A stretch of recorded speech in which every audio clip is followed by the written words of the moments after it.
Mr. President. Senator from Wyoming is recognized. Thank you, Mr. President. Mr. President, I ask unanimous consent that the quorum call be vitiated. Without objection. Mr. President, in today's Democrat Party, common sense is not very common. Photo ID requirements are the definition of common sense.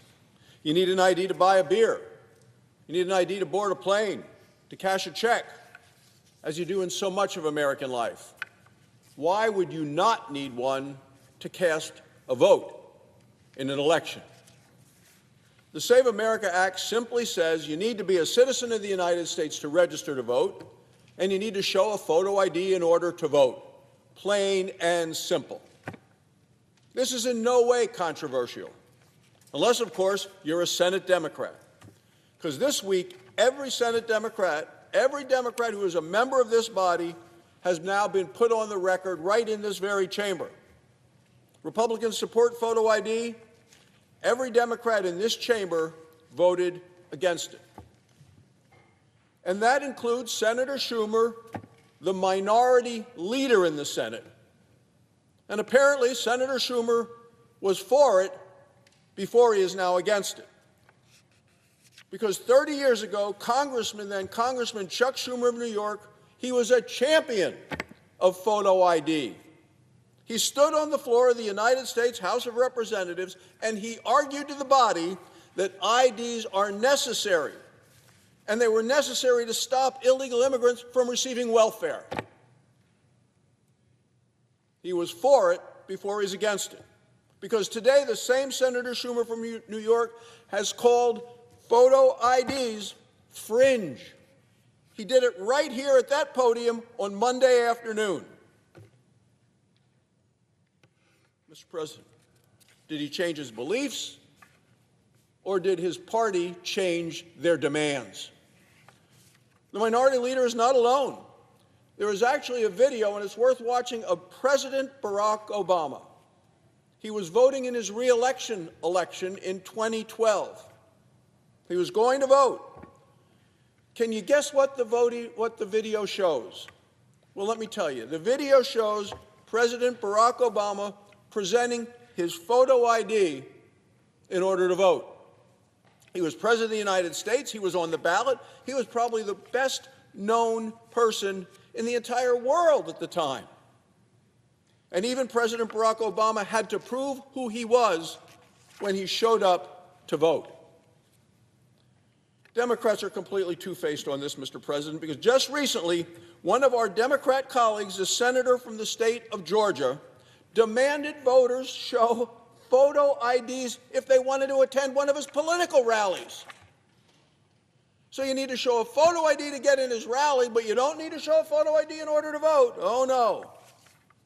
Two-faced, double standard, not common sense, out of touch with the American people. The mayor of New York City, and he is, of course, the face of today's Democrat Party, he is an avowed socialist. He admits it out loud. He told New Yorkers they wanted to help shovel snow in the city during the storm, you need to bring not one, but 2 forms of ID to prove who you were. Need an ID to get welfare, to attend a Democrat campaign rally in Georgia, or to shovel snow in New York City, you should absolutely need to show a photo ID if you want to vote in an election in America. Photo ID is a norm in democracies all around the world, Mr. President. All but one country in Europe requires a government-issued photo ID in order to vote. 36 states in America, including Wyoming, my home state, requires voters to present an ID when arriving at the polls. Can't be what Senator Schumer called fringe. It can't be a fringe to adopt a common practice in America, in 36 states, and around the world. That's what Chuck Schumer and the Democrats think is fringe. So why do Democrats continue to oppose the Save America Act? What is it that they're trying to protect? Yesterday, I spoke on this floor about the mess in the state of Oregon. Oregon hands out driver's licenses to illegal immigrants. Easy to get. In Oregon, a driver's license comes with automatic voter registration. You get a driver's license, you're of age, you're automatically registered to vote in the state of Oregon. As a result, from 2021 through 2024, hundreds of illegal immigrants were given driver's licenses and then automatically added onto Oregon's voter rolls. People are astonished when they hear this. Oregon is still scrambling to try to clean up the mess. When Americans hear stories like this, they lose faith in our elections and our system. The real voter suppression threat is not photo ID, but it's Americans losing trust in our elections. That's what we need to be concerned about, Mr. President. They lose trust when they learn that illegal immigrants are on the voter rolls, are being allowed to vote. Photo IDs restore the trust that our system needs. It reduces fraud, and it sends a simple message. It sends the message that your vote matters and that elections are decided by your fellow citizens, not by illegal immigrants. Democrats protect their own campaign rallies with ID requirements, yet they encourage voting without IDs. Why do our elections deserve any less scrutiny than Democrats' own campaign events? Not a single Democrat will come to this floor and explain that to the American people. Tell us why. That's what I would say to the Democrats. Come to the floor and tell us why you need a photo ID to get into your events, but you don't need one to vote. Every American should support elections that are fair, secure, and transparent. The Save America Act makes photo ID the law of the land, and it is the best way to ensure that our elections reflect the will of the American people. It is, by every measure, common sense, and that's exactly why every Democrat in this chamber voted against it. Now, Mr. President, on a separate matter, today the Department of Homeland Security remains closed. It has been shut down by the Democrats for over a month. The Democrats shut it down. Now they want to peel it apart, and they refuse to reopen it. Remember, the Department of Homeland Security was put into place after the terrorist attacks of 9/11 of 2001. It was established as a comprehensive program to protect our nation's security. The Democrats want to peel it apart. As they're playing their political games, people are suffering. We're seeing long lines, security lines at airports, thousands and thousands of TSA employees missing paychecks, and at the same time there have been multiple terrorist attacks on American soil. Here's what one Democrat member told Axios this week. He said, "We're making people hurt." Oh, I bet he's real proud of that. That's a Democrat answer. We're making people hurt. Apparently, this is what the Democrats want to pitch their voters on. We're making people hurt.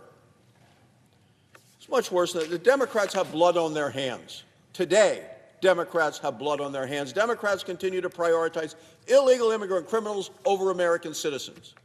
It's been going on a long time, and it continues today, and that's why they're holding hostage the Department of Homeland Security. I want every American to know why this is happening, because for more than a month, Republicans have tried to negotiate with Democrats, all aimed at reopening the Department of Homeland Security so we could have a secure America. But in spite of good faith efforts by the White House, and they've outlined and laid out a long offer, the Democrats continue to say, no, stay closed. The offer addresses mutual concerns in areas of cooperation. It includes IDs on the officers, body cameras. At the same time, the proposal protects the ability of law enforcement officers to uphold our immigration laws. Remember the laws that Biden ignored and had 10 million illegal immigrants flooded into our country over the 4 years that the Democrats were in charge here and Biden was in the White House, and the criminals that came with him? That's what the Democrats want to protect. Those are the people that the Democrats are focused on, the illegal immigrant criminals, rather than the safety and security of the American people. We come up with reasonable offers, and the Democrats have responded first with silence, then with spin, but not once have they come up with solutions. This is a basic betrayal and a blatant betrayal of the responsibility that all elected officials have to protect the American people. The Democrats are way off base. Let me tell you what this means. In Georgia, the Federal Law Enforcement Training Center, which trains federal law enforcement officers in over 100 different agencies, it's shut down right now. In Nevada, a field office for the Homeland Security Investigation Unit that combats fentanyl and other drugs, it is unfunded. In Washington State, major upgrades for the Coast Guard at the Seattle Polar Security Cutter Home Port, they're on delay.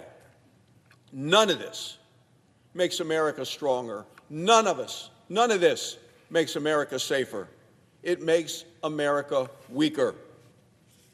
It is time to fully fund the Department of Homeland Security.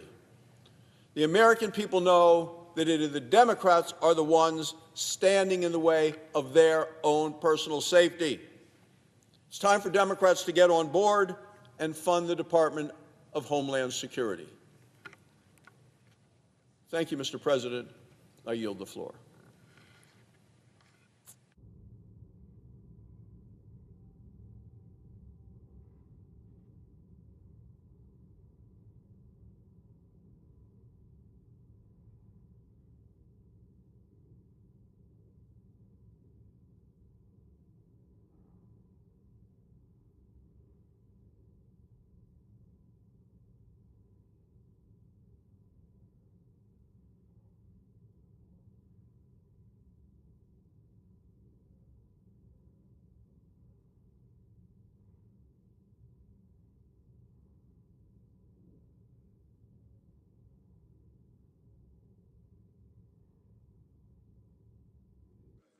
The Senate Minority Leader is recognized. Well, Mr. President, Donald Trump promised an easy and quick war with Iran.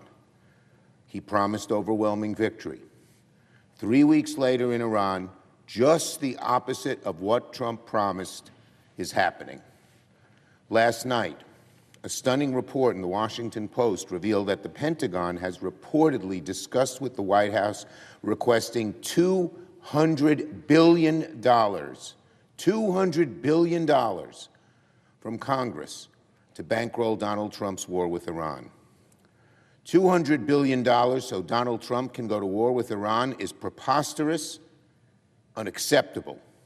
Even a fraction of that is unacceptable for a war without a plan, without a goal, without the support of the American people. Let's be very clear. If Trump wants $200 billion, that means he believes we might be in a war with Iran for a very, very long time. $200 billion is more than what we spent even at the height of the war in Iraq. It's more than we have spent altogether in Ukraine. It's an indefensible number, one of the most wasteful and unthought out budget requests I have ever heard in my time in the Senate. For $200 billion, we could lower health care premiums for tens of millions of Americans. For $200 billion, we could educate a generation and unleash the immense potential of our students. For $200 billion, we could cut hunger in this country in half or more for many years. For $200 billion, we could invest in jobs, in science, in manufacturing. We could begin fixing our power grid. But instead, the Trump administration reportedly wants $200 billion to go to war with Iran. It is unacceptable. It is ridiculous. It is beyond the pale. Such a large amount of money for a war that no one knows the goal, no one knows the conclusion, no one knows the path. That changes, Trump changes all of these things, the goal, the path, the cost, every day. And he wants us to spend all this money? And meanwhile, the consequences of Trump's war are mounting every hour. I hope America will look at this chart.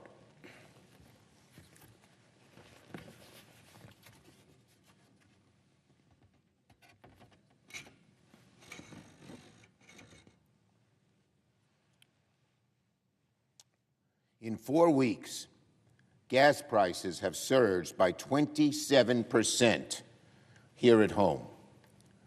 It is the second largest 4-week jump in 35 years, the second largest jump in 35 years. And Donald Trump doesn't care. Here's what Trump said about this huge increase, plus 27% in gas prices. He said, "They're not bad. I thought it would be worse." Well, if you're a billionaire, you don't care. If you're a billionaire, you don't think such a large increase every time you pull up at the pump isn't bad. Tell that, Donald Trump, to the people paying $4 a gallon. And then look at what Kevin Hassett, Donald Trump's top economic advisor, said on live television. He said, "Americans' pain is the least of our concerns." What an outrage. Hassett, take that back, because it sure is one of the biggest concerns of the American people. The least of our concerns right now? What kind of bubble are they living in when the average American has to figure out how to pay for gas to get to work or pay for lunch?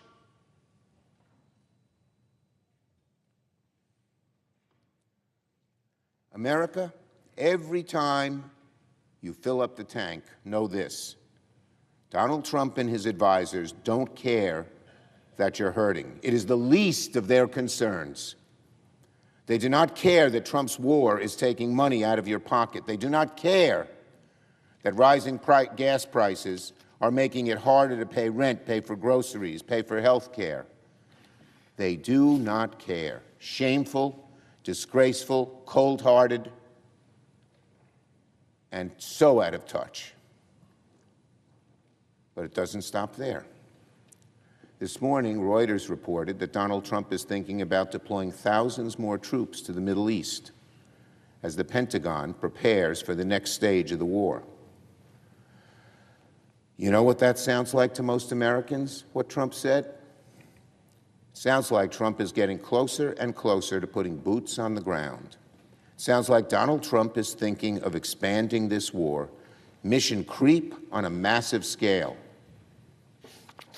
It seems like an oxymoron, mission creep on a massive scale, but they're creeping and creeping and creeping every day and bungling us into war.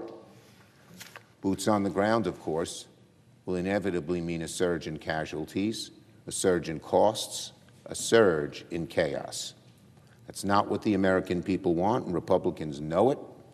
They know this war goes against the wishes of the American people, and they refuse. Republicans here in the Senate refuse to stand up to Trump, even though they know the war is wrong, wasteful, putting lives at risk. Last night, we gave Republicans another chance to assert Congress's constitutional authority to tell Donald Trump he cannot drag this country into war without authorization. Once again, Republicans opposed it when they opposed Senator Booker's motion. Where's their courage? Where's their loyalty to the Constitution? Where are the public hearings with Secretaries Rubio and Hegseth under oath? You want to spend $200 billion and you don't want to even let your cabinet people show up at hearings to answer questions? What an outrage. Americans' pain is the least of our concerns. You hear that, America? At $4 gas, Americans' pain is the least of our concerns. This is not the end of the matter in the Senate. This issue ain't going away. Republicans can try to wash their hands of Donald Trump's war with Iran, but they will not escape responsibility.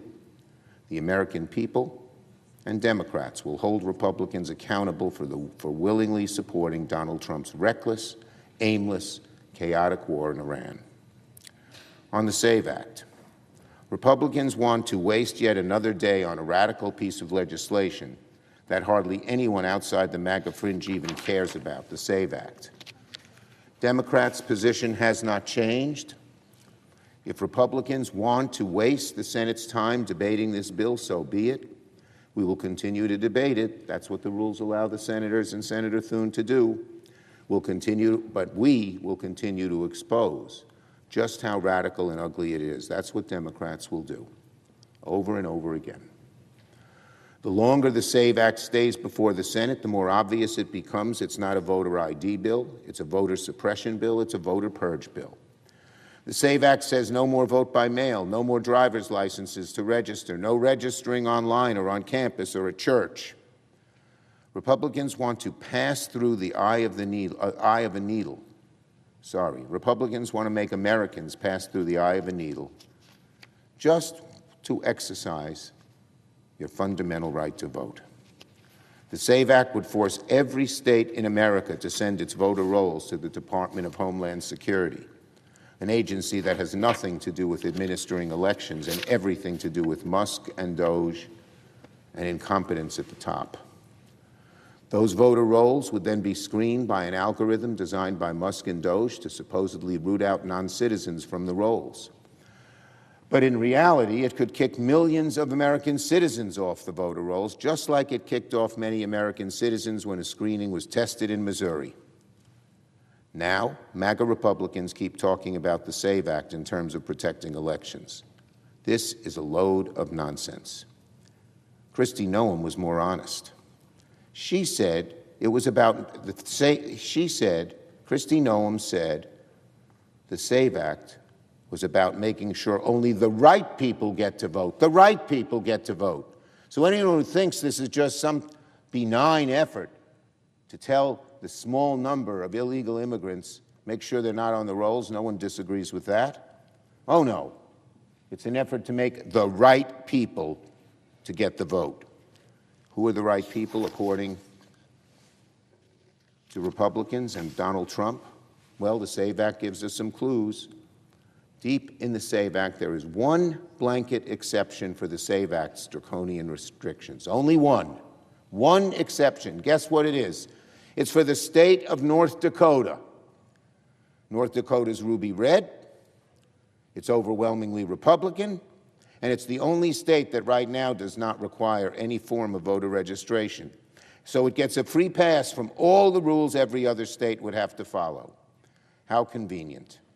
And look, MAGA claims of voter fraud are utter garbage, but according to the ultra-right Heritage Foundation, North Dakota had 12 instances of improper voting. 12's not a lot, it's tiny. But it was still more than other states that would be forced to impose draconian barriers to vote. North Dakota gets a pass again. How convenient. It's almost as if the goal of the SAVE Act has nothing to do with securing elections. This is how you write a bill designed to give Republicans a naked partisan advantage, and it is what the SAVE Act does. It's not a voter ID bill, it's a voter suppression bill. And finally, on TSA and ICE. Today, this afternoon, Democrats will be giving Republicans another chance to do the right thing by TSA workers and pay them for the important work they do, while we continue to debate how to address issues at ICE. Democrats have maintained the same position for weeks. We need to rein in ICE and stop the violence, and the American people are on our side. Rather than negotiate common sense reforms, Republicans have stonewalled funding, held critical agencies like TSA hostage. We Democrats don't want to do that. Republicans, we're willing to fund ICE now. Just don't stand in the way, support us, and TSA agents will be funded. Rather, we're willing to fund TSA now. Now. No ands, ifs, or buts. Last night, Warnock went to the floor to offer a UC to pay our TSA workers. For the fourth time, Republicans blocked the bill. Today, Senator Slotkin will try it again and give Republicans another chance to fund TSA right away, shorten the lines at the airport, and bring the chaos to an end. The only question Republicans must answer today is this: Has enough been enough? Will they finally fund TSA or keep holding those workers and our travelers hostage? Yield the floor. Under the previous order, the Senate will resume consideration of the House message with respect to S. 1383, which the clerk will report. House message to accompany S. 1383, an act to establish the Veterans Advisory Committee on Equal Access and for other purposes.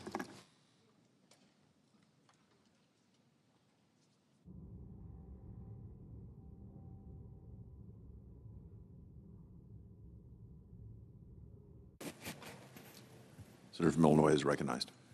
Mr. President, this past weekend marked 61 years since President Lyndon B. Johnson delivered his "We Shall Overcome" speech to a joint session of Congress. Speaking from the House rostrum, in the wake of Bloody Sunday in Selma, Alabama, President Johnson urged Congress to pass legislation that would secure, quote, "the full blessings of American life to all, regardless of color or creed."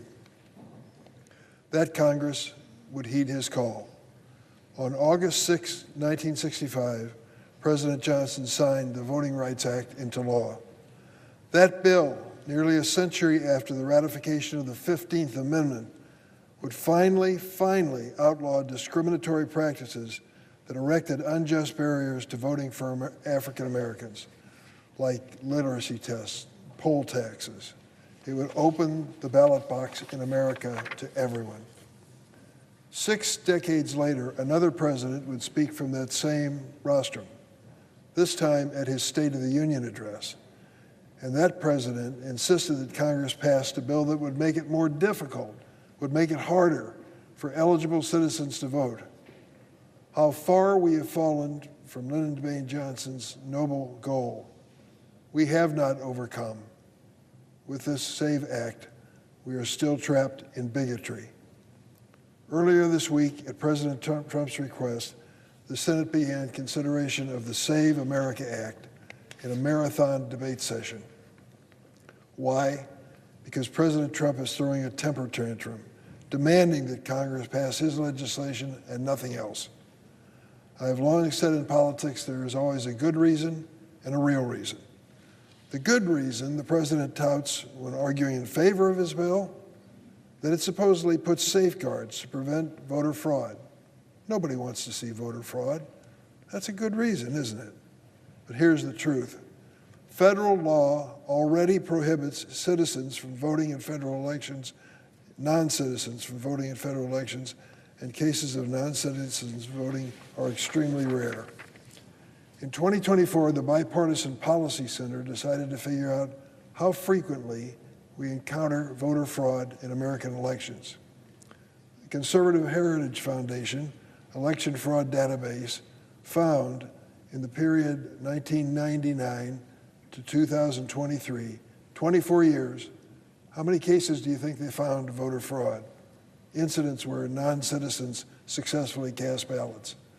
Out of the millions and millions of votes that were cast, they found exactly 77 in a 24-year period. 77. Barely more than 3 per election cycle. And you say to yourself, where is the voter fraud that is leading the Republicans now to create new obstacles for voters to face if they want to register to vote? What's the real reason then, if there aren't only 77 cases of voter fraud in 24 years? I'll tell you, it's for MAGA Republicans to cling to power by rigging the elections in November. It was the same motive when it came to creating new congressional districts for Republicans.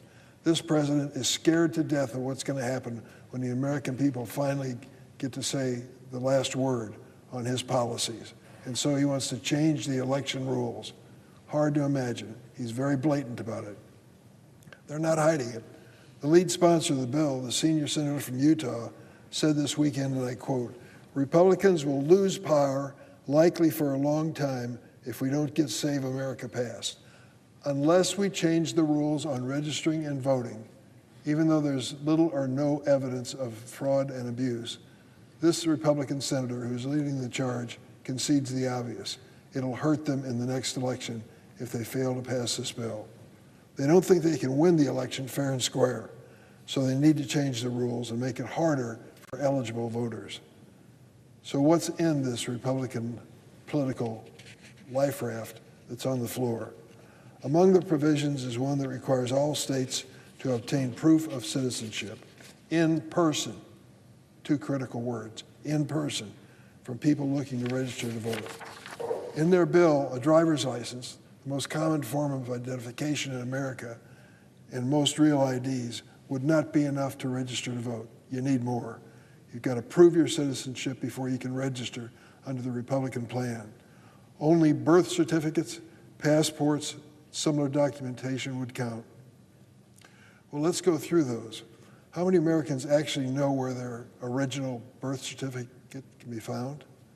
And how about those who have a birth certificate with the maiden name of a woman who's married or in a hyphenated relationship? What are you going to do with those documents? And do you know how many Americans don't have a passport? Almost half of the people living in America have no passport. Half of the population. You say to yourself, well, go get a passport. There can't be much to it. Have you tried lately? You know what it costs? $165. So before you get to vote, you got to write a check for a passport for $165. That applies to 146 million Americans. And how long does it take? Well, I can tell you the people work hard to get out the millions of passports each year, but we're talking about 3 or 4 weeks, in some cases months. If you put an extra $60 on it, make it $225, they'll expedite it. That's your poll tax. You want to vote? You want to register? You got a passport? If you don't, get ready to fork over $165 to over $200 for a passport. And when you consider how long you have to wait, how long you have to wait for the opportunity to have this passport, maybe you're not doing it in time for this election. That's the Republican plan. Make it more bureaucratic and more cumbersome and more confusing, despite the fact there is little or no evidence of voter fraud in the United States. What this amounts to is a modern-day poll tax for a passport. This bill would also unfairly impact married women who've taken on their spouses' names. They either have to amend their original proof of citizenship documents or go through paperwork and a bureaucracy to register to vote. You're going to hear from my Republican colleagues about how this bill has been updated to accommodate people that don't have the required documentation. But the fact remains, unnecessary barriers are being put in place to block access to the ballot for no apparent reason. 77 cases of voter fraud in 24 years. Is that a national scale? Of course not. Here's the good news. At this moment, my Republican colleagues in the Senate don't have the votes to pass the bill. So now the question is, will the majority leader throw out the Senate rules and bend to the president's pressure? I certainly hope not. If we truly believe, as President Johnson said, that we must not refuse to protect the right of every American to vote in every election that we participate in, then we must reject this terrible legislation which will deny the right to vote to eligible voters across the United States. The Save America Act is an affront to the fundamental right to vote, and I'll be voting no. I yield the floor.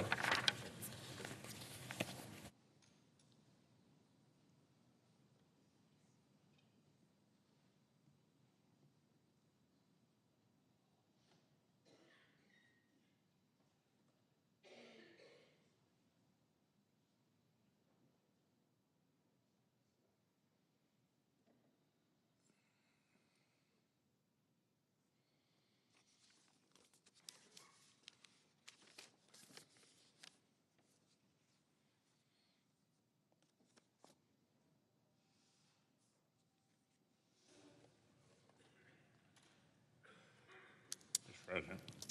Senior Senator from Kentucky is recognized.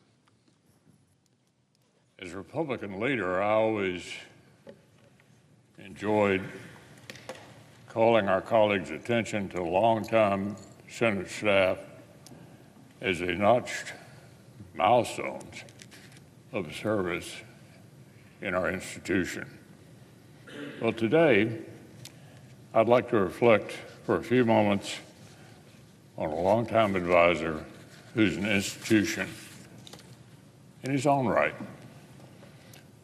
There have been any number of occasions over the past several decades when it would have been right and fitting to praise the talents and service of Paul Grove. There's certainly been no shortage of situations where, except for the efforts of this one man, the Senate might have missed opportunities to advance America's influence on the world stage. The longtime Republican clerk at the Appropriations Subcommittee on State and Foreign Operations is quite literally that good. But Paul, like so many of the brightest unelected members of the Senate family, is also good at dodging credit for his extraordinary service to the Senate and to our country. Well, not this time. Tomorrow will mark a cumulative 30 years of Senate service for Paul, 25 of them consecutively. He's got more Senate experience than 96 of our elected colleagues. And as his first Senate boss, I'm invoking my right to say a few words about it. Long before Paul Grove was the Senate's resident expert on the levers of American soft power and our trusted emissary to the furthest corners of Southeast Asia and even beyond, he was a junior legislative aide to a freshman senator. And if memory serves, I initially paid him to advise me on, believe it or not, health care policy. In that sense, Paul's career resembles many Capitol Hill success stories. Show up with intelligence, a good work ethic, and let the rest of it sort itself out. But with due respect to the many thousands of smart and hardworking staff who walk these halls, Paul Grove's engine runs on an even rarer fuel, a deep, sincere, and abiding belief that the task before him was good and worthy of his best. My fellow appropriators understand that when folks complain about how the sausage is made here in Washington, they're referring to us and the complex ways that we try to keep the lights on around here. But if you're ever tempted to think it's all a bunch of grizzled paper pushers and number crunchers untethered to the real world, I would encourage you to spend some time with Paul Grove. My good friend Robin Cleveland, who preceded Paul at the subcommittee, described him as a true believer. That's dead right. He's a true believer in the dividends of American leadership, the power of our influence, and the prospects of democracy, even in places where it seems to be on the ropes. Perhaps that's why the only thing ever pulled Paul away from the Senate and our important role in shaping American foreign policy was the chance to go even closer to the front lines. By the time Paul returned from several years in Cambodia, where he supported fledgling democracy movements across Southeast Asia, he was the obvious choice to help me lead the subcommittee. And while no one could fill Robin's shoes, Paul brought his own, and they fit perfectly. His approach, certainly less profane, but no less fortunate and formidable. Ask anyone from the State Department who's dealt with Paul whether it's worth trying to dodge his pointed inquiries. During my time as chairman, Paul and I crisscrossed the world together. And I learned the hard way that Paul's approach to trip planning could have made even our late friend, the intrepid John McCain, think twice. On my first CODEL, to Iraq and Afghanistan with Paul, he had us wake up in Pakistan, attend briefings and lunch in Afghanistan, refuel in Oman, and have dinner in Turkey. Paul may have been the only one still awake during that dinner. And I tried to institute a maximum 2 countries per day rule after that. In capitals and far-flung outposts alike, Paul's devotion to our mission made me smarter and more effective. And I'm sure my successors at the subcommittee, Judd Gregg and now Chairman Lindsey Graham, know the feeling. No doubt, so did full committee leaders like Ted Stevens and Thad Cochran and Richard Shelby, and now Susan Collins. When I look back on this chapter of our work together, I'm particularly grateful for Paul's focus on a cause that's come to mean a great deal to both of us, the pro-democracy movement in Burma. As the old saying goes, success has 1,000 fathers. Needless to say, Washington hasn't exactly jumped to claim credit for the modest progress of Burma, brave champion of democracy. Like our dear friend Aung San Suu Kyi, who sits today in house arrest under the thumb of a military junta. And yet, for friends of the people of Burma, Paul Grove has been a constant presence. Scrutinize every development, pressing successive administrations towards sensible U.S. policy that counters PRC influence and holds the military junta to account. And tending the embers of hope for people who have faced far more than their fair share of hardship. Paul has been to the bottom of seemingly intractable challenges across the globe, but never lost sight of America's interest in resolving them.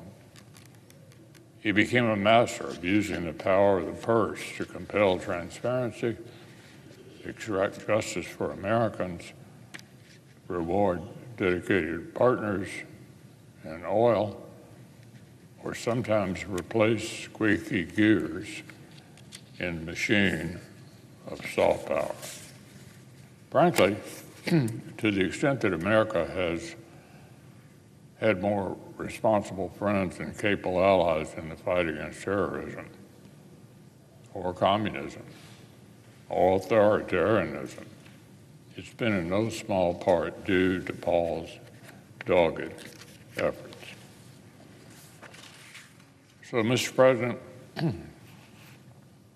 I've been fortunate to get have the opportunity to hire a lot of very smart and dedicated young patriots during my time here in the Senate. Very rarely have I managed to draw on their talents for as long as I've been able to learn and lean on Paul Grove. So today, with 30 years under his belt, it's a good time to say thank you, Paul.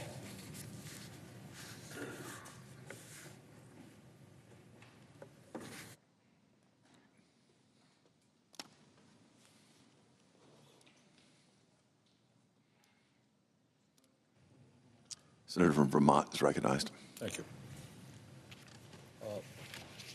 Mr. President, at a time when our country faces unprecedented crises, the United States Senate has spent an entire week debating a problem that essentially does not exist.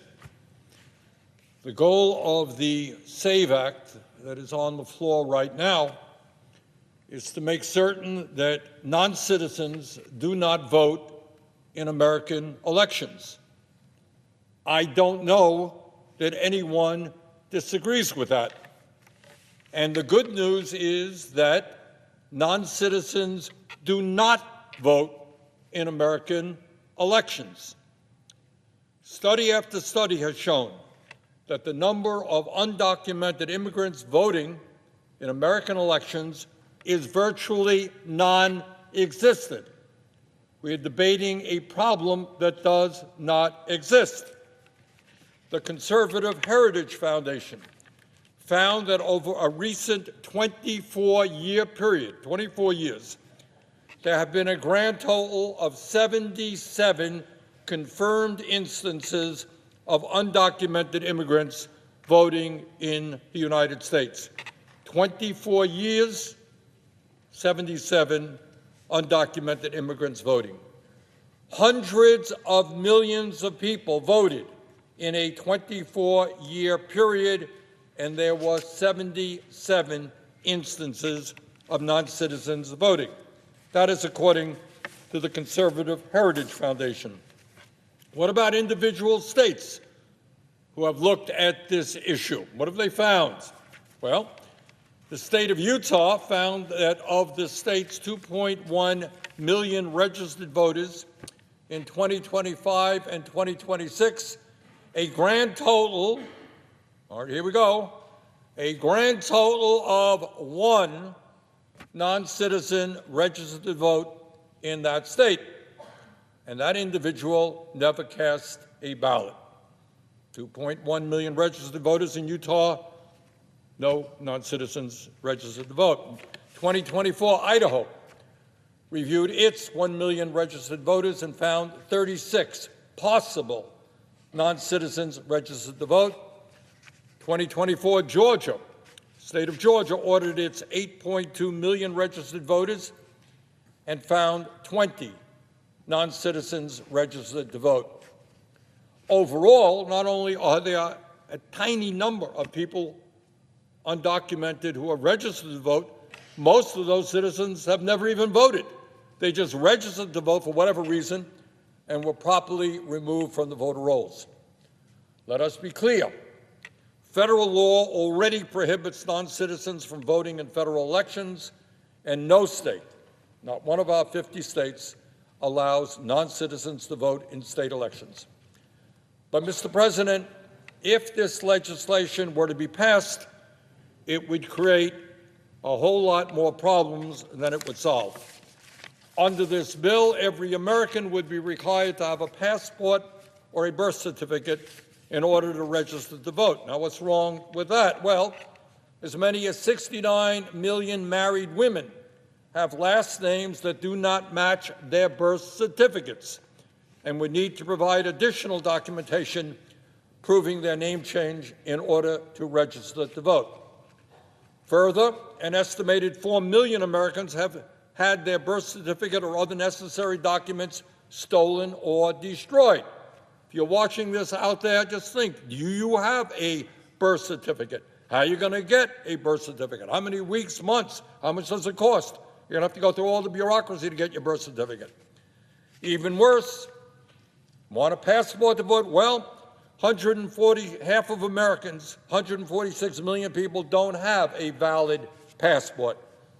Those who would need a passport to vote under this bill would have to spend $130 to renew a passport or $165 for a new one. And by the way, you're going to have to wait up to 6 weeks to get it. So, make no mistake about it.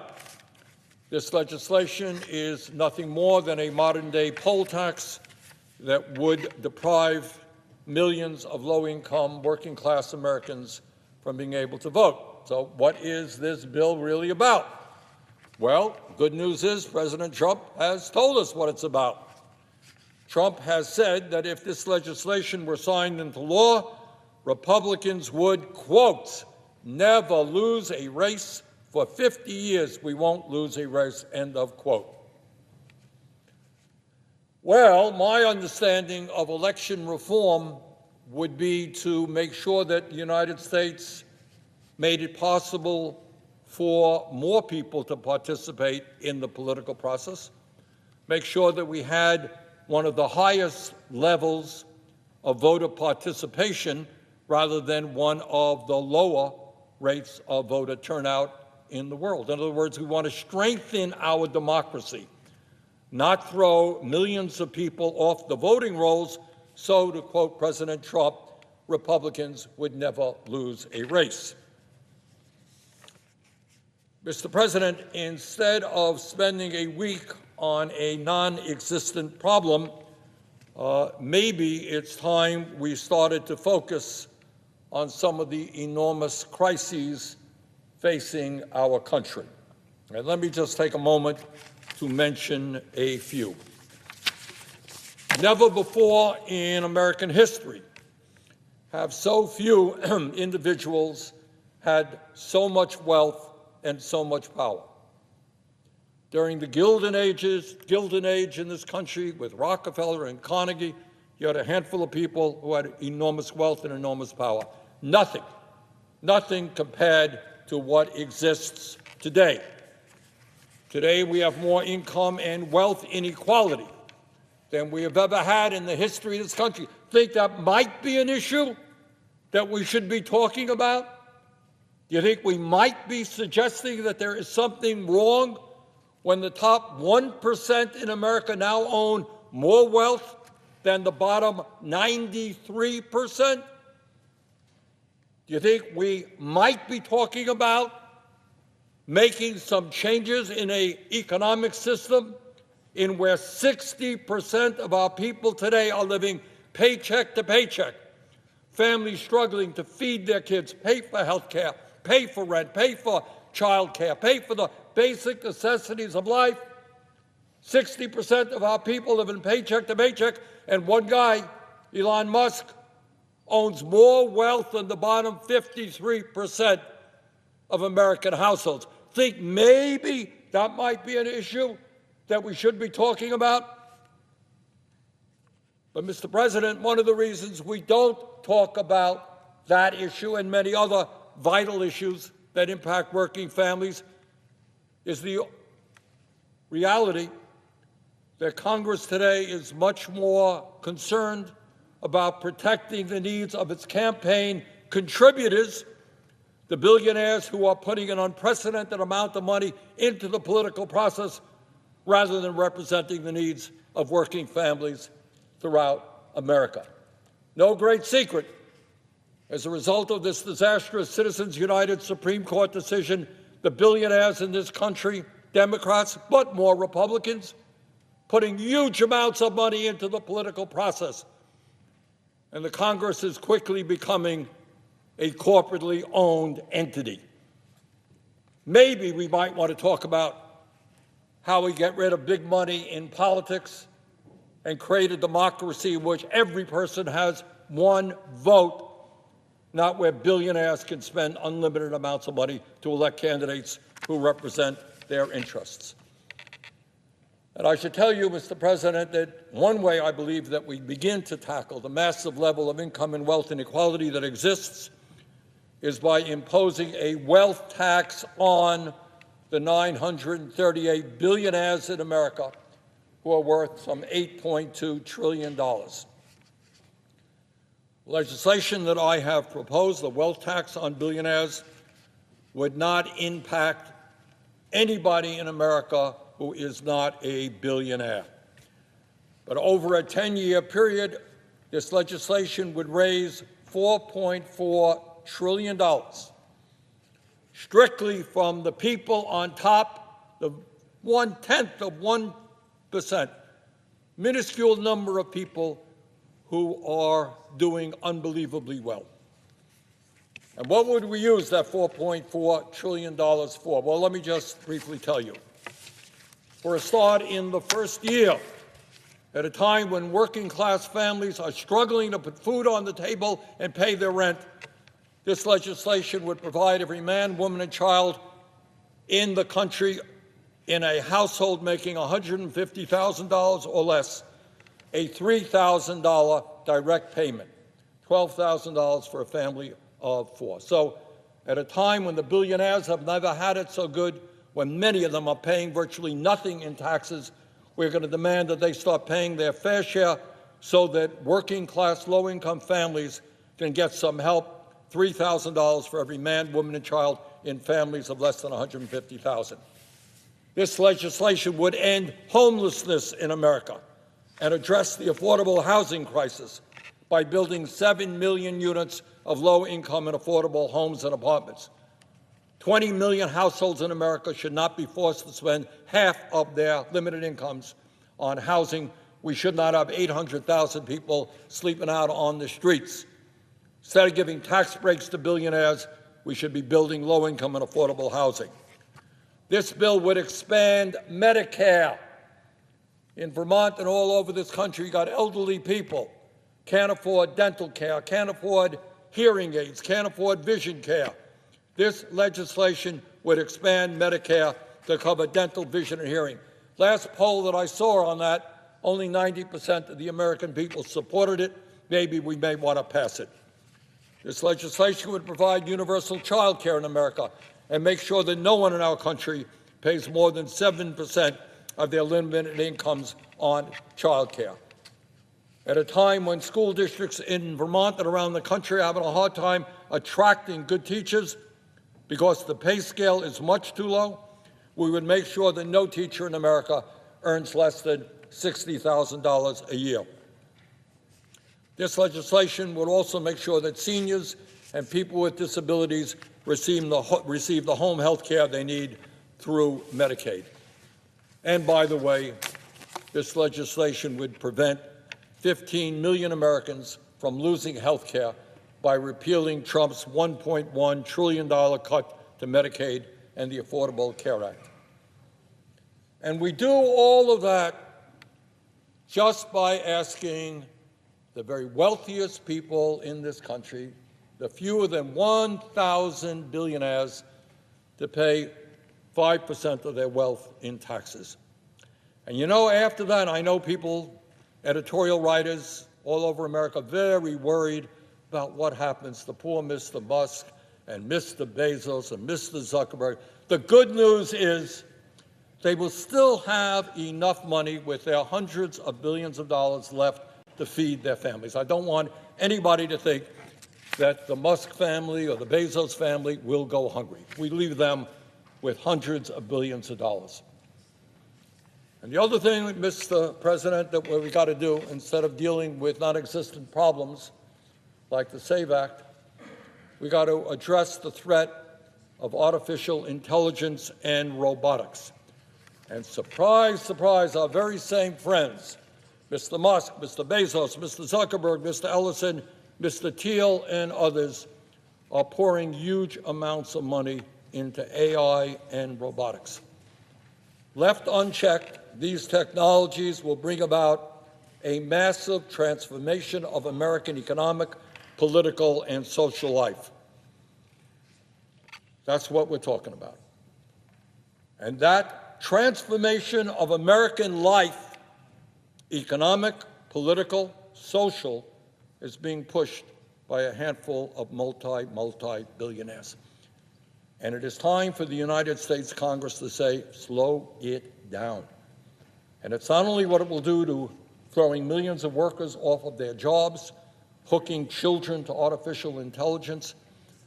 I've talked to a number of scientists who believe that we're not talking about science fiction anymore, in the sense that if AI continues to develop and become smarter than humans, the truth is AI may become independent of human control and threaten the very existence of humanity.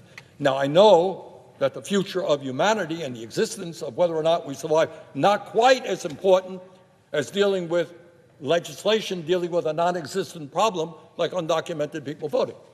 But maybe, just maybe, we might want to spend a few minutes determining whether or not we should slow down AI so that humanity survives, so that tens of millions of people do not lose their jobs, so that kids do not lose their mental health by becoming addicted to AI, etc.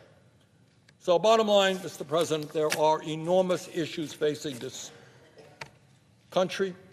It is no great secret that the American people increasingly understand that the work of this Congress right now is to protect the 1% and wealthy campaign contributors. And maybe it's time we started worrying about working families and ordinary Americans. Thank you, Mr. President. I yield the floor. Senator from Ohio is recognized. So I actually would like to continue exactly the theme that my colleague from Vermont brought up. Except I think before we talk about artificial intelligence, we should talk about natural intelligence.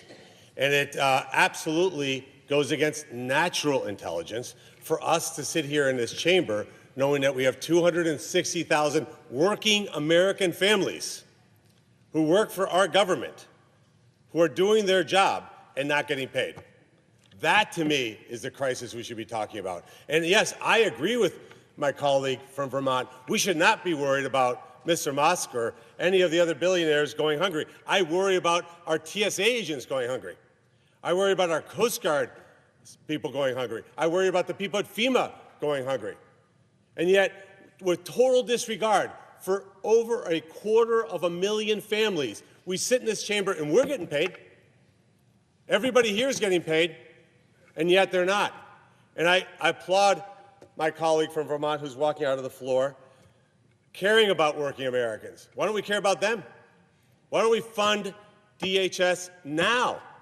Why don't we worry about those families who, by the way, according to the last Secretary of Homeland Security, the last one said, and I'm going to quote here, the average TSA agent lives paycheck to paycheck. We've taken away 3 paychecks. 3 paychecks we've taken away from them. If there's ever a time that we need to fund DHS, it's now. This is not a Republican secretary saying that. It's a Democrat Secretary of Homeland Security saying that. I don't understand how in a leadership role, which is what we are here in the United States Senate, we would allow the suffering of 260,000 families to go with this much contempt and instead fund DHS in its entirety. Allow those families to get paid. Mr. President, you were a business guy like I was.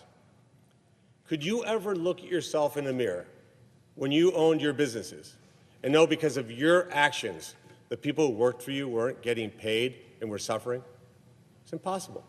I remember when I started my first business, I felt the weight of success because I had to take care of my family. But those early families for that first business that I bought, every day I walked in, I felt this incredible responsibility. Like, man, if I made bad decisions, like if I make a bad decision today, people will go hungry who work for me. And that drove me to succeed. We are totally disconnected here. We sit here in this chamber, it doesn't even touch any of us. And I think that's a disgrace. I think we should very simply do what's always been done before we became this hyper-partisan chamber. We fund the government responsibly. And then, if we have policy disagreements, we can sit down. By the way, right now, just down this hallway, there's Democrat colleagues and Republican colleagues of good faith sitting down to negotiate differences to get the Department of Homeland Security funded. We have American citizens that are paying taxes to fund a government to work that is not working. I know that sometimes pleading with my colleagues to have some level of humanity is ineffective, because quite frankly, maybe this place takes a little humanity away from you. Maybe you don't see how these decisions affect many, many people. So with that, Mr. President, I'm going to ask a very, very, very simple request. Very simple. I'm going to ask unanimous consent that this body, the United States Senate, proceed to immediate consideration of calendar number 156, H.R. 4553. I further ask that the substitute amendment at the desk be considered and agreed to, the bill as amended be considered and read a third time and passed, and that the motions to be considered be made and laid upon the table. And what this means in English to the person who may be watching is this funds the entire Department of Homeland Security for 2 weeks. Everybody gets paid up to date. We get the department open, and then let the work that's being done now proceed. I ask that that happen. Is there an objection? Senator from Michigan is recognized. Mr. President, I object. And I think Look, all of us here understand, because we travel twice a week, what TSA is going through. That's why we should immediately today fully fund TSA. If you care about paying TSA, let's pay TSA today. Oh, I'm sorry. I object. If we want to actually pay TSA, let's do it right now. My colleague from Ohio, we both know what it's like to go back and forth to the Midwest every single week. Want to fund TSA? Want to have humanity for the people who are securing us? Let's fully fund them today. So I'm not sure. Senator from Sorry, Ohio. Mr. President, sorry about that. I'm not sure what I just heard, because I just offered to fund TSA.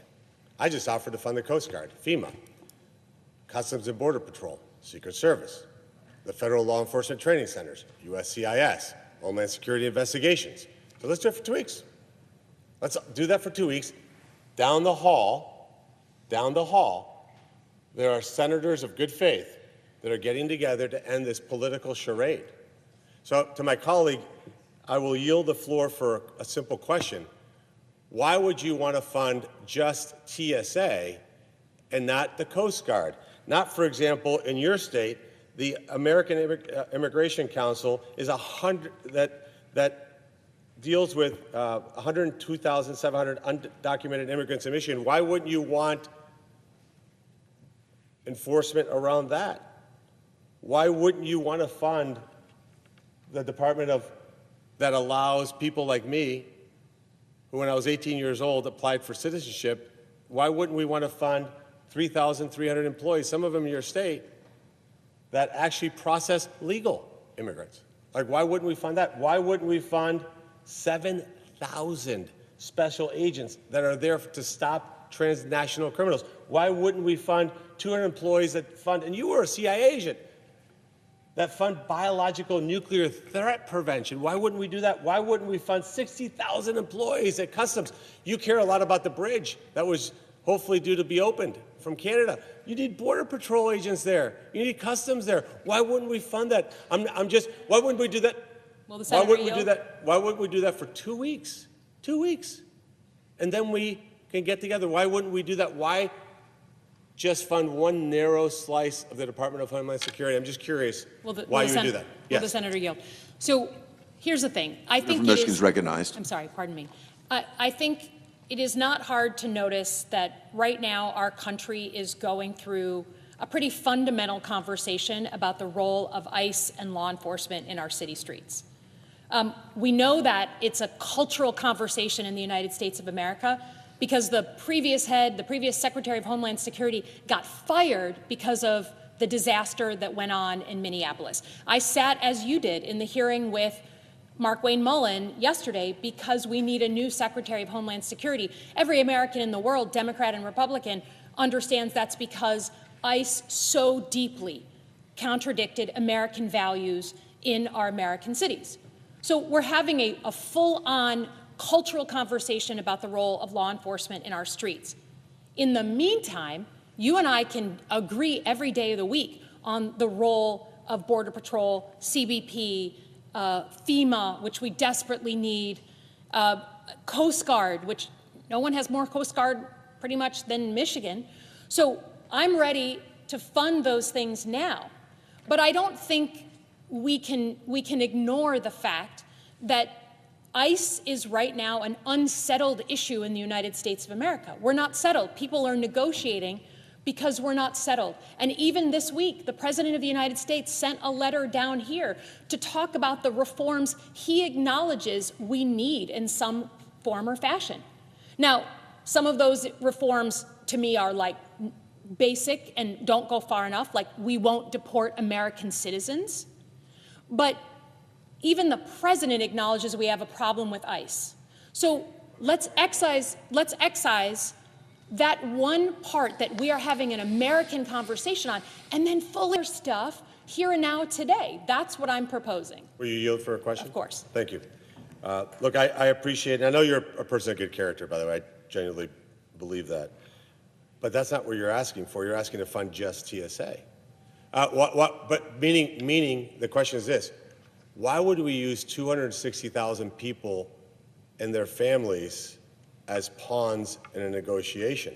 Why wouldn't we pay all those people? So will you consider adding a bill that I've put together that says that as long as we haven't fully funded the government, we get money taken out of our paychecks, not held in suspension, that we actually would lose compensation, about $500 a day, every day that goes by where we haven't fully funded the government. Would you consider adding that to your resolution? Will you yield? You have the floor. Sorry, I don't know the rules here, but sorry, Mr. Speaker, if you have to. The Senator from Michigan is recognized. Thank you. So first of President all, is enjoying this debate. I am proposing today just the UC on TSA, but my colleagues, one after another, have proposed funding the Coast Guard, Border Patrol, FEMA. So whichever way we want to do the package, individually or all but ICE, I'm here for it. And I'll do you one better on your proposal. I 100% agree.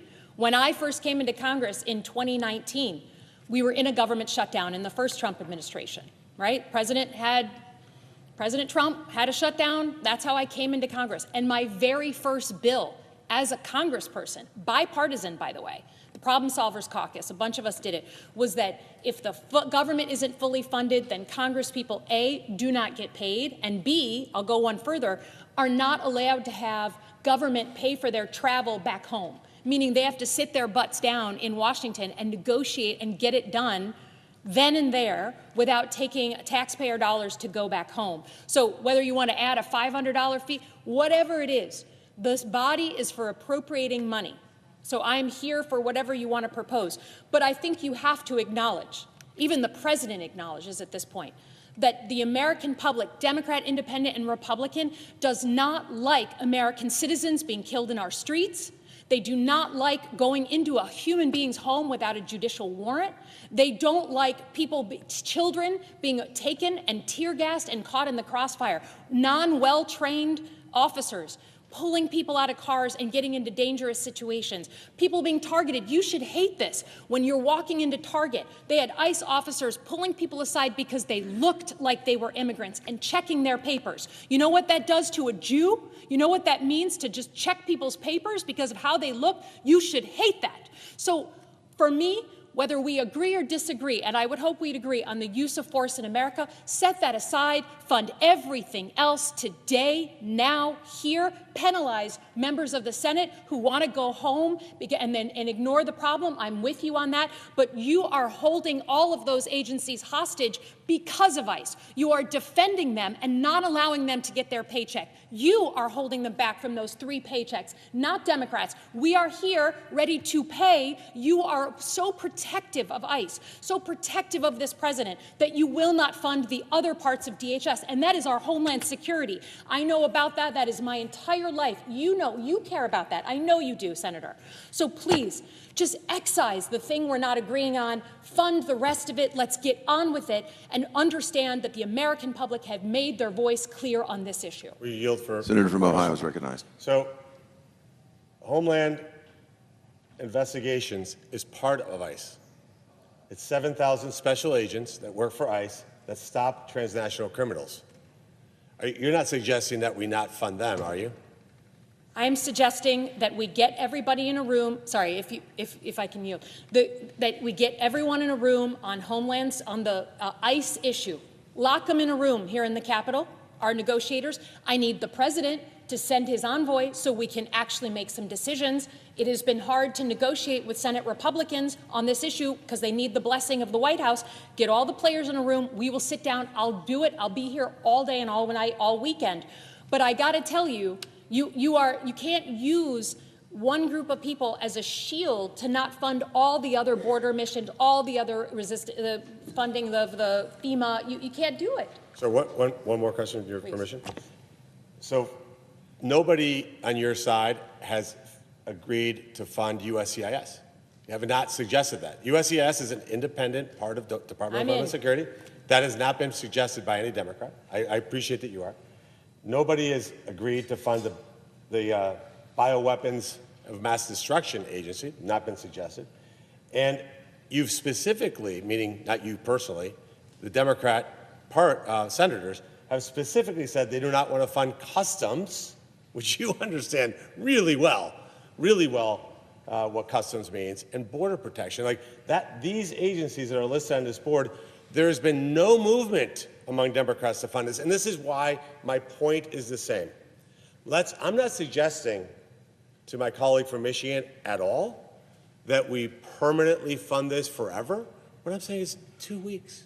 Let's reopen the Department of Homeland Security for 2 weeks. Let's let people of good faith, you and I, look, we agree on what you said. Let's take our paychecks away. Let's prevent us from flying home.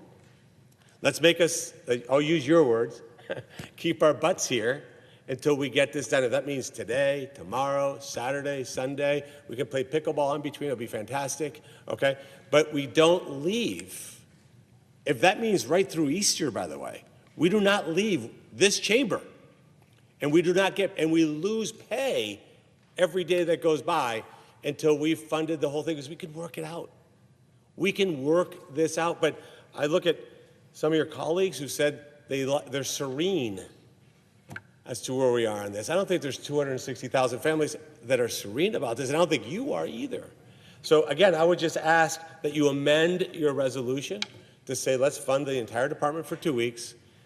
We don't want to defund ICE. I'm not hearing you say that. I hear some of your other colleagues say that, but we're not looking to defund ICE, and we're certainly not going to stop Homeland investigations. Let's fund the whole thing for 2 weeks. Let's get the American people to understand we can get things done.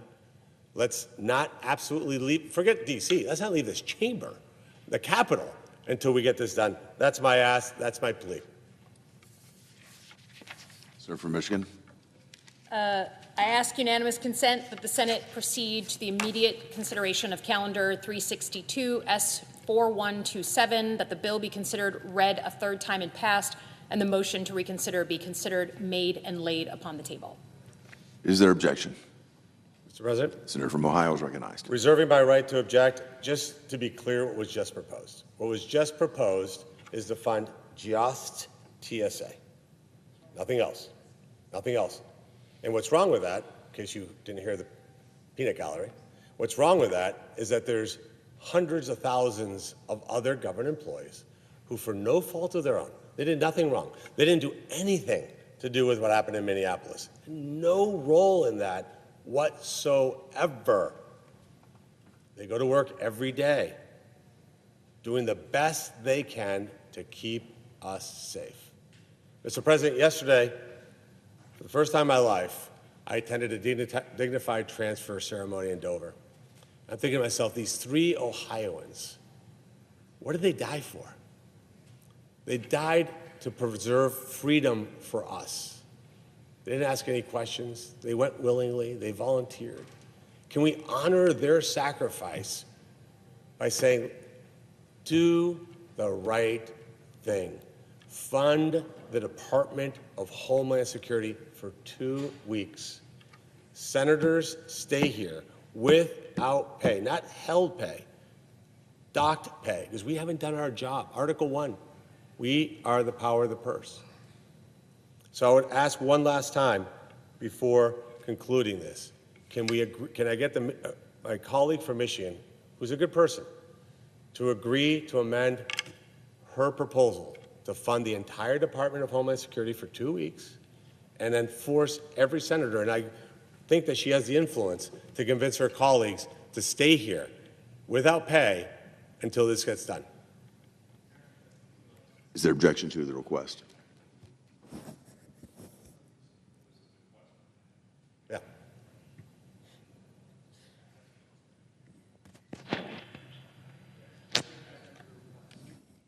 I repeat, is there an objection to the request? Yes. I object. I don't. The objection is heard. Is there an objection to the original request?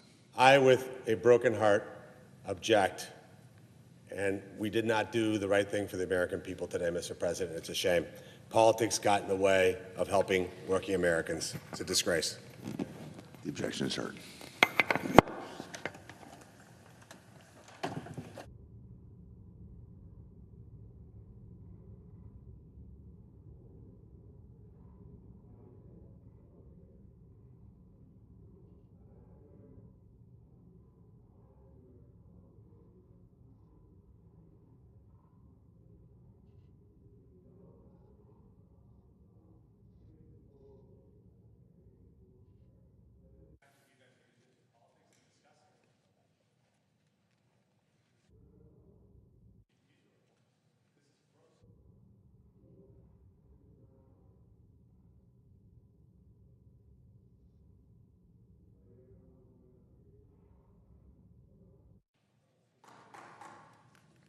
Senator from Colorado is recognized.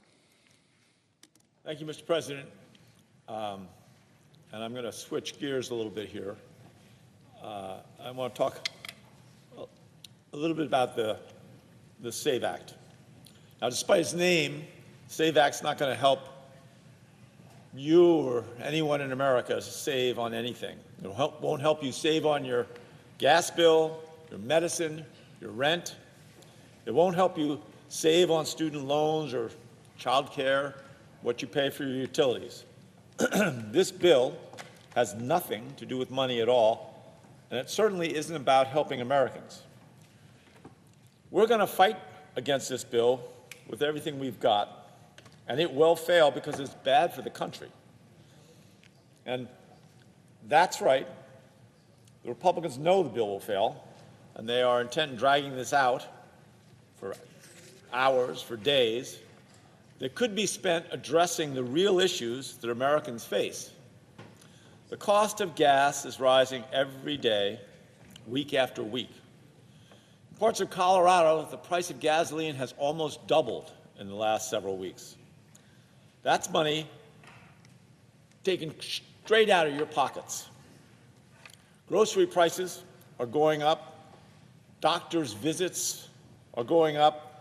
Housing costs are going up as well. Right now, 1 in 3 American households spend more than 30% of their income on housing, 1/3. And when they're not shelling out for rent, they're shelling out more for health care. Despite living in the wealthiest country in the world, Americans pay the highest costs for health care globally, and in many cases get worse results. But we don't have to tell all of America this. We don't have to tell all of you this. You already know it. You're living it every single day. At the checkout line, in the pharmacy, the doctor's office, when you pay your electric or water bill. And here's what makes it work. You're doing everything right. You're working longer hours, picking up second jobs. You're cutting back in every way you can to make ends meet. You're skipping vacations. You're delaying buying a home. You're putting off starting a family. Some folks today are even skipping doses of medication just to stretch their prescription a few more days. This is not because you want to, but because you have no choice. You see no other way. A year ago, at his inauguration, our president promised lower prices and no more foreign wars. This administration has already spent $20 billion of your dollars waging war on Iran. And the war has gotten bigger, bloodier, and more expensive every day since. Just today, the Pentagon announced their plan to ask Congress for $200 billion to fund the war in Iran. $200 billion. That's money that we don't have. Our deficit last year was somewhere in the vicinity of $1.75 trillion. And yet, Congress is going to be asked to borrow $200 billion more, add that to the national debt. The SAVE Act isn't going to save any of that. It's not going to save any American any money. And it certainly isn't going to change reality. So what is it really about? I think it's about saving this administration's failing agenda. And how is that? It's through voter suppression. The president knows that costs are high. He knows that you're angry. He knows that the majority of Americans disapprove of the war, are unhappy that their costs keep rising. But instead of actually lowering prices, he's backing a bill that's going to make it harder for most people to vote, especially for Americans who he doesn't trust will vote for him. The Save America Act creates mountains of red tape for voters and will ultimately remove millions of Americans from the voting rolls, Republicans, Democrats, Independents. It requires every voter to dig through their basement, go up into their attic, and try to find their birth certificate, right? Find their passport, just so they can register to vote, something most of them have been doing year after year for decades. But there are problems, real problems, with this plan. More than 21 million Americans, 21 million American citizens, don't have their original birth certificate handy, or they don't have a passport. They don't have either one of these types of identification. And 69 million married women have birth certificates that don't have their correct last name. They changed their name when they got married. Taken together, the Save America Act would make it more difficult for tens of millions of people to vote. It would also dismantle vote by mail as we know it. Now, about 1 in 3 Americans voted by mail in 2024, an election that President Trump won. During the 2024 election, the voters most likely to vote by mail were those over the age of 65. It's the single best way for folks with limited mobility to exercise their constitutional right. Just look at Colorado. Almost 99% of Republican voters in Colorado voted by mail in 2025. Now, way back in 2013, when I was still the governor, we passed a set of laws that established our state as the gold standard for secure and accessible elections. We started by making voting as accessible as possible. We established one of the first universal vote-by-mail systems in the country. Now, you can still vote in person, but every single Coloradan gets a ballot mailed to them. Now, these reforms were largely created by Republican county clerks working with our Republican Secretary of State. Vote by mail has proven to be less expensive, more secure, and people love it. The turnout just goes up. It's perhaps the single most effective way to increase voter turnout. Today, as I said, every single registered voter gets a ballot in the mail. Every ballot that they receive in the mail is printed on paper, meaning that we have a physical record across the entire voting system that can be easily audited, even the faintest hint of fraud. And we go beyond that. I mean, it is basic common sense. The ballot arrives weeks before the election, gives Coloradans plenty of time to research the candidates, talk around the kitchen table who they think is going to do the best job, and submit their ballot by mail or go drop it off at a ballot box. And even if voters wait until the last minute, they can still register to vote and vote on Election Day. Now, Colorado Republicans were behind this initiative literally every step of the way, because this was about making voting, the act of voting, making that easier for everyone. Coloradans, Democrats, Republicans, independents, we have almost a third, actually we have more than a third independents now. Everybody loves this system. During the 2025 election, 98% of all the Coloradans who voted by mail. They submitted mail-in ballots. They dropped it off or they put it in the mail. And Coloradans didn't just make voting accessible, we made it secure. We created a multi-layered system of checks and balances.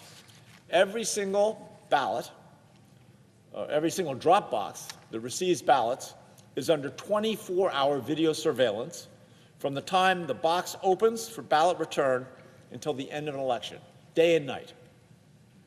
We made sure Coloradans could track their ballot the same way you would use FedEx or UPS to track a package, so voters could trust that their ballot had been counted. And in 2017, under the leadership of Republican Secretary of State Wayne Williams, Colorado took election security to the next level. We became the first state in the nation to conduct a bipartisan statewide audit after every election. The results from these audits over the last 6 years show that Colorado's vote counting systems were more than 99.99% accurate. We put the burden on a team of Democratic and Republican leaders to use the state's resources, in other words, the state pays for this, to ensure that every person who votes is eligible, and every vote counted matches the ballot. Now, the SAVE Act would completely reverse this progress. It would bog down the voter in endless mountains of new red tape. And in the end, millions of Americans wouldn't cast a ballot at all. Now think about and ask yourself who this really impacts. Seniors who no longer drive, rural Americans who live hours from a government office. These are likely Republican voters, but it's going to impact them negatively. It will impact working parents who can't take time off to track down paperwork or take work off to vote in person. It would impact women whose last names have changed, as I mentioned. At the end of the day, none of it helps you, the voter. It's all a distraction, a rather large distraction. I mean, every hour that we're spending in the debate about the Save America Act is an hour we're not spending bringing down the cost of groceries or housing, health care. While Americans are worried and continue to worry, and they are worried, while Americans are worried about costs, they're worried about their families and their future, the administration is relitigating the 2020 election and waging a war most Americans don't want. All of this chaos, from Colorado to Venezuela to Iran to Minnesota, it's one big distraction from this administration's failure to lower costs for Americans. The bill was never about saving Americans money. They call it the SAVE Act, creates a misrepresentation. But what we should be here today to accomplish is to figure out how to save money for the Americans, the American people, for all of you. If your agenda is working and you're delivering on promises, you don't have to make it harder for people to vote. I would argue that agenda might not be working. I think the results, if your agenda is working, and the people speak for themselves. So let me spell it out. Americans want lower costs. Not wars abroad, not violence in the streets. Americans are looking literally for any sign that this administration still sees them, still sees the rising grocery costs, the gas prices, the huge bill increases from doctors' offices. Excuse me. This administration refuses to acknowledge these problems exist. And there's so much infighting within the president's ranks that they can't decide whether this war will go on for 2 weeks or 5 weeks or a year. Are American troops going to be deployed? The jury's still out on that as well. It's a lot of noise and not a lot of substance. So far, there's no evidence for a comprehensive plan. And certainly no, and by that I mean zero, accountability to the American people.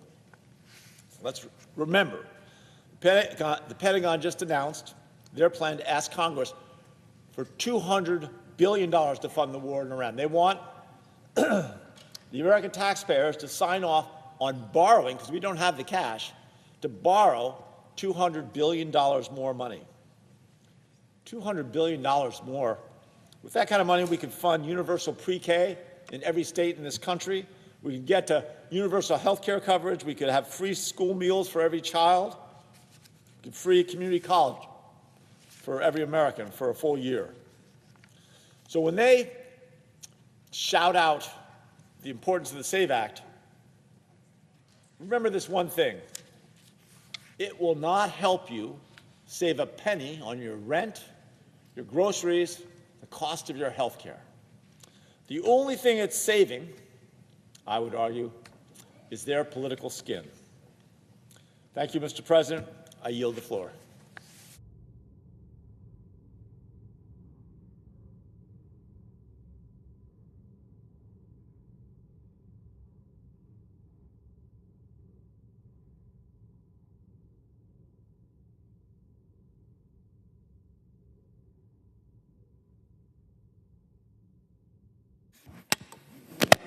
Mr. President, I'd like to note the absence of quorum. The clerk will call the roll. Ms. Also Brooks.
I recognize the senator from Texas. Mr. President, are we in a quorum call?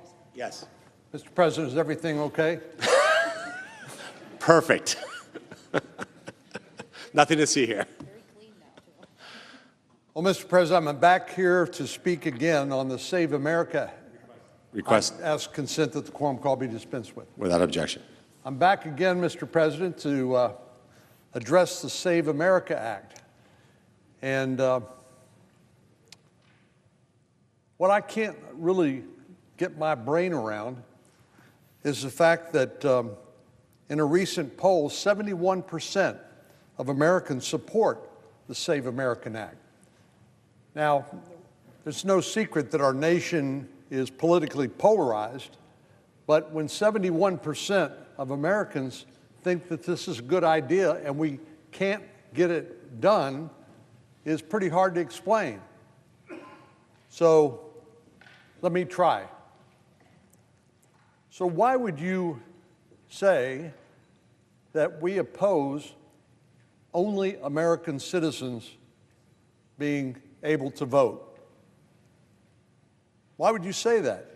Why would you oppose the proposition that only American citizens can vote? And why would you oppose the proposition that in order to cast a ballot, that you need to produce an ID, a picture ID? Well, maybe there are other explanations that I haven't thought of, but the explanation that occurs to me is because you think that illegal aliens should be able to vote. Maybe you think that people should not have to produce a photo ID so they can pretend to be somebody they are not and cast a ballot on their behalf. I wish our Democratic colleagues would just come out and fess up and admit that that's their motivation. Letting illegal aliens vote and letting people commit voter fraud by pretending to be somebody they're not, because they're not required to produce a photo ID. Well, I can think of maybe one other explanation. So you remember back, Mr. President, when the President spoke at the State of the Union, he asked for all the members of the audience there assembled before him in front of the whole country to stand if you support law enforcement and public safety and not illegal immigrants. All Republicans stood, all Democrats sat on their hands.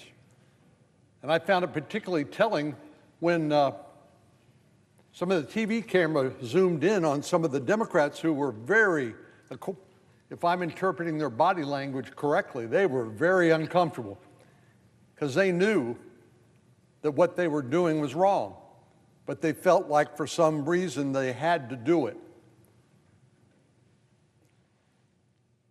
And then there's the decision of the President to eliminate the nuclear weapons program of the Iranian regime. The Iranian regime is the #1 state sponsor of international terrorism.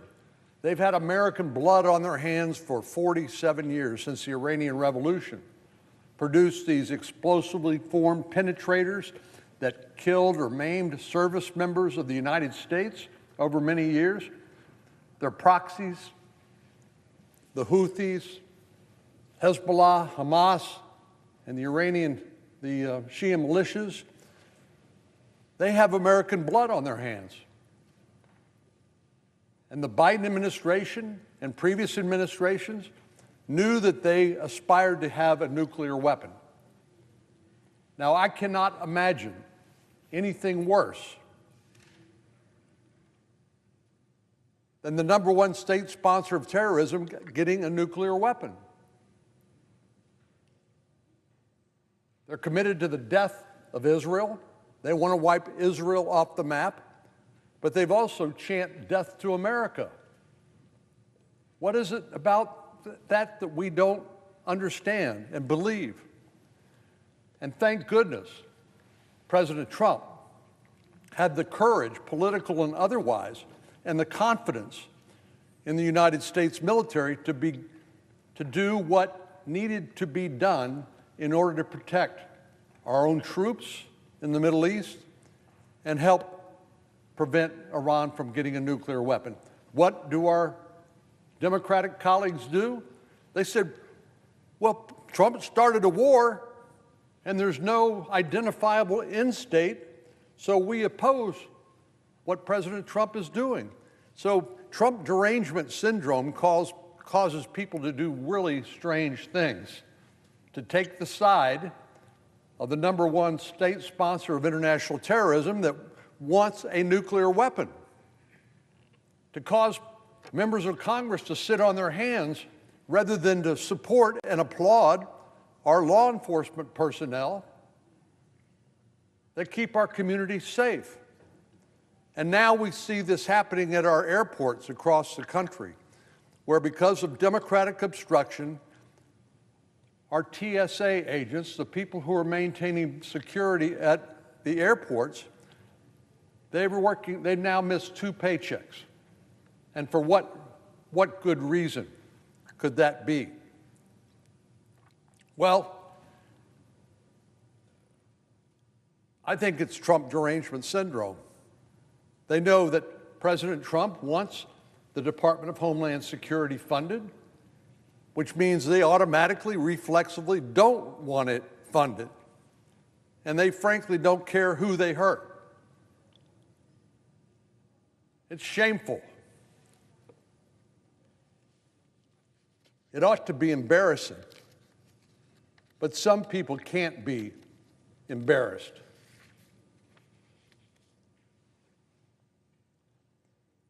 So Democrats are now forced into a strange posture on this Save America Act, which requires proof of citizenship to vote and proof of identification in order to cast your ballot.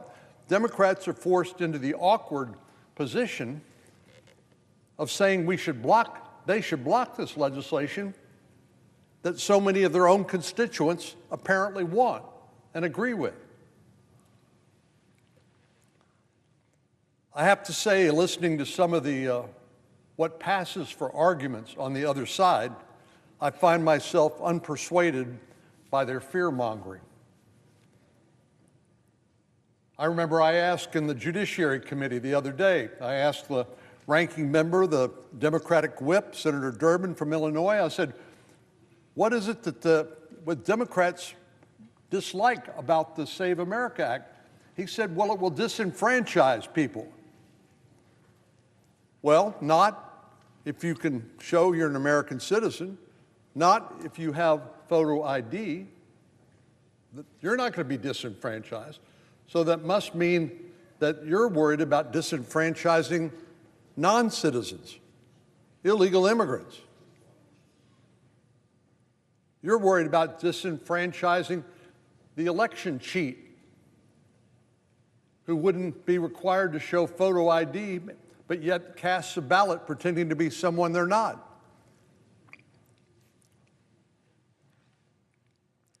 Two days ago, Minority Leader Schumer came to the Senate floor and said the SAVE Act is not about election integrity. It is voter suppression. Well, he's half right. It's illegal voter suppression. But his general argument that American citizens would be denied the opportunity to vote is patently false. 38 states, including states like Georgia and Rhode Island, currently represented by Democrats, require voter ID. Are those states suppressing the vote? Is the minority leader suggesting that 38 out of our 50 states are actively engaged in voter suppression? Well, that's preposterous on its face. Some states, like my state, Texas, requires voters to show an ID with an option to sign an affidavit alongside of a secondary form of ID to establish their identity. In other words, we make it easy. So the idea that the Save America Act will disenfranchise legitimate voters is a bald-faced, well, let me try to be generous. It's not true. And he knows it. The Democratic leader knows that's false, but he has the temerity to stand up here on the Senate floor and to tell people who may not be informed about the details of this that we are trying to take away their right to vote. Well, it's the Democrats who are diluting your vote, if you're a qualified voter, by allowing non-citizens or people who engage in election fraud the opportunity to vote. They're diluting your vote, making it less valuable. So the Save America Act will not disenfranchise legitimate voters. It will simply universalize ID requirements so that all 50 states will play by the same rules. Another charge that we're hearing is that, well, it's just too hard to prove you're an American citizen because you need a passport. You'll need a passport to vote, and any requirement that you need a passport will be too burdensome. Well, of course, anybody who's traveled will have a passport, of course. But once again, this argument that you need a passport to vote is not true. The Save America Act allows Americans to prove their citizenship by a variety of documents, including but not limited to a passport.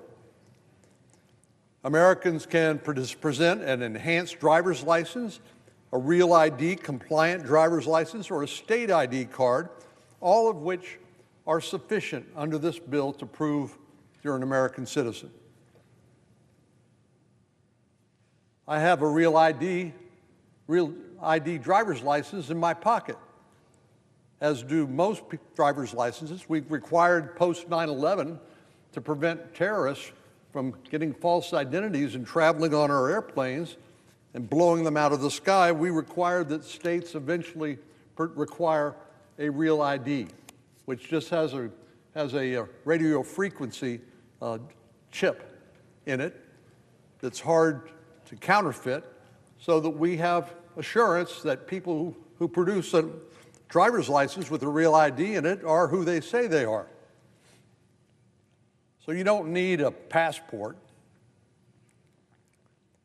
You can use a military identification card. You can use a certificate of naturalization if you weren't born in this country but became, by grace of God, an American citizen.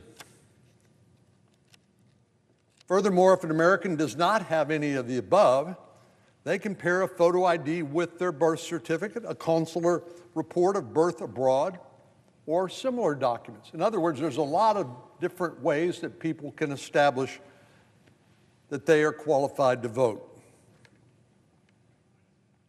Finally, and perhaps the most outrageous charge that our Democratic colleagues have been flinging at us, is that married women, we're going to disenfranchise married women whose birth certificate does not reflect their current married name. They won't be able to vote. Well, that would be foolish if that were true. As somebody who is not only married for 46 years, but the father of 2 adult daughters, I promise I would be the last person on the planet to tell a woman she has no right to vote. So this is nothing but a scare tactic. Certainly, it's easy to be able to establish, based on a marriage license or something else, that some other qualifying document, that your birth certificate name is different than your married name. So this is nothing more than a scare tactic by our colleagues who want what? Why are they objecting to this? Well, let me put it less charitably. They want to make it easier for people to cheat. That's a harsh statement, but you tell me what the other alternatives are. They want to make it easier to cheat. The reality is that the Save America Act provides a process for anyone who changes their legal name for reasons of marriage or otherwise to register to vote. And anyone who's already registered to vote at the time they change their name would just have to update their voter registration. Well, I think women, voters, should be offended that somehow they're not capable of being able to identify themselves either with a marriage license or a birth certificate, or that it's just too hard for them. They can't figure it out. That's insulting.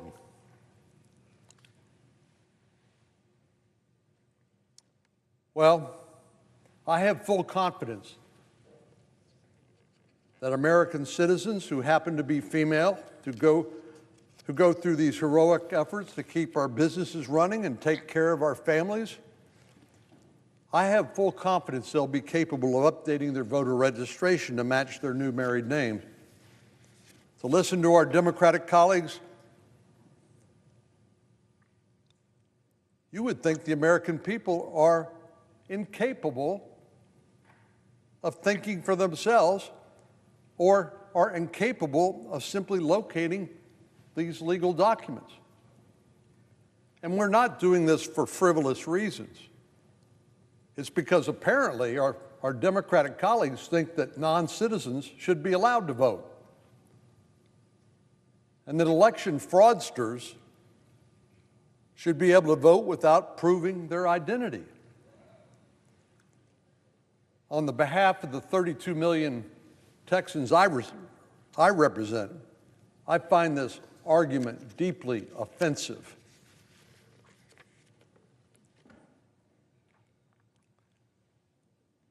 America is the greatest place on earth. What we have here is the envy of people around the world who want to come here because of the opportunities that this great country provides. But one of the most important aspects of America is that our laws are passed by elected representatives and that our laws are legitimized by the consent of the governed, who cast a vote on behalf of those office holders, the members of Congress, on their behalf. And these are positions of trust that we hold. But the authority comes from the voters and comes from the citizens, not illegal immigrants, not election fraudsters. That undermines the very foundation upon which the legitimacy of our government rests. I think a country with citizens bright enough to put a man on the moon and to build the strongest, most powerful military in the world and the greatest economy the world has ever known, I think those folks are smart enough and capable enough to be able to locate their driver's license when they cast a ballot and to establish their citizenship in order to qualify to vote. Any suggestion to the contrary is ridiculous. Mr. President, I yield the floor.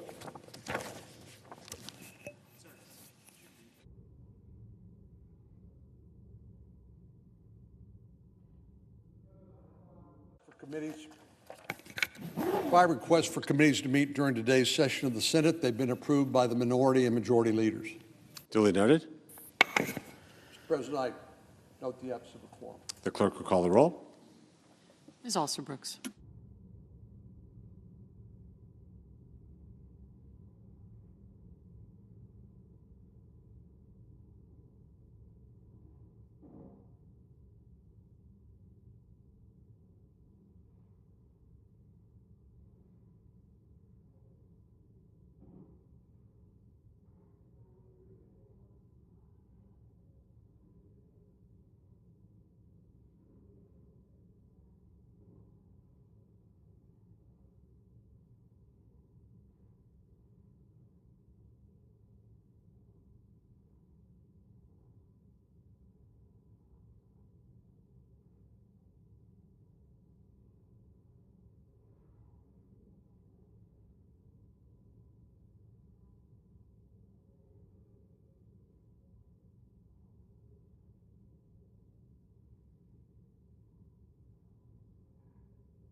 Mr. President.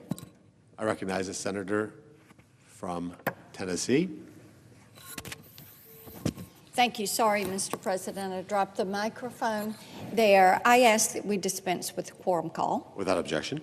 Thank you, Mr. President. You know, it is so interesting that we're finding ourselves here on a Thursday, and one of the pressing issues is DHS funding for Homeland Security. And I find it so interesting that my colleagues across the aisle continue to be given to this concept that they have grown over the last few years. And it is that we need to defund federal law enforcement, and we need to abolish ICE. And of course, we know they have made this commitment to their leftist base that what they're going to do is find a way to go through defunding federal law enforcement and abolishing ICE. And to them, that is the Holy Grail. So let's look at what this actually would do. I think it's important to note that the Department of Homeland Security, that ICE is already funded, fully funded, and will be fully funded through 2029. Now, they can rant and rave all day long, but nothing is going to change that. That is already there. We did that this summer, and it was in the big, beautiful bill, working family tax cut, but of course, they all voted no. No one on the Democrat side voted for that, even though it was the largest tax cut in our nation's history. So they obviously never read the bill to find out what was in the bill. But one would think that with this much time having passed, that they would be aware that ICE is fully funded. Now, what they are doing is prohibiting funding from FEMA, Secret Service, the Coast Guard, and other components of Homeland Security. And FEMA makes up 35% of the DHS budget. And Mr. President, I just think it is so important to note TSA is not being paid. And this is now day 35 that the Democrats have said to TSA and to the American people, we are going to use you as our pawns because we want to make certain that we are defunding federal law enforcement and we're abolishing ICE. So our TSA workers are out there working without a paycheck because of this singular focus of our friends across the aisle. I encourage them to set this aside. We need to make certain that Homeland Security investigations, that TSA, that FEMA, that the Coast Guard, that the Secret Service are all receiving appropriate funding, and that we make certain DHS, Homeland Security, has the funds to keep this nation safe. I yield the floor.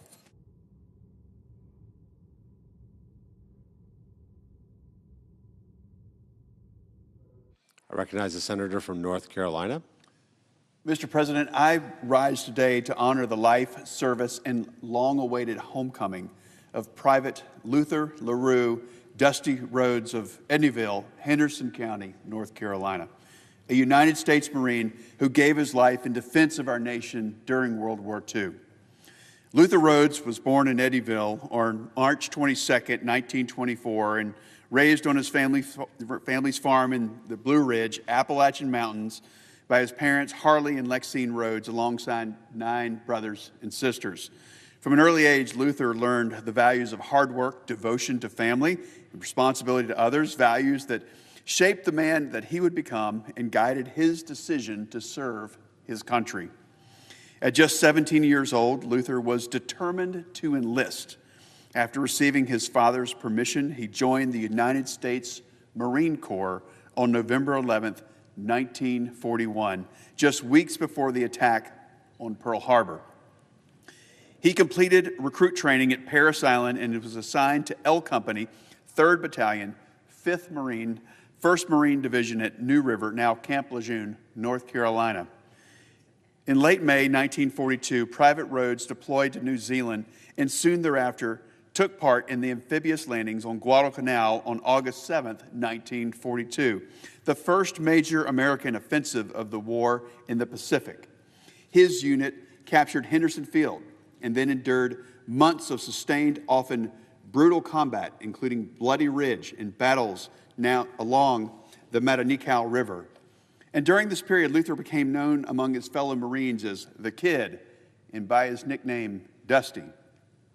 He was young and slight, with light blonde hair and a boyish face, but he demonstrated courage and resolve beyond his years. He earned the respect of the men with whom he served. On the night of October 7th, 1942, during the Third Battle of the Matanikau, Japanese forces attempted to break through the Marine lines. In the darkness and the confusion of that engagement, Luther Rhodes was killed in action. He was 18 years old. His fellow Marines recovered his body the following morning. And one of them, Lawrence Hard Rock Gherkin, who had taken Luther under his wing, was informed personally of the young Marine's death. When Gherkin saw Luther's body wrapped in a poncho, he was overcome with grief. He ordered the men carrying him to handle him with care. Decades later, those who witnessed that moment still recalled how Luther's blonde hair appeared alongside the battlefield. But the chaos of the war and the movement of his remains afterwards created lasting uncertainty. Luther's body was buried in a temporary Marine cemetery on Guadalcanal, but his remains were never returned home. In 1949, he was declared permanently non-recoverable. His parents wrote to the Marine Corps in 1946, pleading for information and expressing their hope that their son could one day be returned to the United States for his final resting place. Their youngest son, Marvin, grew up never knowing his brother. Luther died when Marvin was just 6 months old. For decades, Marvin searched for answers.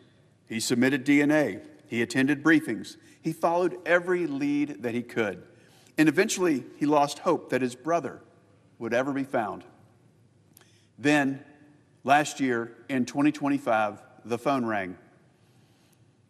The Defense POW MIA Accounting Agency had identified Luther Rhodes from remains buried at the National Memorial Cemetery of the Pacific in Honolulu. Advances in DNA technology had finally made it possible. After 83 years, Luther was coming home. And for the people of Henderson County, that news meant something deep. It meant a son of the mountains who left home as a teenager to serve his country was finally coming back to the hills that raised him. Next weekend, Luther Rhodes will be laid to rest at Edneyville United Methodist Church near his parents and siblings in the soil they prayed he would one day return to, back in the Appalachian Mountains among his own people. That identification came through persistence, careful research, and an unwavering commitment to the principle that no American service member should ever be forgotten. It came through the extraordinary work of the Defense POW MIA Accounting Agency. It came through the advocacy of the Hedrick Rhodes VFW Post 5206 in Hendersonville, and it came through the determination of family members and community leaders who refused to abandon the search. To Marvin Rhodes and the entire Rhodes family, the people of North Carolina honor your brother. We honor your sacrifice, and we are grateful that Luther is finally coming home. Mr. President, I ask that my colleagues join me in honoring Private Luther LaRue Dusty Rhodes, United States Marine Corps, and in reaffirming our commitment to never cease our efforts to account for those who remain missing in action. May God bless the memory of Luther Rhodes, and may God bless the United States of America.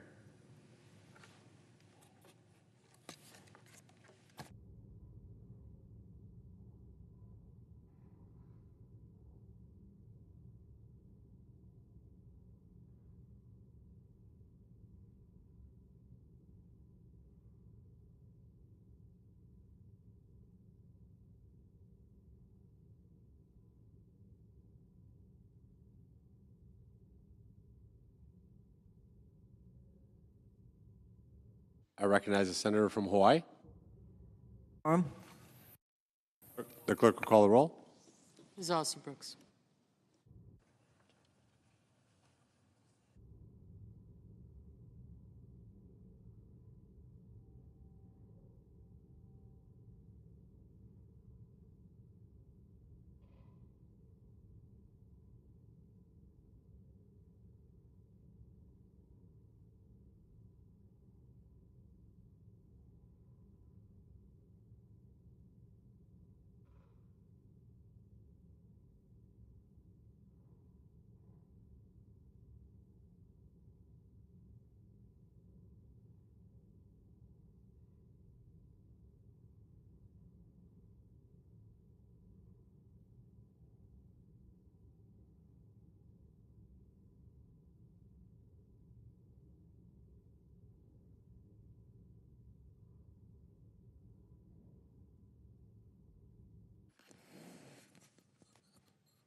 Mr. President, I recognize the senator from Tennessee. I ask that we dispense with the quorum call. Without objection.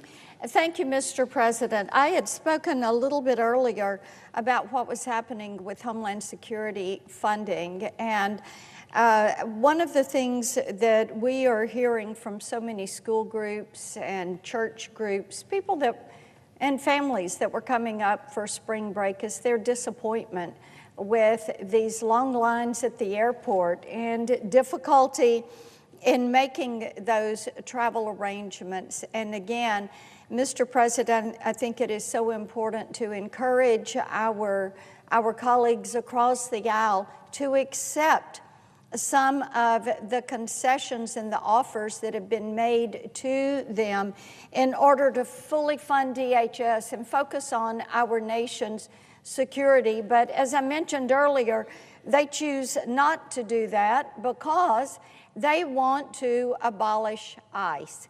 And that is their North Star right now. That is their guiding principle. They are all about abolishing ICE. So let's look at what that would mean. One of the things that we have learned from the American people is they wanted to see our nation's border closed. They wanted to make certain that we, the American people, know who is coming into our country and why they are coming into our country.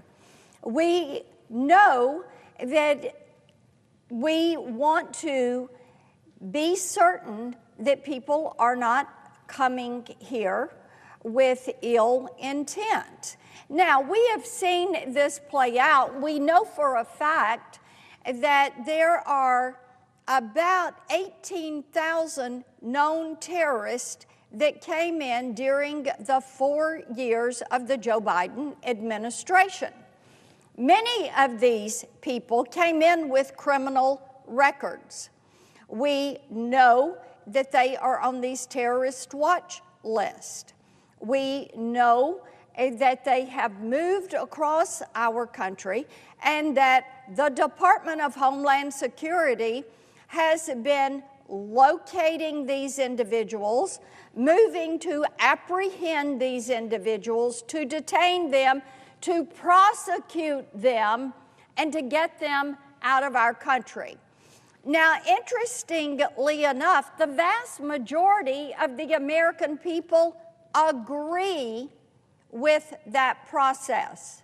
They agree that these are individuals that should be removed from the country. And Mr. President, it is really quite amazing to me.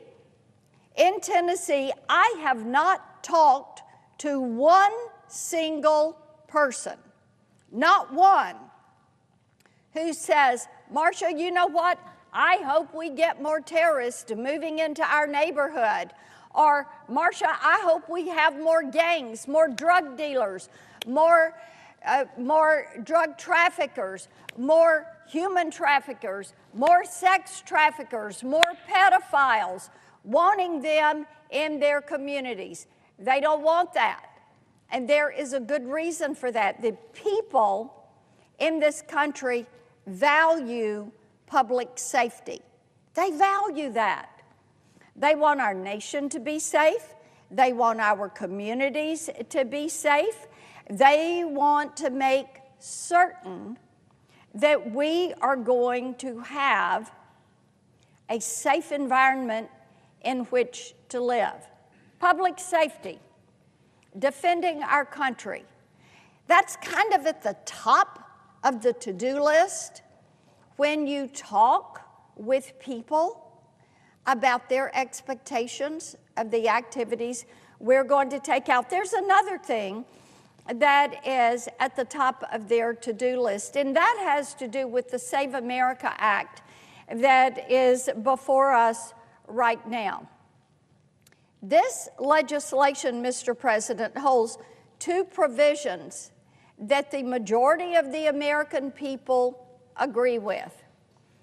Democrats give it a 71% thumbs up approval rating. Independents approve it by about 85%, and over 90% of Republicans approve this. And it's really quite simple. It really is common sense. Common sense, obviously, to Democrats all across the country, independents all across the country, Republicans all across the country, but to the Democrats in this chamber, Mr. President, they say, oh, no, no, no, don't you don't. The two provisions are this. Number one, if you are going to register to vote in a U.S. election, you have to prove that you are indeed a U.S. citizen. Very common sense. We don't allow people that are not citizens to register to vote because they're not a citizen.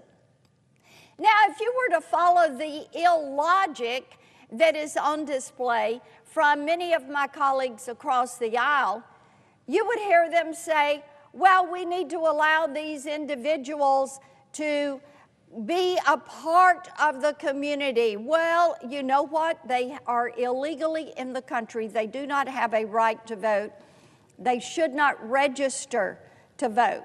But we've got 19 states, 19 in this country, 19 states that will allow people that are illegally in the country to get a driver's license. Well, what does that have to do with voter registration? Because of the motor voter law, Mr. President, what they will do is get that driver's license, and then they check that little box that says they can register to vote or they want to register to vote.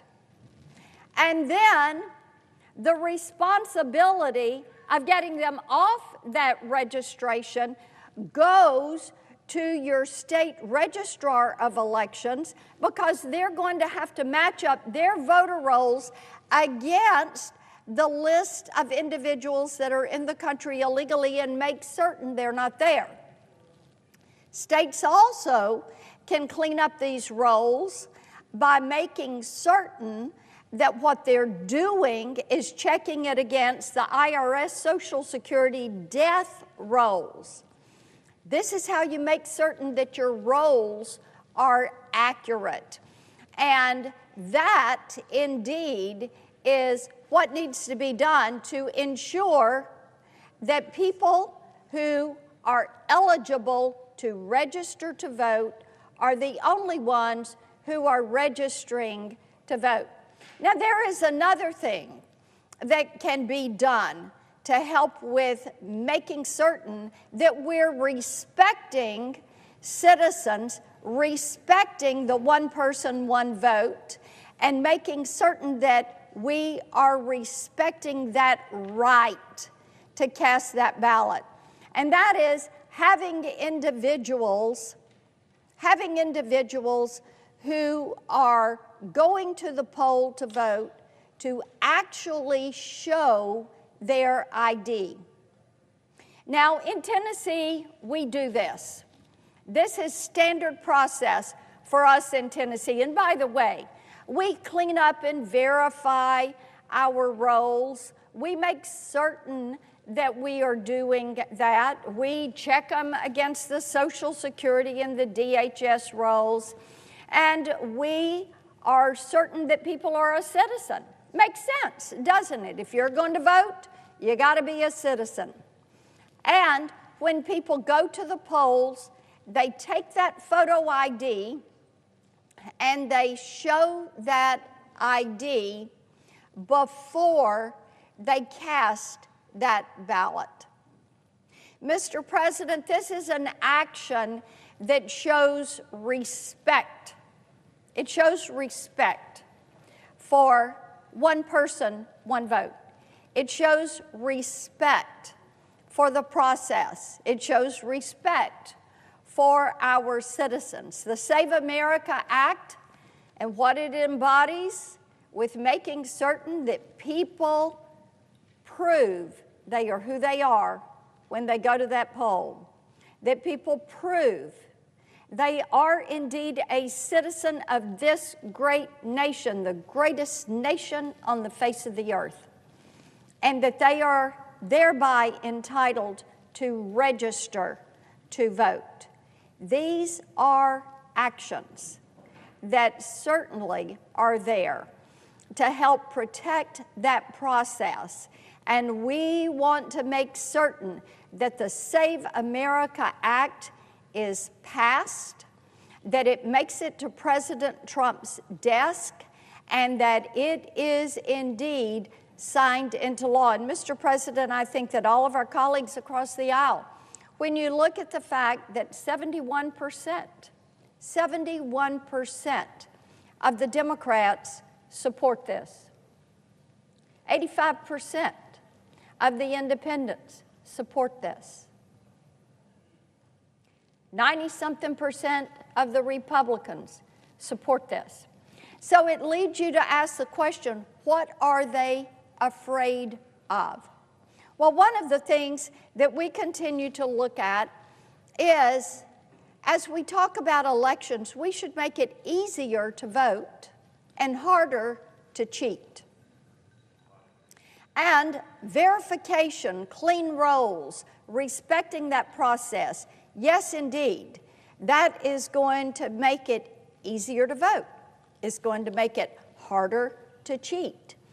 That is something that the Save America Act would accomplish. But our colleagues across the aisle are fearful of that. So I would encourage my friends to think long and hard, Mr. President. What are they afraid of with the Save America Act? Are they concerned that it would eliminate fraud? Are they concerned that it would clean up elections? Are they concerned that our counties and states might verify and clean up those voter rolls? Why would they not want to do this? I was doing a telephone town hall with Tennesseans the other night, and we had several thousand on the phone, and a gentleman asked this question, and he said, I don't get this. What are the Democrats afraid of with the Save America Act? And I told him, I said, you know what? I don't get it either. Because if we want to preserve one person, one vote, if we want to make certain we are protecting your right to make certain your vote counts, then these two steps would go a long way to giving individuals the confidence that they want to know that their elections are going to be fair. And in Tennessee, we've been ranked as we're ranked as #1 in election integrity.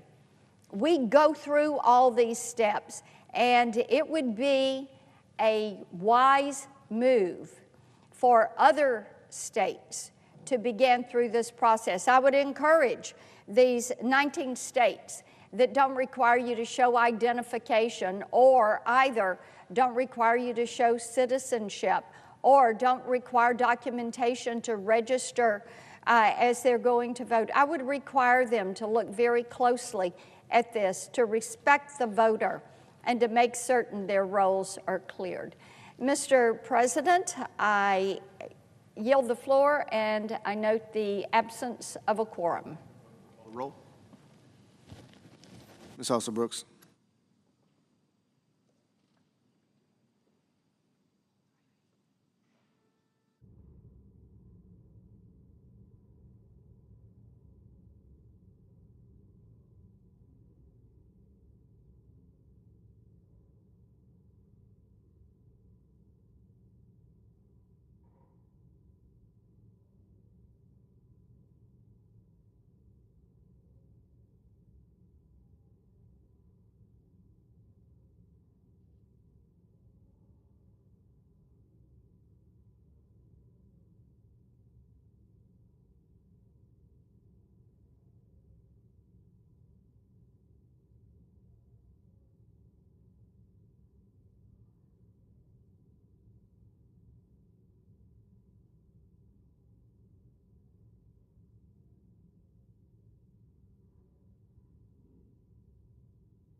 Mr. President. Senator from California. Request that we suspend the quorum call. Without objection. Okay. Mr. President, I also ask unanimous consent to use a framed photograph as an exhibit during my remarks.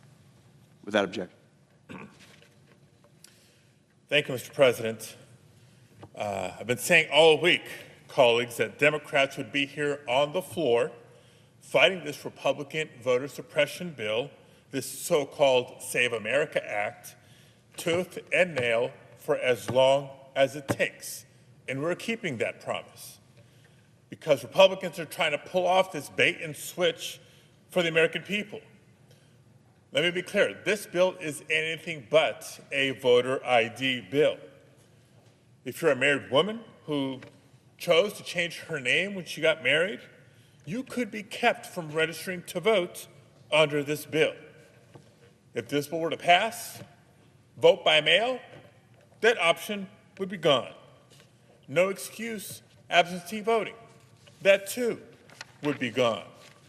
Your driver's license, which most people think would be sufficient under a voter ID law to access the ballot box, not good enough anymore. Why? It's because the American people are tired and angry about the Donald Trump disastrous agenda, the failures of the Republican majority to improve their lives. And instead of facing the consequences of their actions and owning their record, they want to change the rules of our elections to avoid consequences from the voters. And I can't help but note the timing of this debate. 61 years ago this week, President Lyndon Johnson came to the Capitol and addressed a joint session of Congress, delivering a powerfully important message to his fellow Americans, a message that is still resonating to this very day. He said, quote, "Rarely are we met with a challenge, not to our growth or abundance, our welfare or our security, but rather to the values and the purposes and the meaning of our beloved nation." A challenge to the values and the purposes and the meaning of our nation. That's a pretty good summary of what's happening this week.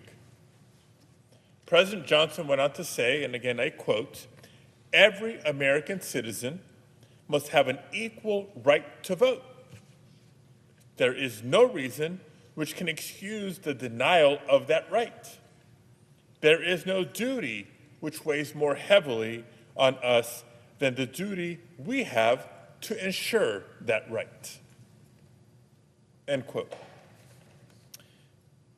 President Johnson was speaking not just to Congress, but to America in the days after Bloody Sunday, when civil rights activists, including former Congressmember John Lewis, when they were violently attacked and beaten crossing the Edmund Pettus Bridge as they marched for the right to vote.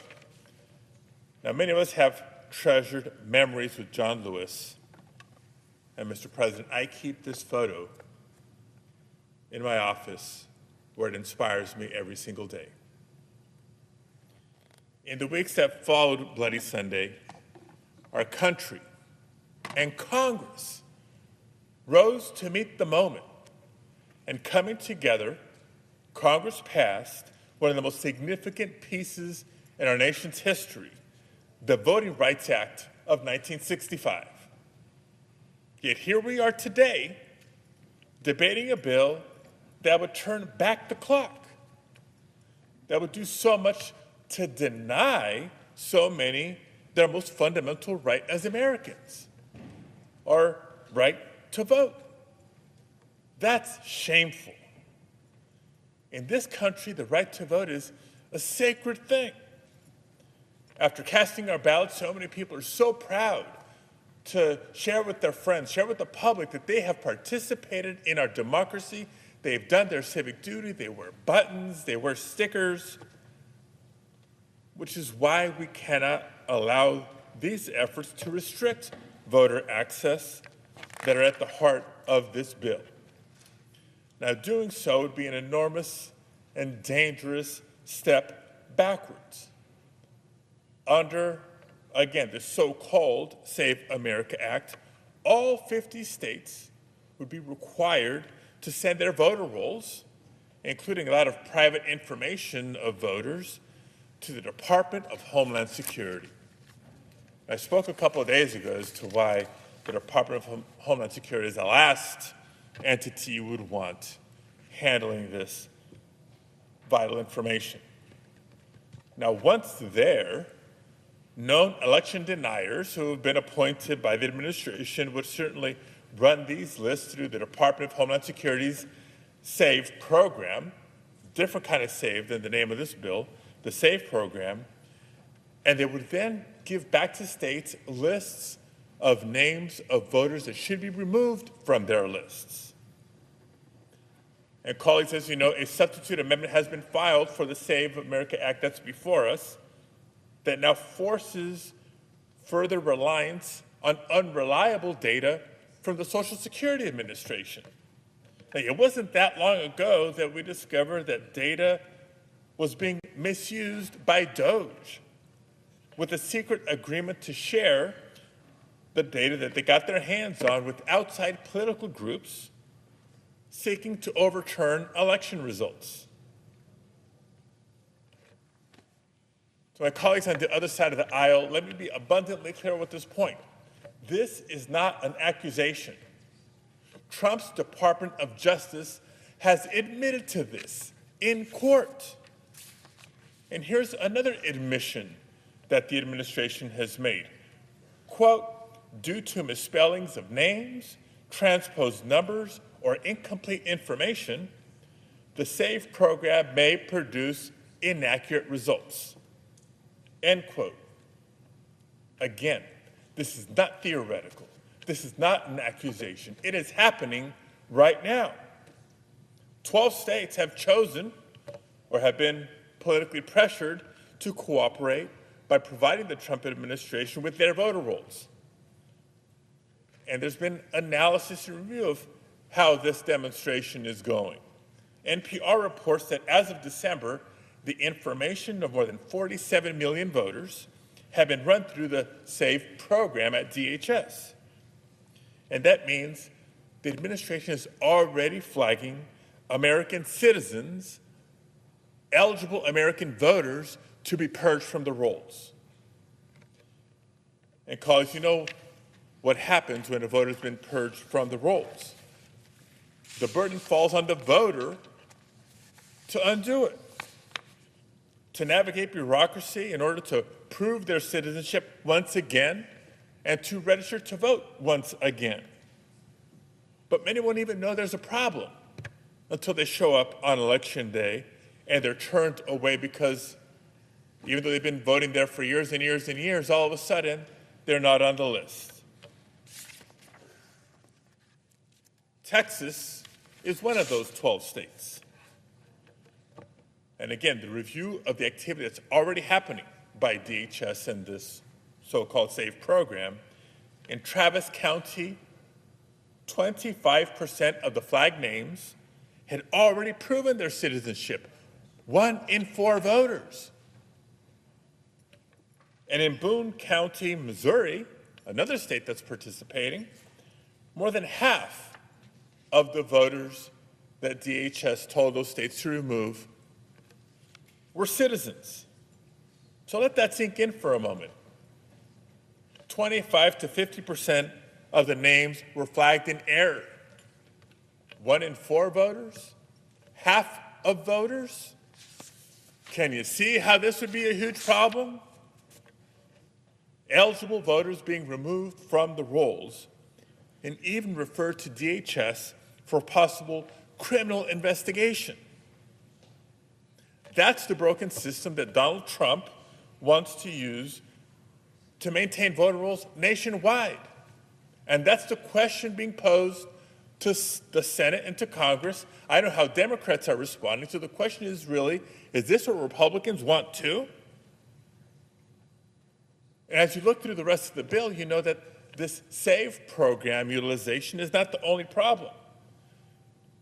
And we don't have to guess as to what the strict documentation requirements would cause if imposed on the voters.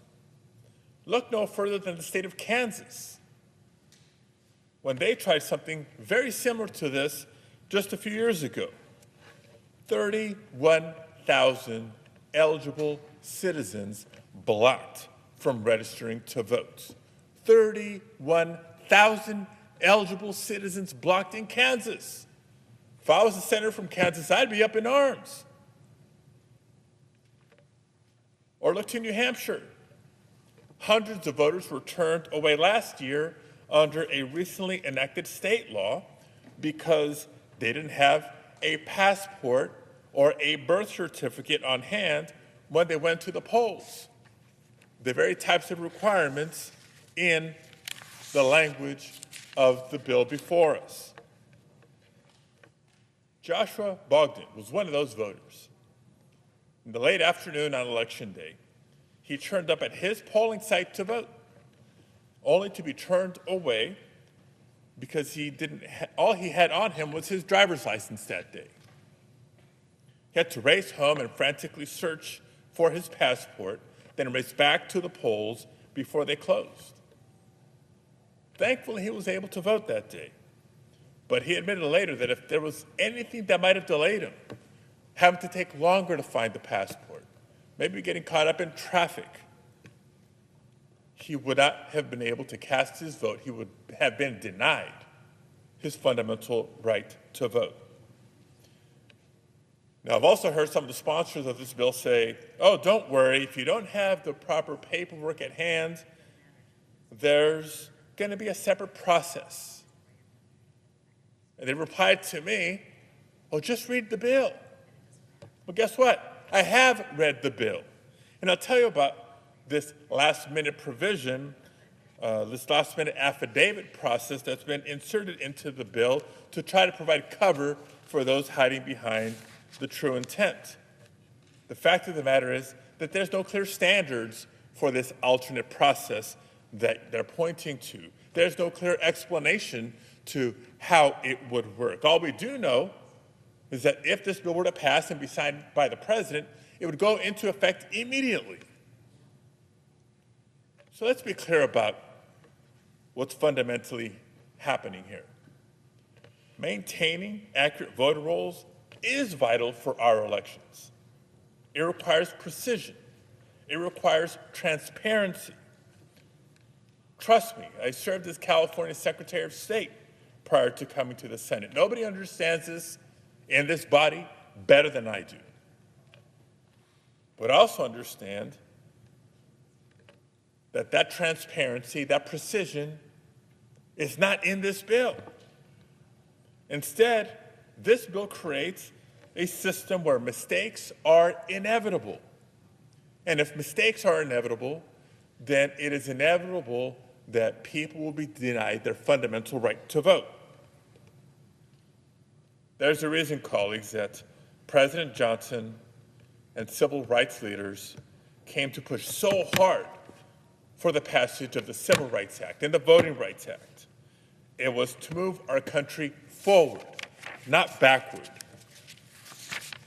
But this bill, this so-called Save America Act, would be a huge step backwards for our country. Democrats are prepared to meet this challenge.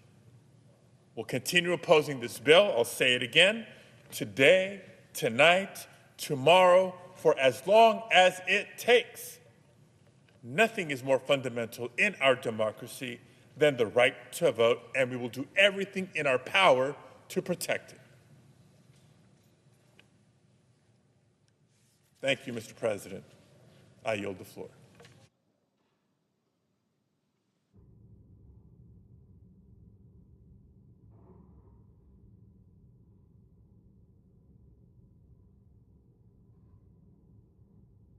President. Senator from Nevada. Thank you. Mr. President, I rise today to express my strong opposition to the Save America Act. Let me be clear right off the bat. I believe in protecting the integrity of our elections. I believe our elections should be and are safe and secure.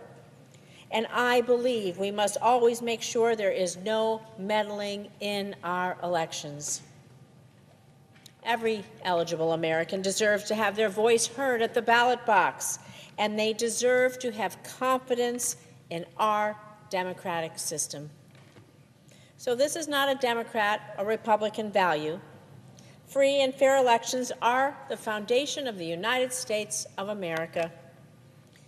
And protecting these free and fair elections should be something every elected official should support. But that's not what this bill is really about. It's not what this bill is really about. The hyper-partisan so-called Save America Act, it isn't about making our elections any safer. It's not even about keeping our elections free and fair. It's quite the opposite. This bill is about making it harder for eligible Americans to vote and shrinking the size of our electorate to benefit Republicans. This bill would impose strict restrictions on Americans' ability to vote, restrictions so severe that a woman who gets married and changes her last name could be barred from voting because her last name doesn't match her birth certificate. Think about that. You take your husband's name, now you can't vote because your current last name doesn't match your birth certificate. You know, you see Donald Trump and Washington Republicans, they're so afraid of being held accountable for their actions and their jobs and what they're doing, that they're trying anything that they can possibly do to prevent people from voting in order to increase their odds in this year's midterm elections. They know their actions to raise gas prices, cut your health care, increase costs through illegal tariffs, groceries up, rent up, utilities up. They are not popular with the American people. And that's why Trump first tried to rig congressional maps in red states like Texas and Missouri to give Republicans an advantage. And when that didn't work, Washington Republicans, well, they decided to push a hyper-partisan bill. You heard me right. Instead of working to improve your lives, to improve lives of Americans by lowering costs at the kitchen table, by expanding access to health care, and face the voters on the merits of their work, they would just rather restrict the electorate. In other words, they just want to stop people from voting. And at a time when families are struggling, we're struggling to make ends meet, when people are being squeezed by rising prices at the grocery store, now at the gas pump, going higher and higher every day, well, and at the doctor's office, if you still have insurance. Washington Republicans have chosen to focus all of their efforts, every single one of them, on preventing people from voting. Washington Republicans not lowering your costs. They're not helping working families get ahead. Instead, they're making it harder for Americans to exercise their constitutional right to vote. So let's not kid ourselves here. Washington Republicans are using this totally unnecessary and harmful bill, well, as a distraction. A distraction from the fact that families are struggling to keep up with the rising costs of their lives. A distraction from the fact that gas prices are going up every single day. A distraction that groceries are more expensive, and they're going up every single day, along with the price of gas. It's a distraction from the fact that too many Americans are just worried about how they're going to afford their health care and their medication, and what tough choices they may have to make in order to make ends meet. These are the things that really keep people up at night, and these are the things that the Senate should be focused on. And so Trump and Washington Republicans have done absolutely nothing to lower the price of your groceries or your gas, and nothing to make sure that your health care is more affordable. Washington Republicans simply don't care about your monthly bills going up and up. Instead, we're debating a bill that does absolutely nothing to make life more affordable for anyone. So what should we be doing? We should be working together to protect against real threats to our elections, like foreign interference, voter intimidation, and making sure that every legal vote is counted, not creating new obstacles for Americans who are simply trying to exercise their constitutional right to vote. We should be working together to address real threats and the real challenges that American families are facing today. I said, taking care of your family, kids going to school, rent, groceries, utilities, opportunity. We should be working together to address those financial pressures that families are under, to come up with the good solutions, good policies that will actually make a real difference for people in their lives at their kitchen table. And that's really what we've been elected to do. And so we owe it to the voters to do that, and we also owe it to the voters to protect their right to vote in future elections. So to be clear, I will not support policies that make it harder for eligible Americans to vote. And so I urge my colleagues to reject the Save America Act and get back to focusing on what actually matters to the American people, lowering everyday costs, making life more affordable, and a good future more attainable. Thank you, Mr. President. I note the absence of a quorum. Ms. Elsa Brooks.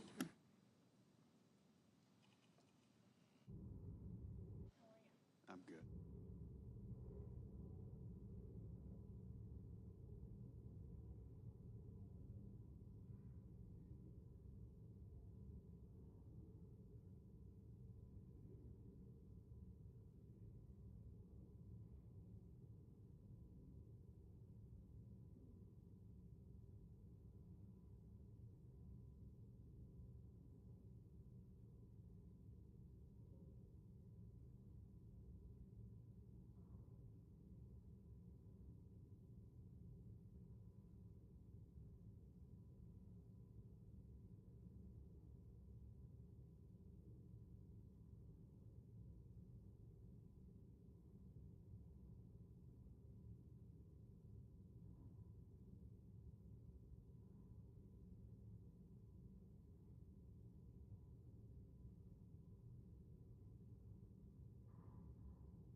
Mr. President.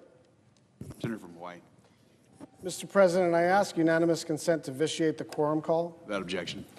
Mr. President, I want to read excerpts of a letter March 17th to Senators Collins and Britt from the border czar and the Director of Legislative Affairs for the Trump administration.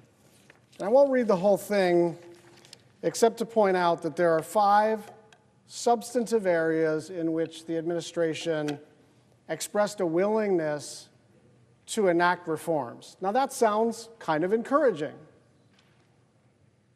But I want to read the 5 points. I'll summarize. The first is we will expand the use of body-worn cameras by DHS law enforcement undertaking immigration enforcement operations. Fine.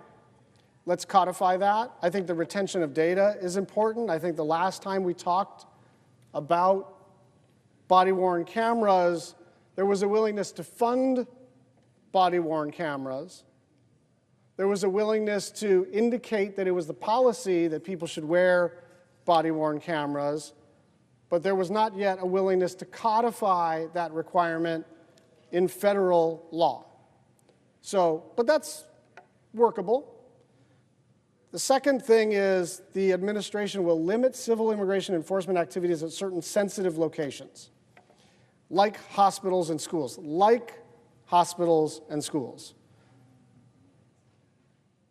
There are more sensitive locations than hospitals and schools. Churches, synagogues, mosques, polling locations. There are multiple sensitive locations where we've just decided until now, as a society, that that is not a good place for law enforcement, especially a roving patrol, to be. The government should not be in a church or a synagogue or a mosque or a temple. The government should not be in a hospital conducting immigration enforcement. The government should not be in a polling location or near a polling location conducting immigration enforcement. And so the idea of limiting civil immigration enforcement activities at certain sensitive locations is a reasonable start. However, I would like to rule out all of the sensitive locations and not just say like hospitals and schools. Now here's where it gets a little worse. Like those are fine. That's workable. That's negotiable. I want to take you through the next 3 bullet points. This is the 3rd bullet point, starts with the administration will adhere to current law that affords Congress oversight of DHS detention facilities. It's literally saying, we got 5 concessions we're willing to make, and one of them is to adhere to current law. What in the hell is happening to this country where it is a concession from one political party to the other to adhere to federal statutory law? That is not a concession. That is not something we have to negotiate for. That is not a show of good faith. It's also a concession that they were not adhering to current law until now. This is an offer. We offer that we're going to follow the law. The 4th point is the administration will enforce the use of visible officer identification. I think that's also referring to a current federal statute. And by the way, the question of masks is a little sticky. There's no question in my mind that masks are being overused, and there's no reason that ICE officers and ICE officers alone all have to not reveal their face, their badge number, even what agency they work for. The reason people trust their local police department is because when something happens, you see the face, hello, I'm Officer so-and-so, how can I be useful? There are some very narrow circumstances, an undercover operation, or if an agent has been doxxed, where you may want to protect their privacy, but that is not the norm, and it has become the norm within ICE. And here's the final bullet point. The administration will adhere to existing law and practice of not deporting any U.S. citizens. That's a concession. We're not going to deport any U.S. citizens in violation of federal law. That's a give to us? That's not a give to anybody. That's the federal law. And this was what was sent as a, look, we're working on it. And so all of this is to say, we're not that close to a deal on ICE. It's not that discussions are not ongoing. It's not that there aren't people of good faith trying to figure out how to both fund this agency and reform this agency. Those conversations are going on, but there's not a serious person in this building who thinks a deal is imminent. There is not an imminent deal. By the way, even if we had conceptual agreement, it takes time to draft legislative text, vet legislative text, get House and Senate, Republicans and Democrats, and the White House on board. We're not that close. And in the meantime, TSA workers are not getting paid. And in the meantime, the Coast Guard has experienced a lapse in appropriations. And in the meantime, FEMA has a lapse in appropriations. And in the meantime, CISA, which does our cybersecurity in the middle of a war, has a lapse in appropriations. And so all I am asking, all we are asking, is release the hostages. These government agencies did nothing to deserve being defunded. And by the way, that's exactly what we did about 6 weeks ago, is we decided we're just not in agreement about DHS, and so let's fund the rest of the government. 96% of the government is now funded. We funded the Department of Defense, we funded the State Department, we funded the National Institutes of Health, we funded the Centers for Disease Control, we funded the Department of Energy, the Department of Interior. We funded all of those departments because they have nothing to do with the current debate. And so what I'm saying is, we're not there yet on ICE, but why in the heck would we punish TSA? Why in the heck would we punish the Coast Guard? Why would we do that? And so I am completely flabbergasted at the position of the Republicans. And I respect the person who's about to object, and we're going to engage in all of this. But let's just be really clear what their position is they won't fund TSA, they won't fund Coast Guard, they won't fund FEMA, they won't fund cybersecurity unless we attach ICE to it. Let's just be adults, continue our negotiation about ICE, and release the hostages. These are American citizens working for the government, working for the public, without a paycheck, and we could solve this right this moment. And so I ask unanimous consent that the Senate proceed to the immediate consideration of the Murray bill that is at the desk, that the bill be considered read 3 times and passed, and that the motion to reconsider be considered made and laid upon the table. Is there objection? Mr. President, reserving the right to object. Senator from Oklahoma. Mr. President, thank you. My friend from Hawaii makes a great case in a lot of areas, and he's correct. This has been incredibly frustrating for TSA, for Coast Guard, for so many other folks that are national security professionals. DHS has 250,000 federal employees, 250,000. ICE has 20,000 of that 250,000. And the argument has been about those 20,000 somewhat, but the problem is those 20,000 also do a pretty vital job for the country. Let me give you an example. Homeland Security investigators are part of ICE. Those Homeland Security investigators are the federal agents that actually investigate human trafficking. They're the federal agents that do drug smuggling across the border. Homeland Security investigators are the investigators that actually prohibit American arms sales going out of the country to foreign nationals. These individuals are very important to us. Now, a fraction of ICE is what they call ERO, that's actually doing the arrests here, but a large portion of ICE, of those 20,000 folks, are actually doing a lot of our drug smuggling, human trafficking, arms trafficking, all those functions as well. So to be able to say I'm defunding ICE is one thing, but you're also defunding all those federal entities that are Homeland Security entities on it as well. That's our challenge in this.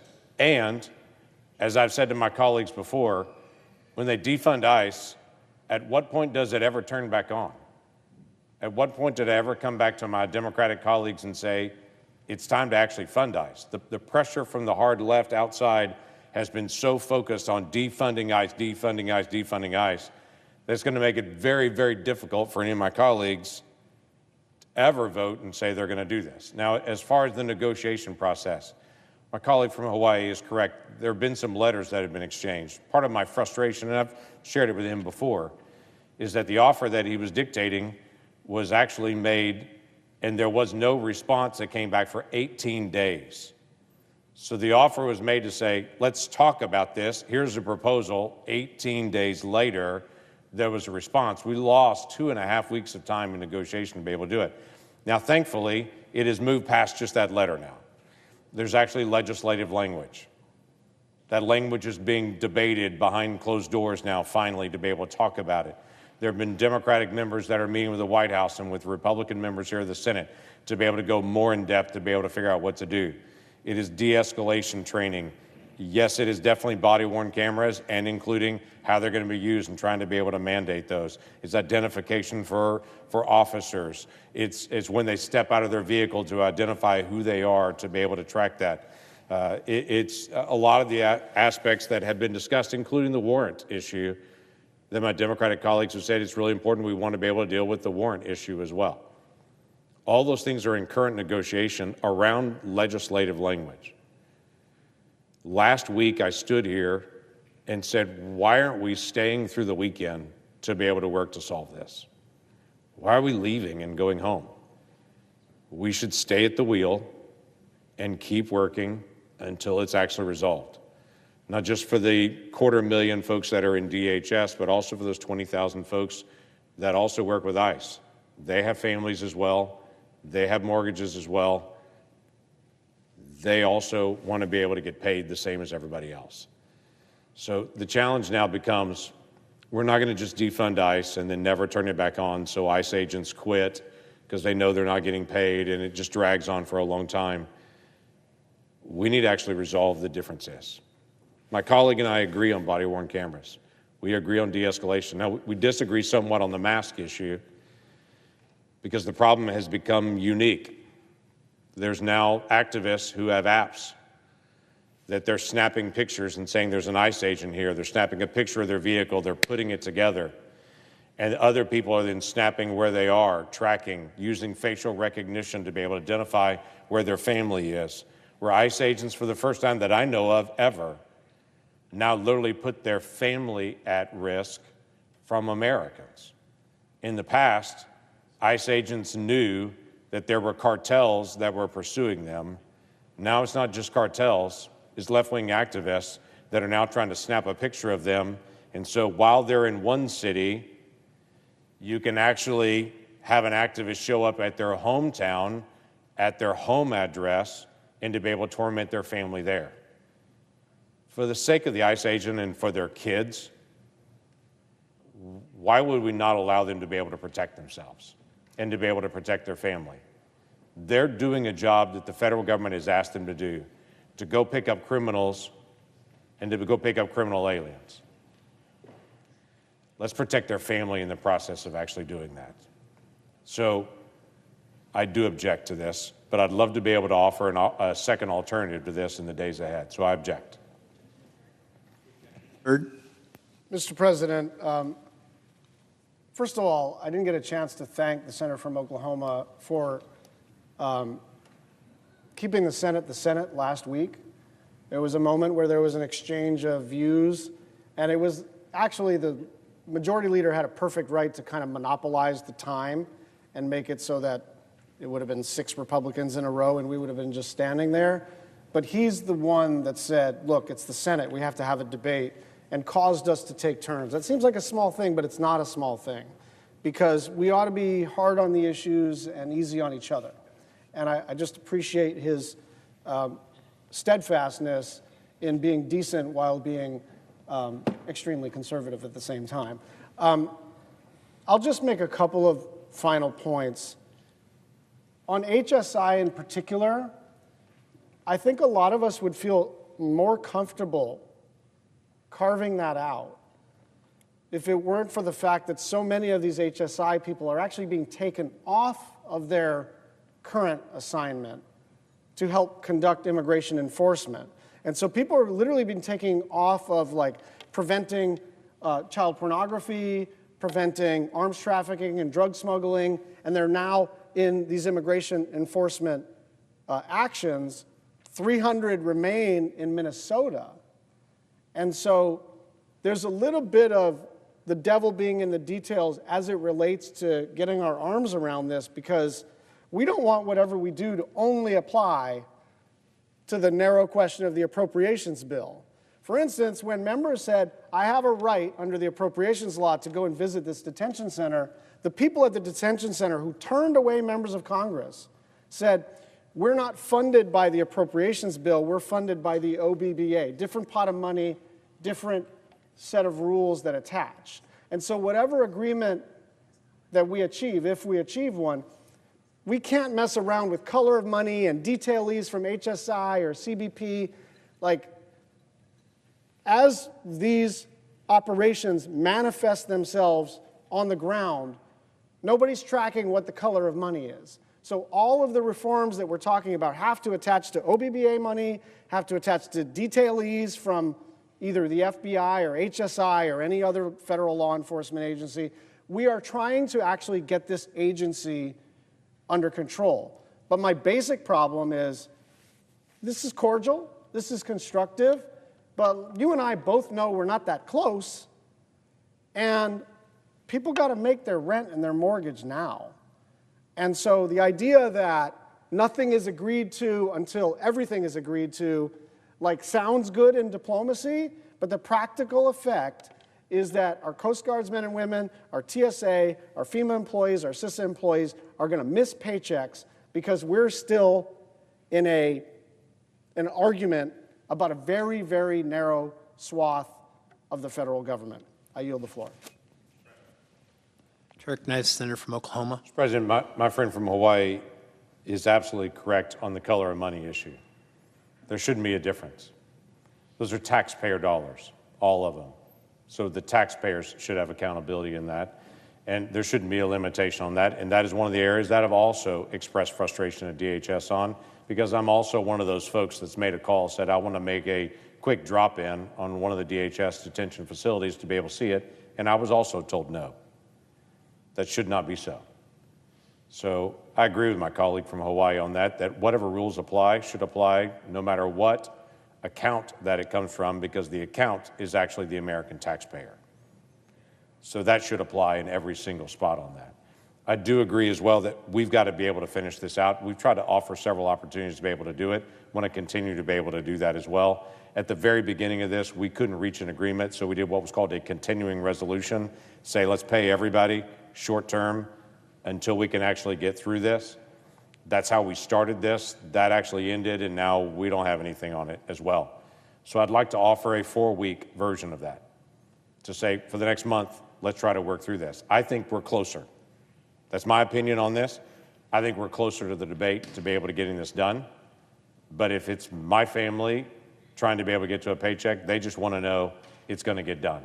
So I'd like to offer a simple amendment, that is to take DHS funding, do a continuing resolution for the next month, and to be able to have it all funded. Let's keep debating, let's keep working this out, but make sure that everybody gets paid. So I ask unanimous consent that the Senate proceed to the immediate consideration of calendar number 156 HR 4553. I further ask that the substitute amendment at the desk be considered, agreed to, the bill as amended be considered, read a third time, passed, and that the motions to reconsider be considered, made, laid upon the table.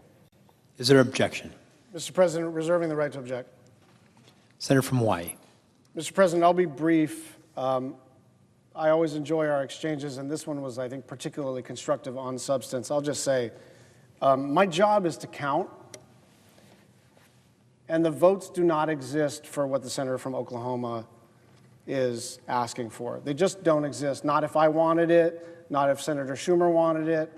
The votes are not there, and I think that one of the things that I've tried to convey to my Republican colleagues is the depth of feeling, not because there's some group demanding that we be tough on this, but because American citizens have been deported, American citizens have been killed at the hands of this agency. It doesn't mean everybody in this agency is not trying their best. It does mean that this agency is in desperate need of reform, and we do not have the votes to extend funding for this agency without reforms, whether it's 1 day, 1 month, or 1 year. I yield the floor. I object. Objection is heard.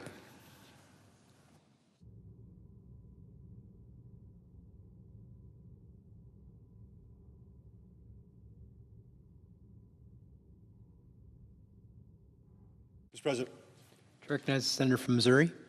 Thank you, Mr. President. I'm going to address two issues. The first is the funding of DHS, and the second will be on the Save America Act. I actually agree with the senator from Hawaii. I don't think we're close.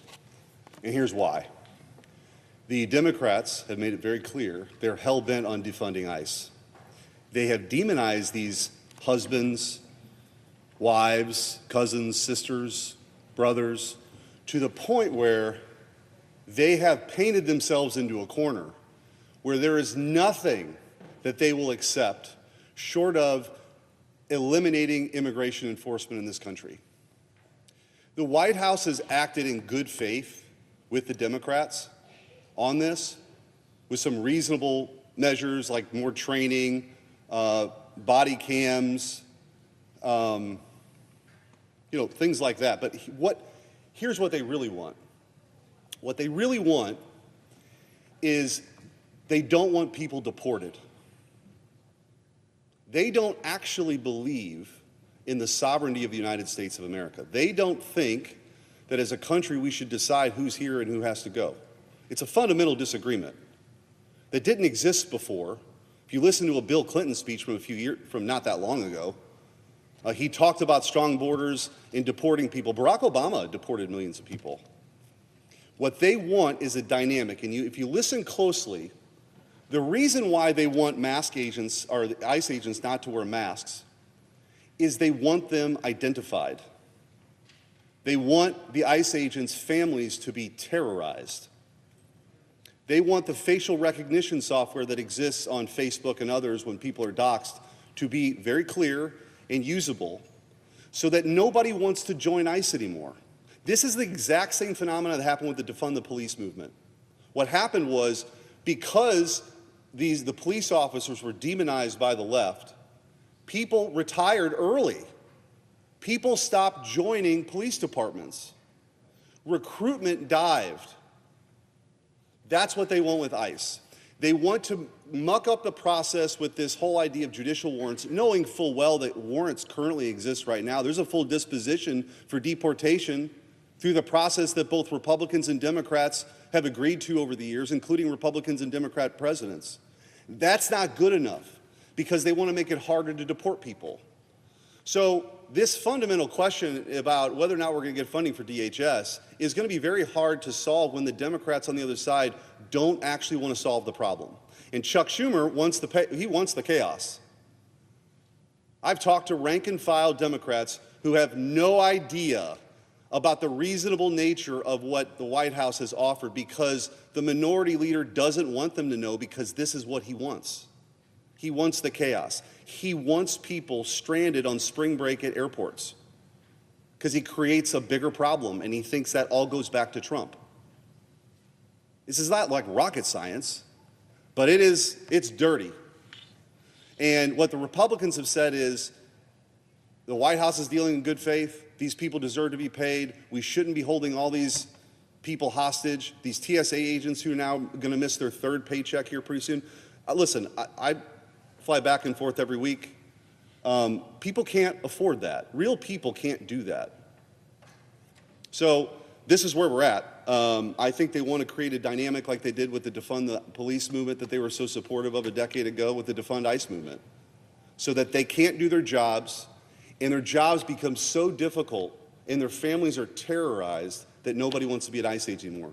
And then what do you have? You have amnesty for the 15 million people who are here illegally, the de facto amnesty because they're not going to be deported. That's the truth. Now, they're not going to say it on the Senate floor, but that's really what's going on. And so, as far as I'm concerned, we're not going to do anything that kneecaps ICE's ability to do their jobs. The American people, this was on the ballot, they support deportations. They don't think that rapists and murderers who are here in this country are more important, illegally, are more important than American wives and daughters. So that's the dynamic. Mr. President, I also point out, as we talk about the Save America Act, the graveyards of history are littered with the bones of once great republics that chose to die. Not because foreign armies stormed their gates in a single dramatic assault, but because their own leaders slowly, deliberately, and cowardly surrendered the thing that made them nations in the first place. Rome didn't fall in a day. Constantinople didn't collapse overnight. They died by 1,000 small surrenders, each one dressed up as compassion, progress, or decency, until there was nothing left worth defending. Mr. President, today this Senate stands at the same crossroads. Great republics don't die by accident. They commit suicide. And the suicide always begins when the ruling class loses the moral courage to defend citizenship, truth, and the innocence of the next generation. The Save America Act before us is not 3 unrelated titles. It's one urgent existential question. Will America still have the will to live? Or do we join the long list of civilizations that quietly chose decline? Yesterday, I answered the Democrats' lies with the actual text of the bill.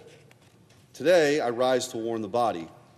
We're watching a nation decide whether or not it chooses to exist. It won't happen overnight, but over time, this is what happens. First comes the surrender of citizenship itself, and that's Title I of the substitute that I've offered, Save American Voters. We just endured 4 years of the wildest open border in American history. Millions and millions and millions and millions of military-aged men from 160 different countries flooded into this nation while Democrats cheered diversity and equity.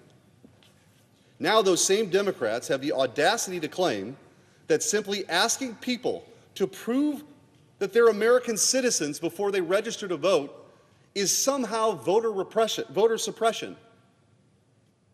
Let me translate what they're really saying. They want those people who came here illegally to vote for them to suppress the vote of actual Americans.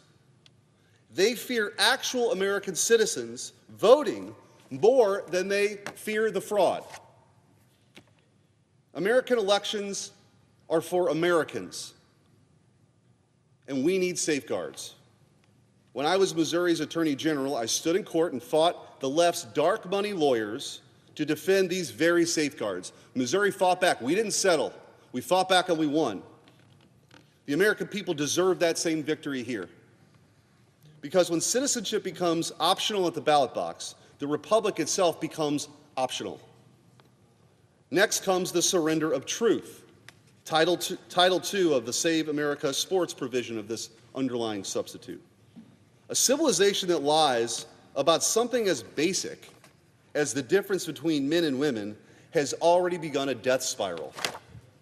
Title II simply says what every normal American already knows.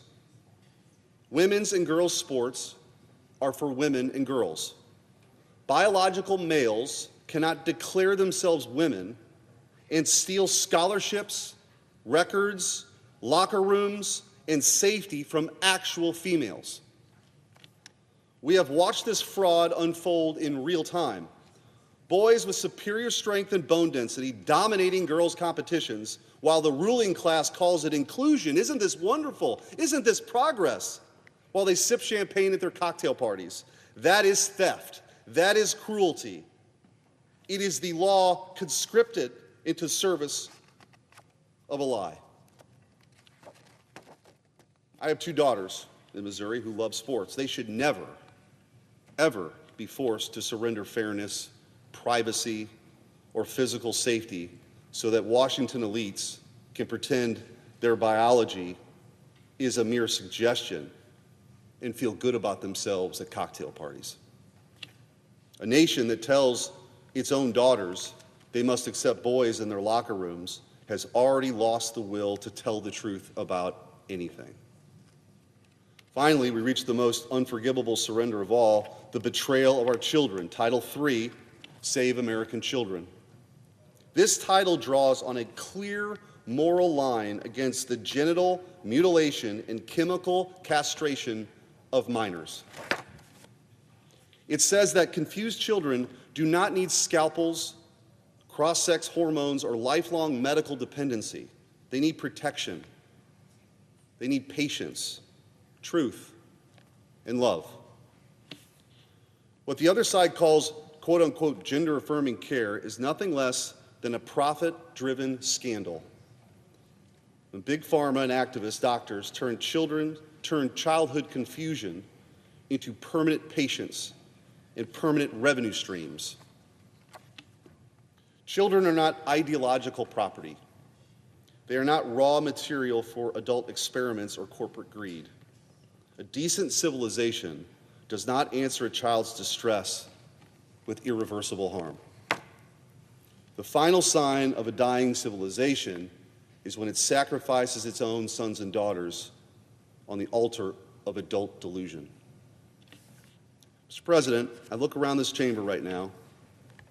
Watch the Democrats on this floor today melting down, screaming about Elon Musk, changing every subject except challenging and changing the subject on everything except the actual text of the bill before us.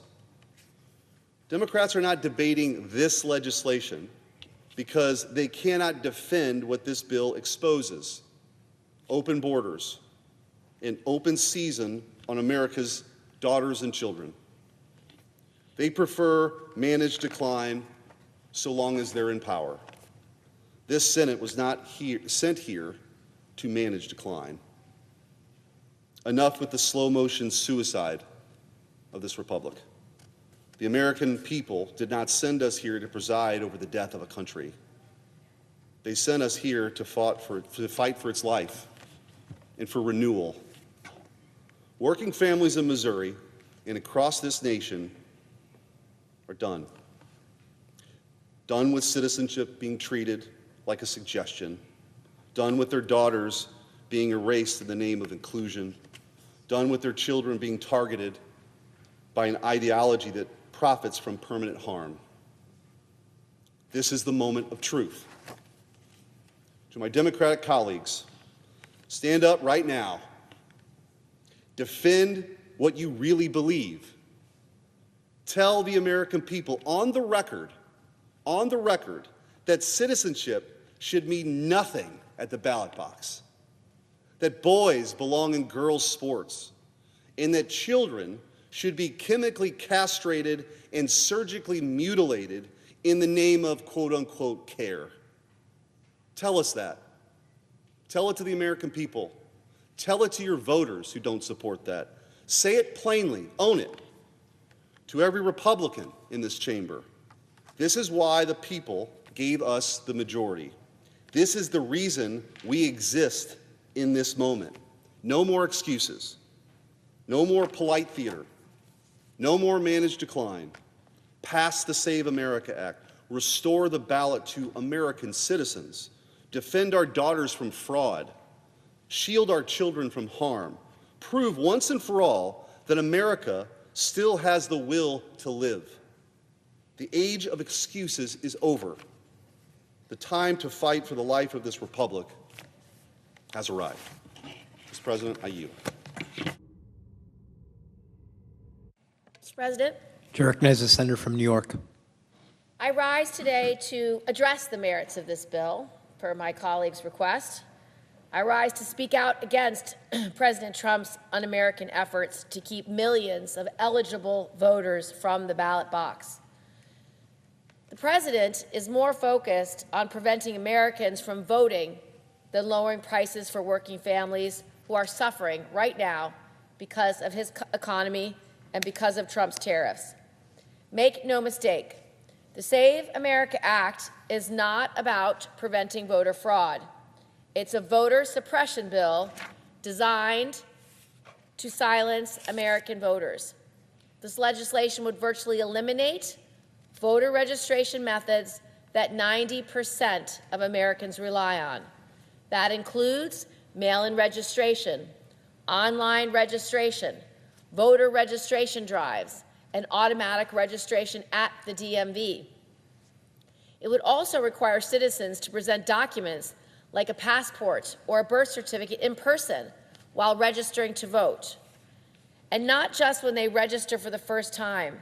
Every time someone moves, or if a woman changes her name when she gets married, or if a person wants to update their political party affiliation, they have to go back to the election office in person to re-register with those specific documents. Up to half of all active registered voters, that's 100 million Americans, register or re-register to vote every federal election cycle.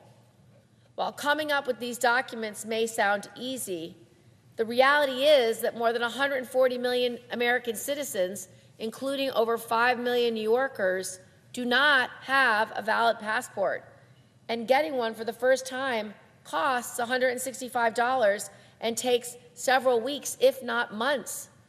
On top of that, nearly 70 million women who have taken their spouse's name do not have a birth certificate that matches their new legal married name. The newest version of this bill also ends mail-in and absentee voting with very limited exceptions, putting a massive barrier to people's ability to vote if they work during the day or otherwise can't make it to the polls in person. That means, in practice, this legislation would disenfranchise millions of American voters. But it wouldn't just make it harder for new voters to register, or for registered voters to change their information, or for people actually to vote.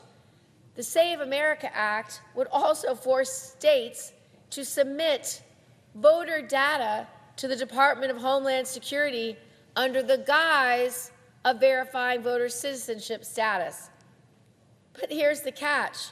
Registered voters who are flagged by DHS, which has a history of misidentifying U.S. citizens as ineligible to vote, would make them have to prove their citizenship or be removed from the voter rolls. That means that registered voters could be purged from the rolls, then face the additional burden of confirming their citizenship in person with an accurate passport or birth certificate. That is an extraordinary burden to put on working Americans just trying to exercise their right to vote. It's unacceptable. And let me just put a finer point on this. If you take out your wallet and find your identification, it's going to be a driver's license. It's going to be an insurance card. It's going to be your military ID. None of those pieces of identification are valid.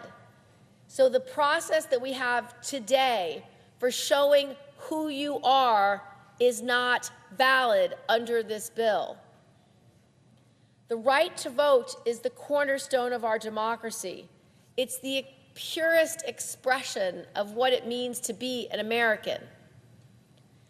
From the founding of this nation to the hard-won struggles of the civil rights movement, generations of Americans have fought, marched, and died to guarantee that every citizen has a voice in their government. That sacred promise should never be weakened, suppressed, or denied.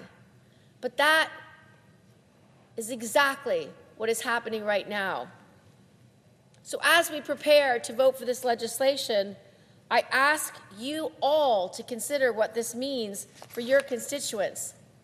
Think about the service members who have to move every few years when they get a new base assignment and would have to go through this onerous process of re-registering in person over and over again. Think about the rural communities in your state where it might take hours to get to the location where they can appear in person to confirm their citizenship to maintain their registration.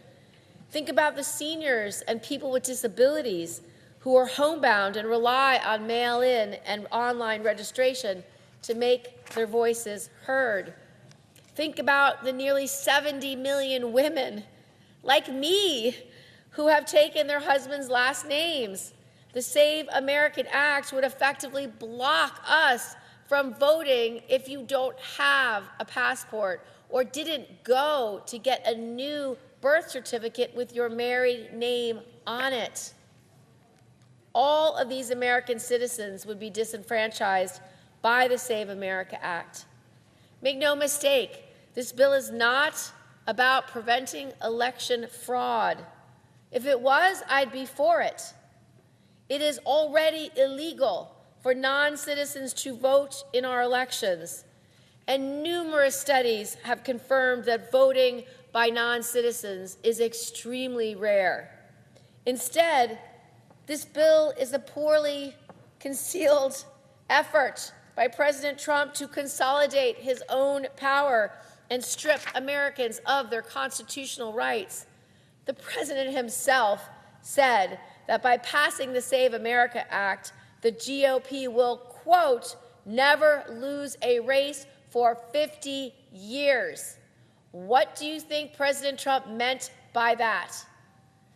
It's a blatant admission that this legislation is designed to subvert the will of the American people to keep President Trump's allies in power. We will not let them get away with that. Whether you live in a rural town or in a major city, whether you vote red or whether you vote blue, whether you are old or whether you are young, whether you are rich or whether you are poor, your vote is your voice, and your voice deserves to be heard. Here in Congress, we have a duty to protect and strengthen the right to vote for all Americans. This legislation does the opposite.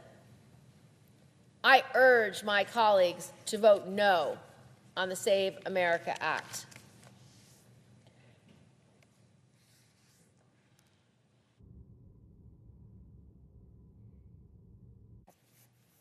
Mr. President. Recognizes Senator from Mississippi. I rise today in strong support of the Save America Act.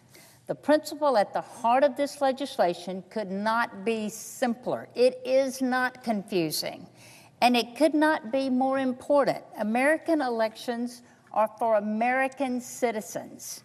The fact that we are even here debating this tells you everything you need to know about how far some in this great country have drifted from common sense. I've been fighting for the integrity of our elections for a long time.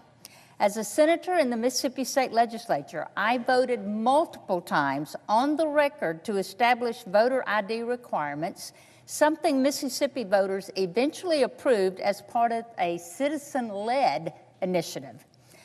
Photo IDs have been required at the polls in Mississippi since 2014. And let me tell you something. The Civil Rights Division of the Obama Department of Justice reviewed Mississippi's voter ID law, deemed it lawful, and never took a single legal action against it. Because it is lawful, it is fair, and it works. Despite naysayers' argument that a photo ID requirement would place undue burdens on the elderly, the poor, and the minorities, it continues to work with voters able to show or acquire a legally recognized photo ID. Did voting rights in Mississippi collapse? No. Did democracy in my state end? No. Mississippians vote and our elections are decided by American citizens who have greater public confidence in the integrity of our electoral system. That's the issue before the United States Senate today. For years now, we have heard members of this body, pundits and politicians lecture the American people about the very real threat posed by foreign interference in our elections. And they were right to be concerned. Foreign interference in American elections is a serious matter. So let's talk about foreign interference. Foreign interference in our elections is more than misleading or false posts and news stories planted online or in the media by foreign adversaries. Foreign interference has another form. If you are a citizen of another country and you participate in an American election, you are interfering in that election on behalf of a foreign nation. It's as simple as that. Right now, today, non-citizens are taking advantage of loopholes to register and vote in American elections without ever proving they are a legal citizen of this country. No documentation, no verification. And it's happening all over this country. In Oregon, in Pennsylvania, Montana, Arkansas, Virginia, New Jersey, the District of Columbia, the list goes on. Illegal aliens can obtain a driver's license in 19 different states. And in many of those same states, that driver's license can be used to register to vote. No proof of citizenship required. Mr. President, the American people are not naive. They see what's happening, and they've been asking us, demanding of us that we do something about it, and they are right. It is happening, and it is past time to do something about it. The Save America Act does something about it. It requires proof of citizenship to register and vote in federal elections. That is not radical. That's not voter suppression. That is a basic common sense safeguard that a big majority of Americans support, because we all know that we all have to show a legal photo ID to do most anything in this country. The bottom line is that every single vote cast by a non-citizen dilutes the vote of a real law-abiding American citizen. That's not rhetoric, it's math. We can debate a lot of things in this chamber, but we should not be debating whether American elections should be decided by Americans. The answer is yes. For a dozen years, Mississippi voters have produced photo IDs before they vote, and they do so with the knowledge that this simple act helps to ensure the integrity of their vote. This is the same goal at the heart of the Save America Act. I urge my colleagues to support this legislation. Let's defend the ballot box and restore confidence in our elections. The right to vote in this great nation belongs to the citizens of this great nation. I yield the floor.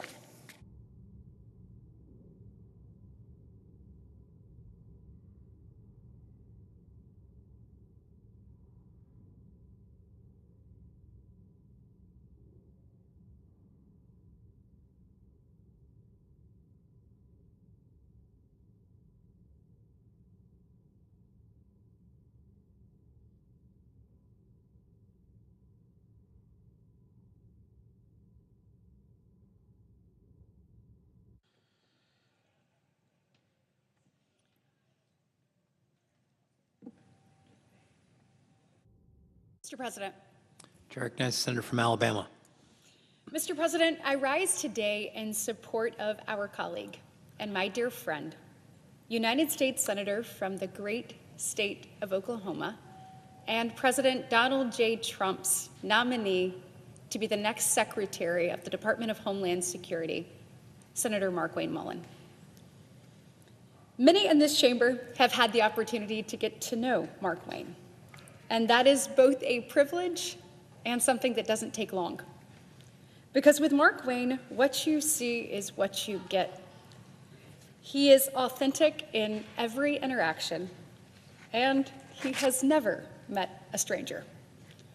Markwayne and I became not only fast friends as freshman members of the Senate, but importantly, we became real friends. Over the past few years, my husband Wesley and I have cherished getting to share memories and that same level of friendship with his wonderful wife and much better half, Christy, and their 6 children. Both personally and professionally, Markwayne Mullin is the real deal.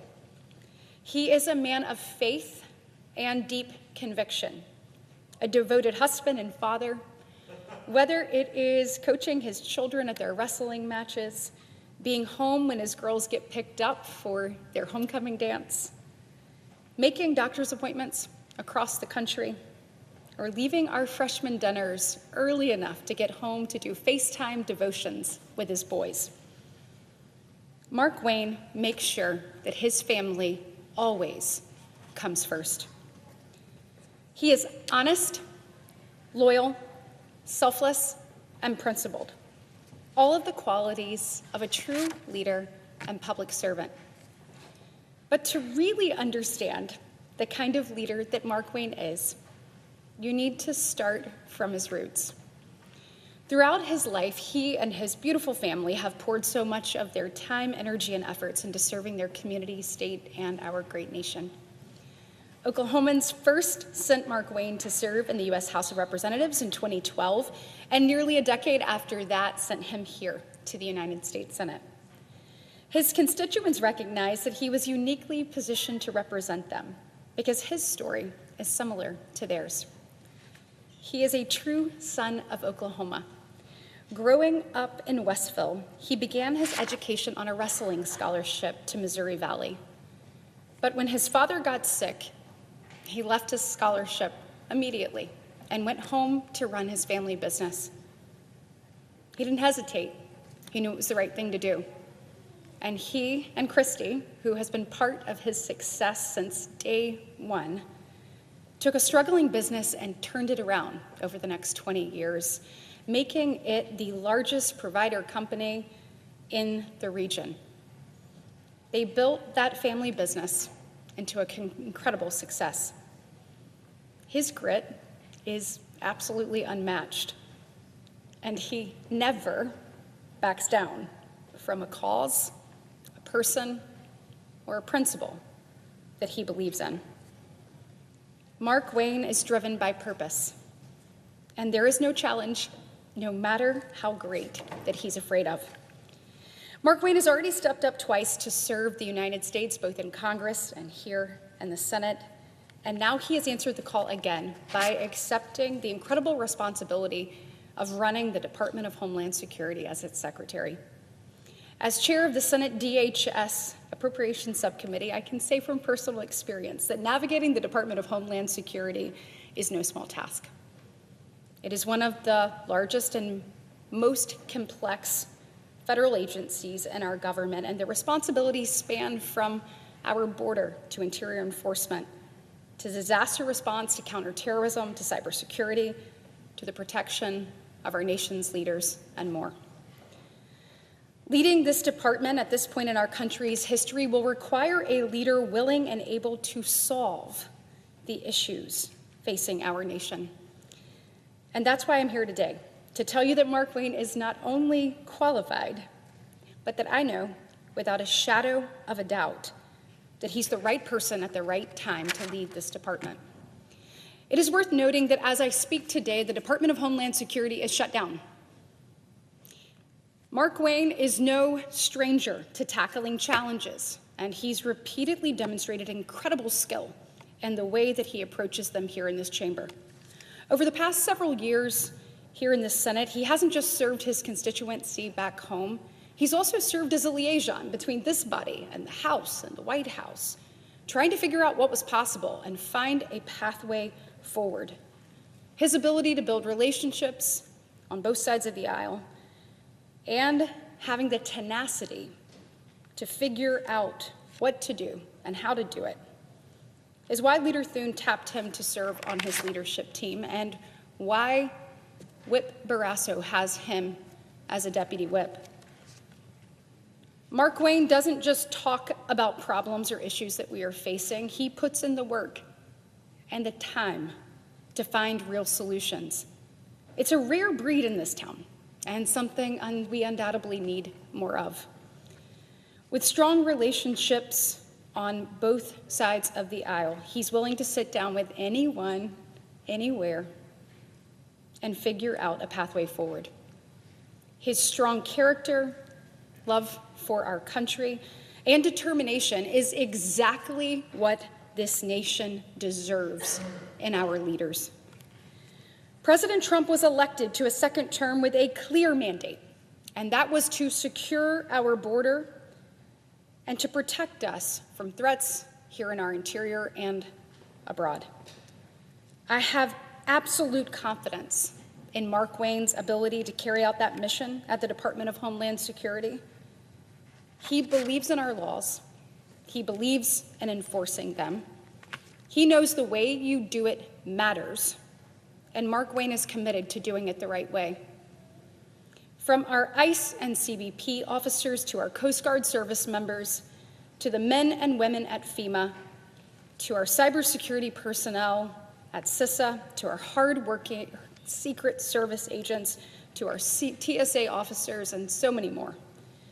Mark Wayne will never back down from supporting you, the men and women who serve this department, the men and women who stepped up to say, we want to be a part of the mission of securing our border and protecting our homeland. He will never back down from the responsibility of ensuring the safety and security of our American citizens.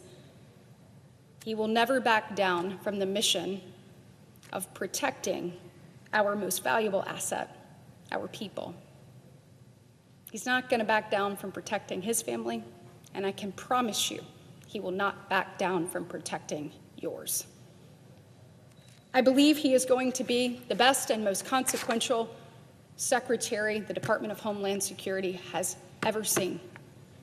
I look forward to seeing his leadership and the success he's going to bring to our nation, and I look forward to supporting his nomination in the coming days here on this floor, and I urge my colleagues to do the same. I want to thank President Trump for nominating such a tremendous man and leader. And Mr. President, I look forward to brighter days ahead because of Mark Wayne's leadership. Thank you, and I yield the floor.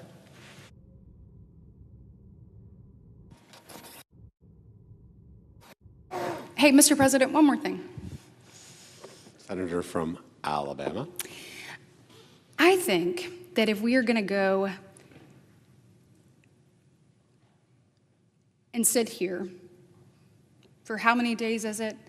I don't know, Senator from West Virginia, maybe what, 48 days, 30-something people without paychecks. I really think we should think long and hard about Senator Kennedy's bill. I fully support it. I hope that we can get every one of our colleagues down here to do the same, Mr. President, because what Senator Kennedy's bill says is that if there are people who have stepped up to serve our government in any capacity that are not getting a paycheck as a result of this body not doing its job, then we shouldn't get one either. I think that's pretty common sense. I can promise you that if the staff in this building, if the men and women in this building, if members of Congress, House or Senate weren't getting a paycheck right now, they'd be much more eager to come to the table and to have a conversation and to figure out a pathway forward. And I just think we should take a long and hard look at it. I fully support it. If there are men and women who have stepped up to serve, in this instance, the Department of Homeland Security, which, Mr. President, the very mission of that is to keep our homeland safe, to keep American citizens safe, many of them taking an oath to do just that, and they are not getting a paycheck. If they're not getting one, we shouldn't be either. Look, people are sick of different rules for different people. And I can think of no better example of that than this right here. So let's put Senator Kennedy's bill on the floor. Let's do it. And let's see where everybody falls on this. And I can guarantee you, if this body and that body don't get paychecks, they'll be much more eager to make sure that other people get theirs. So, Mr. President, I urge this body to take a look at Senator Kennedy's legislation. I fully support it and hope that we will vote on that in the days to come. Amen. Mr. Speaker, or Mr. President, excuse me. I recognize the senator from West Virginia. Thank you, Mr. Speaker, or Mr. President from Ohio. I first would like to say to my friend Senator Britt from Alabama, that her introduction of our colleague, Senator Mullen, was terrific. I would say high fives to everything that you've said about our friend Mark Wayne, and I know that he will lead that organization in a stellar way, and I look forward to his leadership. So this week, the Senate officially begins debate on a package of common sense, I'm probably going to say it about 10 times, common sense measures that should unite all Americans. Americans deserve to have confidence that every vote that is cast and counted comes from an American citizen, and that the system itself is fair, secure, and transparent from start to finish. You know, that confidence is not automatic. It must be earned, must be maintained and reinforced through clear, consistent standards that people understand. It sounds pretty simple. The bill we are considering on the floor right now is something that we should all agree on. Specifically, here's what it does. It requires all voters show a photo ID. Think of all the times that we show photo IDs. This is not an onerous or a discriminating task. It requires all voters provide proof of citizenship when registering to vote. And it ends the abuses of the absentee voting system that we have seen in several states. In addition to these simple, straightforward policies on voting, the bill has two more common sense measures. It doesn't allow men and women's sports, and I have long championed this issue of such importance to our girls in West Virginia and across the nation. And it does not allow transgender mutilation surgery for children. So, common sense. So let's discuss the substance of this when it comes to elections. The Save America Act reflects the basic expectation that America's elections need to be safe and secure. It does not reinvent the wheel. It simply reinforces standards that most Americans already are abiding by. Think about it. In everyday life, as I said, we are routinely asked to verify who we are, whether it's to board a plane, check into a hotel, start a new job, drive, or even visit the doctor's office. No one views these steps as extraordinary. Maybe 10, 15, 20 years ago, maybe, but no longer. No one sees them as controversial. Applying similar standards to our elections is not radical, it's just common sense. The Save America Act ensures that those who are registered to vote are actually those who are eligible to vote. It ensures that the person who shows up to cast a vote, a ballot, is in fact who they say they are. And these are not extreme ideas. They're very practical. Reasonable steps that align with how we secure other important aspects of our society. In fact, more than 80% of Americans support ID requirements, including a strong majority of Americans. And the majority of states, including my state of West Virginia, already require some form of ID to vote, and we have for years. Let me turn to the other core principle of this bill, and one that I believe most Americans consider simply fundamental. Only American citizens should be able to vote in our federal elections. It's not a partisan statement. It's a basic premise of what it means to have a sovereign democracy. Voting is one of the most important rights that we gain as citizens. Whether you're a born citizen, a naturalized citizen, it is a precious right. And with that right comes the responsibility to ensure that it is reserved only for those who are legally eligible. The Save America Act makes that expectation explicit by requiring proof of citizenship at the point of registration. Again, not complicated, it's not controversial, it's basic, it's common sense. It's about ensuring the integrity of our federal elections is not just protected on Election Day, but it's protected at the front end of the voting process. As I said, seems common sense because it is. And you might wonder why we would need a policy to enforce this. But in 19 states, individuals who entered our country illegally are able to obtain driver's license. It's a pathway in many states to the ability to vote. It provides them an opportunity to register and vote without a proof of citizenship. The Save America Act closes this illegal voting loophole by requiring photo ID to vote, proof of citizenship to register, and requiring states to remove non-citizens from the voter rolls. Americans do not want illegals to vote. In fact, 62% of Americans support proof of citizenships in order to register to vote. The bill also addresses an issue that has generated a lot of discussion in recent years, which is absentee or mail-in voting. Let me be clear, this legislation does not eliminate absentee voting or mail-in voting. There are legitimate reasons why people vote like this. Could be an illness, disability, military service, being away from home for business or pleasure, or other hardships that prevent someone from voting in person. These voters have absolutely need to continue to have access to the ballot. But what the bill does is draw a clear line between access and abuse. In some states, we've seen practices that go well beyond traditional absentee voting. That includes mass, unsolicited mailing of ballots to individuals who not request them. Let's say you had a family of 5. Let's say the kids have left, all 3 of them. They're still registered. You get 5 ballots. You can send them in. That's fraud. Or it includes also automatically enrolling voters in advance in absentee voting simply because they had used it once before. These kinds of policies raise serious concerns about ballot security and ultimately public confidence, most importantly, in the outcome. The Save America vote puts guardrails in place to prevent those abuses while still preserving absentee voting for those who truly need it. And I'll note, this issue is not an issue in West Virginia. It has not created major challenges for us.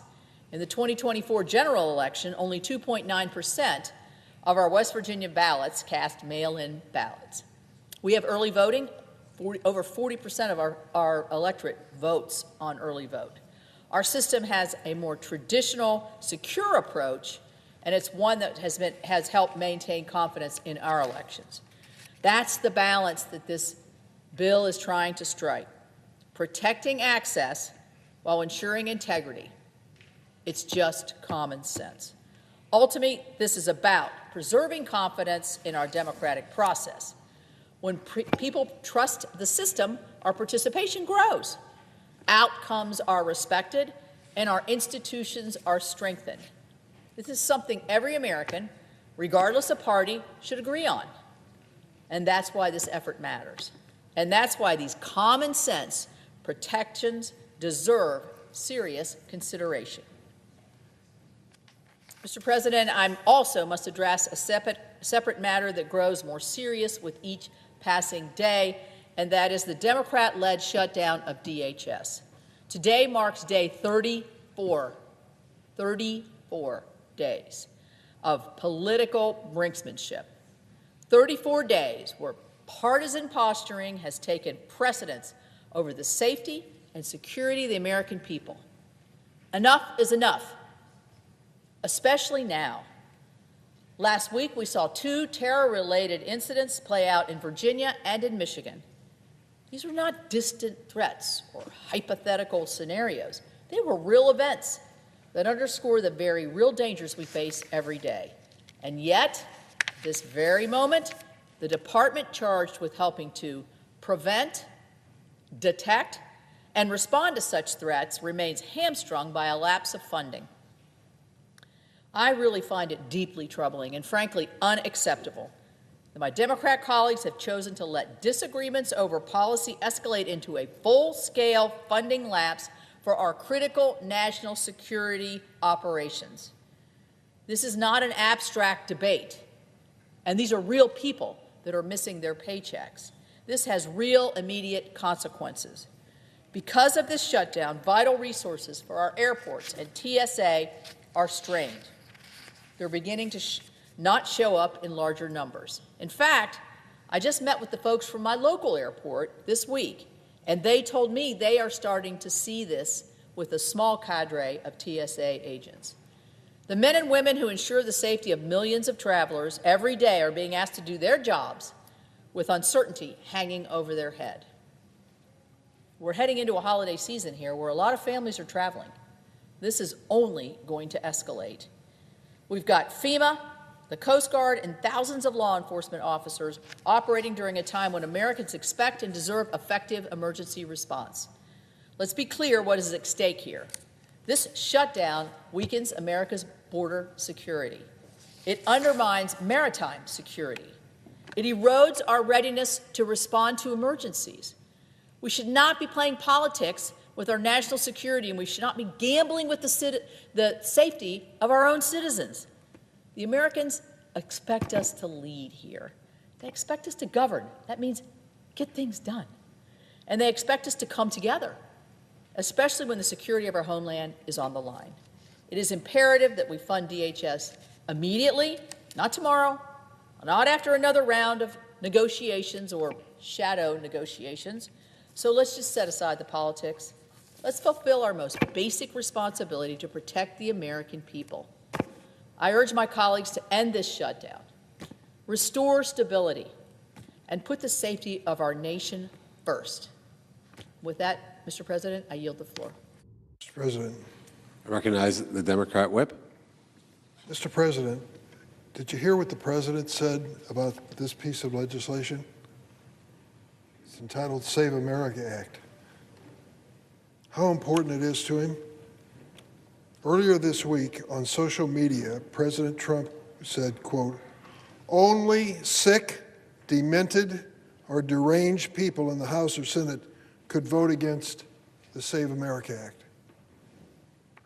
And then he threatened, not to me, but on the other side of the aisle, to sink any Republican who doesn't fall in line. Here's what he said: "I will never, ever endorse anyone who votes against this legislation." What's going on here? What is it about this bill that the president is so exercised about? Why is he saying these outrageous and exaggerated things? I'll tell you, because this legislation is the crown jewel in a grand scheme to rig the results of the upcoming midterm election. Some of my Republican colleagues have come to the floor to defend it, saying it's necessary to safeguard our elections. So let's just look at some facts. Facts. Let's pick a period of time. How about from 1999 to 2023, 24 years in American history? Every 2 years we have an election cycle, and 80 to 100,000 people are going to register to vote in each of those 2-year cycles. 80 to 100 million, excuse me, are going to register in those 2-year cycles.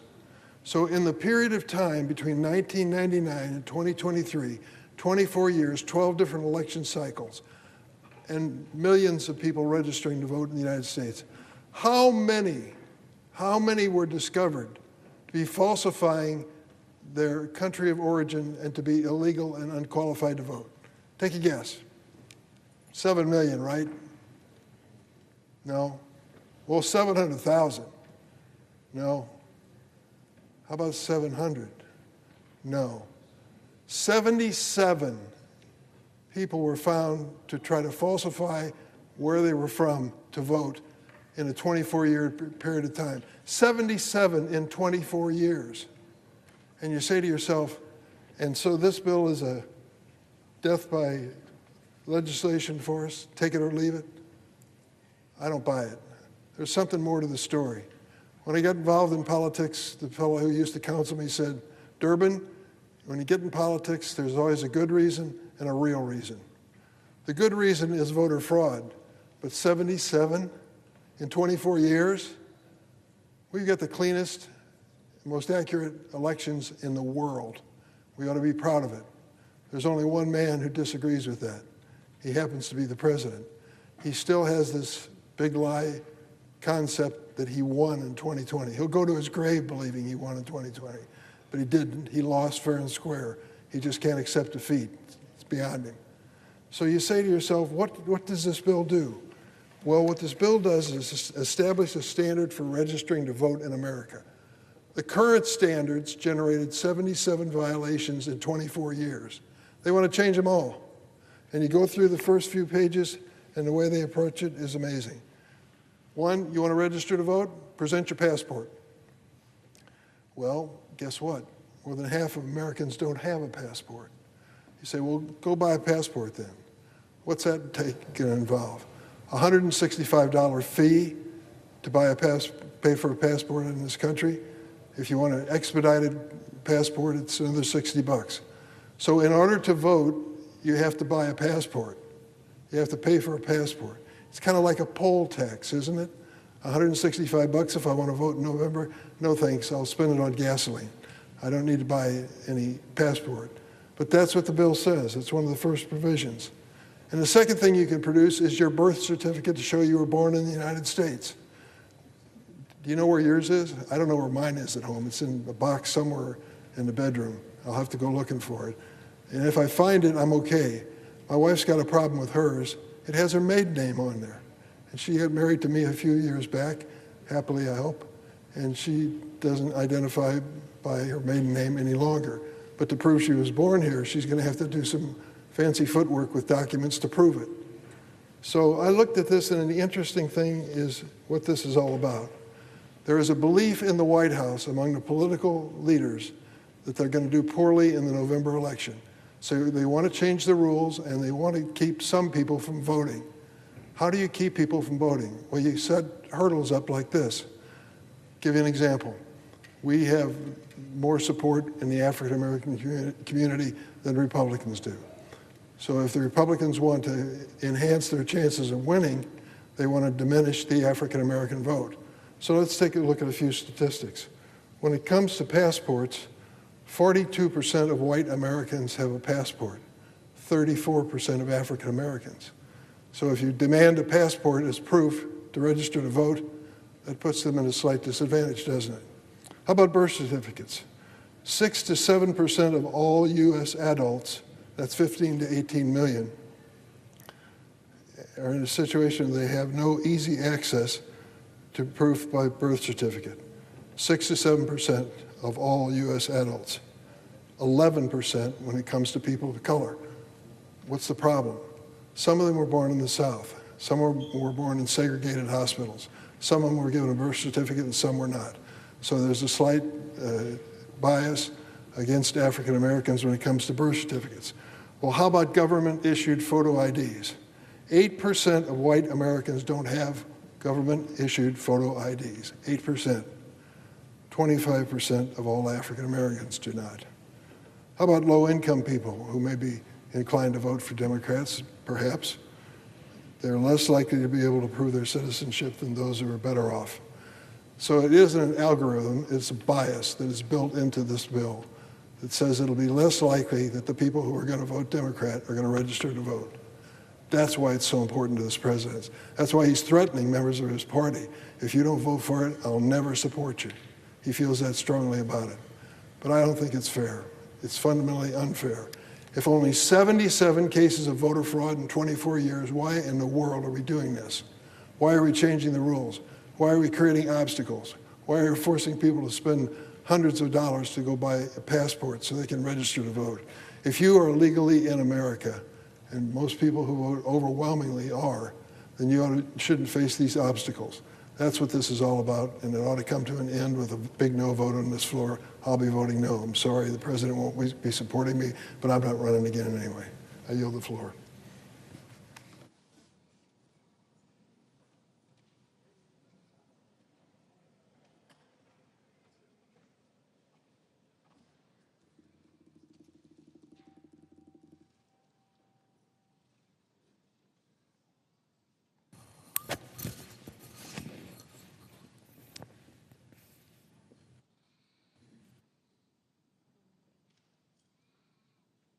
Mr. President. I recognize the senator from Hawaii. Mr. President, I rise in strong opposition to the so-called Save America Act. What it should be called is the Save Trump Act. This bill is not about protecting elections. It is about making it harder for eligible Americans to vote. And Republicans know it.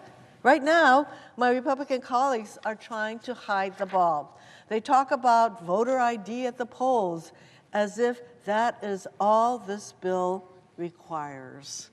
But that is not the case. That is not the truth.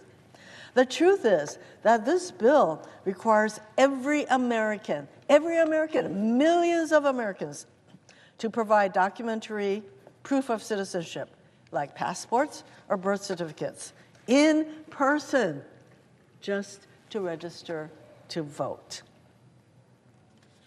Okay? Right now, we have a situation where millions of Americans are voting, but suddenly that is not going to be okay. This bill will require every American to re-register, register, and show proof of citizenship. So Republicans are hoping that Americans won't know the difference between having to show a photo ID when voting and the requirement to prove citizenship in order to even register to vote. Let me be clear. This bill is not just about showing a picture ID when voting. This bill is about having to prove citizenship in person before you can even register to vote. The SAVE Act will make it harder, more expensive, certainly less convenient to register to vote. Republicans know this. This is the part that the Republicans are not talking about as they continue to sell the SAVE Act as a voter ID bill. It's the part that Republicans are hoping people will not notice or understand until it is too late, until they are told, wait a minute, you can't even go to the polls or you can't even vote unless ahead of time you register by proving your citizenship. So because once Americans do understand what this bill does, it becomes clear. This bill is not about securing our elections. It is about controlling which Americans get to participate in them through imposing onerous voter registration requirements. And let's be very clear about something else. Non-citizen voting in federal elections is already illegal. It is a federal crime. If a non-citizen illegally votes in a federal election, they could be prosecuted and even sentenced up to 5 years in prison. Who is going to commit this kind of fraud knowing that they could be in prison for 5 years? And as my colleague just mentioned, my colleague from Illinois, there have been so few of these kinds of so-called fraud in the years that millions and millions of people have been voting. So Republicans would like the American people to believe that non-citizens are voting in our elections in the thousands. And the truth is, non-citizen voting is extremely rare to be practically non-existent. The Cato Institute found that voting by non-citizens in the United States is virtually non-existent. The Heritage Foundation found fewer than 70 instances of it over a 40-year period. Think about it. Millions of people vote every year, and the Heritage Foundation, only 7 instances in over 40 years of people voting. That amounts to 1/10,000th of the over 1 billion votes cast during that same period. And we all know the Cato Institute and the Heritage Foundation are not liberal think tanks. In continuing their claims of mass voter fraud necessitating this bill, Republicans are perpetuating a lie about something that is practically non-existent and already illegal. So why are Republicans so obsessed with passing this bill? Why is Donald Trump calling it, quote, one of the most important and consequential pieces of legislation in the history of Congress? Because he and the Republicans know that their agenda, gutting Medicaid, slashing SNAP, taxing us through illegal tariffs, and dragging us into an illegal war, these are all deeply unpopular with the American people. It's so unpopular that people will be motivated. That's the fear that the Republicans have, that people will be motivated to vote against this agenda and vote for Democrats. Republicans know that when more people vote, they lose. So instead of changing their policies and actually listening to what the American people really need, which is things like lowering housing costs, food costs, the Republicans want to change who gets to vote. They want to cherry pick who gets to participate in our democracy. In every state except North Dakota, people have to register to vote before voting.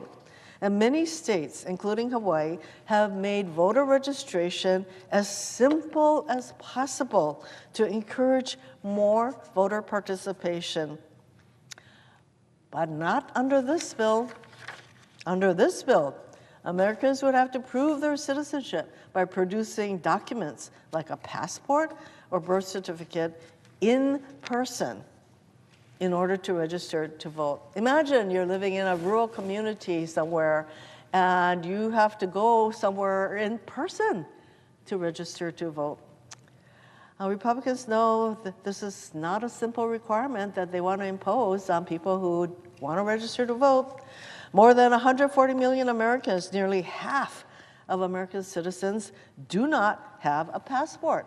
And my colleague just said that there are more white Americans who have passports than there are black Americans. So that will already give you an idea of who the Republicans are hoping to discourage from even registering to vote.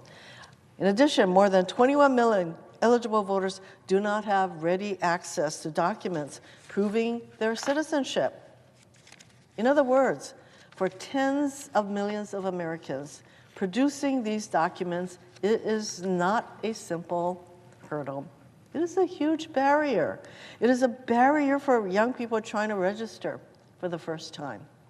For seniors who no longer have easy access to documents. For working families who can't afford the time or cost of navigating more government paperwork just to register to vote. A new passport costs over $150.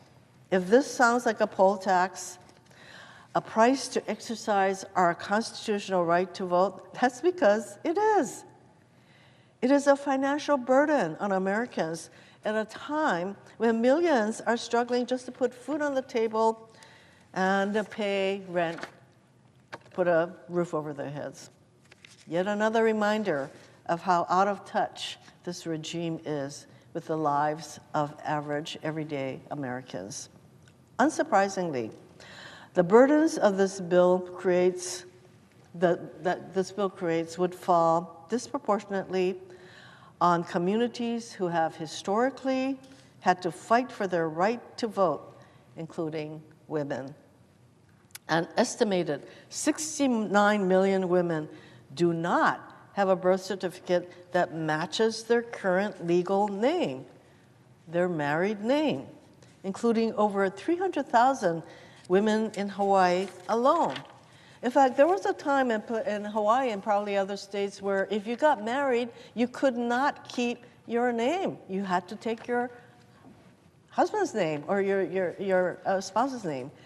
Hawaii got rid of that, but I just want to mention there was a time when there were lots of limitations on what women could do. So 300,000 women in my state and millions more across the country would face new barriers to voting. Talk about heading people off at the pass. If women can be stopped or dissuaded from registering to vote, frankly, that's okay by Republicans. Republicans know full well the consequences that this bill would have for women across our country in red and blue states alike. While women will suffer under this bill, so too will many other communities, including our service members and their families. And don't take my word for it. Let me share with you a letter I received from a military spouse in Hawaii. And she writes, and I'm going to quote her letter because she notes some very important realities for our service members. She wrote, "The SAVE Act would have disastrous impacts on military families like mine. Most active duty families move every 2 or 3 years. In addition to these moves, disruption of our established support networks, changes in our children's education and social lives, and limits on our employment and career paths, these moves also impact our ability to vote. We have a 27% voter participation deficit compared to civilian voters, partly due to how many logistical challenges we already face. If passed, this bill would mean that military service members and their families could functionally no longer register to vote from a far-away duty station. Additionally, if an eligible voter was born overseas, like many in our community, if an eligible voter has changed their first or last name since birth, like many spouses do when they get married, or if an eligible voter simply doesn't have access to their documents because they are in the middle of a military move, this bill could deny them the ability to register to vote. The Save America Act would cut families like mine out of the ability to participate in our own democracy, the very democracy we have committed to protect. There are more than 2 million people serving in our armed services, more than 40,000 of whom live in Hawaii. Our service members who risk their lives for our country, but this bill will make it harder for them to participate in the very democracy they fight to defend. And let's not pretend this bill exists in isolation or in a vacuum. Under this regime, we have seen a relentless campaign to undermine trust in our elections and to enact new restrictions on voting. Under the direction of Attorney General Pam Bondi, the Department of Justice has sued 29 states and the District of Columbia, demanding these jurisdictions hand over their voter rolls and all the personal data contained in these voter rolls. Now, what are Trump and the person he considers his lawyer, Pam Bondi, going to do with all of this information? Interfering with our elections comes to mind. And it was just weeks ago that now outgoing Homeland Security Secretary Noam refused to rule out stationing ICE agents outside polling places this fall. If that isn't intimidation and voter interference, I don't know what is. Taken together, making it harder to register to vote, suing states to turn over voter rolls, refusing to pass the Voting Rights Advancement Act, and continued false allegations of voter fraud, this regime is obsessed with controlling the outcome of our elections and obsessed with this bill. Republicans know they can't win over voters with their policies, so they're trying to limit who can vote. We've seen this before, from poll taxes to literacy tests. Southern states spent decades making it as hard as possible for Black Americans and other communities of color to exercise their constitutional right to vote. We've come a long way since the days of Jim Crow, but this bill is a chilling reminder that the battles we thought we had won don't stay won. Eternal vigilance is required of all of us. The SAVE Act is not some benign piece of legislation. That is why we Senate Democrats are here speaking out and fighting back. We know what's at stake, and we refuse to stand by while Republicans undermine our democracy and our sacred right to vote under the false pretense of security. Here's the truth, Mr. President. Republicans don't give a rip about saving America. All they care about is saving Trump's ass, deluding themselves into believing everything Trump says. I yield back.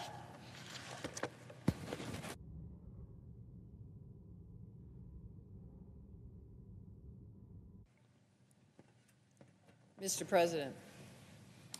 I recognize the senator from Nevada. Thank you, Mr. President. I rise to join my Democratic colleagues today in opposition to the Save America Act, which is really just President Trump's and Republican leadership's shameful and disingenuous attempt to interfere with our elections and make it harder for American citizens to vote. Republican leadership has given two reasons why they want to pass this bill. I've been listening to the floor debates. I have been talking to some of my colleagues, and I want to address some of the arguments on the other side that I've heard, because they're just not true. The first is that illegal immigrants are voting in our elections, and that's why we need the Save America Act. The second is that it's just common sense that this is just a voter ID bill, and that's all we need.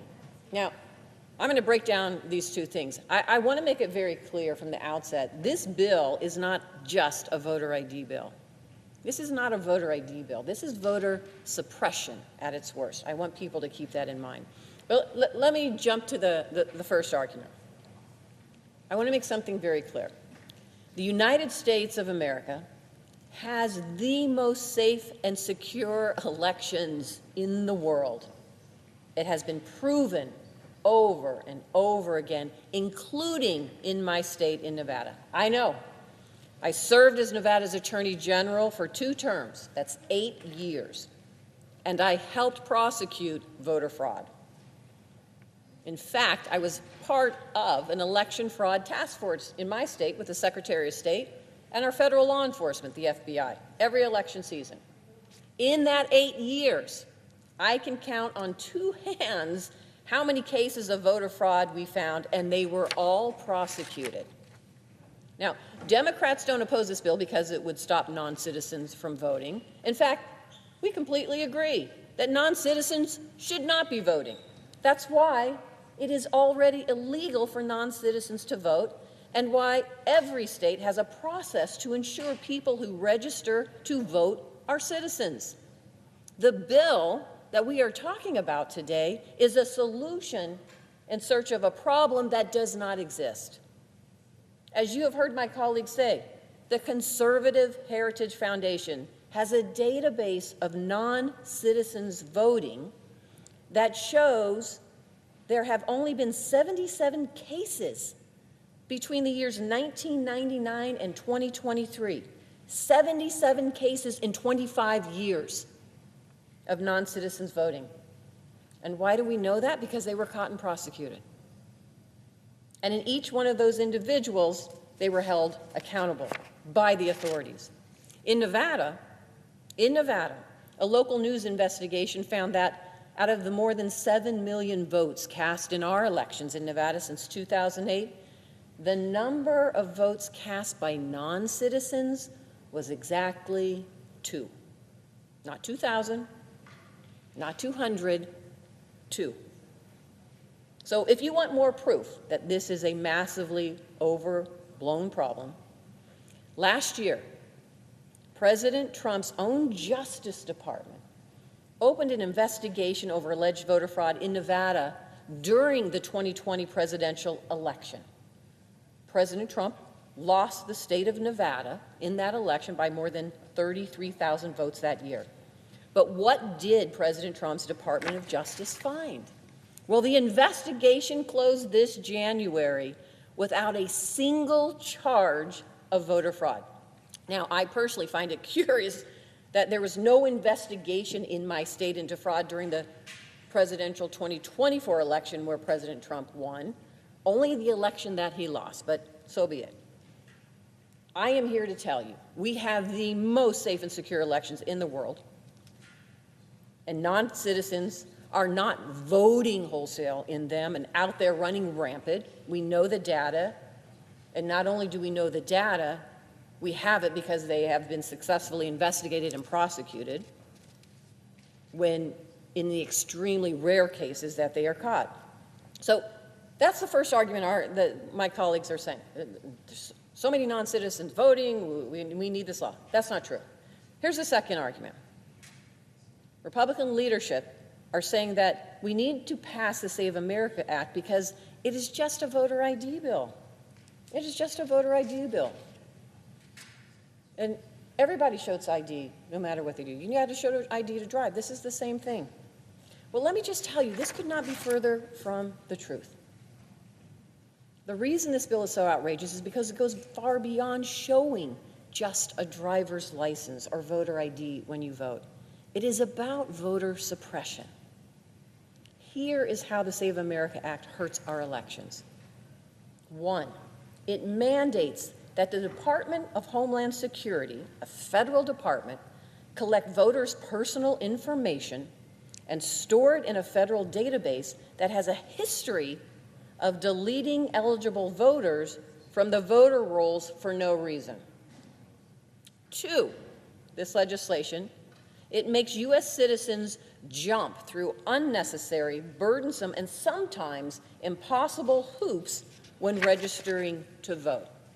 And 3, it effectively ends widely popular methods of registering to vote to discourage Americans from making their voices heard in our elections, which is a constitutional right. So let me break those down for you. First, the Save America Act would force states to turn over all their voter data to the Department of Homeland Security's SAVE program. This is a notoriously unreliable program designed to identify problem voters and then kick them off the voter rolls. This program, it's not accurate, it's not effective, and it has already disenfranchised hundreds of perfectly eligible voters. What does that mean? It means that Americans who have already been determined by their states to be citizens and who have potentially been voting in their states for years or even decades without an issue, could be removed by the Department of Homeland Security, flagged by the Department of Homeland Security for removal from their state's list of eligible voters. And when they show up to vote on the day that they voted so many years in the same location where they have always gone, they will be turned away for no reason. We are already seeing this happen. There are states that have entered into agreements with the Department of Homeland Security to give them access to their voters' private information. Nevada's not one of them. And we have evidence of American citizen voters being misidentified as non-citizens in those states. If this bill goes into effect, who knows how many Americans are going to be kicked off the list of eligible voters from their state, only to show up on Election Day and be told they need to re-register and produce numerous documents proving they are citizens. Let me take it one step further. The Save America Act mandates that states need to remove eligible voters off their list if they have not presented the documents mandated under the bill, under this legislation, to prove they are U.S. citizens. Now keep this in mind. I'm going to walk you through this. You've been voting in your state for the last 30 years, 25 years, same location, your library, wherever you go, you're voting. All of a sudden, you're being told by your state, sorry, you were flagged by Department of Homeland Security, you can't vote on the day of the election. And now you say to yourself, okay, I don't understand this, but how do I re-register? What do I have to do? You now have to either have a passport or a birth certificate. A passport or a birth certificate, and you have to go in person now to re-register to vote. Literally, anybody, because of the Department of Homeland Security having this data, can be kicked off the voter rolls. It is a problem. And that is the first step for inhibiting and putting a barrier in front of people for their right to vote. I am here to tell you this is the challenge of this bill and why Donald Trump and the Republicans are here. They are putting barriers in front of people to make it harder for them to vote. Why? Why? It shouldn't be that way. This bill requires Americans registering or re-registering to vote to provide documents to prove you're a citizen. Documents that thousands of Americans just don't have access to. If you are a victim of DHS's erroneous voter roll purge and need to re-register to vote, or if you simply want to register to vote for the first time, this bill would require a document that confirms that you were born in the United States or that you're a naturalized citizen. Does a driver's license alone do that? No. Neither does the real ID for my state and most states. That is not enough. Even presenting your birth certificate wouldn't be enough to prove citizenship. Americans would be required to present their birth certificate and a valid government-issued photo ID card, like a driver's license. Now, a passport would be enough to prove citizenship, but half of Americans don't have a passport. Half. And that's true in Nevada, too. Roughly 56% of Nevadans, 56% of Nevadans have a passport. That means nearly half the people in my state would have to have their birth certificate or other documentary proof of citizenship on hand. And if they wanted to get a passport, it would cost $165. That's not an amount most Nevadans can shell out, especially with prices so high these days. I hope if you're one of the 146 million Americans who doesn't have an up-to-date passport, that you have your birth certificate and another government-issued photo ID readily available. But if you're among the 21 million Americans who don't, maybe because they don't drive or they simply don't have a birth certificate, then Republicans who support this bill want to tell you that you can't register to vote.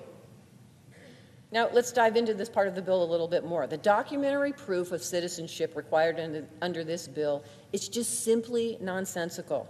For example, let's say you're a Native American. You show up to an election office ready to register to vote. They have their tribal ID in tow. That wouldn't be enough for them. That tribal ID would have to be an enhanced version issued by the Department of Homeland Security, which most tribe members don't have. Or if their tribal ID was issued by their tribe, it would have to display that they were born in the U.S., which many don't. Let me give you another example. Say you are a service member in our military, and you take your military identification card to register to vote.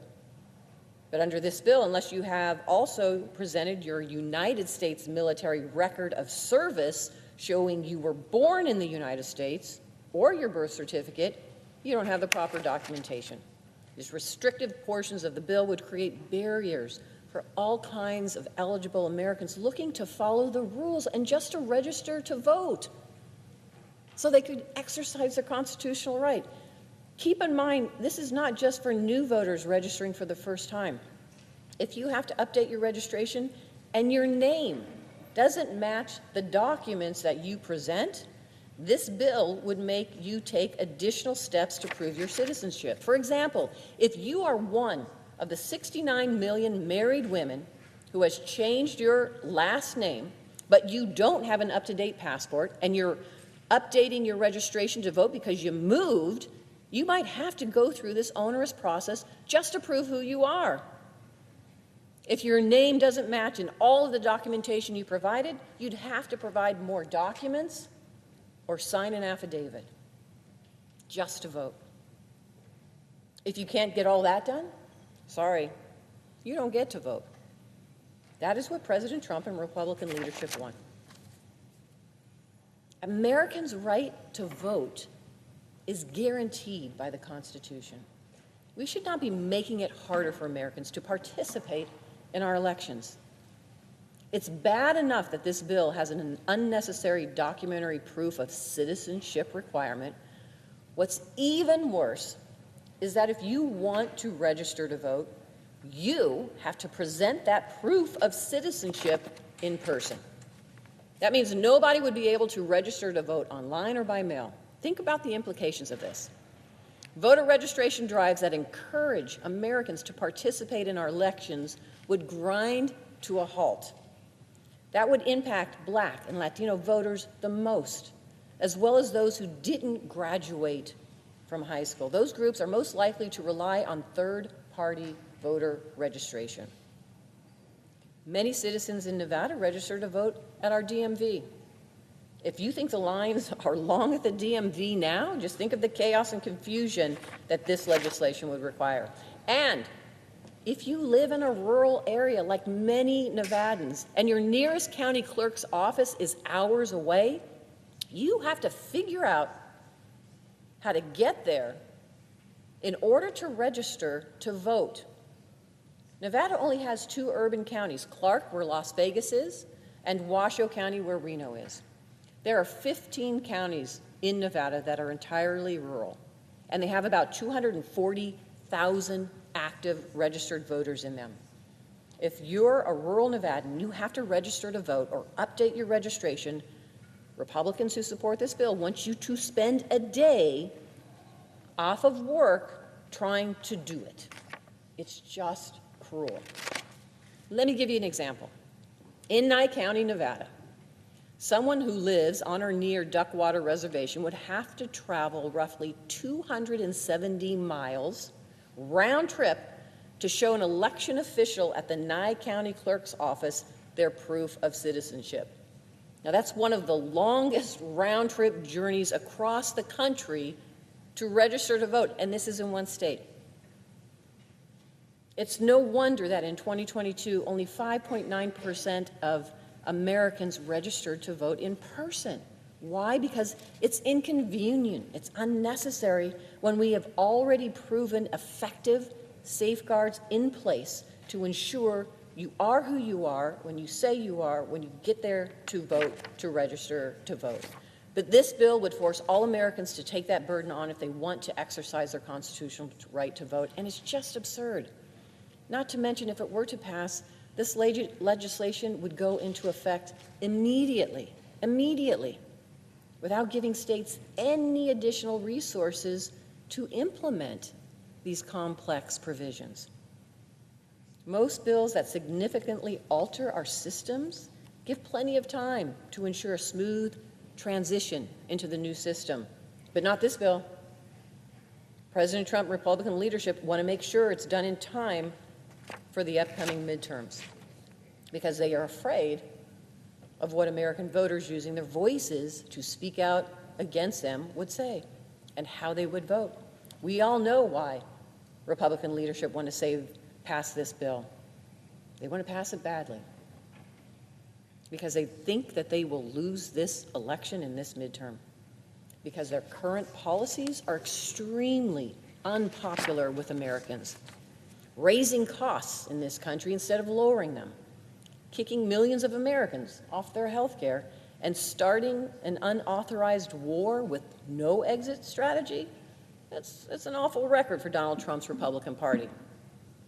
And through our elections, Americans have a chance to make their opposition to his policies heard at the ballot box. But Trump's Republican Party is trying to prevent them from voting.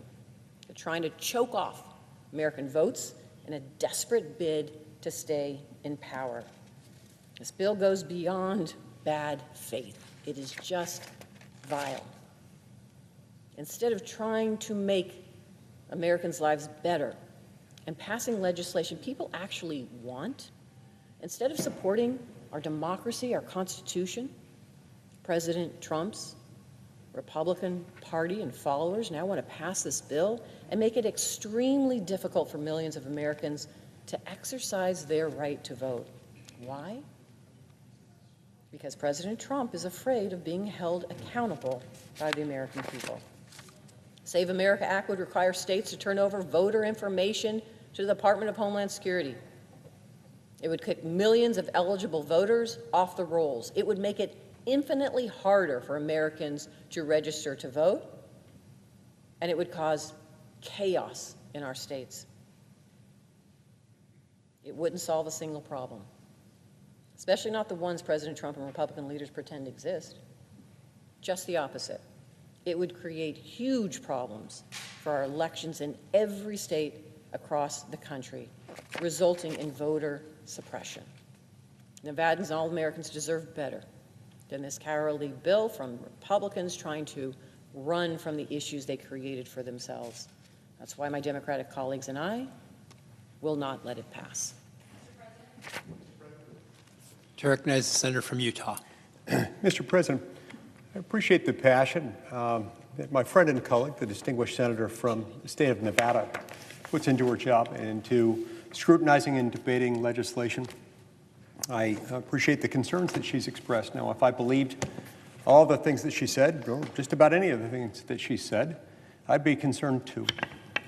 Fortunately for all of us, the things that she's saying about this bill are either in some instances incomplete, leaving out material information to complete the picture, resulting in a much different impact than has been suggested, or in other cases, they're completely wrong. Let's go back to a few first principles about what the bill actually does. There are two basic precepts of the bill.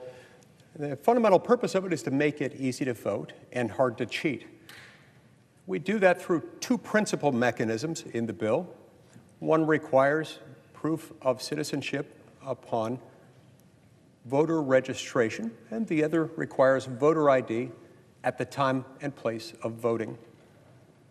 Now, as to the citizenship component, contrary to what was being suggested briefly for a moment, I was almost led to believe in some of her remarks that this would require Americans en masse to go and immediately re-register.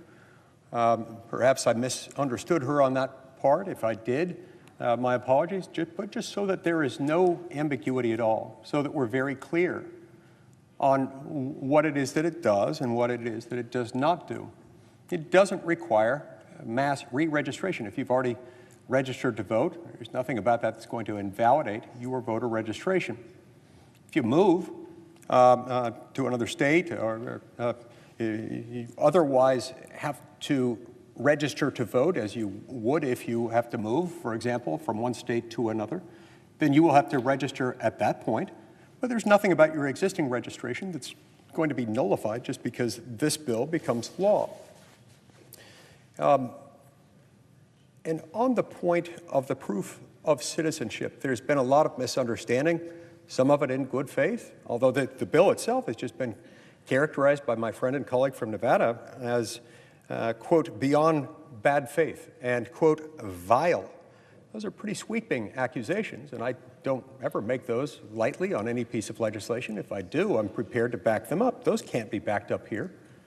Hey, there's nothing about this that is in bad faith. There's nothing about this that is vile. This is dealing with a very common sense problem, a problem that has been many decades in the making. Decades in the making ever since, in some ways, Congress passed the National Voter Registration Act, or NVRA, in 1993, the motor voter law. At the time, it was understood that we could allow participating states, of which nearly all states participate, to set up a process whereby voters could, while applying for a driver's license at their local DMV, also register to vote. After all, it involves some of the same information. You've got to establish who you are when you apply for a driver's license and also when you register to vote. There are some things that have happened since then that have changed the landscape. One of them has been that 20 years after the enactment of the NVRA, the Supreme Court, in a case called Arizona versus Intertribal Council of Arizona, concluded that the NVRA preempts out the state's ability to even request any type of documentation or other proof of citizenship. Even if they're aware of circumstances suggesting that some would-be voters are in fact not citizens, they're prohibited from doing so. And remember, all you have to do under the NVRA form is sign your name after checking a box saying, yes, I would like simultaneously to register to vote. So if the states are then prohibited from even inquiring into citizenship, attempting to document it, to prove it or otherwise, then there is no way to make this happen. And as a result of that, it leaves open this open gaping wound. We now have an estimated 30 million plus non-citizens residing in this country. And that leads to another development that's relevant to this. Over the years, there were differences of opinion between the states as to whether, to what extent, and what circumstances to offer driver's licenses to non-citizens. In some cases, they would issue them to non-citizens as long as they were lawfully here. In other cases, they wouldn't issue them to any. Over the years, it's evolved to the point where in nearly every state, you can get a driver's license as a non-citizen. And in 19 states, plus the District of Columbia, you can get a driver's license even if you are in the United States unlawfully. So in light of that fact, and in light of the Supreme Court ruling in 2013 saying that the states, even if they have reason to believe some voters are not eligible because they're not citizens, they can't look into it further because the NVRA supposedly preempted them out. As wrong as I think that ruling was as a matter of statutory interpretation, it is conclusive and it stands to this day. Then you add to that the fact that we had an estimated 10 or 15 million people enter this country unlawfully between 2021 and 2025. You add all that up together and it becomes even a little more startling. You realize that in several states, they've made a decision to allow non-citizens to vote in some local elections. In those cases, there's still voter registration that goes into that, and those states, along with the most blue states in America, have refused to enter into any kind of memorandum of understanding or otherwise cooperate or enter into a cooperative agreement with federal agencies to ascertain whether, to what extent, and what circumstances there might be non-citizens registered to vote in their state. Nor have they been willing to cooperate with the federal authorities who manage the so-called SAVE database within the Department of Homeland Security. They haven't been willing to show them any methodology or any techniques that they use in those particular states that allow some non-citizen voting to occur in local elections. They've done nothing to show how it is that they separate out those voter registration files from the voter registration files of those who are eligible to vote in federal elections. This creates a genuine vulnerability, the one that we couldn't, in good faith, just overlook and pretend doesn't exist. So let me just say that insofar as people find concerns with the methods that we have allowed you to use when establishing your citizenship at the time of voter registration, if we've left out some form of documentation that should have been included to make this easier, let us know. I'd love to consider that. But the truth is, we were very inclusive with it. One important thing to keep in mind is that this is not the only circumstance in which Americans are routinely required to establish their citizenship. Perhaps the most familiar one on the books currently exists in the context of labor and employment. Every time any American starts a new job with a new employer inside the United States, he or she is required to fill out a form called the I-9. When you fill out the I-9, if you're an American, then you have to prove that you are a citizen. It's a pretty rigid, fairly inflexible standard. One technique involves showing a U.S. passport establishing citizenship. Another involves a combination of a birth certificate, photo ID, social security card, et cetera. But that's about it. That's about as far as the options go.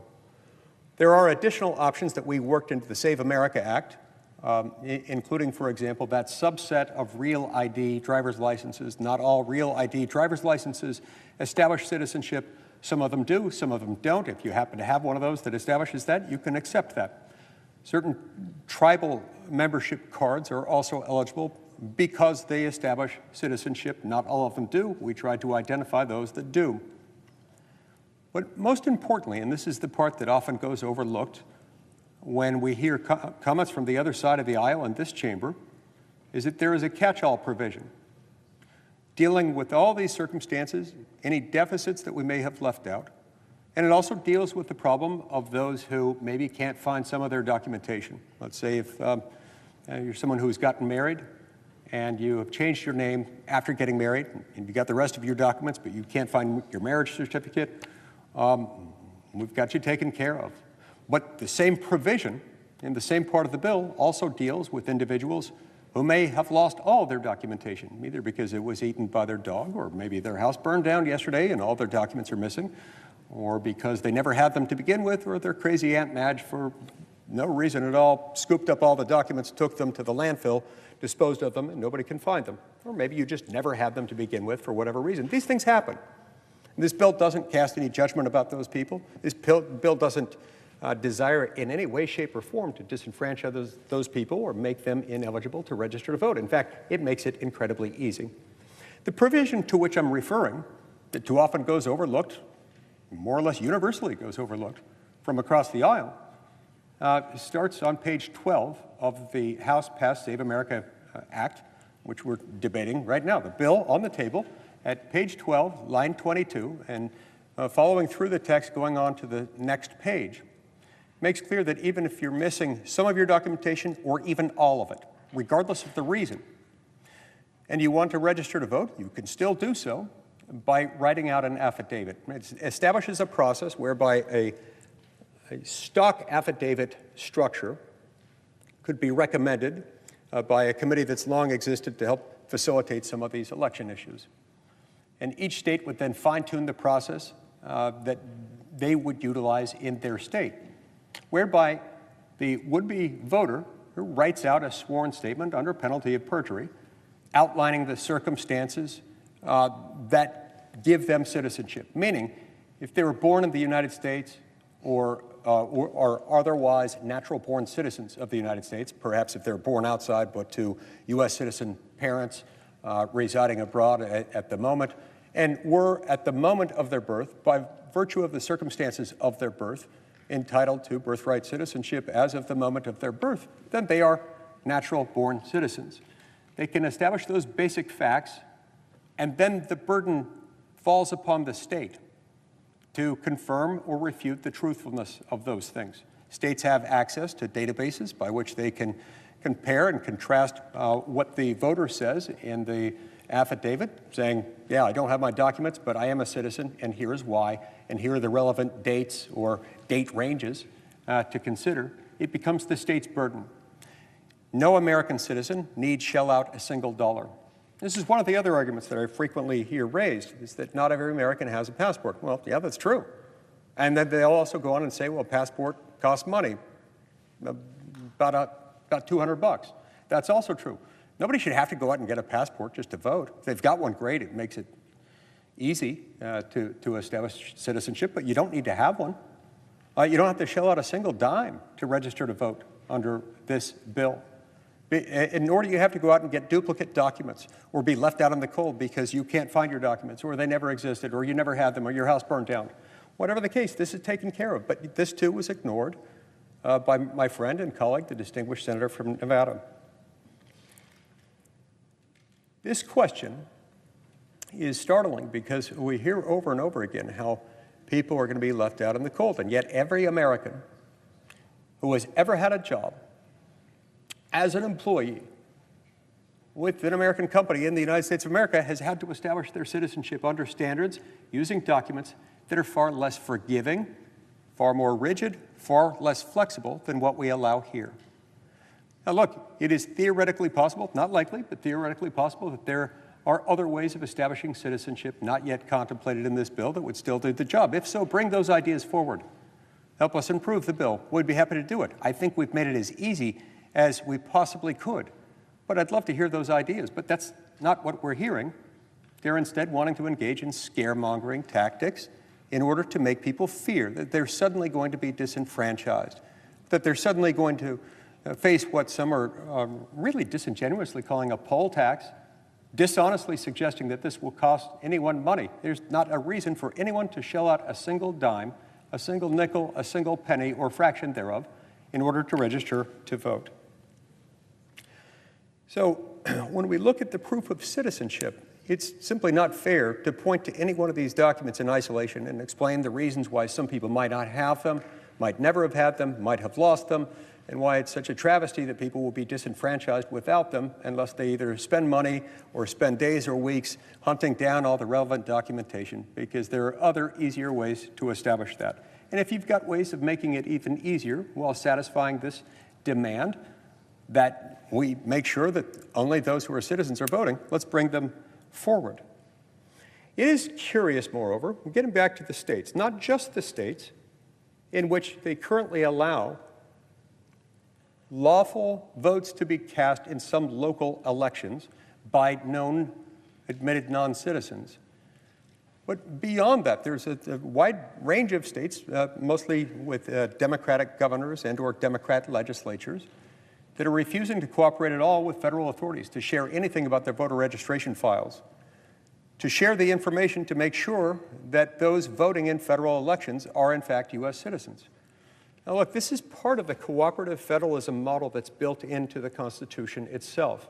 There are certain responsibilities that belong to the United States government, and it's as equally important to respect those powers that are distinctively, unavoidably, necessarily, and by the text and structure of the Constitution, federal. It's important to keep those in federal hands, just as it's important to reserve to the states the powers that are reserved to the states, not rendered federal and not prohibited to the states by the Constitution. Both are equally important to federalism. Bad things happen when we disrespect either. Under Article 1 of the Constitution, we have the power, it is our authority, and I believe it is our duty to set basic terms and conditions relevant specifically to these federal elections, elections for the U.S. House of Representatives, elections to the United States Senate. Those are, after all, federal races. And which government is it, the state or local level, that ascertains and has records sufficient to establish, confirm, or refute citizenship? Well, it's this government. In fact, one of the very first provisions of Article 1, Section 8 of the Constitution, outlining federal power, by outlining the powers granted to Congress. It involves laws dealing with immigration, naturalization, and citizenship. It is this government that is the only government in the United States, no one state has the capacity to do that, to establish or refute the existence of citizenship.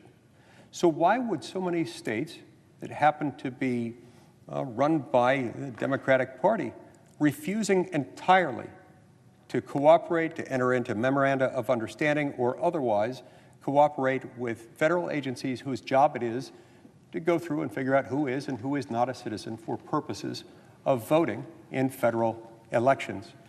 That, too, is another reason why we need the Save America Act, because this is chaos if we don't do that. If we don't do that, then our laws are dead letter. Our laws saying that only U.S. citizens may vote. And if a non-U.S. citizen votes in a federal election, he or she has committed a serious felony offense. Then people often will point to the dearth, the paucity, the rarity of instances in which voter fraud, particularly voter fraud based on non-citizen voting, has been detected, charged, fully prosecuted, and resulted in a conviction. Yes, these are few. These are very, very few overall that have happened, and there are reasons why it is very few. When you have a system of laws in place, it makes it very easy to register to vote, even for those who might not be citizens. And it makes it impossible for a state to even inquire, even where actual doubts exist as to someone's citizenship. You make it almost impossible to detect and very, very difficult to prosecute. Voting is, moreover, something that happens in a finite time and place, and most of the time, by the time it all happens, the matter is moot, and so it can be difficult to move on. This is why I sometimes will compare this to when people say we don't need to put these procedures in place because it's already against the law for non-citizens to vote, therefore they don't vote, and that's why it's so rare. That's a little bit like saying we don't need laws that require liquor stores to make people show ID before they buy alcohol, because we already have laws prohibiting the sale of alcoholic beverages to children. If we didn't have ID laws or record-keeping requirements in place for such things, that too would be very, very difficult close to impossible to detect and enforce and prosecute and result in convictions. So, look, this debate will continue. I look forward to hearing any contributions, any suggestions as to how we could make it better and more inclusive. But the status quo in which we simply pretend that this does not happen isn't tenable. We already know, based on the handful of states that have started their own investigations, that there are thousands. Just in the last year or two alone, we've learned of thousands of voter registration files that have existed that have involved non-citizens. And with as many non-citizens as have entered this country recently in the development of our laws, it would be folly, it would be morally irresponsible for us to assume that this does not happen. But let's keep our debate focused on truth, on facts, on what the bill actually says and not what it doesn't say. Thank you, Mr. President. Mr. President. To recognize the senator from Michigan. Thank you, Mr. President.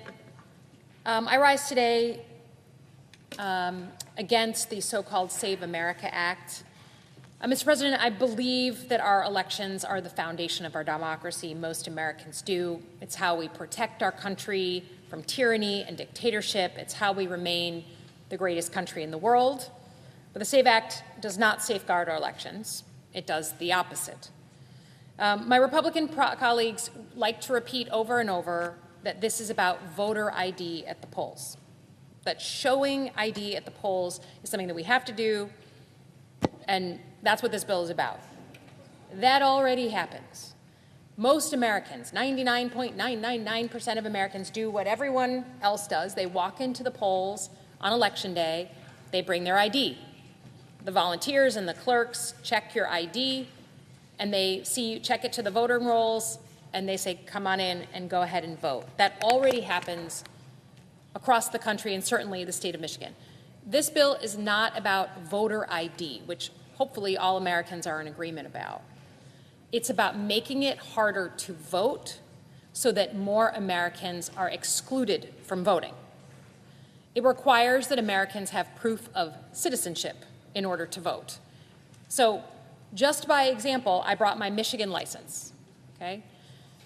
Michigan license, my official, it's the official safe version.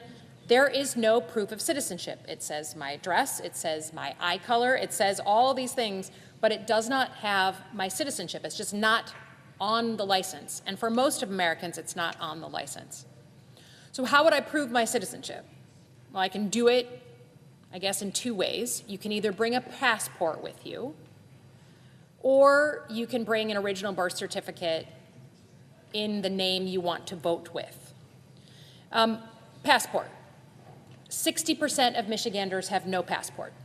They've never applied for one, they don't need one, they're not interested in one, and if you want to get a passport, it's nearly $200. So now we're charging a fee for people to do what I hope most people believe is a God-given right as an American to vote. And then if not, you've got to have an original copy of your birth certificate in the name you want to vote in. Well, as you can imagine, for millions and millions of women who took their married name, took their husband's name, their birth certificate doesn't show the name they plan to vote with. So it puts an unbelievable onerous requirement on those married women. This bill also truly constrains mail-in voting. This is going to hurt senior citizens, military, folks in nursing homes, college students who don't live at home. This is intended simply to make it harder to vote. And I want to double tap this because Michiganders weighed in on the ballot on this very issue. In 2018, Michiganders voted in a law that said that anyone could vote absentee for any reason, and it passed with 67% of the vote. And I'll remind you that Donald Trump has won my state twice. In the years since, voter participation has gone up. I would hope that that would be seen as a good thing. Mail-in voting is safe, it's secure, it's the law in Michigan, and undoing it is simply to satisfy President Trump's very specific goals of making sure, quote, only the right people vote.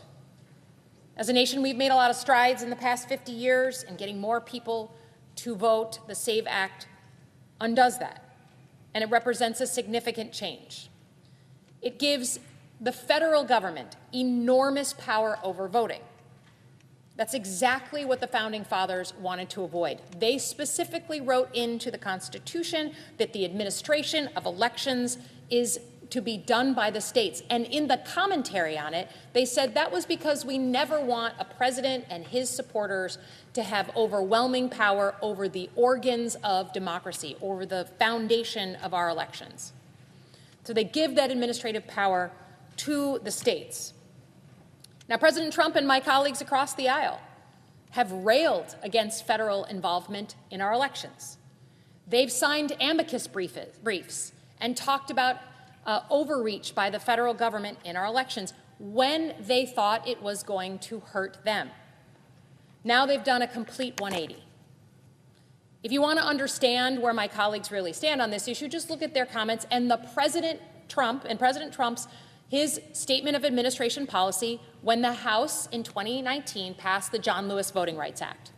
Literally, in many ways, a codification of the Voting Rights Act of the late 60s.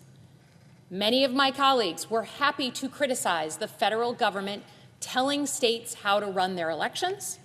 They gave speeches about it, they went on the media about it, and talked all about Democratic overreach. But this is how you know that they've lost the plot, because when it's their team that's in power, when it's their team that's in the White House, when it's their team that's giving them their orders, they are happy to federalize things. Everybody knows that the Republican Party was always the party of smaller government, states' rights. That's like the brand. So now here we are. Donald Trump says in the State of the Union that if my team doesn't win in November, the elections are rigged, and he only wants, quote, the right people voting. So here we have this bill that they don't have the votes for, and they are talking about what they're going to do to help, quote, save America. Now, in Michigan, just to put the issue in perspective, because my colleagues like facts, we have about 6 million voters out of 10 million in our state. In 2024, in an election won by Donald Trump, wasn't contested by anyone on the other side of the aisle, 15 individual voters were flagged as potentially being non-citizens. 15 out of 6 million. Now, even one non-citizen voting is a bad thing, and they should be held accountable, and they were, to the highest and utmost of the law in Michigan, including spending some time in jail for one guy. But 15 out of 6 million is 0.00025%. These 15 were flagged and even confirmed quickly as non-citizens. This bill is like using a bazooka to go after a housefly. It's not smart, and in the process, it makes it harder for millions of Americans, particularly women, to vote in these elections. And make no mistake, that is the point.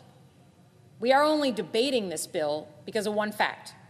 Donald Trump doesn't like to lose elections, and his team wants to shield him from another embarrassing loss this coming fall. That's it. He's shown us from the beginning how he feels about fraud. 7 months before the 2020 election, he got up in front of the United States and said, if I don't win in 2020, the election is rigged. And you know, people in this body wrote strongly worded letters. They poo-pooed it. They said there's no way an American president will actually try and refute the results of a Democratic election, where clerks, Democrat and Republican across the country are just doing their job.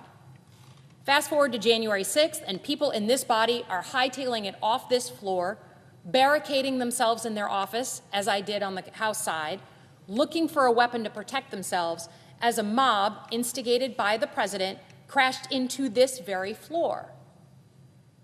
It sounds familiar to me. In the State of the Union, just a month ago, the president said, quote, the only way that Democrats can get elected is if they cheat. Is that what my colleagues on the other side of the aisle believe? Do you believe that the only way that I'm here is because I cheated? Donald Trump won on the top of my ballot. Did I cheat to get here? Did he win his last election or no? passing the SAVE Act will, quote, guarantee the midterms for Republicans. Another thing he said. We're only here because you're doing his bidding and trying to pass a bill that he says will help him guarantee the elections. He says, quote, we'll never lose a race. For 50 years, if this passes, we'll never lose a race. Does that sound like someone who actually gives a flying fig about actual democracy? Or does that sound like someone who's asking his boys to rig elections for him in November? Now, I was polite the last time the President of the United States did this. In 2020, I was one of those people who said, you know what, the President can't really mean this. Let's send letters. Let's talk about it politely on camera. I spoke up at hearings. We asked the military what they were going to do if the President tried to steal the election. Frankly, I and a lot of us on this floor had a failure of imagination for what this President would do. But I am not going to make that mistake again. Mr. President, I will close with this. The President of the United States has laid out what he believes for everyone to see. We have to believe the words he is telling us. That same President is now grinding the Senate to a halt by trying to pass a bill that doesn't do a single thing for your pocketbook, your house, your kids, your health care, or anything else he ran on. He's busy taking weeks at a time on this floor of time we could otherwise be working in a bipartisan manner to pass things that would help people with their cost of living. But he wants to do this because he wants to make sure he's not embarrassed in the fall. And all those promises he said he was going to fulfill, that he's left open, he doesn't want the chickens to come home to roost for him in November. So as Michiganders are waiting in line at the gas pumps right now, as the price of gas jumps 60 cents per day in some cases, as middle-class Americans are unable to buy a home, we're talking about making it harder for women and old people and the military to vote. Instead of addressing the fundamental issues of Americans, we are doing the bidding of the President of the United States because he told us all that if he doesn't win, it's rigged, so we better cover down for him. Mr. President, this is not what we should be spending our time on. Focus on the issues that the American public is calling all of us, asking us to address. It's not what we need, and I yield back my time.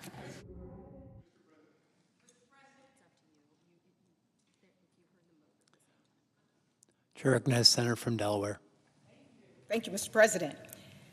I rise today not only as a senator, but as an American and as a descendant of enslaved men and women like those who built this chamber and fought hard for the right to vote. I rise today with a deep concern that we are balancing on a knife's edge, and that if the Save America Act becomes law, we will undercut one of the most fundamental things that makes America America, the right to vote. Now, we are literally in the midst of elections right now, and it's my understanding that this bill would actually take effect immediately. And we've got Americans who are concerned about the cost of living, everything from their rent now to their energy costs. We are in the midst of war. And we know as a country we have the most safe and secure elections in the world. So to my colleagues, I ask the question, what are you saving us from?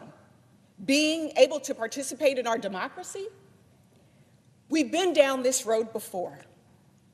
Mr. President, behind me is a copy of a document that my sister Thea found when researching our family roots.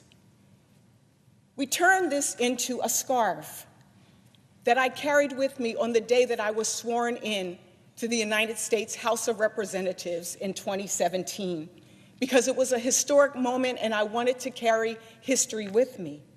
And again, I carried it with me when I was sworn in to this august body, the United States Senate.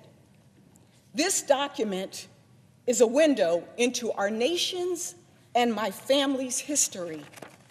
It captures the moment when my great-great-great-grandfather, a formerly enslaved man, gained the right to vote. He couldn't read or right, so he signed his returns of qualified voters and Reconstruction oath with an X. I've been reflecting on this document and how it relates to the moment that we are in as a nation, how it's a physical manifestation of our democracy's ability to expand and contract, how we can bring people together and how we can separate.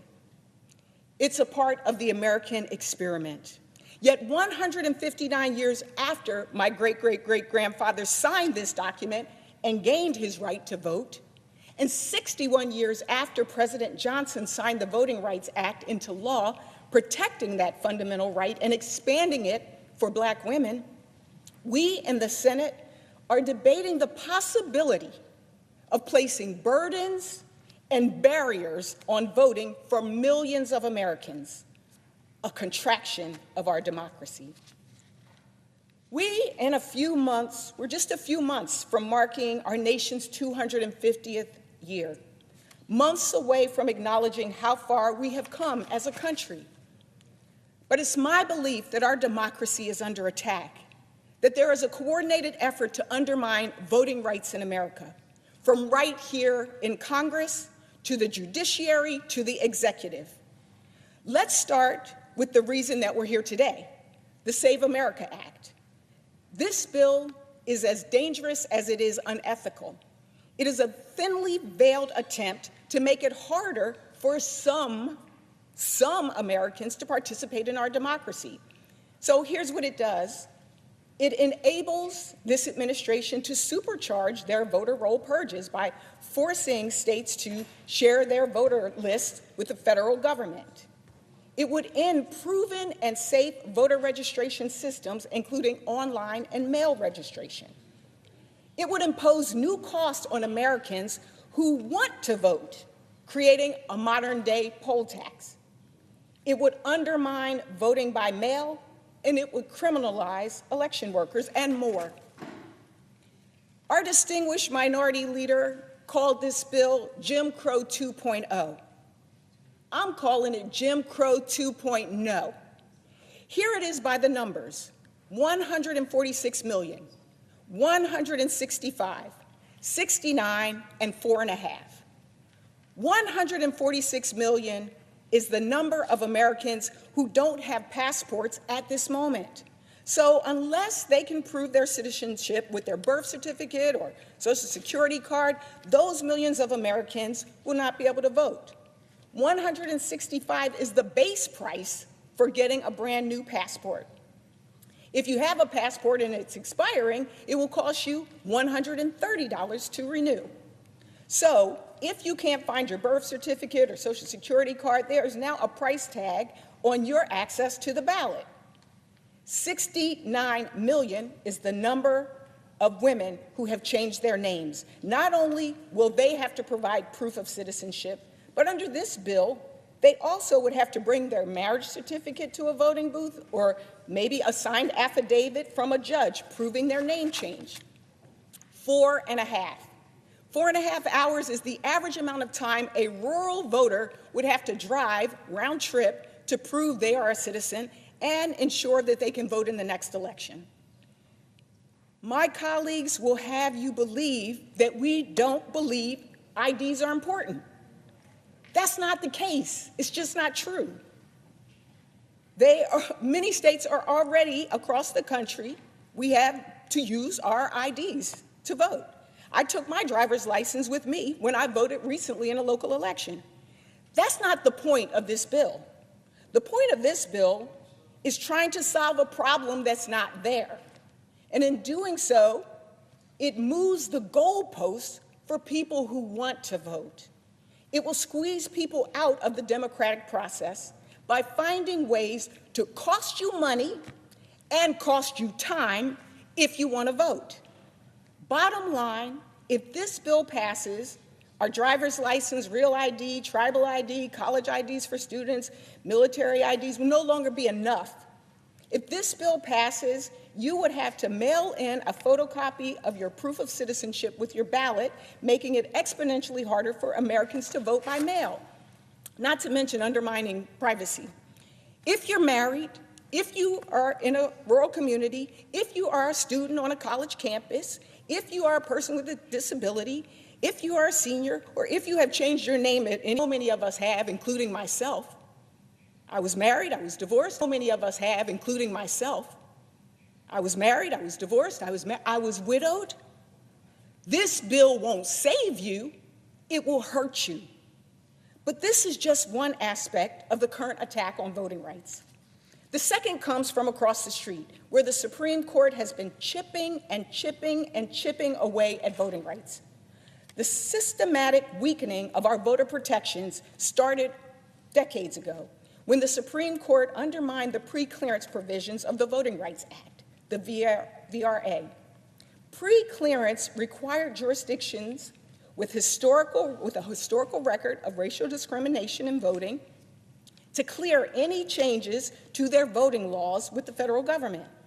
This was a backstop that protected access to the ballot box for many voters of color. Once it was struck down, some states began to take advantage, passing restrictive voting ID laws, restricting voter registration timeframes, reducing early voting, and more. In 2021, the Supreme Court made it harder to prove racially discriminatory voting practices under the VRA. And later this year, they will hear a case that would make it even harder for minority communities to sue states for discriminatory congressional maps. Finally, I would be remiss if I didn't mention the threat to our democracy that comes from the executive branch. Let me start from the beginning. Since January of 2025, the Trump administration has used DOGE to steal our personal information and data. They pulled information from Social Security Administration and the IRS. Why? Maybe to track the American people. Now the administration has turned their attention toward establishing an unsanctioned nationwide voter database. They also raided a Georgia voting center under false pretenses, undermined access to mail-in ballots by changing the rules around how mail is postmarked, and sued and threatened states like Minnesota over access to their voter files. All of this from a president that wants to, quote, take over the voting, quote, unquote, so that the GOP, quote, will never lose a race for 50 years, end quote. This is a coordinated and un-American campaign against the very core of who we are as a nation. And it's not something that I say lightly, but it's something that I believe must be said, especially as we approach the 250th anniversary of our country. In those 250 years, we have seen our democracy expand and contract multiple times. Our democracy expanded when my great-great-great-grandfather signed his name with that X and gained the right to vote. His descendant now stands in the Senate, a living reminder that our democracy has the ability to grow and change. But our democracy has contracted too. And we need to learn from that past if we're going to prevent further contraction in the future. Mr. President, I fear we're on the cusp of falling into a trap our ancestors sprung 100 years ago. You see, my great-great-great-grandfather earned the right to vote in Georgia with his signature, but it's unlikely that he was able to really exercise that newly won right for very long. Because from 1877 to 1901, while some Americans were enjoying the Gilded Age, Black Americans were living through a period known as the Great Nadir. If apex is the highest, the nadir is the lowest. Voter suppression, political violence, things that you see and feel even now. Many of the rights enumerated in the 13th, 14th, and 15th Amendments, including the right to vote, were being eroded, washed away by partisan gerrymandering, poll taxes, grandfather clauses, Jim Crow laws, and even Supreme Court decisions. For decades, civil rights leaders fought not just to achieve new rights, but to reinstate the ones lost. Our democracy has expanded and contracted. The first Black Senator, Hiram Revels, was elected to Congress in 1870, and then Blanche Bruce. But it was 86 years between those two senators and 1967 when we had the next black senator. 86 years. Right now, there are 5 of us. And this is the first time in our history where there are 2 black women at the same time. If the Save America Act passes, we are on the verge of another contraction. The parallels with the great nadir are as stark as they are many. Once again, laws are being proposed to strip us from the access to the ballot box. Once again, the Supreme Court is postured to send us backwards rather than protecting the path forward. And once again, voting rights are under attack by the federal government. I look around this room and I know that we have a choice to make. Whether we'll allow partisan divides to enable the backsliding of our democracy, or if we're willing to stand shoulder to shoulder to protect the bedrock of our nation, the right to vote. So what can we do? First, we must block the Save America Act from advancing any further.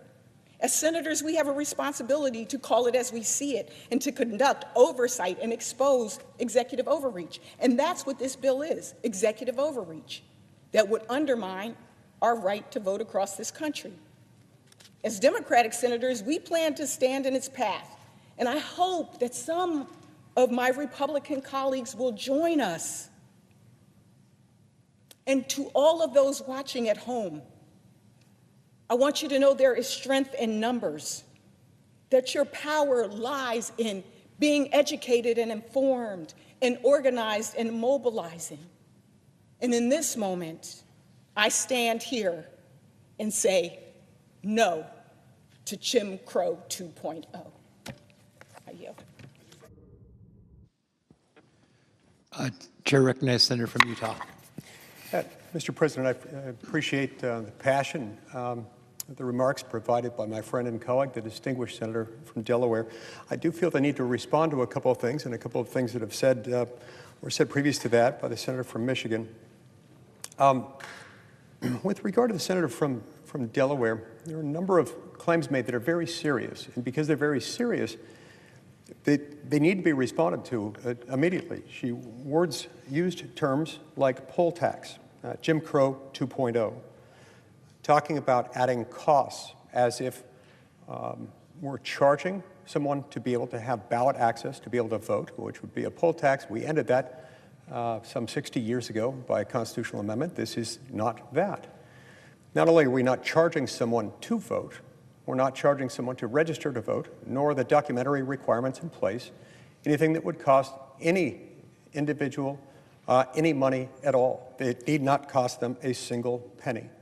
Because even if you don't have every document that you need in order to establish citizenship, something that's already required by a whole host of other laws, most familiar to most Americans would be in the labor and employment context, where every time you start a new job as an American citizen in the United States as an employee, you have to fill out an I-9 form and you have to provide a very specific set of documents to establish citizenship. You may do so with a U.S. passport establishing citizenship. If you don't have a U.S. passport, you may do so with a birth certificate, together with a photo ID, a Social Security card, a limited set. What we have established in this bill is far more flexible than that. We've added a bunch of other documents. We've tried to be as expansive and as inclusive as humanly possible in order to do that. And then we've provided a fail-safe that I have yet to hear any of my colleagues across the aisle refer to when making these very aggressive accusations that this is a poll tax, this is Jim Crow 2.0, that this is going to disenfranchise women or people of particular racial minorities. It's just not true. They're ignoring the existence of the provision that begins on line 22, page 12 of the bill, and continues on to the next page, which says that if for any reason or no reason at all you don't have the necessary documents, any of them or all of them, you have none of them, you can still handle this by an affidavit that you can write out thus putting the burden on the state to confirm or refute the underlying facts establishing your citizenship, whether through citizenship through natural-born citizen status by virtue of the circumstances at your birth, at the time of your birth, making you a citizen, or the circumstances that led to your naturalization, if you're a naturalized citizen. That does not cost anyone a single dollar, and it puts the burden on the state to track down the necessary background so that the state can certify you. So these arguments are not only missing the point, they become aggressively wrong to the point of just being flat out false, demonstrably false. And so we can hear this over and over and over again, but it doesn't change the fact that in the bill, nobody's charged a thing to vote, not one person. And so when we hear about this being costly, that just isn't true. Likewise, another comment was made by my colleague from Delaware, referring to a vote by mail provision, referring to some more sweeping changes that are made in a separate amendment that are not part of this bill right now. This bill has two principal provisions. One deals with establishing proof of citizenship at the time of voter registration. The other deals with photo ID at the time of voting.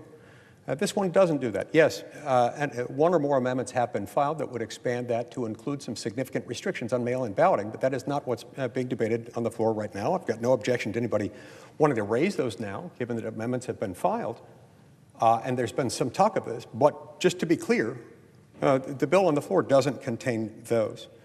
I also need to respond to a couple of more egregious points that were made by the preceding senator, the senator from Michigan.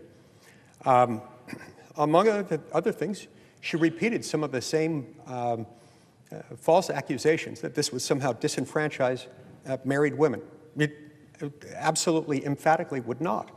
In addition to making it very easy for somebody who's got all the other documentation but maybe doesn't have a marriage certificate backing up the name change, or maybe they're missing all of them. Again, you go back to page 12, line 22. Any person, whether they've changed their name or are missing some of their documentation or all of it, may establish it by affidavit, putting the burden back on the state elections official. The senator from Michigan also made some curious claims with regard to the Constitution, with regard to federalism and the relationship between states and the federal government. Among other things, she insisted that the founding fathers, those who wrote the Constitution and those who ratified it, were emphatic about the fact that they did not want, as she put it, the federal government running elections. Well, there is some truth to that, but her ultimate conclusion is 180 degrees opposite of what the Constitution says and what they did and what the words say.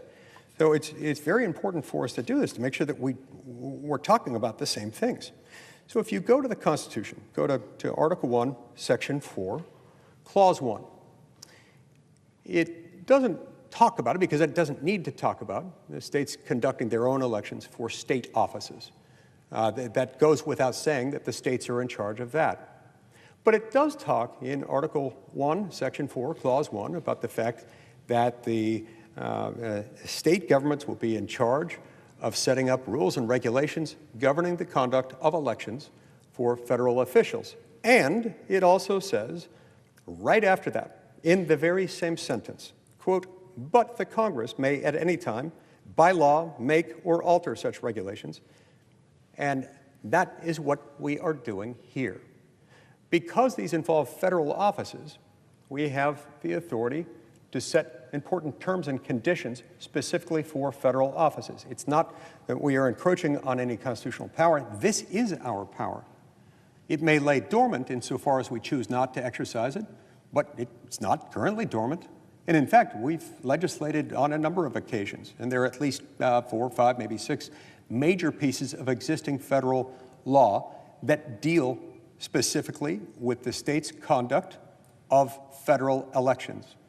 Separate and apart from another very serious federal criminal penalty that makes it a felony for a non-citizen to vote in a U.S. election. So in all these respects, the Congress can, it may, it is expressly authorized to legislate, and it has indeed legislated. Among other things, it's legislated with the NVRA passed in 1993.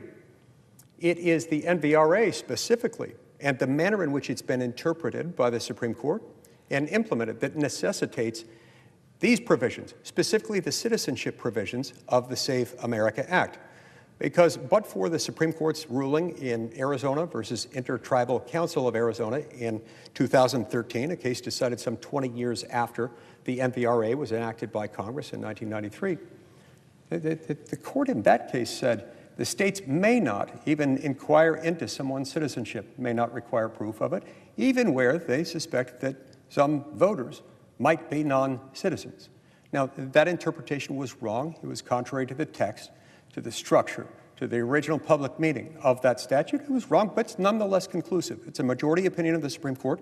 It hasn't been overturned, and that's why this is necessary. So to call this a federalism problem, to call this an overreach by the United States government into the exclusive domain of the states is literally not true. Why? Well, because in the first place, the Constitution itself makes it federal, and it's necessarily federal. I would add to that that's even more important here because this bleeds into another one of the federal government's exclusive powers and exclusive abilities, namely the ability to identify and ascertain the citizenship of any American citizen. That is not the role of the states, nor do the states have the comprehensive databases that the federal government does have. The federal government has the ability conclusively to determine whether or not somebody is a citizen. The states do not, and that's yet another important reason for us to make that determination. It's also relevant that this is where we get into trouble with a number of these, the blue states, the Democrat governors and Democrat legislature states that are refusing even to talk to the federal authorities who run the SAVE database within the Department of Homeland Security. Remember, it is against the law for a non-citizen to vote in a federal election. And that's why we have these laws and these systems and this database, the SAVE database already set up. And yet a number of these blue states, a whole lot of them, are refusing even to talk to federal authorities, even to share with them what, if anything, that they're doing to make sure that non-citizens are not voting in U.S. elections. This has become a problem of especially great concern in recent years, given that in some states, a handful, at least 4 or 5 states in the District of Columbia, now have in place systems where in some local elections within their state's jurisdiction, non-citizens are openly, by state law, allowed to vote in those elections. Therefore, when they register to vote, they have a voter registration file.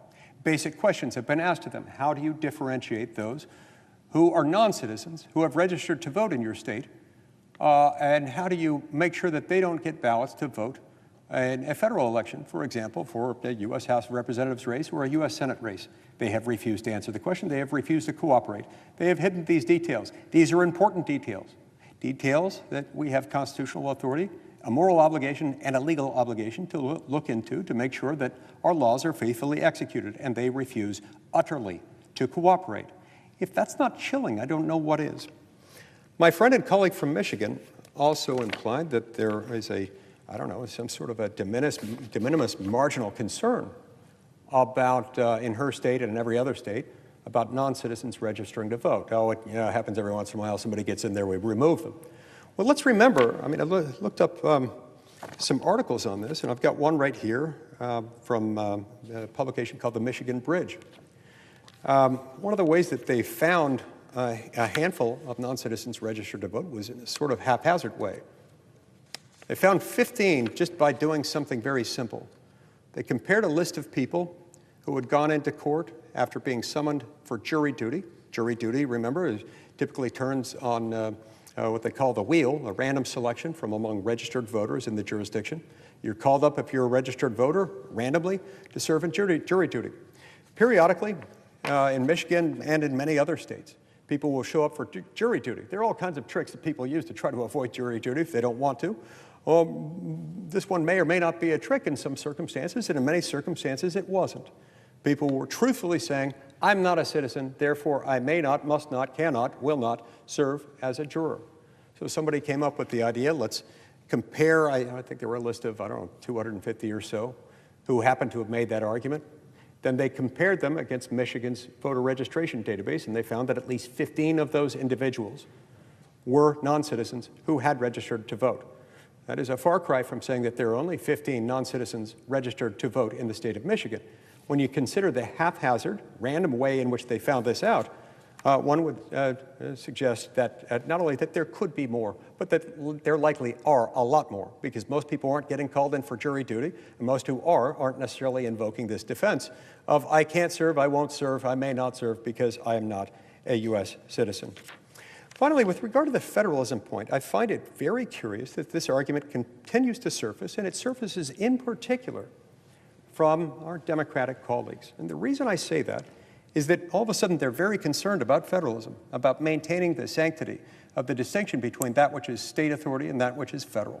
That's important to me. I focus on a few things more than that. I think the core structural provisions of the Constitution, the vertical protection that we call federalism, and the horizontal protection that we call separation of powers, are as important as any other feature in the Constitution. And when we deviate from those, we cause all kinds of ripples downstream. So I'm very sensitive to these issues. I want to avoid any semblance of trampling on state sovereign authority. This, sir, is not that. And especially when we hear this from those who just a few years ago, during the Congress ranged between January 3rd, 2021 and January 3rd, 2023, in which both chambers in Congress were controlled by Democrats, and we had a Democratic president, President Biden.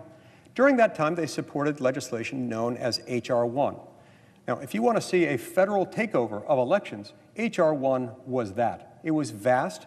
It was sweeping. It covered all sorts of things that the federal government has no business taking over in elections. Among other things, it would have designated every single voting jurisdiction in the entire United States of America, regardless of what part of the country they're in, regardless of what, if any, history they may have had with past de facto or de jure discrimination or segregation of their state, subjected them all to pre-clearance, meaning any time they passed any law affecting the way votes were cast, precincts were drawn, or otherwise, they would have to go to a political appointee, a Democratic political appointee inside the Department of Justice, to seek a mother may I, an advance blessing from the federal sovereign before they could make those changes. That, Mr. President, is a violation of federalism, and that is something that, last I checked, every Democrat who now serves in the Senate, who was here at the time, supported. So I'm sorry to count me surprised that they would make the federalism argument now in reference to a bill that focuses solely, exclusively on powers that the federal government does in fact have. And in fact, the only reason this bill is necessary, Mr. President, is because of existing federal law, the way it's been interpreted and the way that it's being implemented. That's the only reason we need any of this. That is not a federalism problem. That, Mr. President, is an appropriate exercise of federal power. We do just as much violence to federalism when we deny to the federal sovereign the ability to exercise federal power as we do when we do the same to the states. Thank you. Chair recognizes Senator from Alaska. Mr. President, I ask unanimous consent that the privileges of the floor be granted to my defense fellow and my intern for the remainder of the Congress. They are Alexis Tadaro Wagner and Caroline Moffett. Without objection. Thank you, Mr. President. Mr. President, I've come to the floor this evening to speak about the Save America Act. Before I do that, though, I want to take a pause for maybe a little break in the conversation about elections to update people on Alaska's greatest sport, and that is the Iditarod. So just a moment here to update folks. Yesterday, Jesse Holmes came into Nome after 9 days, 7 hours, 32 minutes, and 51 seconds on the trail. This is a 975-mile trail that he accomplished with his extraordinary team led by Zeus and Polar, taking him all the way to Nome. He ended up with 12 dogs in the harness that were happy and barking and hungry and still ready to go. Truly an amazing feat. Jesse is not the first time to win the Iditarod. This is actually his second in a row. He's actually the 5th person in Iditarod history to win 2 years in a row. I visited with him at the ceremonial start, and we talked about his focus on the race and how much it meant to those in rural Alaska and the culture of rural Alaska, and how, as someone originally from Alabama, he had embraced that with an enthusiasm that is really infectious. So I'm honored to be able to acknowledge his success and that of his team. I've called him a couple times already, first to congratulate him just after he won, and then I called him again today because I'd read in the news that after this arduous 9 days on the trail, he was at the end of the Iditarod under the Burled Arch to greet every musher who was coming in. He's got that much love for the Iditarod, that much love for his fellow mushers, and that much admiration for the teams that are on the road. So there's still 20 more mushers that are out there on the trail. We are wishing them the best and safety along the way. The weather there is not good, but these are men and women and canine athletes that will take the toughest test. It kind of segues a little bit into some of the points that I want to make here this evening about my state, particularly. We all come to these debates about policy with the background and the unique circumstances from the places that we call home. And I want to begin my comments this evening about the Save America Act and why I have spoken out in opposition to this measure, not because I disagree with what my colleague from Utah has shared, that it should be the privilege allowed to U.S. citizens, this privilege of the vote. And I also would agree that asking for valid ID in order to participate in voting is not an unreasonable thing. In fact, my state certainly requires that, and I think most others do. But as with so much that we deal with, it's not just in the headline, it's not just in the top line, it's how would this apply in your given situation? And as a senator that comes from a big state, some would say a very unique state, a very complicated state. I don't think that there's too many where you have dog races that go just about 1,000 miles and we celebrate them. And the fact that the trail that these animals and their mushers took goes through an area where, yes, people live, but we're not connected by any roads. The way that we get around is just a little bit different from other folks.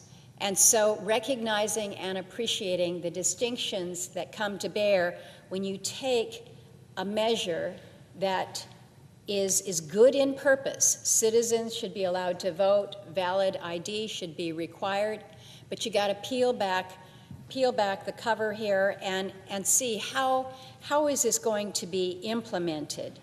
And so I want to focus, I know that there's multiple versions of the bill. The senator from Utah just pointed to that. I want to speak to the substitute amendment to Senate Bill 1383, which we have now, and focus on the particular challenges and the practical challenges that it creates for a state like Alaska that is 1/5 the size of the United States with a population of just over 700,000 people. And so it's the challenges that we have specifically with registration, with the requirements for a photo ID, and then I'll speak a little bit to the mail-in voting limitation.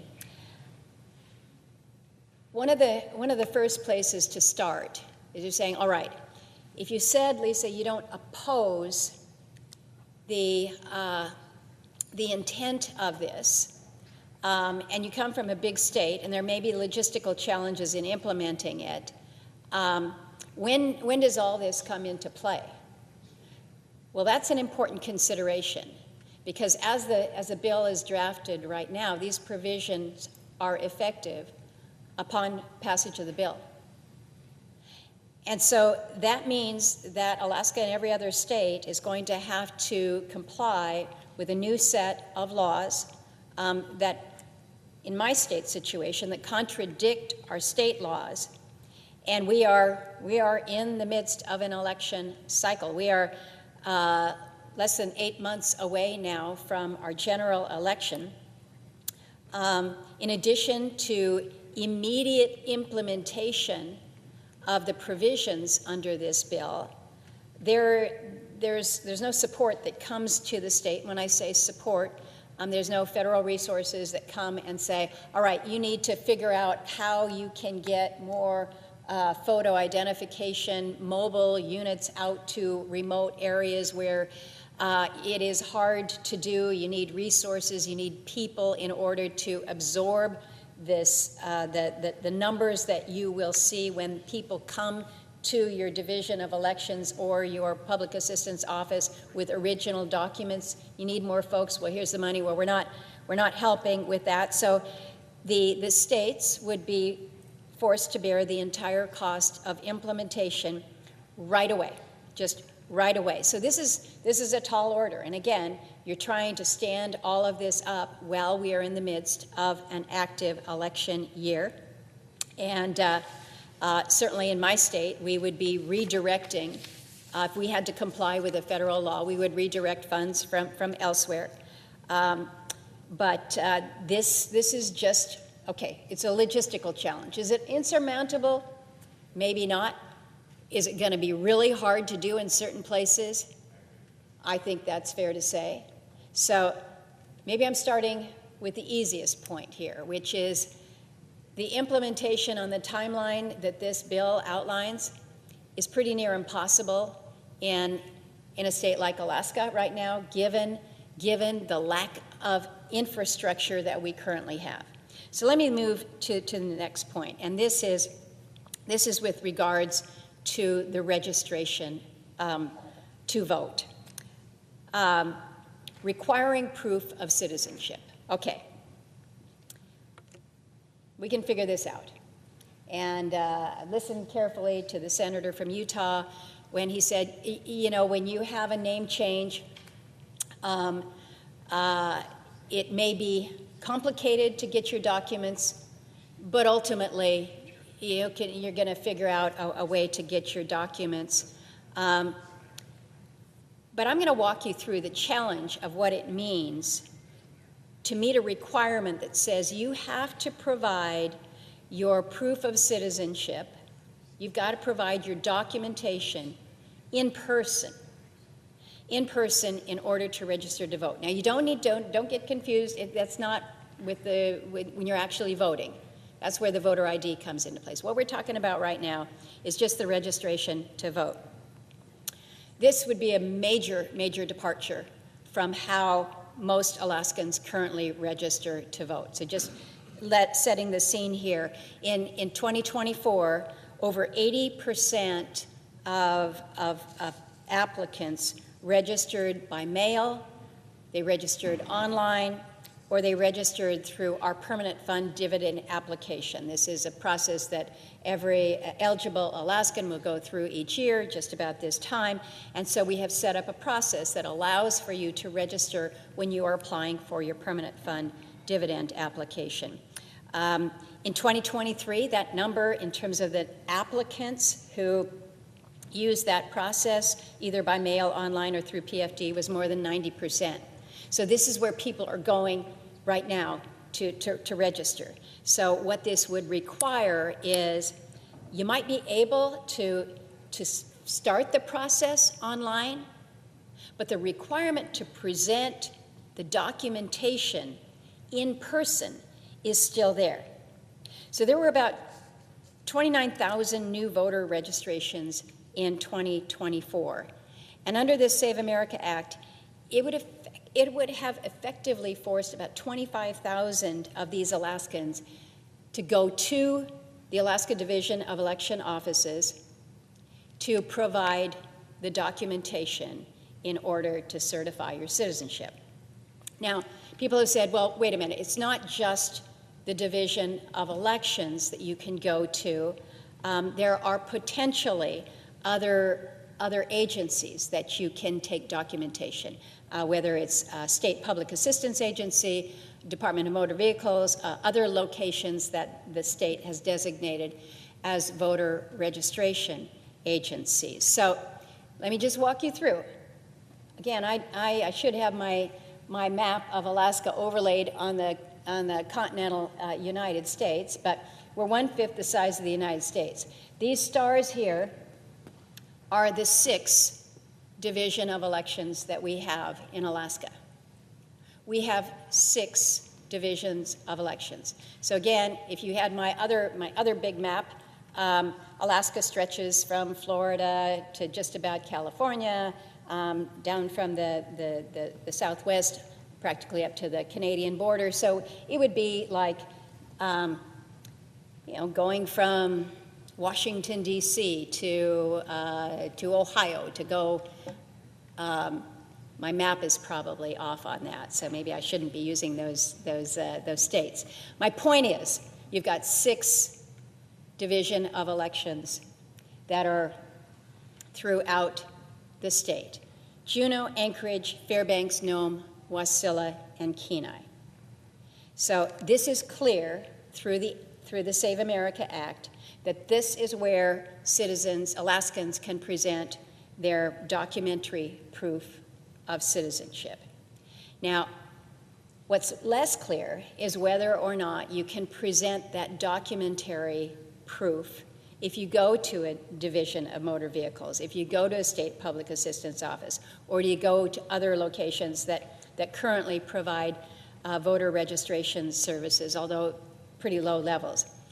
But again, don't get excited to think that now we've got stars all over the map in terms of where you can go to actually present your documentation, because there are only 10 other locations around the state that then fall into this bucket of places that have a DMV, State Public Assistance Office.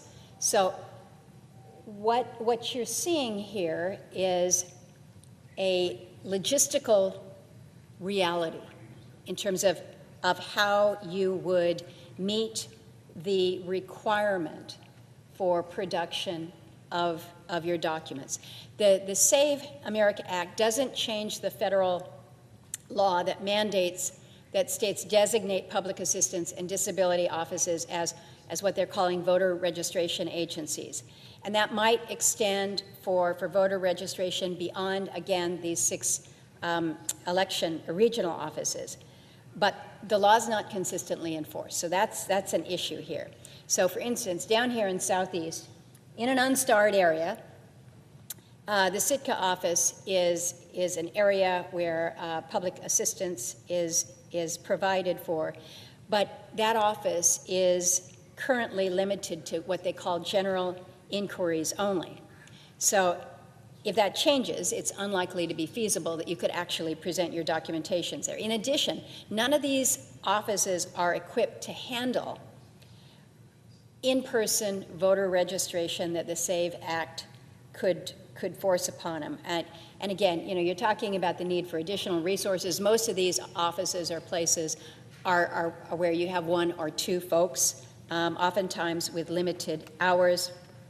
And quite honestly, they're trying to get out SNAP benefits, LIHEAP benefits, and now you're going to task them with not only registering somebody to vote, but now it is this confirmation of official documents that again, you've got a new private right of action and criminal penalties that could be imposed if you're not doing this right. So states can also continue to designate other government, other non-government offices as voter registration offices. But if any of these, but only, so you've got to agree to do that. And again, you've got resource challenges, okay, but this issue that then comes with this new private right of action to a low-level employee who may be working in a one-person office handling state public assistance, it's a concern that you have the ability to not only put an additional requirement to them, an additional responsibility that comes with certain liability, and also the state's looking to how are we training these folks, or are we going to hire new folks to help facilitate at any of these agencies. So I show you the stars. In most other states, you'd be looking at how all these stars connect through a road. These three here are connected by a road. This one connects to this one by a road. That's it. That's it. So I've got 83% of Alaska's communities. This is 20% of our total population. So again, you know, there's not a lot of people out here, but you know what? These folks have been here for a long time. Many of them indigenous people in native villages that have been there for generations, millennia, they say. So getting to the practical realities of forcing Alaskans to present documentation in order to vote, and the requirement that you have to present in one of 6 regional locations, possibly another location in the state. This is not only a logistical challenge, but it presents a fiscal challenge. And I heard, again, the argument by my colleague from Utah that we're not asking for fees to vote, but in order to get me to go, like, let's start. I'm 18 years old. I want to register to vote. How am I going to do that? I was born down here in Ketchikan. There's no star in Ketchikan. Now, there is a DMV in Ketchikan, so maybe I could start my application there in Ketchikan, but I'm still going to have to go to Juneau to go present my documentation. All of Southeast, there's no roads down there. There is a ferry. It's 20 hours from Ketchikan up to Juneau there. Or I take the Alaska Airlines jet. It's only an hour. But, I don't know, it's $420 to get me from here to there.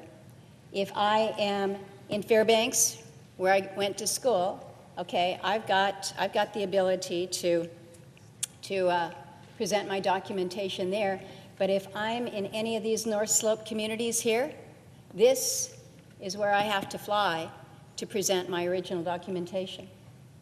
If I happen to live here in Kotzebue, big town, I've got to fly here to Nome to present my documentation. If I live here in this Bethel community over here, I'm going all the way to Anchorage to present my documentation. So you're moving around, you're flying. You're flying to all these places. So this is going to be hard, this is going to be costly on Alaskans. And again, these are people who are eligible to vote, they're citizens of our country, but if they're looking at a situation where I'm going to have to spend $1,000 to get me to where I can present my documentation to vote, they're not going to do it.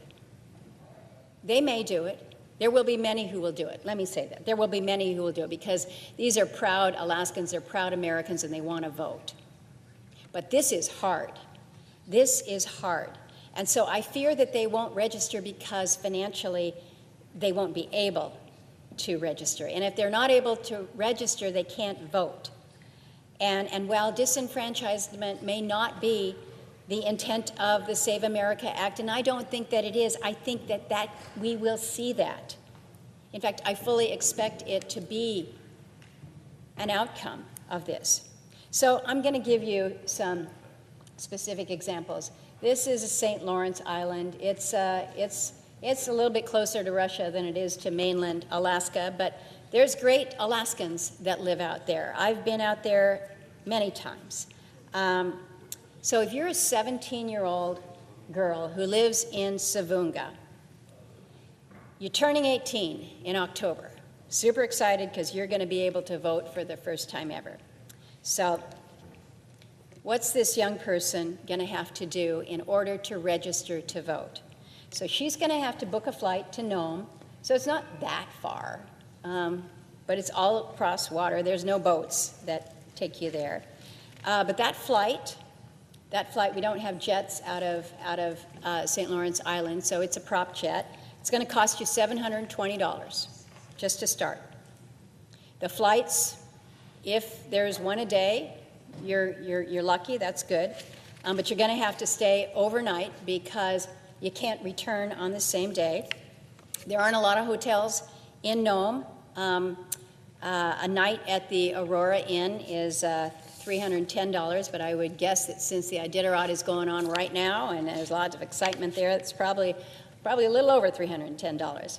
But then you add in food for the day, cab fare, you're probably looking at at least $1,000. At least $1,000 for a quick day trip to go to Nome, to register so that you can present your documentation so that you have the privilege to vote. And keep in mind, in my example, I'm a 17-year-old girl, super excited about turning 18 and being able to vote, but I don't have $1,000. And the people in the village, fishing village of Savunga, or in the other community of Gamble, they don't make this kind of money.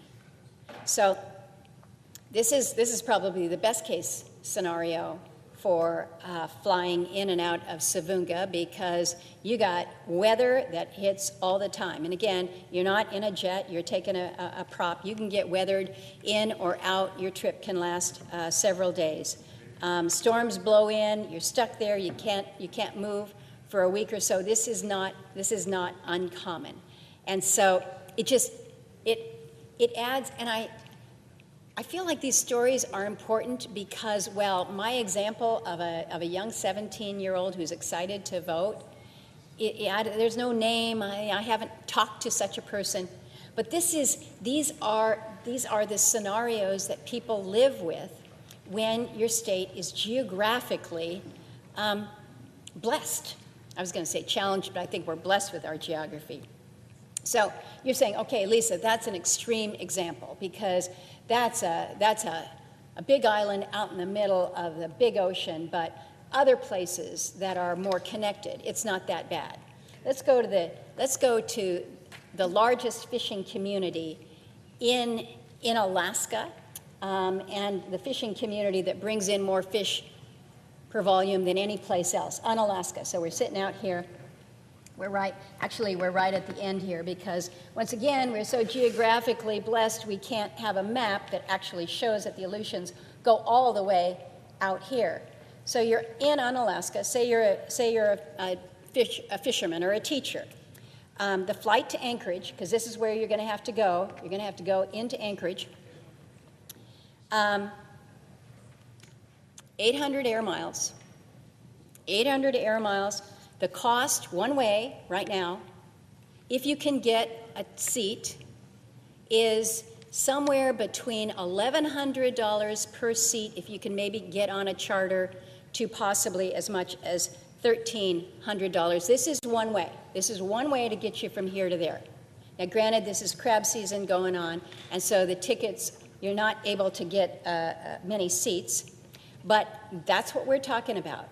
So you've got over $1,000 just to get you there. Then you get to Anchorage, and you're not home free. It's not like the Division of Elections is sitting there at the Ted Stevens International Airport.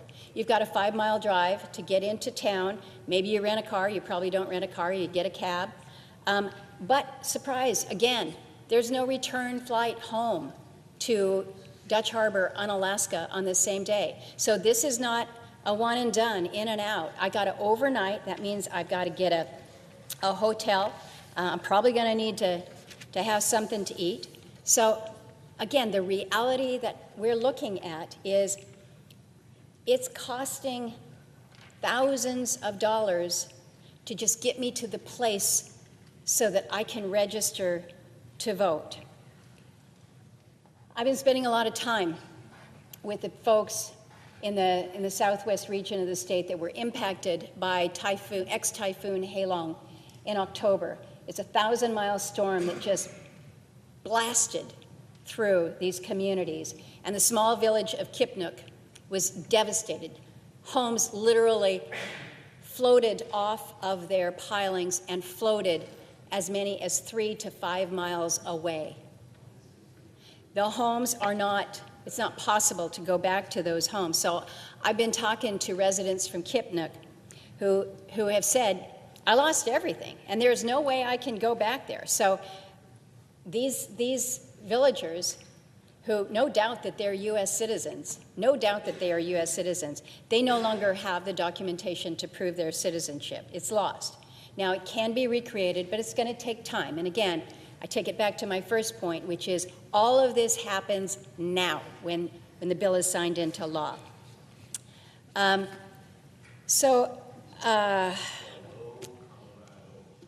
Another example, lots of folks who have been in the state for a while, are elders,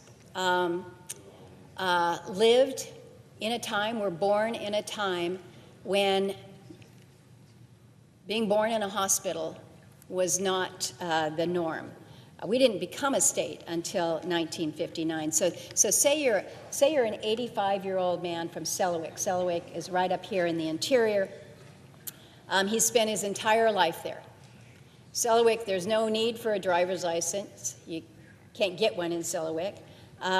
You were born in your parents' house, certainly doesn't have a passport. Getting a certified copy of your birth certificate can be really, really difficult if you've never had one before.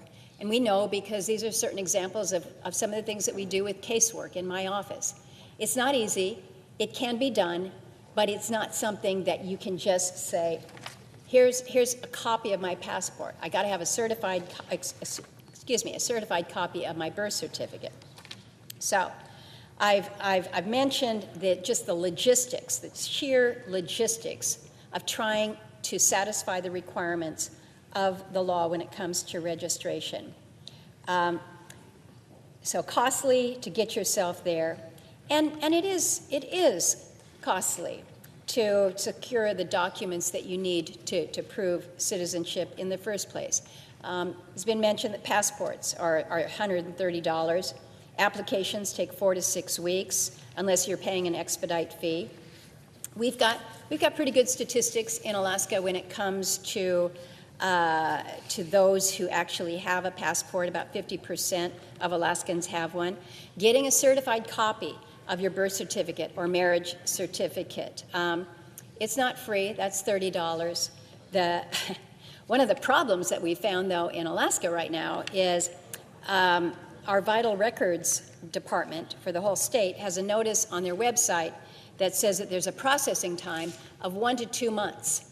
So, for instance, if I'm coming out of Ketchikan here, and I want to go to Juneau, fly to Juneau, so I can present my documentation. If I've got a copy of my birth certificate, but it's not certified, I'm either going to have to fly back to Ketchikan to see if it's possible to get one there, or I can go to Vital Statistics, but then I'm told you got to wait a couple months, perhaps, So now I've spent $420, and I'm still not registered to vote. So I've shared how challenging it is to meet the requirements with really no advanced lead time to transition, to allow for the states to stand these up. It has been mentioned before that the challenges that women have, name changes. I've talked to women in domestic violence shelters who have shared with me that one of the scary things about their situation is knowing that the abuser in a domestic violence situation continues to hold the papers that will allow them to move about. So whether it is a birth certificate, whether it is a passport, whether it is a tribal ID card. In Alaska, we've got an estimated 155,000 female citizens age 15 years and older who have names that don't match their birth certificates due to a host of different reasons. It's been fascinating with this whole discussion, the number of conversations that I have had with women, including myself, where we talk about how hard it was to get real ID because name change, there's been a hyphen, you can't match up all of the documentations. Again, is it impossible? No. Is it going to be really challenging? Absolutely yes. So I've talked about the registration part of that. Let's assume now you are registered to vote.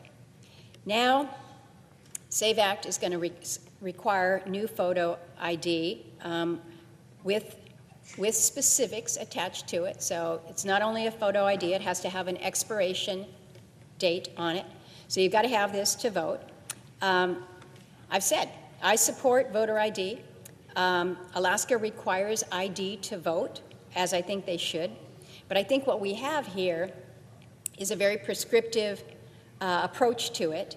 And again, my fear is that it would result in disenfranchising voters who have been voting for decades, and simply because they can't produce a piece of ID with a photo on it.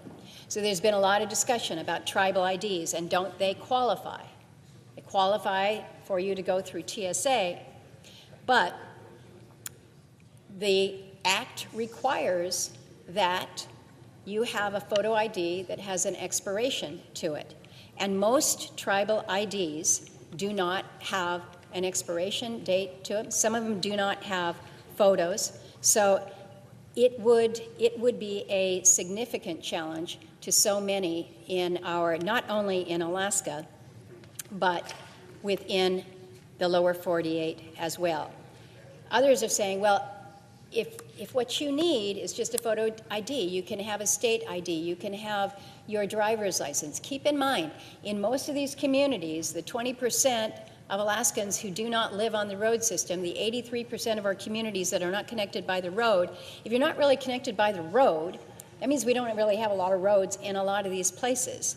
So why do you need a driver's license? You don't. You might live in a boardwalk community where you really don't have any roads. So, and you don't have the ability, again, to provide for a Department of Motor Vehicles in these communities. So there is an exception, and I want to acknowledge that recognizes that voters would be able to provide the last 4 digits of their social security number and an affidavit attesting that they're unable to obtain a copy of a valid photo ID, but it says after making reasonable efforts to obtain a copy. So I want to know, what does that mean? What do reasonable efforts really mean? Because I worry that it might open the voter up to potential liability and result in different standards around the state. So it matters when we say, well, you can make reasonable efforts, but what does that really mean? What do I tell that person who comes from the boardwalk community that doesn't have a driver's license, that doesn't have a state ID, whose tribal ID doesn't include an expiration date. Does it mean that reasonable effort means that you've got to fly to Anchorage in order to get that? I don't know. I don't know. This version also goes further and sets a new default rule for federal elections of in-person voting. This contradicts Alaska's long allowed no excuse absentee voting by mail. So the way the amendment is drafted, absentee ballots would be only allowed if the voter is a member of the Uniformed Services or stationed abroad or out of state, unable to vote in person due to illness, infirmity, hospitalization, or physical disability, is the primary caregiver of an individual who's medically incapacitated, or will be absent from the state due to verified travel. And now there's a fifth hardship category. But we understand that the drafters are pretty clear that this is meant to be construed narrowly. So the bill then goes on to prescribe very different specific chain of custody rules for a state's handling of absentee ballots on top of the other changes that Save America would mandate be implemented immediately. So again, in addition to the geography, I'm going to introduce you to the climate and to the weather. Because in November, when we hold our elections, along with everybody else, in a presidential year, the weather is notoriously not good in Alaska. I don't care what part of the state you are in. And so what has happened is Alaskans have taken their voting responsibility very seriously, and they're like, I'm not going to be shut down by the weather. Because remember, a few years ago, we had that bad storm. We weren't even able to get out of the driveway to go to town. And so I'm going to vote absentee.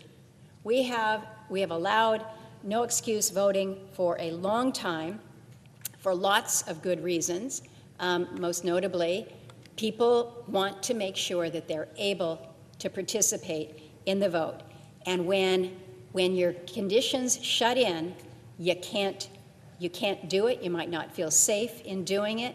And so you're securing it early by being responsible. And one of the things that we've done in the state of Alaska to make sure that the absentee process is very secure, we've got an ability to track your ballots once you've cast it. So we have worked this long and hard and well to accommodate the many, many tens of thousands of Alaskans who will vote by mail. In the 2024 general election, over 50,000 Alaskans voted by mail. And so, believe me, when you tell Alaskans that you might not be able to do this, that's not something that sets very well. So again, I'll restate again, the goals of what we're talking about with the Save America Act, I support. Only U.S. citizens should vote in our elections, and federal law already makes it a crime for non-citizens to vote in the federal elections. Voters should be required to present identification, which state law requires, and lists specific forms of ID that work to provide that identification in the state. But as I tried to share by way of a map and way of some stories here, there are significant impediments that I see in implementation of this act in my state. I do have additional issues with the reforms that the legislation would impose on states, including the federalization of the election process as opposed to the state-driven process that's contemplated by the Constitution. And one example is the requirement for states to run their voter rolls through a federal database that was not designed for this.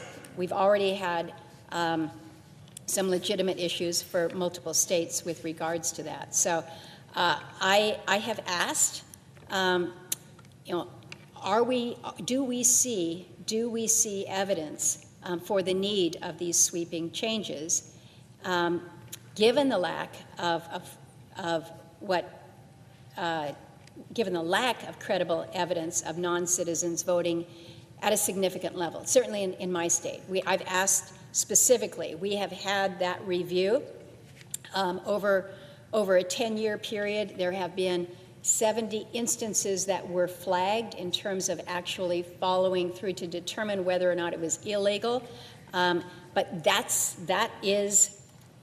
basically 7 a year. And so you look at what we're trying to chase here with this, balanced with disenfranchising so many who would be faced with almost insurmountable challenges in order to register and or vote. So I look at this, and on balance, it doesn't wait. I'm also not happy to see some provisions tucked into the substitute that target transgender individuals simply because there's apparently an opening to do so. I don't know that that has anything to do with voting. But these provisions add to the opposition that I have, but really the practical impacts on Alaskan voters are the easiest thing to express here. They've not been solved by the updated text. I've introduced over a dozen amendments, germane amendments, to make what I think would allow this bill to work better, but I think they're just kind of the tip of the iceberg of changes that need to be made. So again, the Save America Act may be well-intended, but how its goals are achieved matters. Implementation matters, and we cannot create a situation that doesn't work for Alaska, where so many who should be able to vote and who may have been voting for years, lawfully voting for years, are suddenly unable to do so. The states should remain in charge of their own elections. They should set their own requirements based on what works for them, because we can't shift to a system that works for many rightful voters, but not all, and particularly so close to Election Day and with no funding for the states to implement new mandates. So, Mr. President, I know Alaska is always a little bit unique, and you all know that Alaska is a little bit unique because I tell you so. But I appreciate the recognition of the distinctions that we have among our many amazing 50 states. And with that, Mr. President, I yield the floor. Majority Leader. Madam President, I sent a cloture motion to the desk for Senate Amendment number 4421. The clerk will report. Cloture motion. We, the undersigned senators, in accordance with the provisions of Rule 22 of the Standing Rules of the Senate, do hereby move to bring to a close debate on Amendment number 4421 to the motion to concur in the House message to accompany S. 1383, which substitute Amendment number 4420, an act to establish the Veterans Advisory Committee on Equal Access, and for other purposes, signed by 17 senators as follows. Madam President, I ask consent the reading of the names be waived. Without objection. Mr. President, Madam President, Minority Leader. pursuant to the notice given by me on March 16, 2026, I move to suspend paragraph N1 of Rule 25. Motion is debatable. I have a cloture motion at the desk. The clerk will report. Cloture motion. We, the undersigned senators, in accordance with the provisions of Rule 22 of the Standing Rules of the Senate, do hereby move to bring to a close the debate on the motion to suspend the operation of Rule 25, paragraph N1, to permit the Committee on Rules and Administration to consider the pending motion with respect to the message to accompany S. 1383 to fund the TSA, and as noticed in the congressional record on March 16th, 2026, signed by 17 senators as follows. I ask consent the reading of the names be waived. Without objection. Note the absence of a quorum. The clerk will call the roll. Ms. Also Brooks.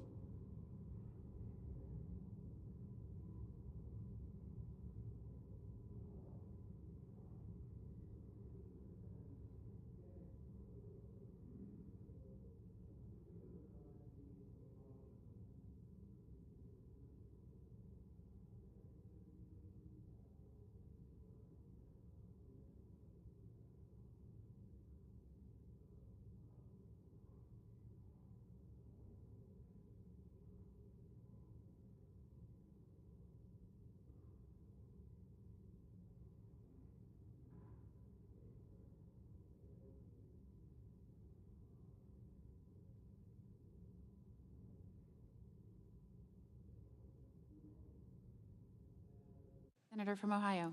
I ask consent to suspend the quorum call. Without objection.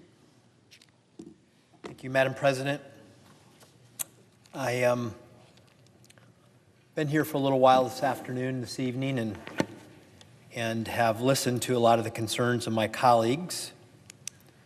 And I believe I have something tonight that will provide some common ground that hopefully we can all support.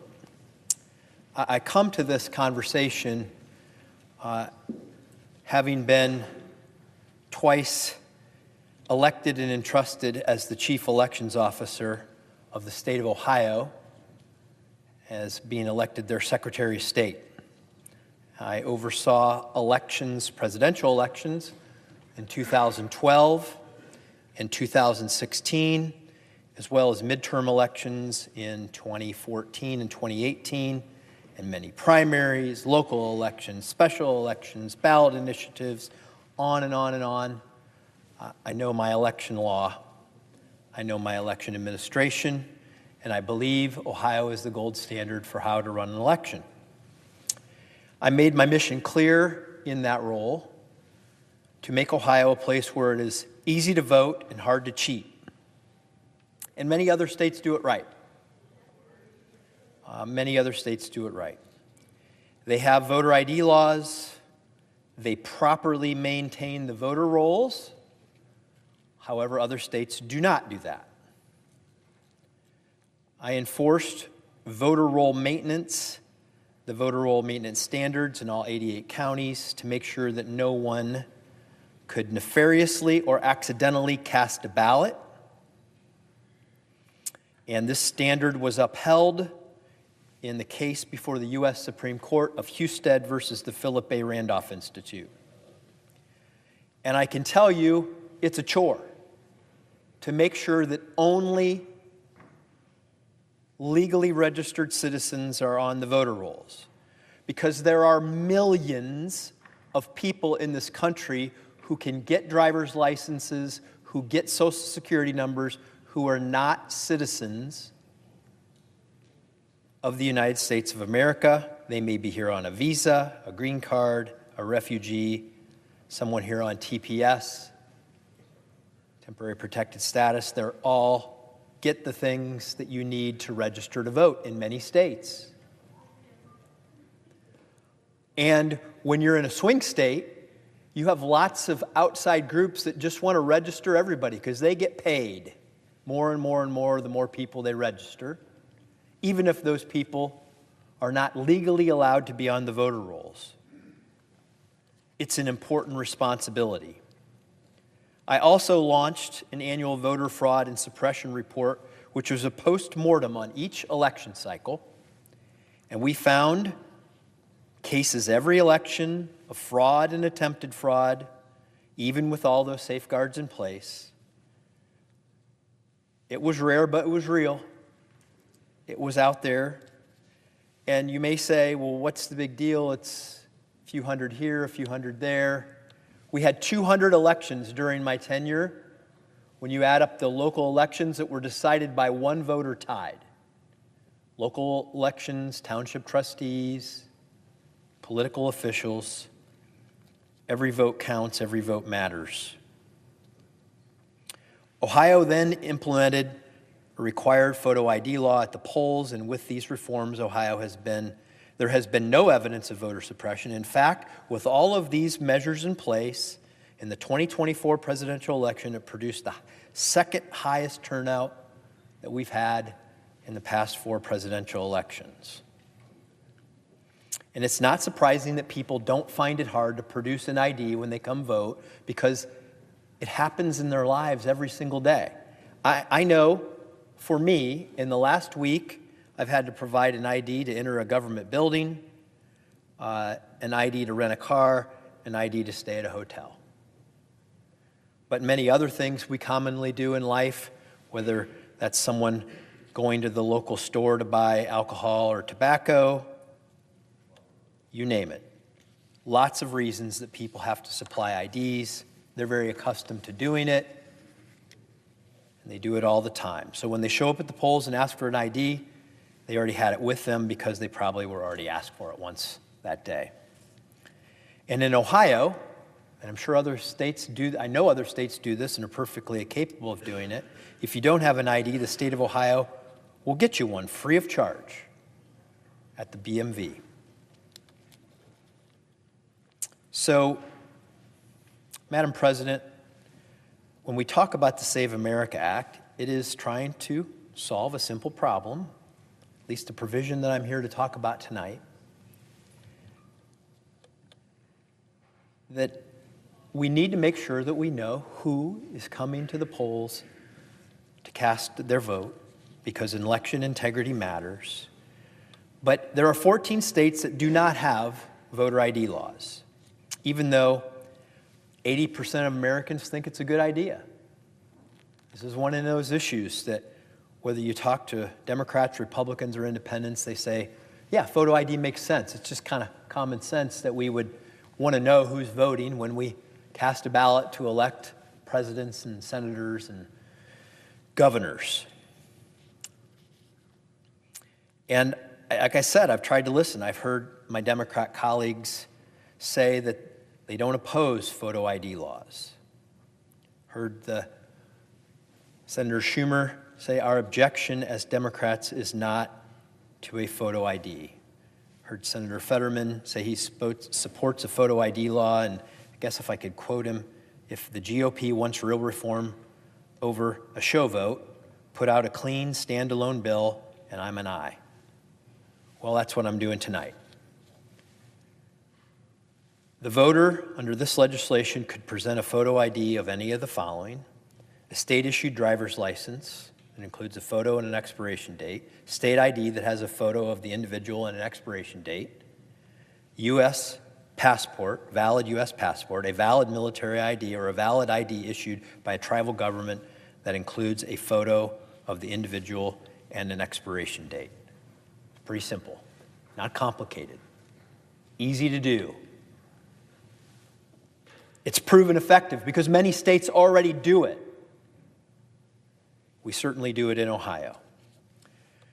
I will add that it's also easier to administer when you have a photo ID and you're an election official. Because we have our neighbors show up every 2 or 4 years to work at the polls. They might be young children or young adults. We know we let high school students participate in that in Ohio. It might be a senior citizen. It could be anybody who decides that they're going to give of their day to go sit at the polls and check in voters. When you have a photo ID, it's simple.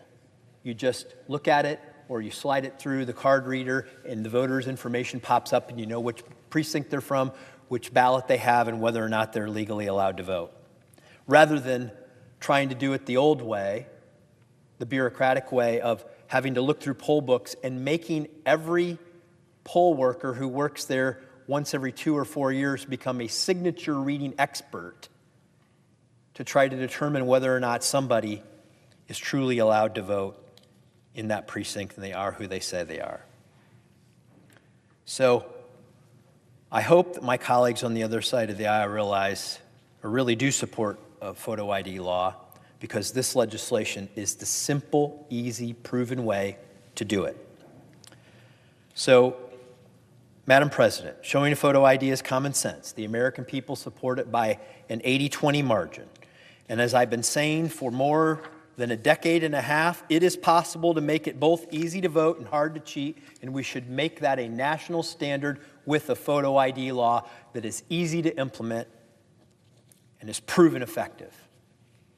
Passing voter ID requirements is common sense, and passing this provision that I offer tonight that's part of the Save America Act is right for election integrity, and it's the right thing to do for voter confidence, and I urge a yes vote.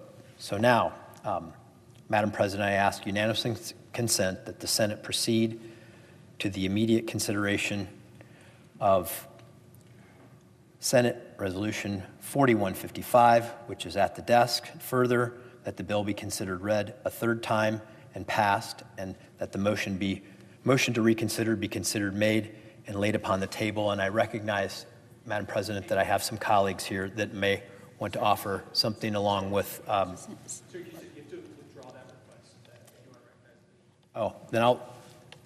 President, let me withdraw the request and allow my colleagues to speak to the. Thank you, Senator Madam. from Utah. Thank you, Madam President. I want to thank my friend and distinguished colleague, the senator from Ohio, for his observations, for his insights on this. This is one of many true talents we have in the Senate. He's particularly well qualified in this area, given his experience in the state of Ohio with mastering the election laws of that state and the federal election laws that overlap with state election laws. I'm not sure there's anyone in the Senate currently or who has ever served here who has a greater knowledge of these laws and the way that they intersect. For the same reasons articulated by the senator from Ohio, I think this is an exceptionally good idea. It's not every bill where it makes sense to separate out a provision, try to pass that provision on its own, separate from the rest of the text of the bill. But this is one of those instances where it makes sense. Now, don't get me wrong. Neither I nor the senator from Ohio are suggesting that we still don't need the rest of the Save America Act. That's not our point. The point is that these are separately divisible, such that they could be enacted separately. And insofar as there is a greater degree of consensus with regard to the voter ID component of the Save America Act than there are with regard to the citizenship components, it makes sense for us to get this done now. Let's pass it. Let's pass it right now. Let's pass it by unanimous consent. Let's make this law, and then we can proceed back to deal with the rest of the issues within the Save America Act. This is what progress looks like. This is what consensus building looks like. And I thank my friend and colleague from Ohio for raising this. Look, no matter how you feel about the rest of the provisions of the bill, it's not too much to ask somebody to just show who they are when they show up on voting day. That provision is very simple. Let's get this passed. Let's get it done right now. Madam President,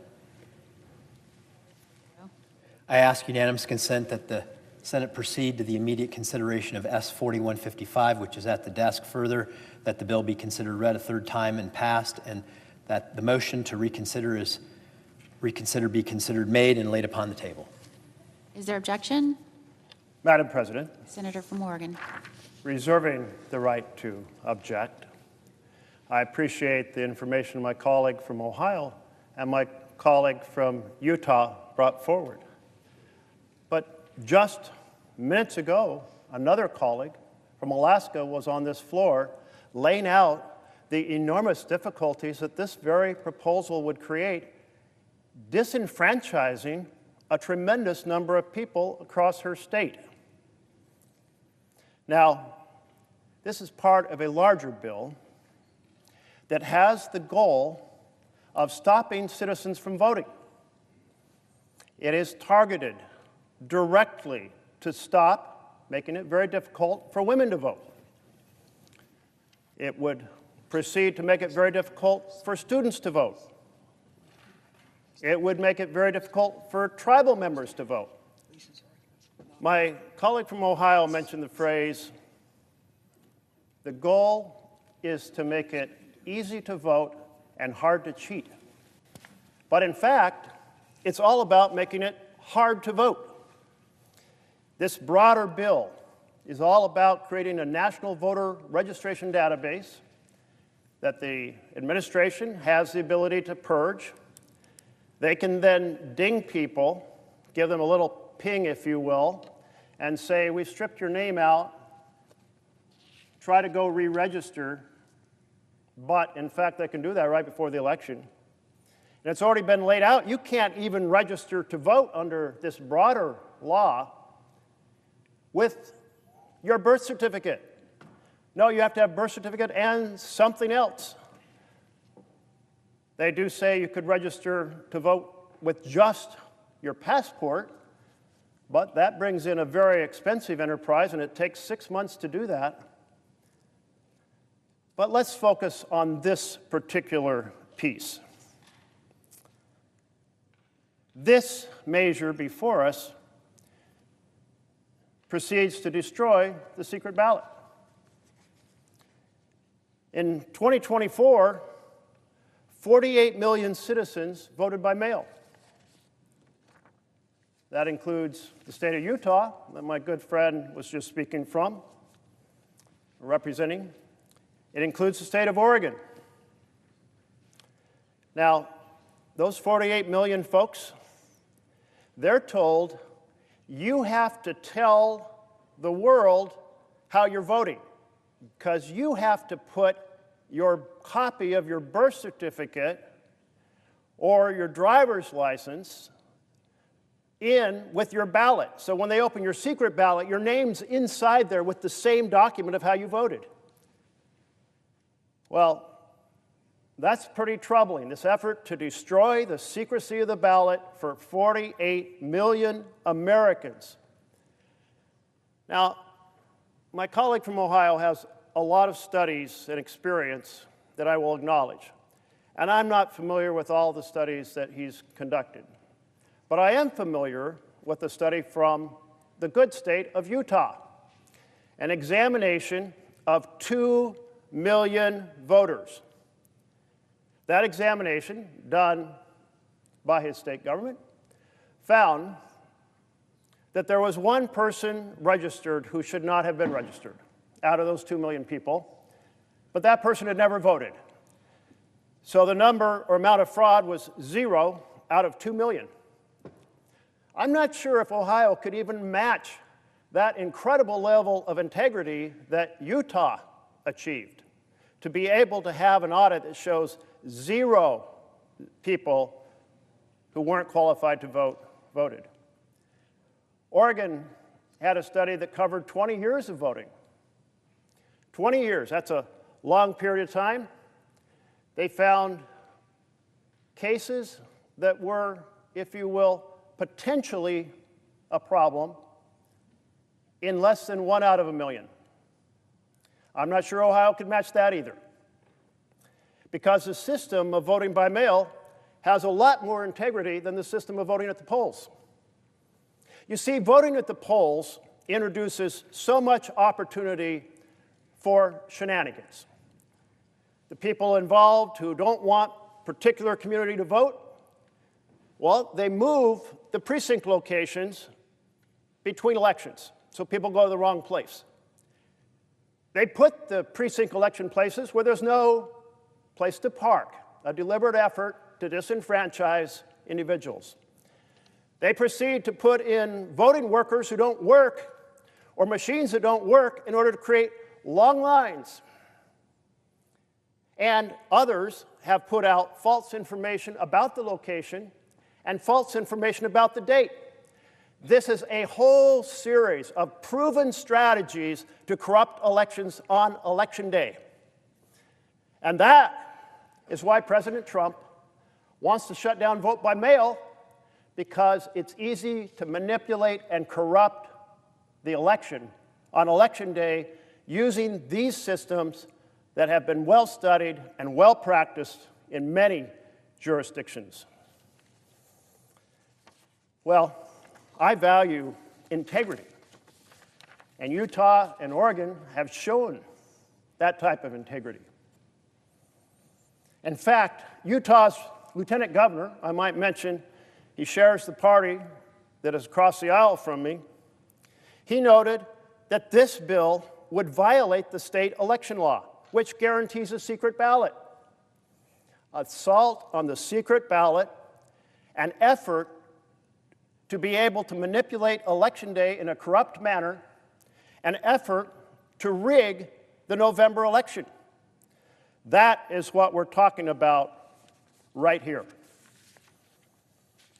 And this, Madam President, is absolutely wrong, because we should be down here defending the high integrity system of vote by mail, not trying to corrupt its secrecy or trying to stop it altogether. And thus, Madam President, I ask that the senator modify his request and take my amendment at the desk to be considered and agreed to, the bill as amended to be considered and read a third time and passed, and the motions to reconsider be considered, made, and laid up on the table. Is there an objection to the modification? Madam President, Senator from Ohio. reserving the right to object, I want to address some of the points that were made by the senator from Oregon. There were a lot of points made about citizenship. The amendment that I'm proposing has nothing to do with citizenship. It has to do with photo ID. 5 simple ways that have been proven and successful in many states to determine if the person showing up to vote is indeed the person who is registered to vote. It's that simple. 5 forms of identification that everyone has access to. It's not about, this particular amendment is not about citizenship. It's about photo ID. Secondly, I want to address the issue about protecting the secrecy of the ballot. Well, let me also say there's no birth certificate required in this particular amendment that I have.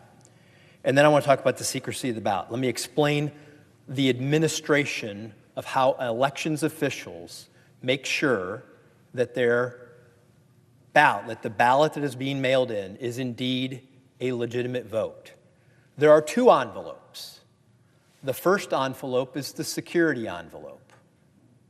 That envelope determines if the individual is eligible, in which they could put inside that envelope, put their copy of their photo ID or their social security number on the form that you would have them fill out. The second envelope contains the actual ballot. And what happens once that ballot is received, 2 elections officials in the state of Ohio, 1 Republican and 1 Democrat, look at it, they validate the integrity of the envelope that was received with the ballot that's contained, and then remove that, separate all the identification over here, and put the secured ballot that has been validated as legal into another box, which is then loaded in the machines and later counted on election night. The secrecy of the vote is in no way jeopardized by that process. How do I know? We've been using it for years. It's never been a problem. And we have a Democrat and Republican right there with their eyes on it, making sure that that happens. Now to the substance of the gentleman's amendment. There are many reasons that I could object to this, but I will take one, because this is the Freedom to Vote by Mail Act. It's a very large amendment in which it authorizes unsolicited mail-in ballots. Let me repeat, unsolicited mail-in ballots, meaning I didn't ask for it. You just sent me a ballot. Why is this wrong? I will give you a couple of examples. In Wood County, where Bowling Green State University is in Ohio, at one point in time, we had more registered voters than there were people in the county. You say, how could that happen? Because Bowling Green State University is there, and every 4 years when you're a swing state, people really, really try to get every single student to register to vote on that campus. And so over years, according to the National Voting Rights Act, you cannot remove somebody for being an inactive voter, meaning just because I didn't show up and vote, I'm on the voter rolls, you can't remove me. Well, I want to just give you a reason why they might still be on the rolls, because when they graduate from college, they don't think to call the Wood County Board of Elections and remove themselves from the rolls. They just stay on there.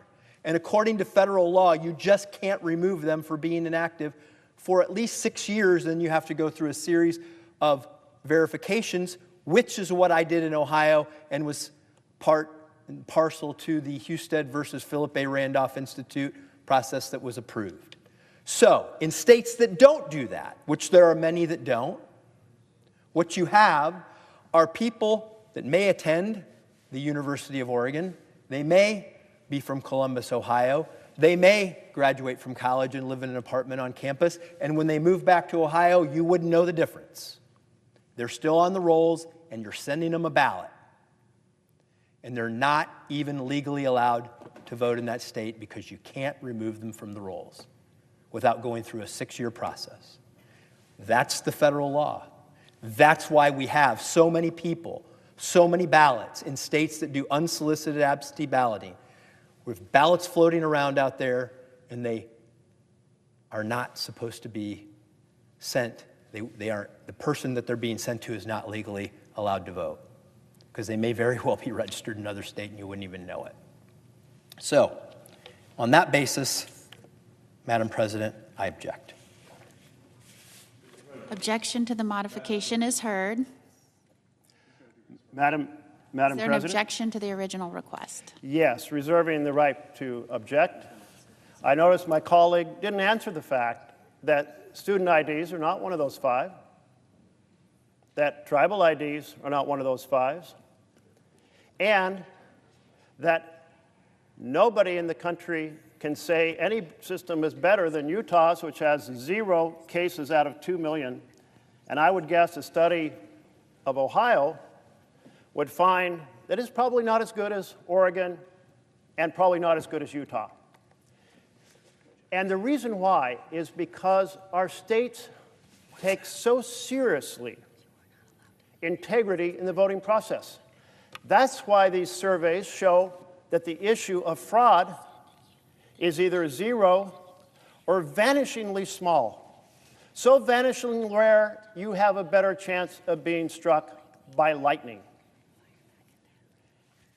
This bill that they're presenting, this broader bill, it's not to address fraud. It's to make it very hard for targeted groups in America to vote, and to make it impossible in the broader bill to vote by mail, because they want you to have to vote in a system that can be manipulated. And I did notice he didn't address a single one of the 6 ways I noted that voting at the polls are often manipulated. For that reason, and because I believe in the integrity of our voting process and will not allow it to be degraded in this horrific fashion, I object. Objection is heard. Senator from Colorado. Thank you, Madam President. I'd ask that the poster in front of me be. Oh. Ask if you can be recognized after. May I be recognized after Senator Merkley, Madam President? Is there objection? Without objection. Thank you, Madam President. Senator from Oregon. Back in 2022, Ghislaine Maxwell was convicted and sentenced to 20 years in prison for sex trafficking minors as Jeffrey Epstein's co-conspirator in their horrific crimes against women and girls. She was a key person in the grooming, the abuse, and the rape of a vast number of young girls. Bureau of Prison policy requires that sex offenders are housed at least low security prisons. And to explain, there are high security, medium security, low security, and then way down at the bottom, think hotels, there's this minimum security. But prison policy requires that minimum security is unacceptable for people who have been sex offenders, people like Ghislaine Maxwell. But then, in July of 2025, Deputy Attorney General Todd Blanche spent 2 days meeting with her in conversations that are completely opaque to everyone else in America, and suddenly, after these 2 days of conversation, in which who knows what was promised, she was transferred to a minimum facility in Bryan, Texas, otherwise known as Club Med. Now, in this minimum facility, there's an athletic field, there's extracurricular activities, there's vocational training, and access to service dogs. I guess that's pretty important to me because I love dogs. And I would love, if ever I was incarcerated, to have access to a dog Hopefully I'll never be incarcerated. On top of all of this was a set of special treatments that she received after Deputy Attorney General Todd Blanche had her transferred to Club Fed. What kinds of special treatment did she get? Well, her meals were customized and prepared by federal prison camp staff, and then personally delivered to her cell by federal employees. When she wanted to arrange a private meeting with visitors, the warden personally arranged it for her. The warden, the head of the prison, personally was her personal assistant. And then she provided a special cordoned off area for the visitors to arrive and an assortment of snacks and refreshments for her guests. Does that sound like prison to you? Special assistant, the head of the prison, arranges snacks and refreshments. It sounds more like a congressional reception. Her guests were permitted to bring computers, an unprecedented action approved by the warden specifically for Ms. Maxwell. When Ms. Maxwell wanted to review and edit documents quickly, she was allowed to use the warden, Tricia Hall, as her personal secretary and administrative assistant. Ms. Maxwell's correspondence would email documents directly to the warden, who would then provide them and deliver them to Ms. Maxwell, who could then review them and edit them and provide them back to the warden, who would then scan them and provide them back to the original sender. For other inmates, even at this minimum security prison, simple mail can take weeks to arrive and is frequently lost. An inmate who trains puppies to become service dogs was instructed to provide one of these puppies to Ms. Maxwell so she could play with the puppy, even though neither inmates nor staff are ordinarily allowed to play with the dogs in training. And when she wanted to go to the prison exercise area, she was personally escorted there after hours, that is, after normal hours, by prison guards so she could work out all by herself and enjoy recreation time in the staff-only areas. Folks, what happened in those 2 days when Deputy Attorney General Todd Blanche went down and held these private conversations, and by the way, the type of conversations that are never held in that fashion by a Deputy Attorney General? Only him, with her. And now, the head of a prison is her personal assistant, and she gets to use the staff area for her personal recreation, and she gets her puppy time, and she gets her meals prepared and hand-delivered. Folks, Club Fed, for a woman who facilitated the grooming, the abuse, and the rape of untold numbers of young women. This, my friends, is absolutely wrong. It's a slap in the face to every victim. The victims may not even be able to live in the way that she's living in this minimum security prison with the warden as her personal assistant. And so I think we can all agree on that. And so I ask for the Sex Offender Security Classification Integrity Act that the Senate proceed to immediate consideration of the bill.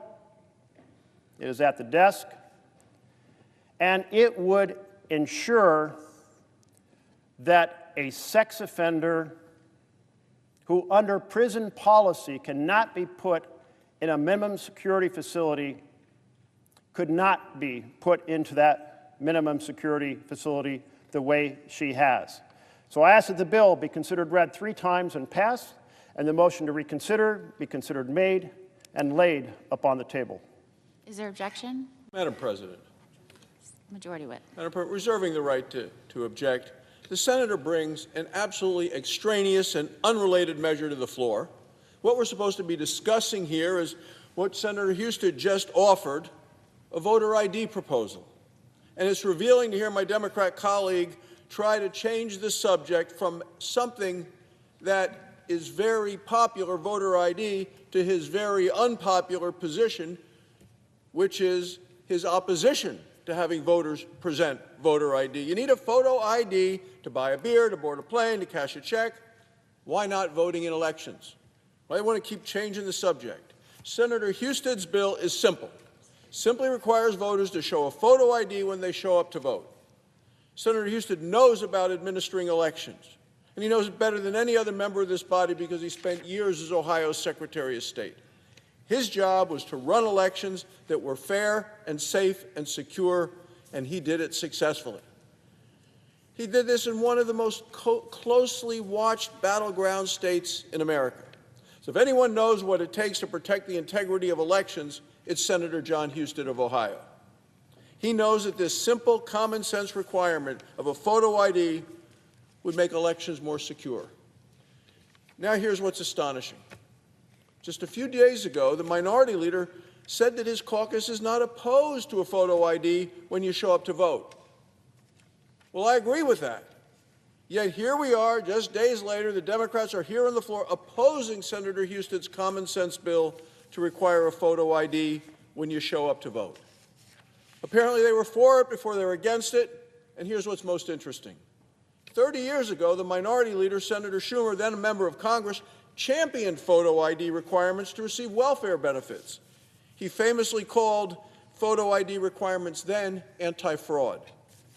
Again, he was for it before he was against it.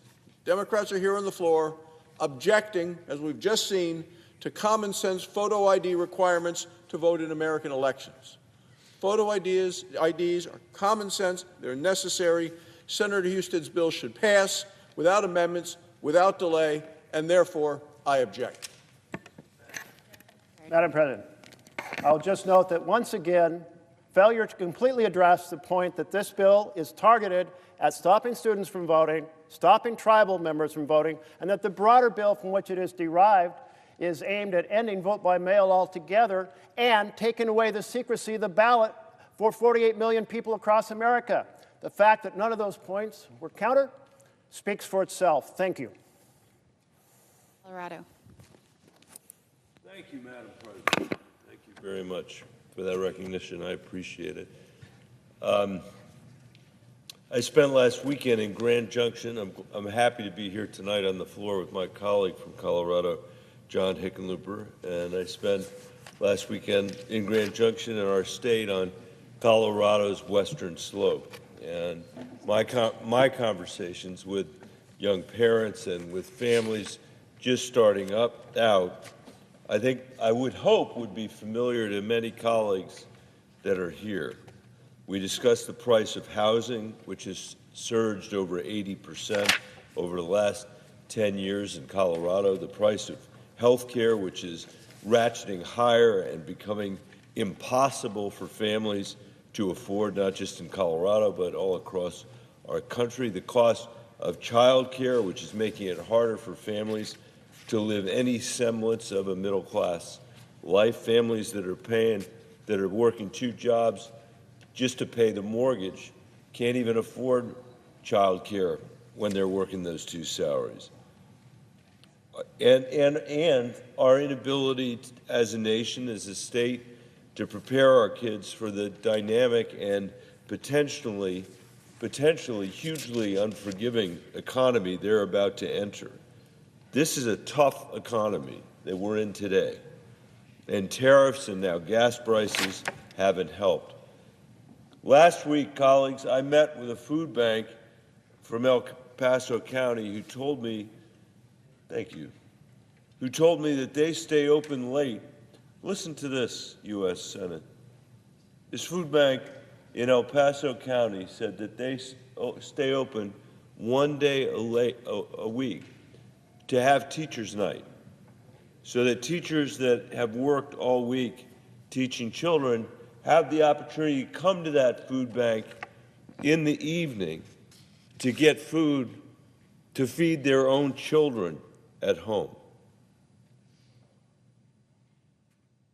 I doubt very much, Madam President, that there is a living American who can remember a decade in this country when we took it for granted that teachers would have to go to a food bank to feed their own children. Can you imagine in the 1950s in this chamber if it were known that people teaching in America, in inner city America or in the suburbs of our great cities, that the pay wasn't satisfactory, so they had to go to a food bank afterwards? And that's happening to working people all over our country. People that are in what we think of as traditional middle-class lives because of how savage this economy has been, because of the affordability crisis that I will say has been with us for decades in this country, but the current administration, the Trump administration, has made far worse, and now is making it even worse with what they are doing to energy prices because of their unauthorized war in the Middle East.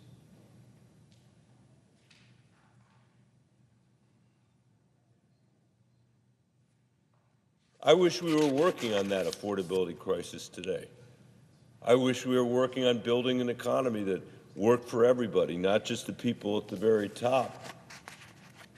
This is a choice that's being made by President Trump and the majority in this Senate, the Republicans, who have spent the entire week fighting for a bill that will make it harder for family members and for aging parents and for their cousins to vote or to register to vote. That is what they have chosen to use the floor of the United States Senate to do. It is shameful. It's shameful both because it is ignoring the affordability crisis that our families are facing, but it's shameful because there's no excuse for taking away the right to vote from people all over the United States of America. These are people who are supposed to believe in states' rights, believe in the ability of states to be able to run their own affairs. And Donald Trump, President Trump, and the Republican Save America Act rewrites the way we run elections in America completely. It rips up the processes all over the United States of America at the local level that county clerks and election officials understand. It requires the federal government to have access to the voter rolls, a shocking thing from the party that is supposed to be about states' rights, and it creates yet another unfunded mandate for states and for local communities.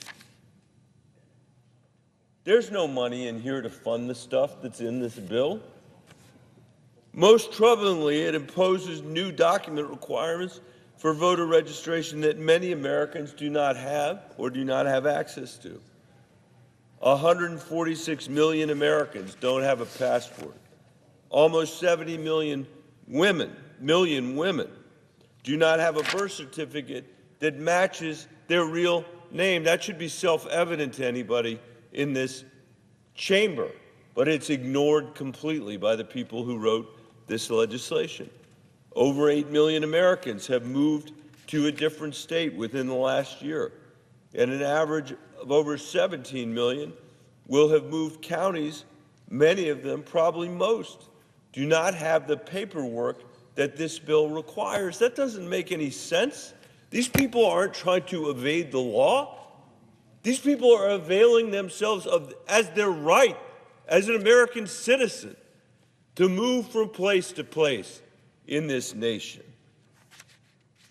This radical legislation actually requires people to register in person, banning common methods, as we heard from the senator from Alaska, who's standing up for her state, as she always does. We should be supporting her.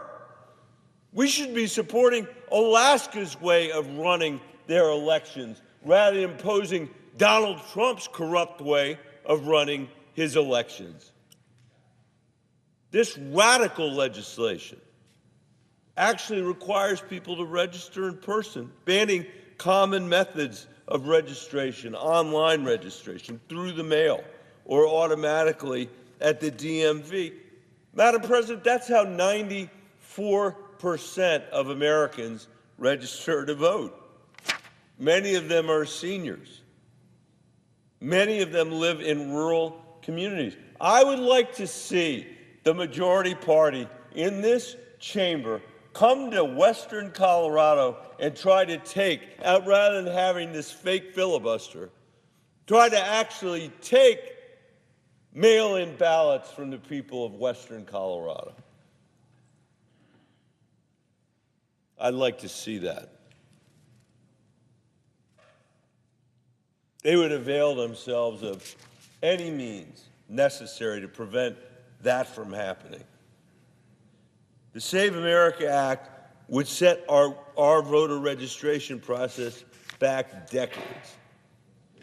If you are one of the more than 60 million Americans who live in rural areas, you might now need to drive hundreds of miles to stand in line at a local election agency. If you live overseas, you'll have to fly back. If you don't have a passport, you better have your birth certificate. If you don't have your birth certificate, or you changed your name like tens of millions of married women across this country living in the 21st century, you will have to provide additional documents and sign affidavits. All of this will have to. I will not yield. I will not yield. I've waited an hour to have that. You will have your time. Senator from Utah, Senator from Colorado has the floor. Thank you.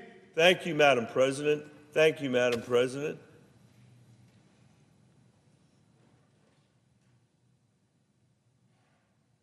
Madam President, I will yield for the one inaccuracy you think that I've. No. It's not one, it's many. I'm going to focus on you'll one. have to wait. It is many. Have you read the text beginning? If you read the text beginning on page 12, line 22 of the bill, which makes clear. Madam President, I haven't yielded the floor. Senator from Colorado, you did yield. I didn't. I said I would yield for one inaccuracy. I believe That's that. all I said. I'm asking the question, sir.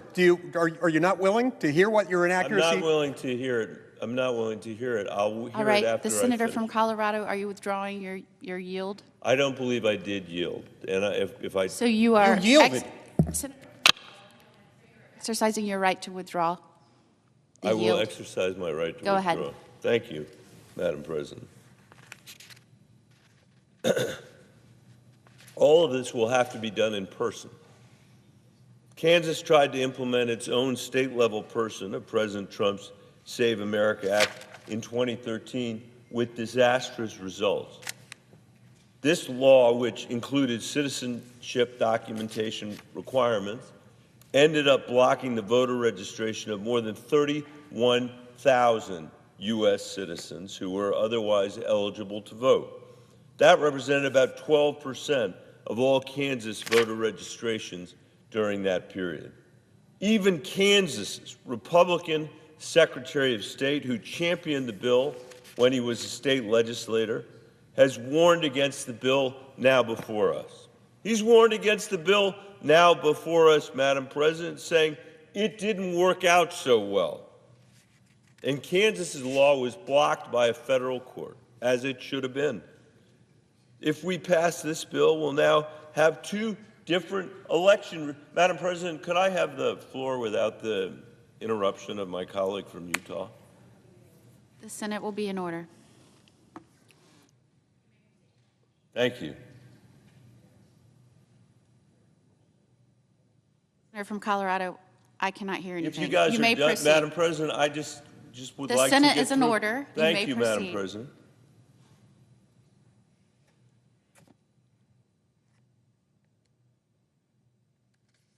If we pass this bill, Madam President, we will now have two different election regimes in this country, one for federal elections and one for local elections. That is insane in and of itself, and begs the question, why does Donald Trump want to pass this bill? He wants to run roughshod over our election system because he claims there is an epidemic of voter fraud caused by undocumented people voting. That's at the heart of his claim. And that has been the heart of his claim throughout two presidential elections and this presidency. The problem is that he is blowing up our elections, and there is no evidence to support his claim of fraud. The fact is that even his own Department of Homeland Security, used by many states to verify voter citizenship, returned 0.04% of voter participants as non-citizens. A bipartisan policy center analysis of the Heritage Foundation's debate of non-citizen voting found only 77 cases in 25 years of nearly 2 billion votes cast. And individual states tell us the same. We heard it earlier tonight. Last year, Utah performed a citizen review of its entire voter registration list. There was no noncompliance.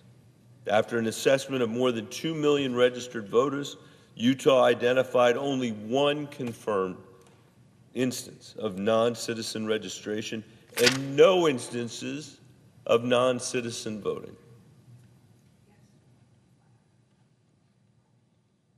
We definitely have a crisis in our democracy, Madam President, and in our economy, and they are related. Over the decades, we have suffered through an economy that has reduced economic mobility and hollowed out America's middle class. At the same time, we built a tax system that disproportionately benefits those who own assets and perpetuates the inequalities that accumulated with generational wealth. A tax system that allows Donald Trump and Elon Musk to pass their stock portfolios on to their heirs without paying a dollar on the gains that they have accrued. That is a crisis. The lack of economic mobility is a crisis. And I'm sorry to say that that tax regime, that's been done in a bipartisan manner. Republicans, definitely more than Democrats, have pursued trickle-down economics, but Democrats and Republicans have both played a role creating an unfair system that reinforces our desperate lack of economic mobility and concretizes our deep and growing economic inequality. At the same time, this body has failed to make important investments in our infrastructure while saddling future generations with ever greater amounts of debt whose service costs will now predictably take up $1 trillion of our annual budget in interest, more than we spend on Medicare, Madam President, or defense, a higher share of the economy than at any point in American history. We are in a dangerous moment, Madam President, at home and abroad. There is no doubt about that. And at the same time, as Coloradans and Americans across the country are struggling to get by, as teachers are going to those food banks to feed their own children, when confidence in our institutions and in our politics is at record lows, and we have a campaign finance system that gives inordinate power to the wealthiest. Tonight's not the night to go through how wrongly decided Citizens United was, how wrongly decided, how ignorant that decision was of the way politics actually works in this country. But let me just point out to you, Madam President, that in 2008, before Citizens United was decided, the top 100 individual donors contributed a combined $80 million. $80 million in 2008. That's what the 100 donors contributed. In 2024, the top 10 donors, Madam President, contributed over $1.2 billion. Spending by outside groups has exploded from a total of $574 million in 2008 to almost $4.5 billion in that last election, an increase of 8 times. 8 times, Madam President. No one could possibly believe that that amount of money is helping our democracy. Let me tell you something. Does the SAVE Act do anything about that corrosiveness in our politics? Of course not. Of course not. Of course not. And let me tell you something that was a fatal flaw in the Supreme Court's decision while I'm here, Madam President. Maybe the pages when their senators will be able to fix this problem, because we sure aren't going to fix it. At the end of that, at the end of their decision, they said, by the way, if the Congress ever passes a constitutional regulation of, in their words, constitutional regulation of the outside spending in our political system, we will, of course, have to give that the proper analysis, the proper, excuse me,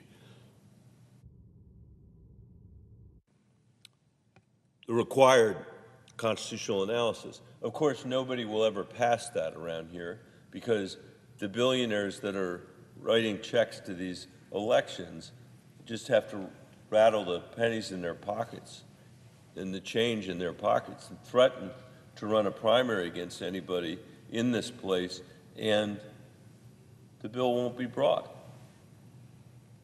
And then there's a profound corruption of inaction that sets in as a result to our legislative branch, both here and in the House of Representatives. Does the SAVE Act, does the Save America Act address any of this? Of course not. Instead, Donald Trump and the Republicans have brought to the floor a bill to make it harder for ordinary American citizens to register and to vote. Fundamentally, the Save America Act is an astonishing federal overreach in search of a scandal that doesn't exist and would have the effect of undermining fraud-free elections like we have in Colorado. And Colorado was the first state in America to complete a risk-limiting audit, the gold standard for verifying the integrity of election results. It entails counting and comparing a representative sample of ballots to the reported result. To prevent hacking, none of our voting machines are connected to the internet. We require county clerks to use two-factor authentication to access voter databases. Once a vote is cast, Madam President, a bipartisan team of election judges in each county checks every signature against the copy in the database for any discrepancies. All election officials and judges with access to the tabulation process must first pass a Colorado Bureau of Investigation background check. And Colorado has spent years implementing top-tier cybersecurity measures and audits to prevent hackers from interfering in our electoral process. We should be modeling our federal system off the gold standard framework we have in Colorado, a national leader in terms of voter access, election security, and might I say, voter turnout. Instead, the Save America Act would eliminate, outlaw many of the practices that Colorado has adopted to keep our elections safe and increase voter confidence. How dare you? It would end Colorado's mail-in and online voter registration system. It would force Colorado to increase the security risks of our voter data and routinely purge voter rolls.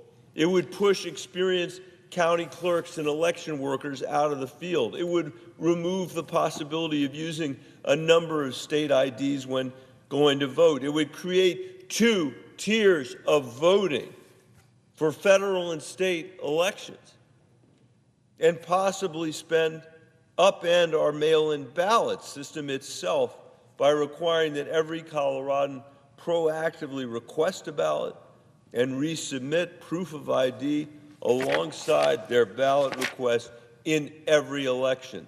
Colorado already has ID requirements when casting a ballot. We already have among the cleanest voter rolls in this country. We don't need Donald Trump to corrupt our process.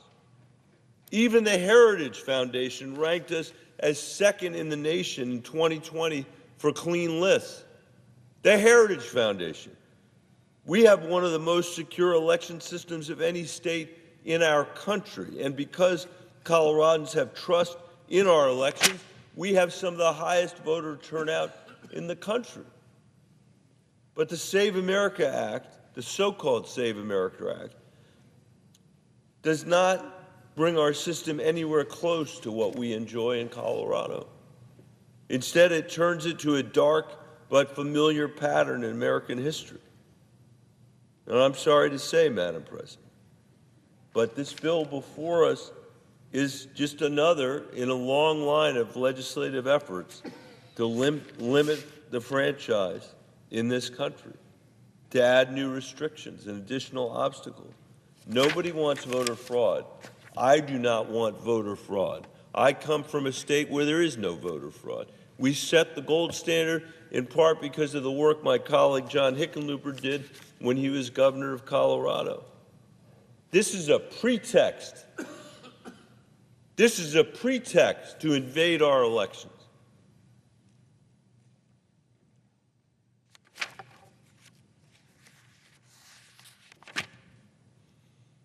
I know my colleague from Texas wants to speak, so I'm trying to skip ahead here.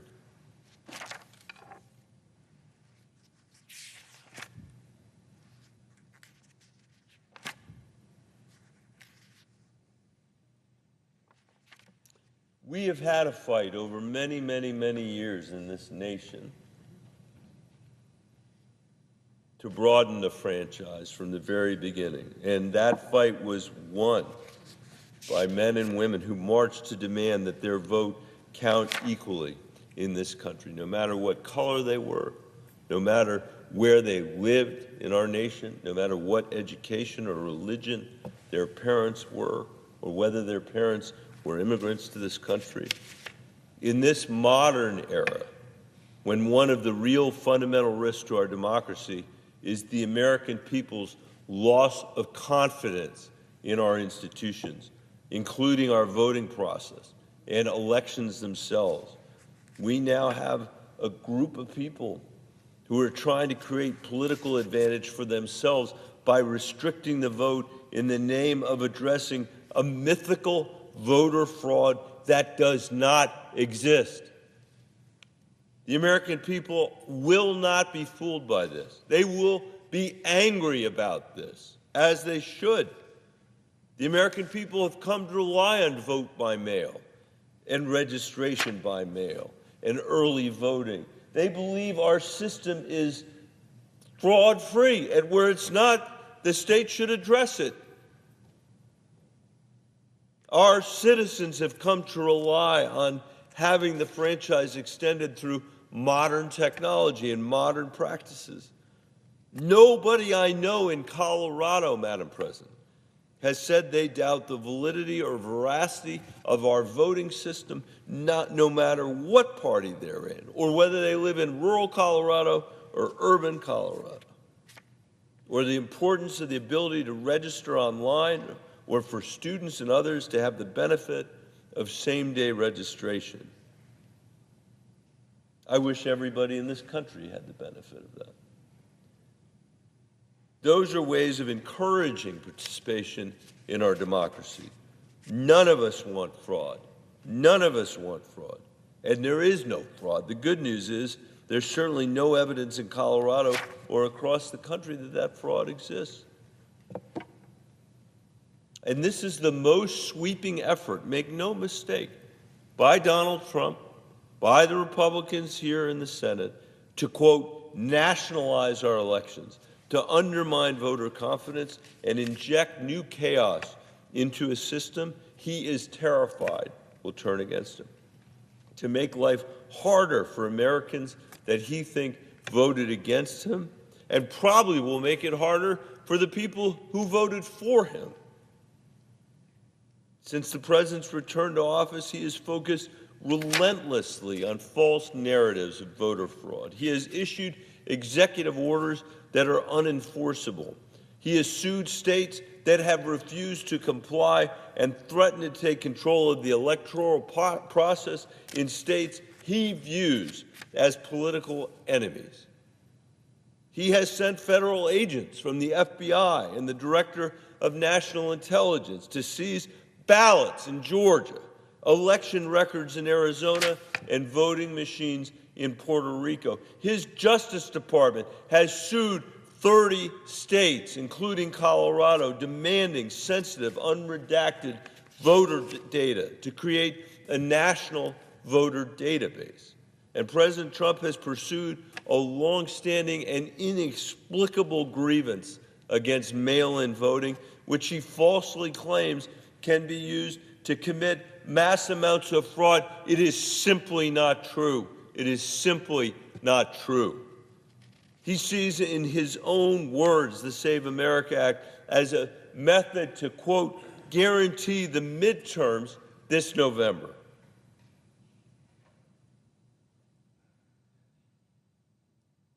He sees in his own words the Save America Act as a method to, quote, guarantee the midterms this November. And that is why they put this on this floor now? I hope not. I really hope not. This is an election bill that distorts our shared understanding of what free and fair elections should look like, and Coloradans want no part of it. This legislation, by the way, Madam President, is wildly unpopular in America. We have received thousands of calls and letters in opposition to the Save America Act. We received over 7,000 last month alone. Madam President, I'd offer some constituent letters into the record if there's no objection.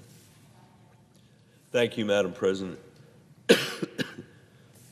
The founders understood the gravity of the debate before them about who could and who could not claim the franchise.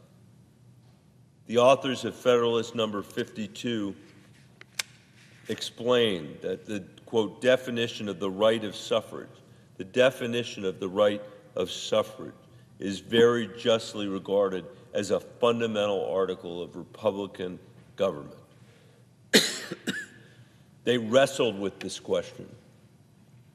They wrestled with this question. They debated it. And ultimately, they excluded the great number of subjects who were newly made Americans. But nevertheless were denied, as those at Seneca Falls wrote, quote, the first right of a citizen. This was the founding generation's great mistake. This and the enslavement of Americans. And we have spent centuries working to rectify it. Centuries working to rectify it. Should the Save America Act pass, we will fall further away from realizing this country's promise and retread the familiar errors of the past. We should reject that vision of our democracy. We should reject that return to a history that we have fought so far to free ourselves from. Coloradans and all Americans deserve better than this. And with that, Madam President, I yield the floor and look forward to hearing my colleague from Texas. Madam President. Senator from Texas. Madam President, it's been 34 days since Democrats chose to shut down the funding of the Department of Homeland Security, jeopardizing America's safety and well-being. No less than 120,000 DHS employees have missed paychecks, including the hard-working TSA agents and screeners that work at our nation's airports, who've been working around the clock without pay to keep spring break travelers and others safe. For example, in my home state of Texas, Houston Hobby Airport's been recommending that travelers arrive at least 3 hours before their flights, and if it's an international flight, they recommend 4 hours in advance. Well, they're not alone. Staffing constraints have not only led to longer wait times around the country, but also significant delays, disruptions, and missed flights. The only reason I can fathom, other than being completely out of touch, that our Democratic colleagues would do this is because not all members of Congress are being forced to experience the same mess of their own making right now. As many Americans probably don't know, but most of us in Washington do know, airports around the country allow members of Congress to bypass the usual TSA security screening process at airports nationwide. In other words, they get to skip the line. This should end today. Instead of enduring the same travel tribulations and security requirements that everyone else has to meet, members of Congress are getting an unfair perk, while TSA officers have to work without pay. That's why I come to the floor today to pass my legislation called the End Special Treatment for Congress at Airports Act to stop the practice of expedited TSA screening processes for members of Congress at our nation's airports. This legislation would ensure that no federal funds or resources will be used by TSA moving forward to provide members of Congress with these special privileges. In other words, Congress is going to have to live with the laws that everybody else has to live with. Ending these courtesy escorts for members of Congress at our nation's airports during a DHS funding shutdown is the right thing to do. So, Madam President, I would ask unanimous consent that the Committee on Commerce, Science, and Transportation be discharged to further consideration of S. 4123, and that the Senate proceed to its immediate consideration. The clerk will report. S. 4123, a bill to prohibit preferential screening for members of Congress at airports and for other purposes. Is there objection to proceeding to the amendment? Without objection, the committee is discharged and the Senate will proceed to the measure. Madam President, I now ask unanimous consent that the Cornyn Amendment at the desk be considered and agreed to, the bill as amended be considered and read a third time and passed, and that the motions to reconsider be considered made and laid upon the table. Without objection. Madam President, I'm glad the Senate has agreed with this common sense bill to prevent those of us who pass the laws, or in this case refuse to pass the laws funding DHS appropriations, to prevent us from receiving special privileges. Maybe, just maybe, if Congress has to live under the same laws that everybody else does, it will motivate us to get our work done. In other words, to fund the Department of Homeland Security so no American, so no air traveler will have to suffer the disruption and the tribulations that many, many travelers are having to experience now. It's not too much to expect that Congress will be subject to the same rules as everyone else. We know trust in Congress is at an all-time low, but today, thank goodness, the Senate has taken an important step towards restoring the trust of the people we are here to represent. Thank you, Madam President. I yield the floor.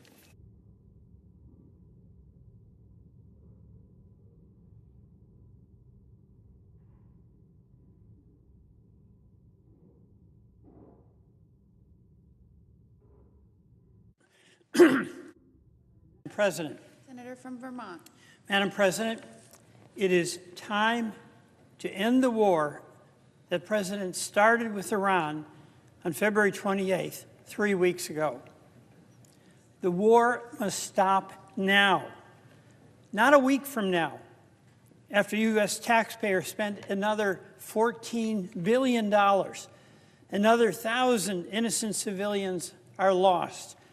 Another 500,000 are displaced from their homes, and more economic punishment here at home. Not a month from now, after U.S. taxpayers spend another $60 billion, another 4,000 innocent civilians are lost. Another 2 million are displaced from their homes, and even more dire economic consequences here at home. And certainly not 3 months from now, after U.S. taxpayers spend another $200 billion, another 12,000 innocent civilians are lost, and the creation of a global refugee crisis affecting millions, in the possibility of a global economic recession. The time to end the war is now, right now. But Madam President, today we are headed in the opposite direction. The war is escalating. Netanyahu bombed the South Pars gas field. Iran retaliated by bombing Qatar's natural gas hub, the Ras Laffan industrial city. Oil prices are surging to near $120 a barrel. The president must act, and act now. End this war. The president can end the war that he started. And if he won't, Congress must. President Trump's stated goal was to destroy Iran's nuclear capability. And in his own words, that program was totally obliterated. President Trump's stated goal was to degrade Iran's missile programs. In his own words, we have already destroyed 100% of Iran's military capability. By President Trump's own account, his objectives have largely been realized.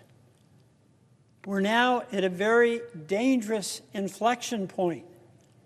Do we end the war now, or do we escalate? Do we escalate to achieve Netanyahu's goal, not ours, of regime change? Do we escalate with no end in sight, an escalation that will put American boots on the ground, an escalation American taxpayers will fund with a $200 billion down payment on yet another forever war in the Middle East? We must decide, and make no mistake, indecision, not to decide, is escalation. And escalation will lead to failure. President Trump is dragging us towards escalation, and Congress must not allow it. Madam President, America has been down this road before. In Iraq, Saddam presided over an evil regime. He was deposed quickly. In Afghanistan, the Taliban were an evil regime. They were deposed quickly. But what came after was devastating. Trillions of dollars of taxpayer money wasted, and thousands of American soldiers killed and injured. The Iraq War cost nearly $2 trillion. In the Iraq War, we lost more than 4,500 American service members. The Afghanistan War cost over $2 trillion. And in Afghanistan, we lost nearly 2,500 American service members. And unless this escalation is stopped, President Trump's Iran war could cost even more. And for what?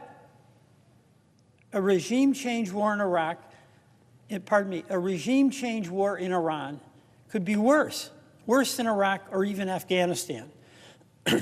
Regime change is impossible without boots on the ground. Those boots are the boots of brave American men and women who will follow the president's order to deploy, should he give it. And regime change is impossible to sustain without a permanent occupying force. In Iran, make no mistake, is a proud country with proud people, and they may welcome the riddance of the Ayatollahs, but will fiercely reject American and Israeli occupiers. Iran is also huge. It stretches as far as the distance from Houston, Texas to New York. It has as many people as California, Texas, and Florida combined. Madam President, Iraq and Afghanistan taught us something that we must not forget, and that is the limits of military power. In the early phases of both of those wars, as in Iran now, the extraordinary skills and capabilities of our military won impressive victories. But, Madam President, what followed those early victories in Iraq and Afghanistan is already upon us in Iran, and that's the asymmetric response, the one where the United States, with all its military might, is at a disadvantage. Iran's drone attacks have closed the Straits of Hormuz, something that the Secretary of Energy dismissed as something that couldn't happen. Nearly 1/3 of the global oil, fertilizer, and helium supplies that we need, that the world needs, flow through the Strait of Hormuz. You know, in 1973, we had a big oil disruption that involved only 7% of oil supplies, but it created a global economic shock that reverberated for 10 years. This one could even be worse. And Iran can keep the strait closed as long as they have access to just enough drones or enough small boats loaded with explosives that keep international shippers, fearful of losing cargo and crew, from risking passage.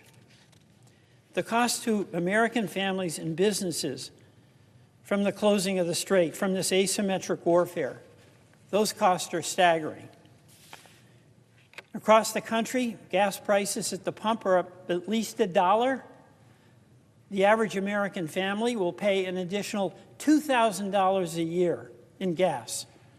And as a country, we are paying an additional $2 billion every day, $2 billion, as the war premium that we have to pay at the pump.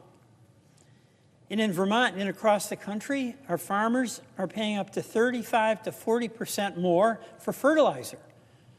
More than 1/3 of global fertilizer supplies come through the strait. And just ahead of spring planting, farms are facing additional tens of thousands of dollars to do business. And Vermont families are also paying a war premium to heat their homes. Heating prices for heating oil are surging from around just a little over $3 a gallon to over $4.70 a gallon. And an average family is going to be facing an $1,000 additional expense to maintain heat in their home. And Madam President, as you know, the Pentagon costs are absolutely staggering. The war is costing at least $2 billion a day. The Pentagon has told Congress that the first 6 days cost $11.3 billion, not including many other undisclosed things. The Pentagon, we're told, is going to be requesting a $200 billion supplemental. That, by the way, is triple the cost of all U.S. weapons sent to Ukraine. We're spending $15 million apiece for THAAD interceptors to shoot down Iranian missiles. We're spending $4 million apiece for Patriot interceptors that are shooting down Shahed drones that cost $25,000. More than 1,300 civilians have already been killed, including over 100 girls, by a U.S. strike that went wrong. And more than 1,000 have been killed in Lebanon, where Israel, under Netanyahu, is inflicting a relentless attack. That includes more than 100 children. Madam President, we've had losses too in the United States from brave service members who respond to the call of duty, and I want to acknowledge their service and their loss. Major Jeffrey O'Brien, Captain Cody Cork, Chief Warrant Officer Robert Marzan, Sergeant First Class Noah Tegens, Sergeant First Class Nicole Amor, Sergeant Declan Cody, Sergeant Benjamin Pennington, Major John Kilmer, Captain Ariana Savino, Captain Seth Koval, Captain Curtis Angst, Technical Sergeant Ashley Pruitt, Technical Sergeant Tyler Simmons. I also want to pay respects and acknowledge the exemplary service of the Vermont Air National Guard's 158th Fighter Wing. Their critical skills were requested by name and unit. Their unique mission means they're often the first ones in.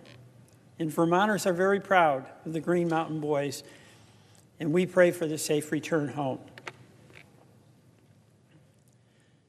Madam President, one of the great accomplishments of this American democracy for the past 250 years, a legacy you and I are both proud of, is that the strong military we have serves under elected civilian leadership. Citizens volunteer to serve, accepting that they will be deployed at the will of the Commander-in-Chief, that they will bravely face all the perils required to defend our freedom. Madam President, the citizens who serve in the military have accepted their responsibility. The United States Senate should do the same, accept our responsibility. Under the Constitution, it's the elected leadership, including the United States Senate, that has the responsibility to carefully consider when and whether to commit our citizens to the obligations of war.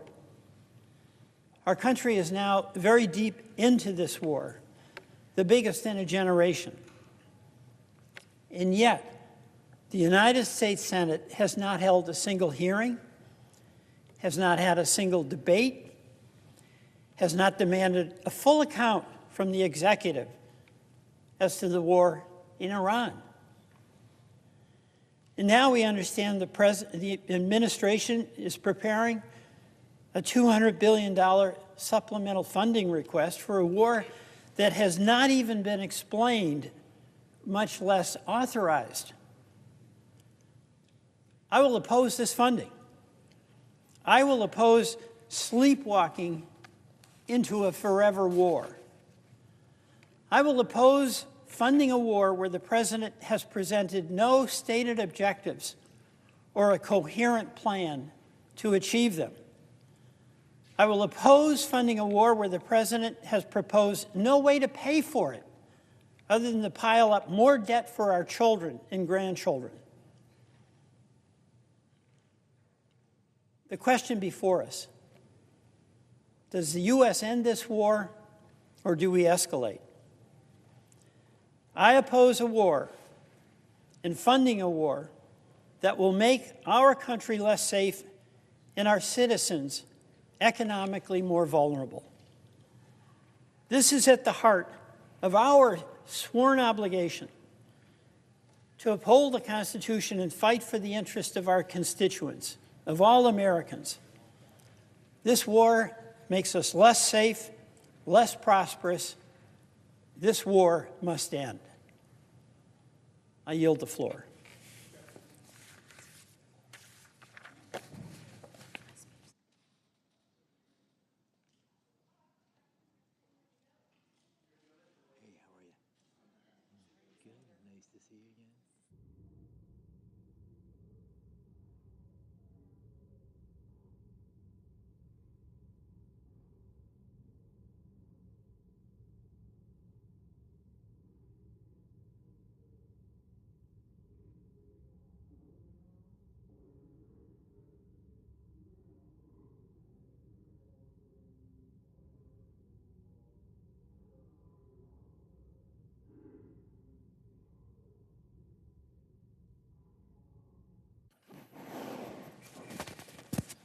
Mr. President, I request a call of Senator from quorum. Vermont. Thank you, Mr. President. I request a quorum call. Clerk will call the roll. Ms. Alston-Brooks.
Senator from Florida, I ask for unanimous consent to suspend the quorum call. without objection. I ask unanimous consent that the Senate now proceed to the en bloc consideration of the following resolutions, which are at the desk: S-Res 652 and S-Res 653. Is there objection to proceeding with the measures en bloc? Without objection, the Senate will proceed en bloc. I now ask unanimous consent that the resolutions be agreed to, the preambles be agreed to, and that the motions to reconsider be considered made and laid upon the table, all en bloc. Without objection. I ask unanimous consent that when the Senate completes its business today, it stand adjourned until 12 noon on Friday, March 20th, that following the prayer and pledge, the journal of proceedings be approved to date, the morning hour be deemed expired, the time for the two leaders be reserved for their use later in the day, morning business be closed, and the Senate resume the House message with respect to S-1383. Without objection. For the information of my colleagues, we expect to vote on reconsideration of cloture on the motion to proceed to DHS appropriations at approximately 1 p.m. tomorrow. If there is no further business to come before the Senate, I ask that it stand adjourned on the previous order following the remarks of Senators Lee, Baldwin, and Kim. Without objection. I should have explained that.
The senator from Utah.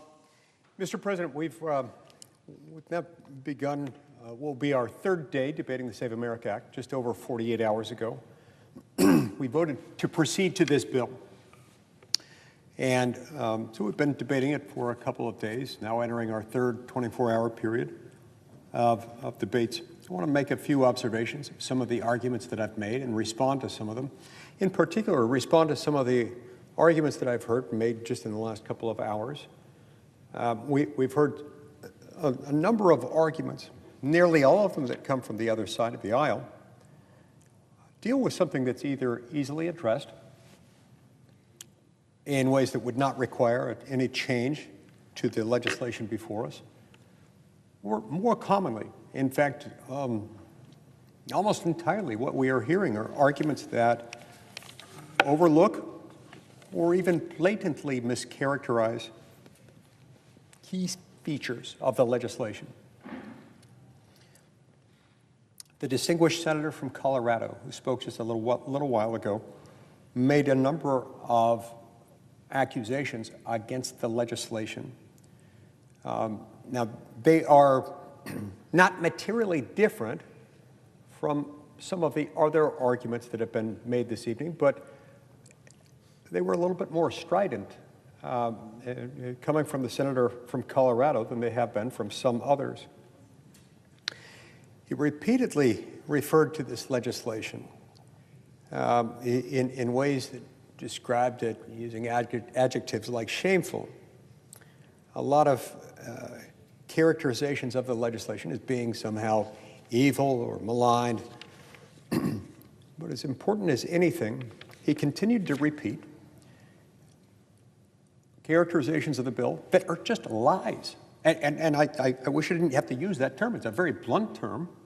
But these are lies. They are, it's as though he's staring straight into the noonday sun.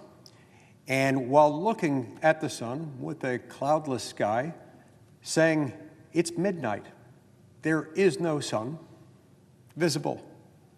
A lot of this, not all of it, but a lot of it, traces back in one way or another to this refrain about how this law is alternatively either Jim Crow 2.0, that it disenfranchises women, that it disenfranchises racial minorities, persons of color, that it disenfranchises 21 million people, that it disenfranchises anyone who lacks any documentation, anyone who, after getting married, goes through a name change, if the marriage certificate can't be found, along with the other documents.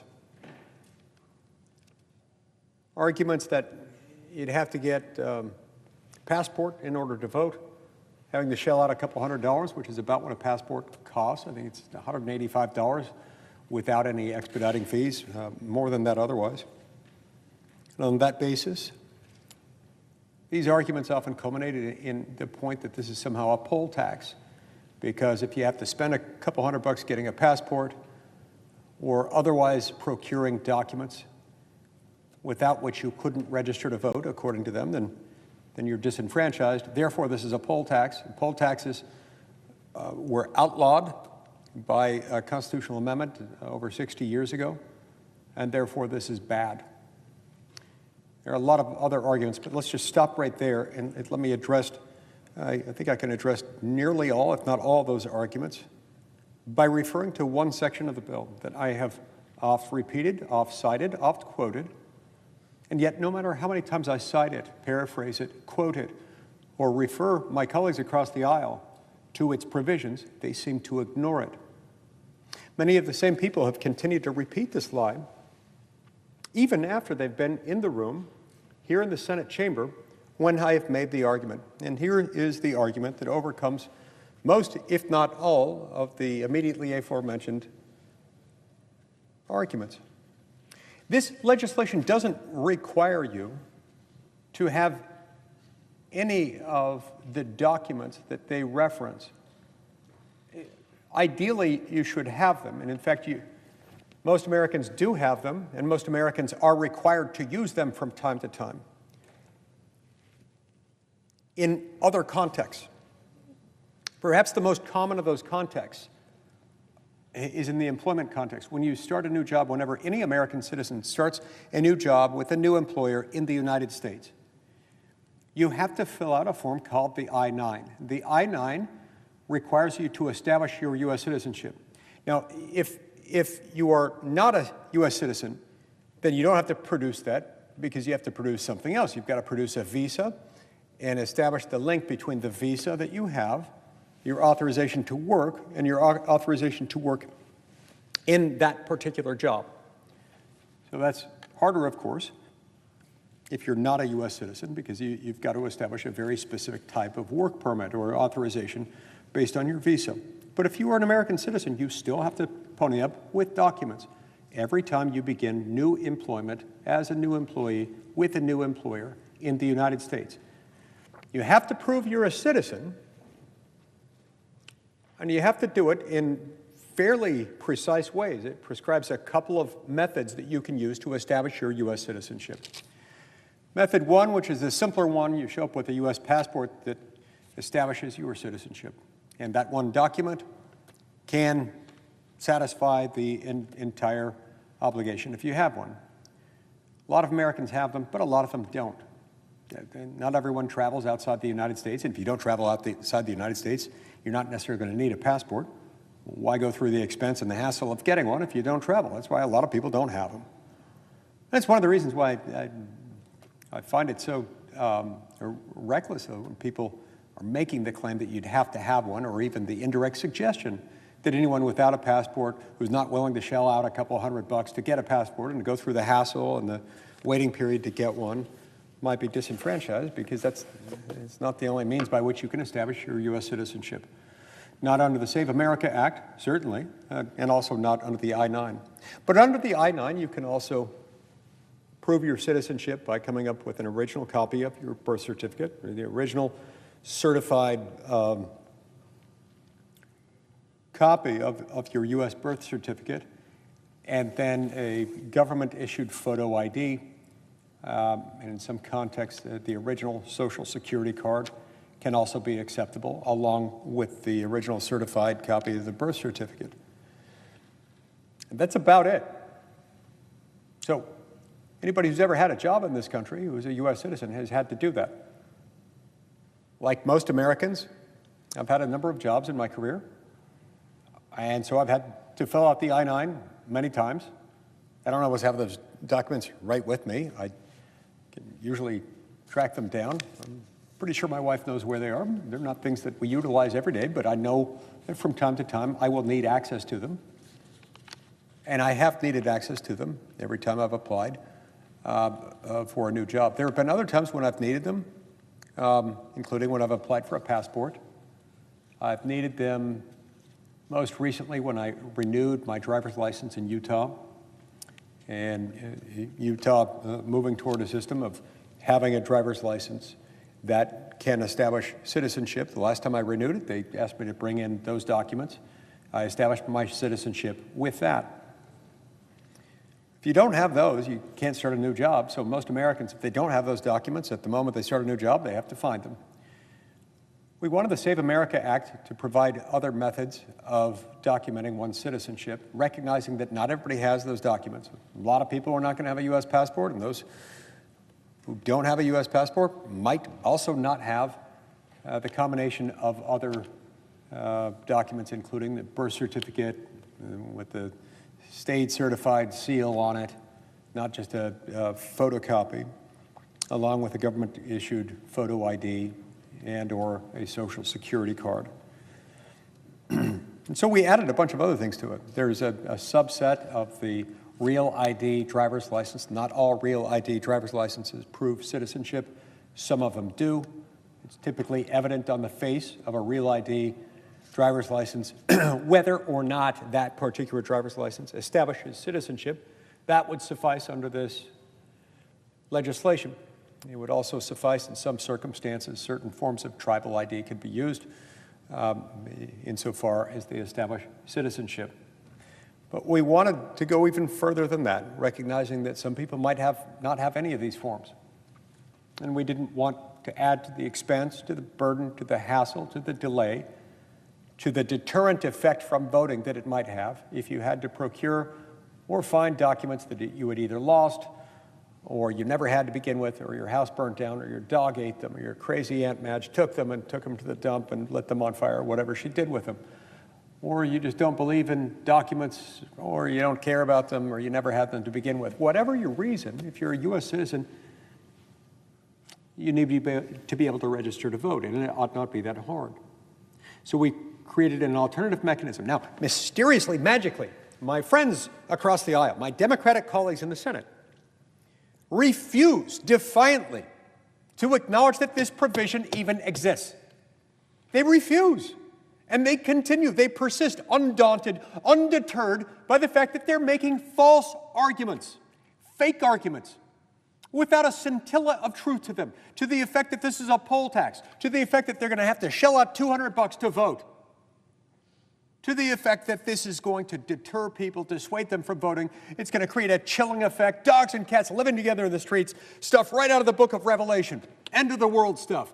This is nonsense. It's beneath the dignity of the United States Senate for them to continue this lie. Every time they make this lie, every time they engage in that fraudulent, argumentative activity, I point out that there is a very simple provision that takes care of all of this, that reveals it, exposes it as a lie. And it can be found in the text beginning at page 12, line 22 of the legislation that we've been considering over the last 48 hours. It makes very clear, even if you do not have a single shred of documentation as to your citizenship, you can't find it, it burned down, whatever it is, all you have to do is swear out an affidavit. Now, the context of the affidavit, the contents of the affidavit might vary a little bit depending on whether you are a natural-born citizen or a naturalized citizen. Let me explain what those terms mean in case anyone wonders. A natural-born citizen is a citizen who is a citizen immediately upon his or her birth by virtue of the circumstances surrounding that person's birth. Typically meaning that if you're born in the United States, or if you're not born in the United States, but you're born to U.S. citizen parents abroad, such that you are entitled to U.S. citizenship under U.S. law as of the moment of your birth, by virtue of the circumstances surrounding your birth, you are a citizen. So if you're a natural-born citizen, you can write out the affidavit that way. My name is such and such. I was born in this or that location on or about my birthday. And whatever other facts might be relevant to that that could guide the state election officials in verifying, in enabling them to confirm or refute, as the case may be, the legitimacy or the falsity of the matter as to which they are attesting in the sworn affidavit made under penalty of perjury. At this moment, once somebody fills that out under the Save America Act, the burden shifts. The burden no longer belongs to the registering voter. That burden is lifted off the shoulders of the registering voter and placed onto the state. States, you see, have access to all kinds of documents, original documents in many cases, and large databases of documents in other cases. The state is in a very good position to track down the details of the affidavit and easily confirm or refute what the person says. They can go in then and say, oh yeah, it looks like this person by this name was born on this date to the parents by these names, and yeah, they're a citizen. Alternatively, if they're not natural-born citizens, meaning they weren't citizens automatically as of the moment of their birth by virtue of the circumstances surrounding their birth, but they later became citizens, we call those naturalized citizens. An affidavit for a naturalized citizen would be a little bit different. I was born in Yemen or Greece or Hungary or wherever it was. Probably want to name the city, the birth date, names of your parents, their nationalities. And at some point, you would want to mention the date I became a U.S. citizen on or about such and such a date. I took the oath of citizenship on or about such and such a date, was sworn in by this or that judge or whoever it was who did it. The basic facts surrounding how and when and under what circumstances you became a citizen. And there again, the burden shifts to the state. If you are not lying, the state will quickly figure that out. And if you are lying, the state will quickly figure that out too.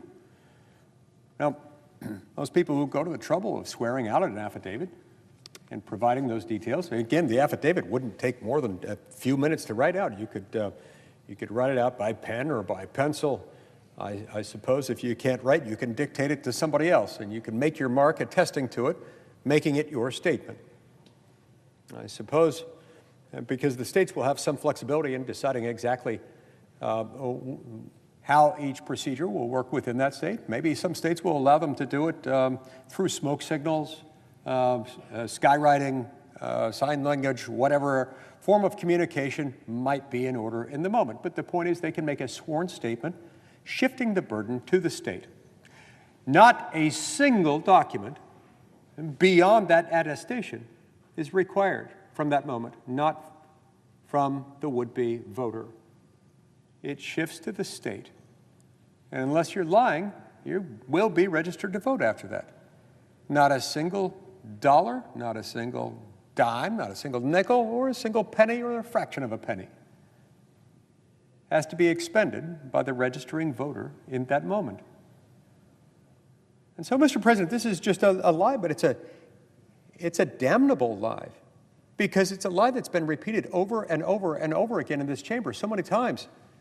And it's been repeated by people, some of whom have been in the chamber when I have made this point, where I've cited chapter and verse within the legislation that we're now considering, explaining the extent to which the arguments they're making are false.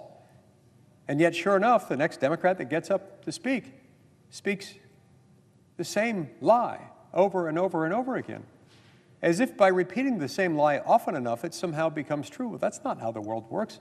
It's certainly not how the world's greatest deliberative legislative body works.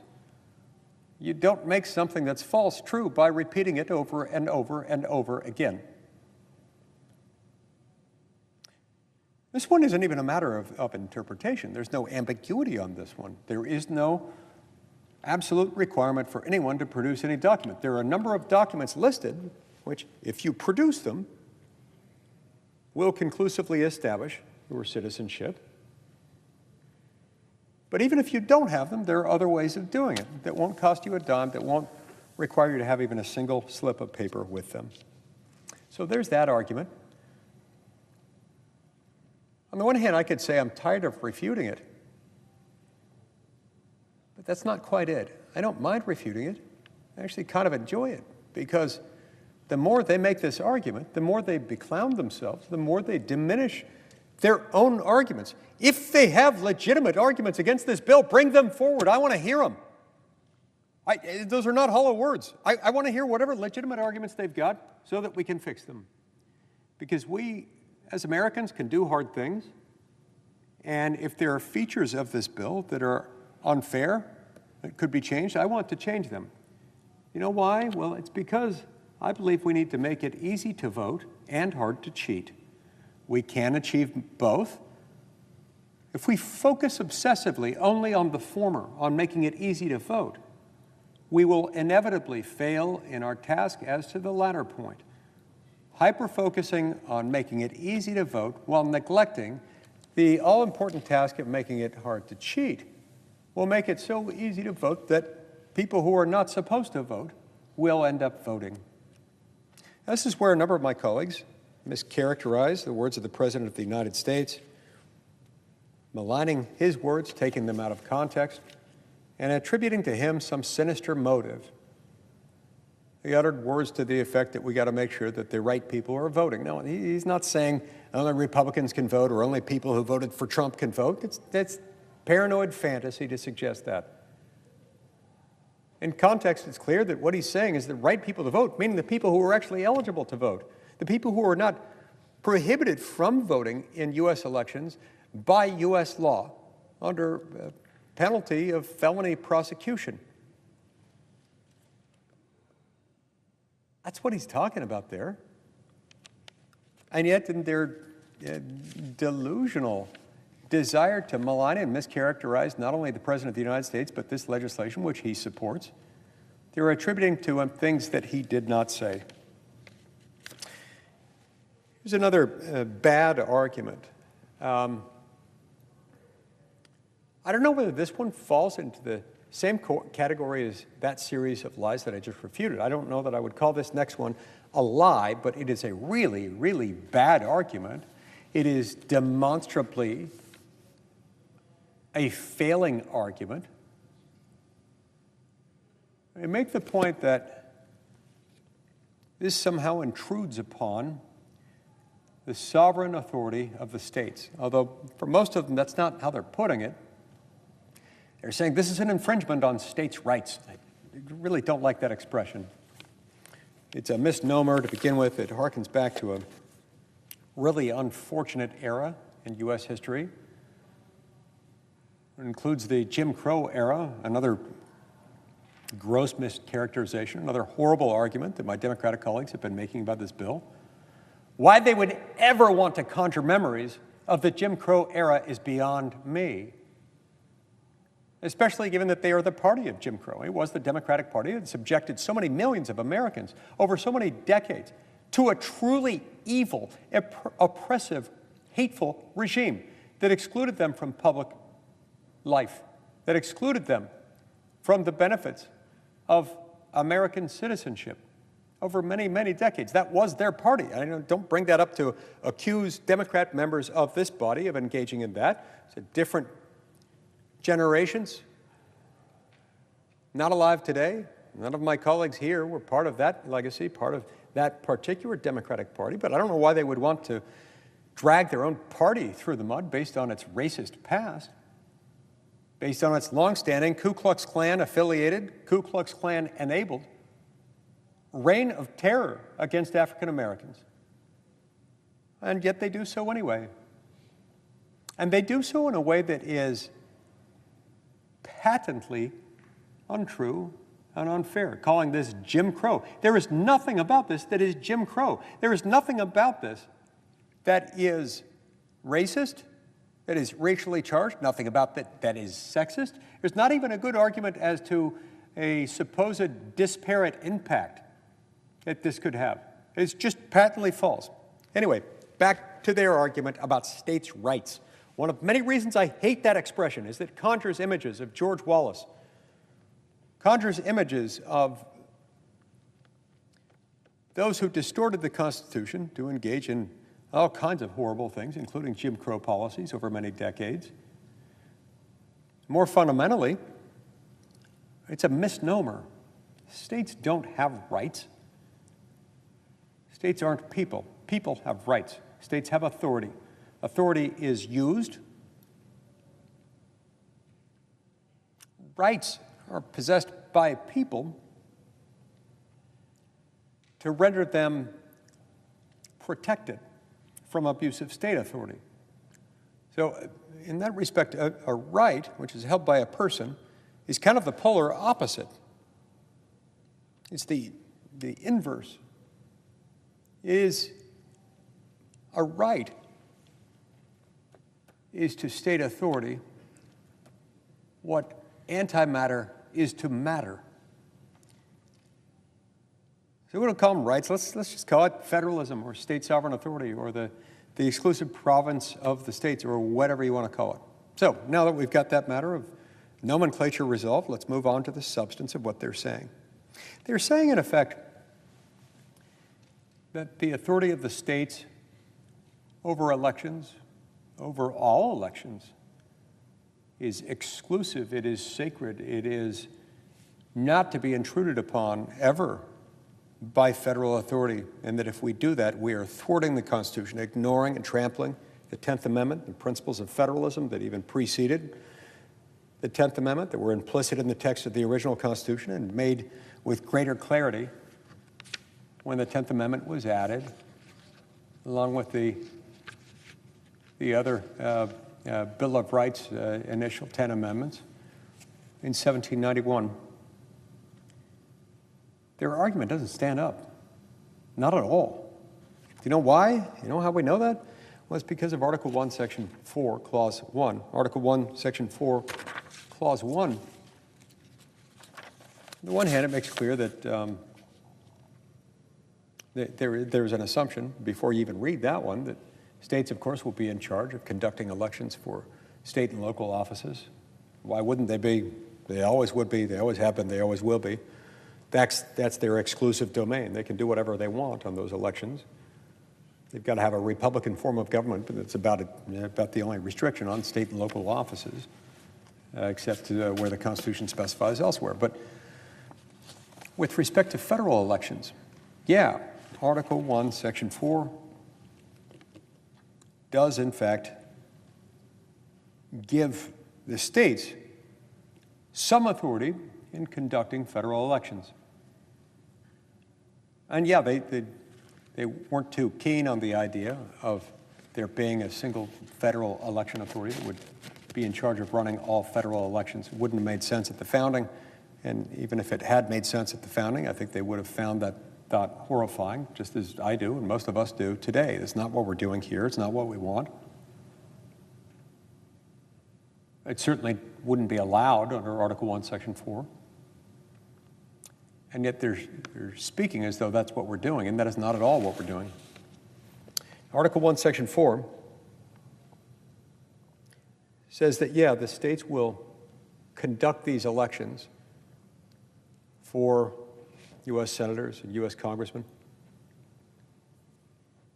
and they'll establish rules and regulations concerning those elections that they will conduct. But then comes this line, which my colleagues conveniently omit, make no reference to, and pretend does not exist in this context, just like they ignore the text beginning at line 22 of page 12 of the legislation we're now debating. Here's what that language says.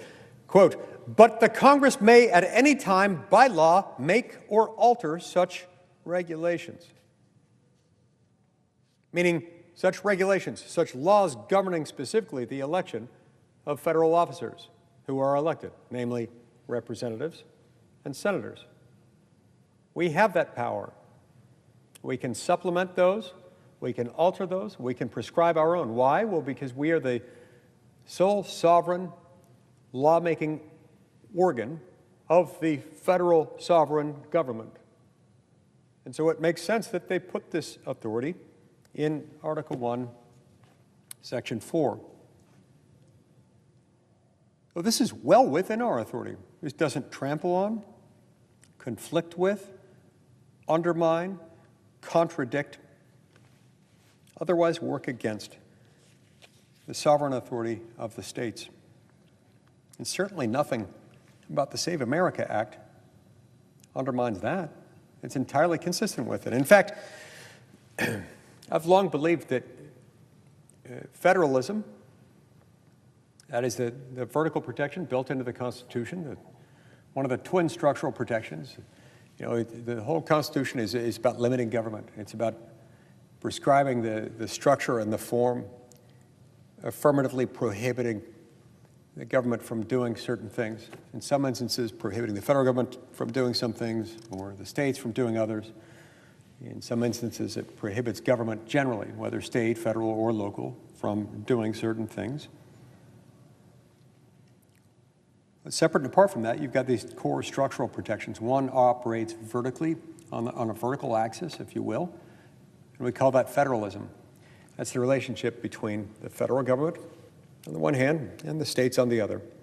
The federal government is depicted, when we depict this graphically, as above, on top of the states, because where the federal government has authority, it is above the states and localities. But its authority is limited. James Madison described this relationship in Federalist 45 when he said the powers of the federal government are few and defined, and those reserved to the states are numerous and indefinite. You might imagine it as sort of a pyramid-shaped structure. It's broad at the base and narrow at the top, but at the top is the federal government. It's in charge of only a few basic things, designated as federal by the U.S. Constitution. The federal government's actions and laws passed by the Congress of the United States into law trump inconsistent state law. They control wherever, whenever the federal government has authority to act. That's the relationship we call federalism. The horizontal protection operates within the federal government itself, saying that within the federal government, we've got three distinct branches. We've got one that makes the laws, that's Congress, the legislative branch. We've got another branch headed by the president, it's the executive branch, whose job it is to execute, implement, enforce the laws made by Congress. And then the third branch headed by the Supreme Court, whose job it is to interpret the laws, not just in the abstract, not to render advisory opinions, they don't have that power, not to answer esoteric legal or constitutional questions in the abstract, they don't have that power, but to resolve actual cases and controversies, meaning disputes between two or more parties where they disagree as to a particular point, a particular interpretation of the law, of federal law, to be specific, whether that be statutory or constitutional. Anyway, back to federalism.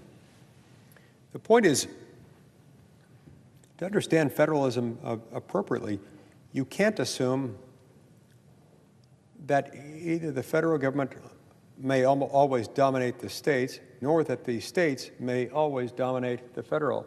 Each has to operate within its own sphere.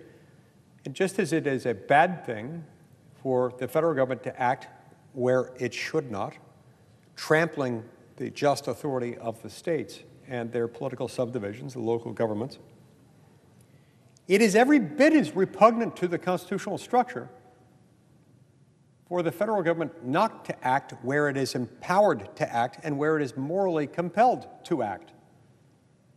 It is no less offensive to the principles of federalism, whether you're ignoring the constitutional protections in one direction or the other. They are both bad. And in this circumstance, it would be bad to assume that the United States Congress, as my Democratic colleagues are arguing, somehow lacks the authority to tell the states that in conducting elections, not elections generally, but specifically elections for federal office, those for the U.S. Senate and U.S. House races, that the Congress of the United States can have no say in that and how that happens. That would be a lawless thing indeed. Not only would it be lawless, but it would be inconsistent with how we've always handled these things. There are a lot of laws on the books. There are 4 or 5 or 6 principal laws that tightly govern the state's conduct of elections and the relationship between the federal government and the states and the way they conduct elections. There are myriad others that relate to or modify or impose restrictions on the conduct by the states of federal elections. So it's not just that we have the authority in the abstract under the Constitution. It is also that the Congress has repeatedly exercised that authority in a number of laws, including the federal criminal prohibition imposing a felony offense for anyone who is not a citizen of the United States who casts a vote in a federal election. That is a felony criminal offense. So if that is lawful, and no one here has questioned the constitutionality of that law, and given that no one has questioned the constitutionality of that law, I find it puzzling indeed that they challenge the constitutionality of a law that is designed to make sure that that law is not rendered dead letter, that it's not rendered vestigial, irrelevant, moot, unenforceable, undetectable, or otherwise non-operative. That's exactly what's happening here.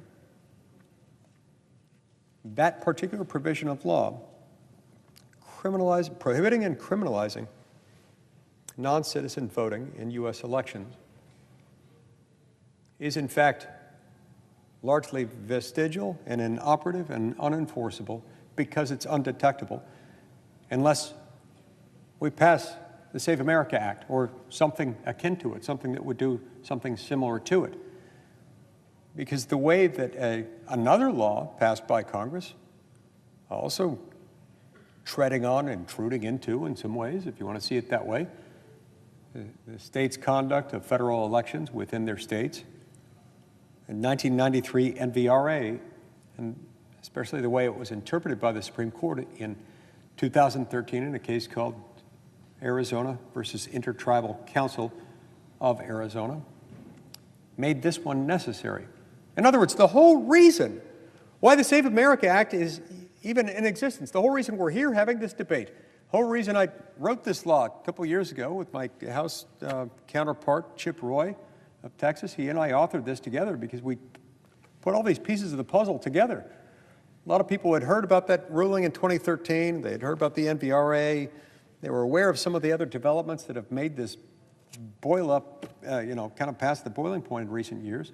We put them all together and we realized, oh my goodness, our federal elections are in trouble unless we close this loophole that has come into existence over the years because of the Supreme Court's interpretation of the NVRA and a number of other factors in immigration patterns and the way that the states are responding to some of those changes.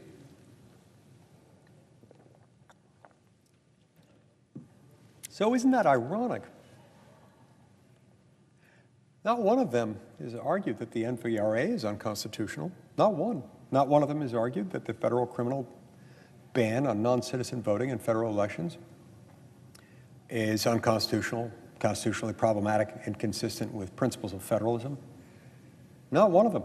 Not one of them has argued that the Help America Vote Act of 2005 or whenever that one was elected. No, that wasn't 2005. That was earlier. Not one of them has argued that that's unconstitutional. I don't think I've heard them refer to the Voting Rights Act as unconstitutional or any other federal statute governing the conduct of federal elections. Not one of them has been characterized as unconstitutional. Why is that? And why do they characterize this as unconstitutional or as problematic under principles of federalism? That's curious, isn't it? Makes you wonder. Maybe this isn't really about federalism, just as it's not really about Jim Crow, just as it's not really about misogyny, just as it's not really about Jim Crow 2.0, racism, or people who live in rural communities, or people who have a strange aversion to carrying documents around with them, whatever it is. No, it's not about any of those things. They'll have to tell us what the real reason is. But it makes you wonder, who benefits? Who benefits from a system that makes it really, really easy to vote and really, really easy to cheat? Who benefits from a system that freely allows non-citizens to walk into just about any DMV and just about any state in America, and with a couple of strokes of the pen, while applying for a driver's license, saying, yeah, by the way, I want to register to vote too. All you have to do while applying for a driver's license is check a box saying, I want to register to vote, and sign your name at the bottom. It says, yeah, it's okay for me to vote. I'm a citizen and otherwise able to vote. Who benefits from that? Could that be the real reason? There's got to be a real reason, or maybe it's a category of real reasons. Because it sure as hell isn't about federalism. And it sure as hell isn't about racism or misogyny or Jim Crow or any of these bullcrap arguments, Mr. President. I hate to say, but it's true. These are contrivances. These are pretextual arguments. And they are damned lies. Every last one of them. This is appropriate for federal authority. It just is. There are no ifs, ands, and buts about it. And the real stunning thing about this is that the same people in this very chamber who have the audacity to argue that this is somehow incompatible with federalism, these are the same people who between 2021 and 2023 supported a bill in that Congress commonly known as H.R. 1. Do you want to know what H.R. 1 did? H.R. 1 did exactly what they are now falsely accusing us of doing in this bill, in the Save America Act. It was a wholesale federal takeover that, as I recall, every last Democrat in this chamber who was serving at the time, who is still here today, supported. It would have, among other things, subjected every voting jurisdiction in the United States to pre-clearance, meaning every time they made any change to their election laws, any change to their precincts, legislative districts, any of those things, they would have to go to Washington, D.C., bow before some bureaucratic pinhead Democratic political appointee at the Department of Justice, kiss the ring, and wait to receive pre-clearance, approval for a state law or a local law, making any changes to their election laws. And that, Mr. President, was just the beginning. That thing went on and on and on, so much so that it would have flipped on its head what James Madison described about federalism in Federalist 45. Remember when he said the powers of the federal government are few and defined, and those reserved to the states are numerous and indefinite. This would have turned that completely upside down in the field of elections and said that the powers of the federal government are numerous and indefinite, and those reserved to the states are few and defined, and, by the way, exercised only at will, only at the sufferance of the benevolent federal sovereign. Mr. President, this is wrong. They should be ashamed of themselves for making this argument, and it's cover for something else. It's cover for the fact that they don't have a legitimate argument, so they have to make up stuff that isn't true, and I'm sick of it. Now, not sick of it in the sense that I'm going to stop for even a second calling them out on it. I'm just getting started. I'm having fun. Fun in the sense that I'm peeling back the layers of the onion, revealing their arguments to be disingenuous, false, and utterly indefensible. If they have real arguments, bring them forward. I would love to hear them. I would love nothing more than to hear one real argument about this bill that isn't built on a lie, isn't built on a distortion of this legislation, on a distortion of American history, on a distortion of the motives of the members of this body whom they constantly defame. I would love it. Do you know why? Because at that point, we would come back and we would make changes to the law. We would make changes because all we want to do is make it easy to vote and hard to cheat. And if they can point out to an actual real problem with it, we could fix it. Yet we haven't heard any of that. Not from that side of the aisle. The first legitimate set of arguments, or potentially legitimate set of arguments, that gives us something to work with, of somebody who has some concerns with it, have come from a Republican senator, my friend and colleague from Alaska, Senator Murkowski. Now, I disagree with her ultimate take on the bill, with her opposition to it, but I understand now what some of her arguments are, and I'm confident that we can work through those.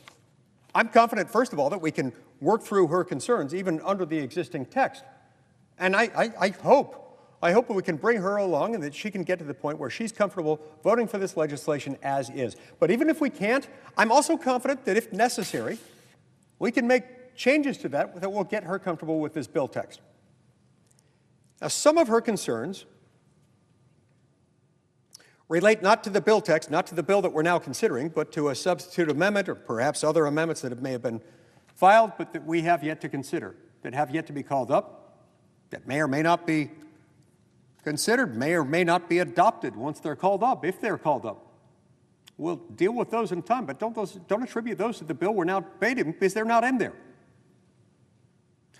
The concerns she raised with the actual legislation, with the actual House-passed legislative vehicle that came over here 48 hours ago in the form of a message that we voted to proceed to, she identified some actual concerns there that we can work with. Again, I think we can get her comfortable with it.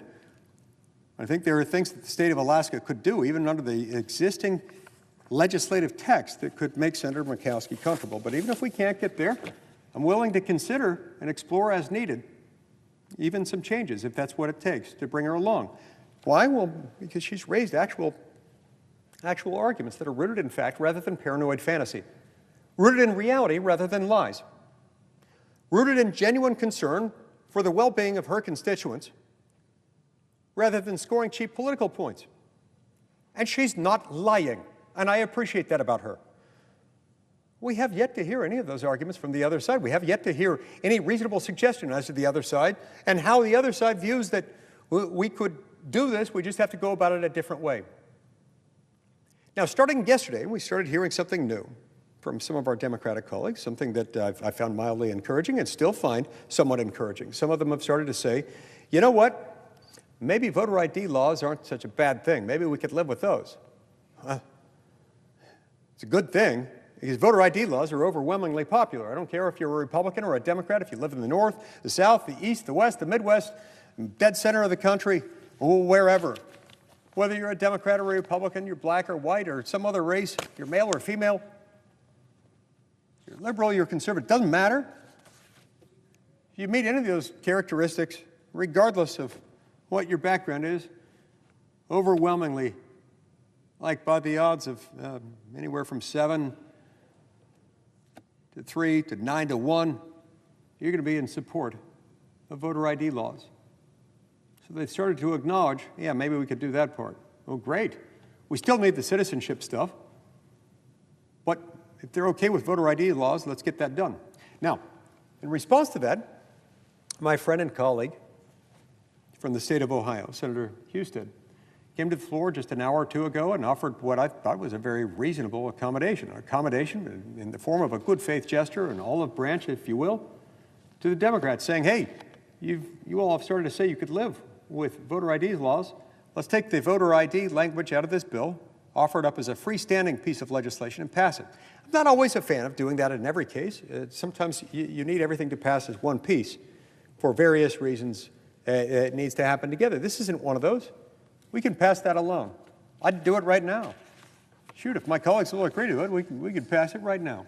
That's what John Husted tried to do just a couple of hours ago. John Husted, he's a smart guy. John Husted knows more about elections and how to run them than probably not just any member of the Senate here today, but probably any senator who's ever served in our, 239-year history as an institution. And he came and he said, let's try to pass this. We had a chance an hour or two ago to do that. Well, it drew an objection from the Democrats. Why? They've all been saying, hey, we're okay with voter ID laws. It's that citizenship stuff we don't want to deal with. The question of why is another matter. We'll get back to that in a minute. So we said, let's do it. Let's go. Let's freaking go. Let's get this thing passed right now. And then we can move on to the other stuff. I'm not going to give up on the other stuff because we need that too. Open a negotiation if people have got ways of making it better, but let's get this done right now. He offered it up. It drew an objection from the Democrats. What did they say about it? They made arguments about a completely different set of provisions that had nothing to do with voter ID. It was the strangest thing I've ever seen. I don't know what was going on there. But anybody who saw that objection, if you paid careful attention, it had not a darn thing to do with what he was offering.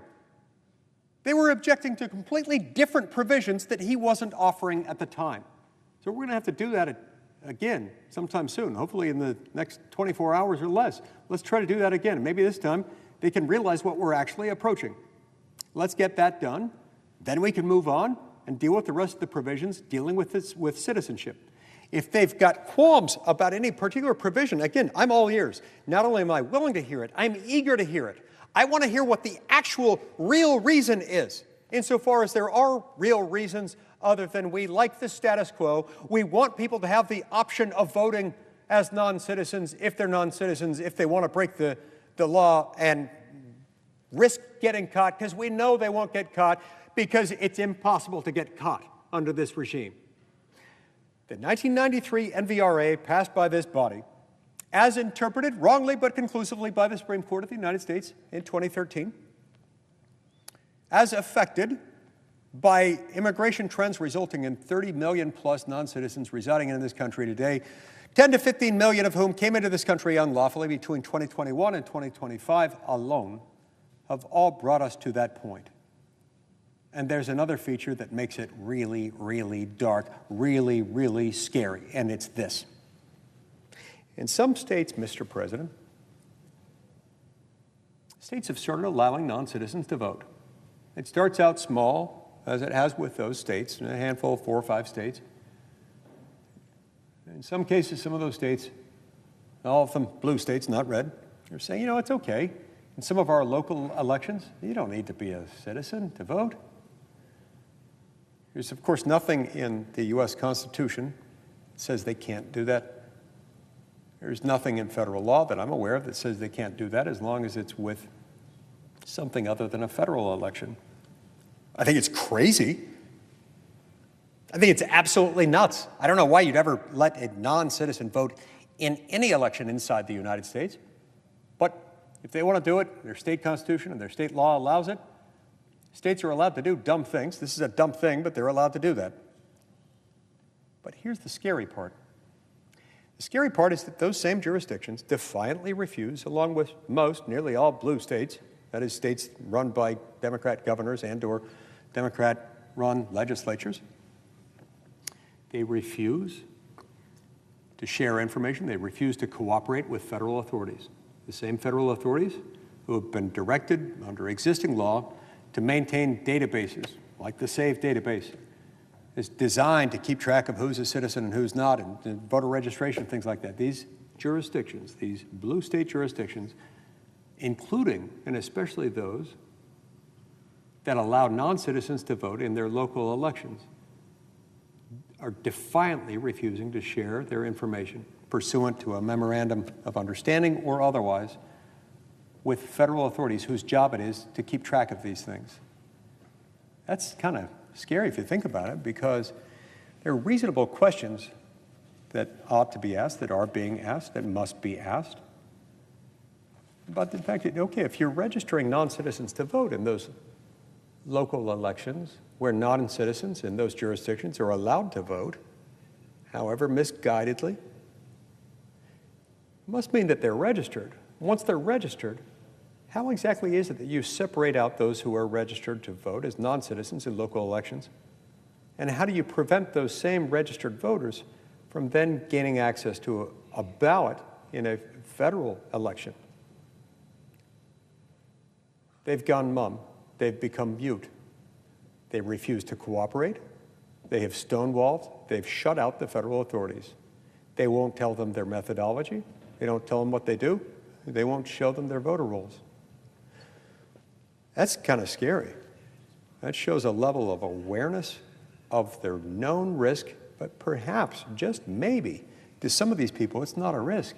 To some of them, maybe, it's not a bug, it's a feature. What if it's part of their strategy for winning elections? Might that explain why almost no blue state is willing to give them the time of day?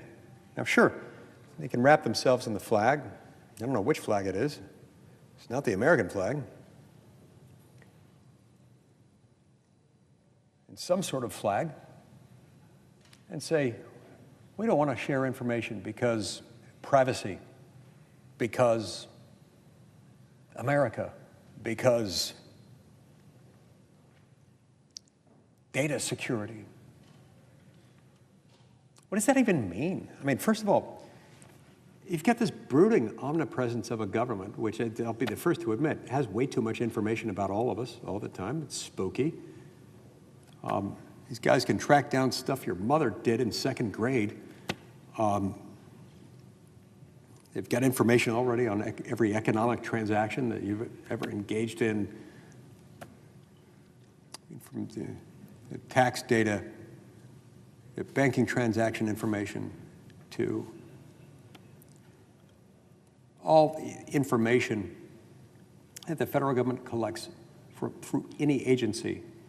If you've traveled, they know where and when you've entered and exited the United States, all kinds of data.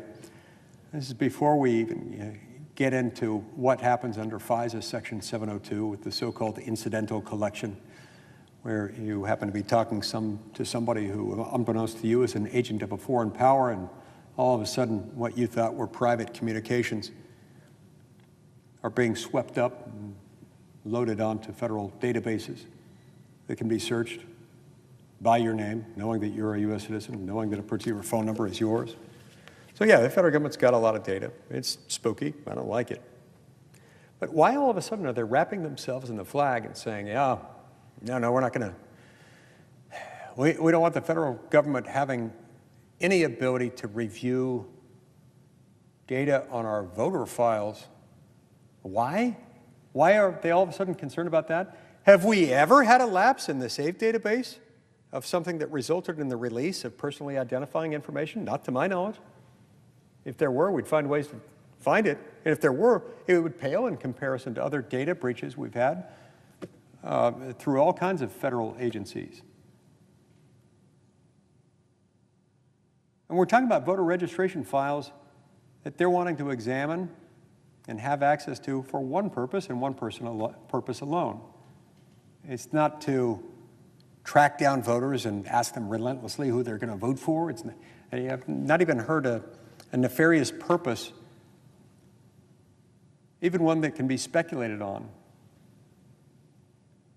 It is the supposed motivation for this thing. I don't even know, well, what is they're freaking out on. But more to the point, is a very legitimate reason why they need this information. Why? Well, because we have federal laws, and those federal laws prohibit non-citizens from voting in U.S. elections. And we now have a system in place that allows any non-citizen, any of the 30 million or so, at least a subset of the 30 million or so non-citizens residing in this country,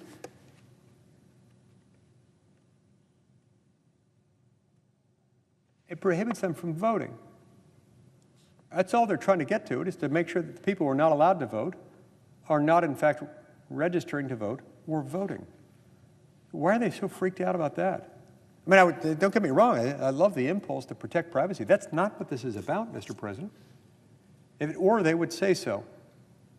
If it were the case, there would be something about this particular regime, about the SAVE database, that would give us some indication that this is a genuine privacy risk. It is not.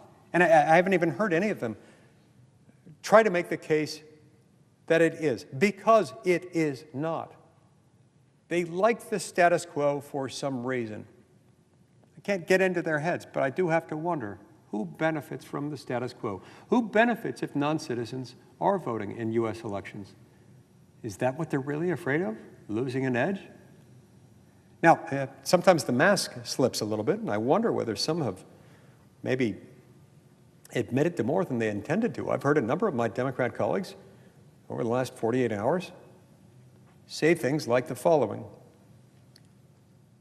Not just over the last 48 hours, but in the last few weeks as people have been speaking publicly and in here about their concerns about the legislation. Some of them have uttered words to the effect that this might exclude more people who tend to vote as Democrats. Could that be the reason? They're worried about non-citizens overwhelmingly voting as Democrats, that they'll lose votes that way?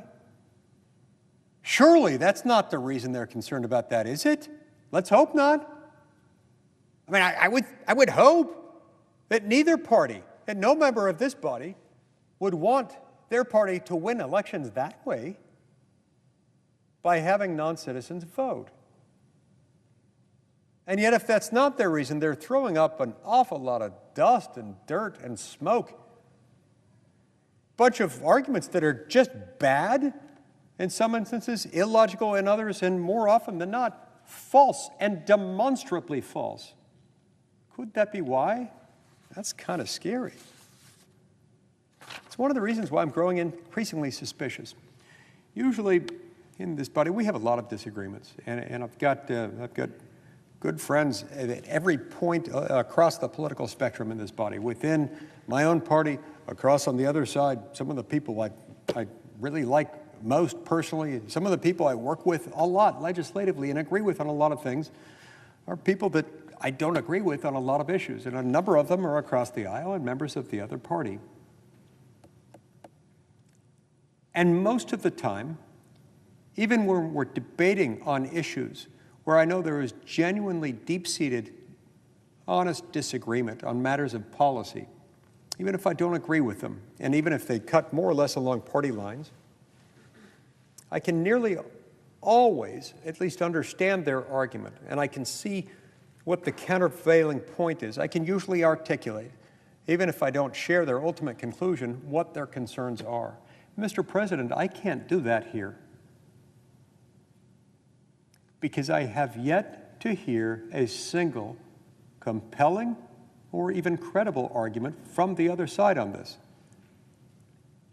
The only person I've heard today or in the last 48 hours speak on this floor who is currently opposed to this bill came from the senior senator from Alaska, who raised some observations that, while I don't share her conclusion, I understand where she's going, and I am earnestly desirous to engage in further conversation with her to see if we can close that gap. I think there are ways that this could be implemented, even with the current text, that could satisfy her concerns, which are legitimate.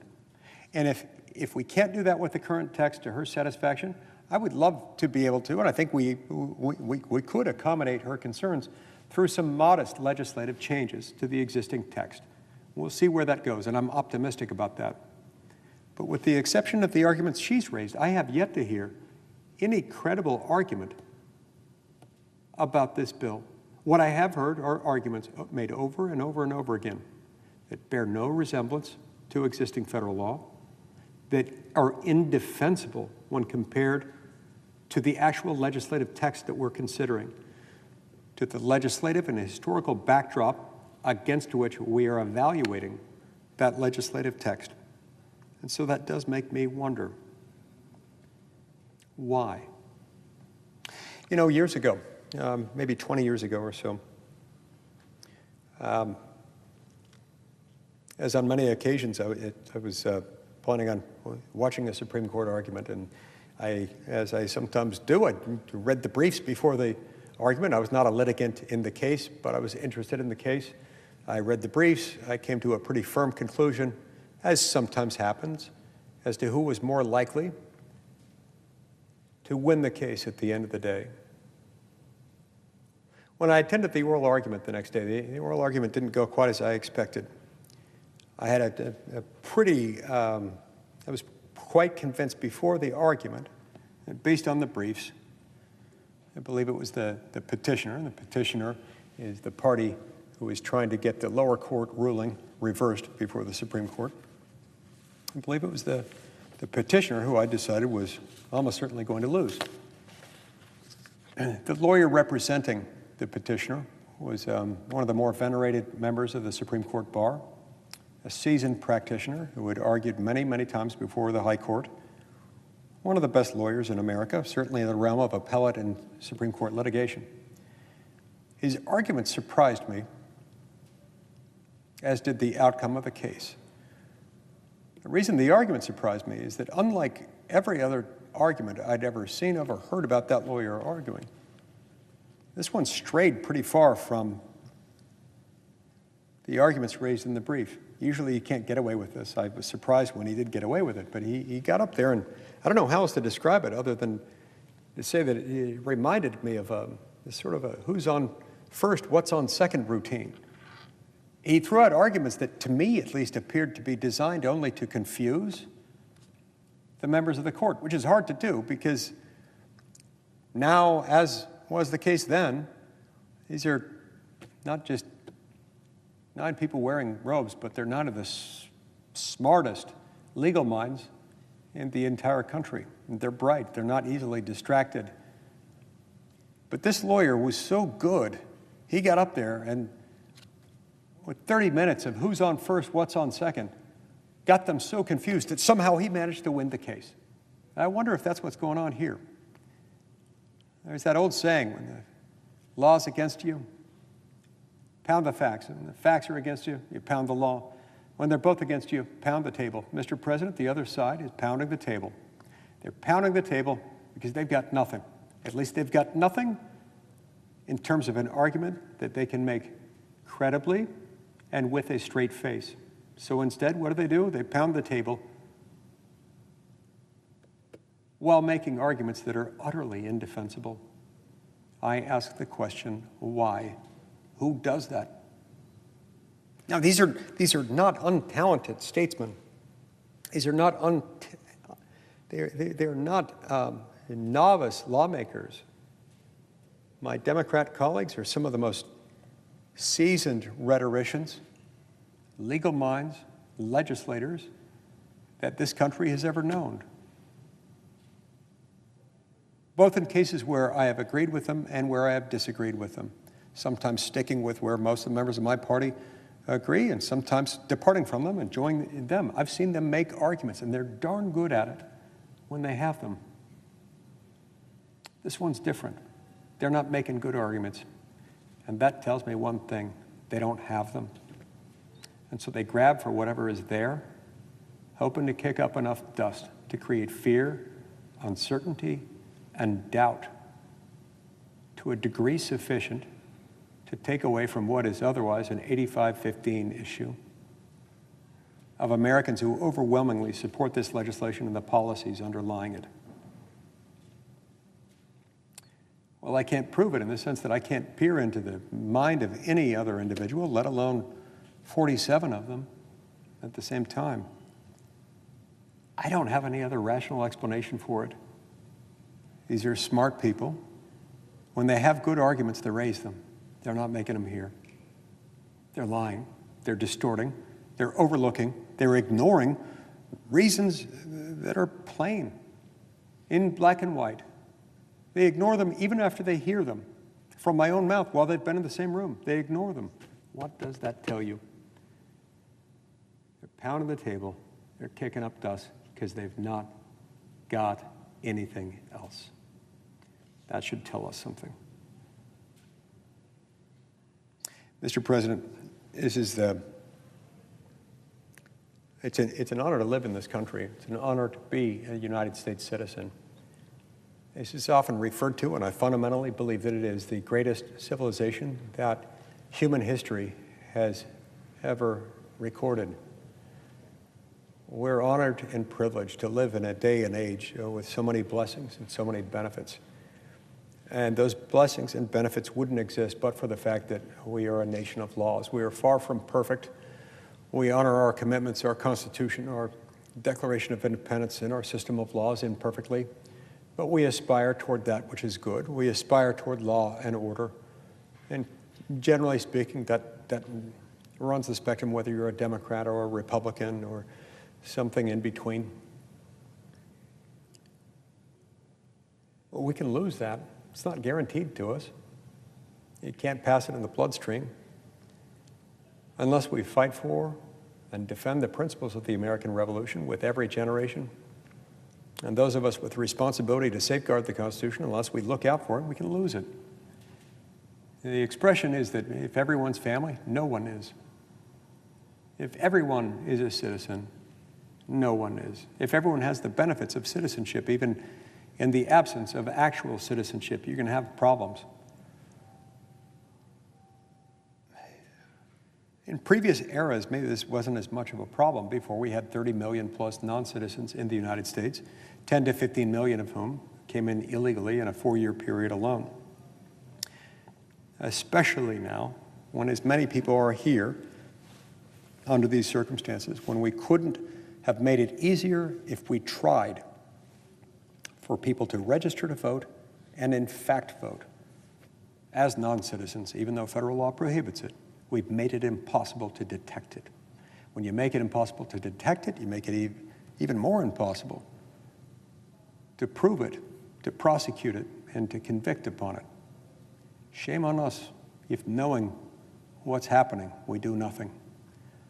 The American people know better. The American people expect more.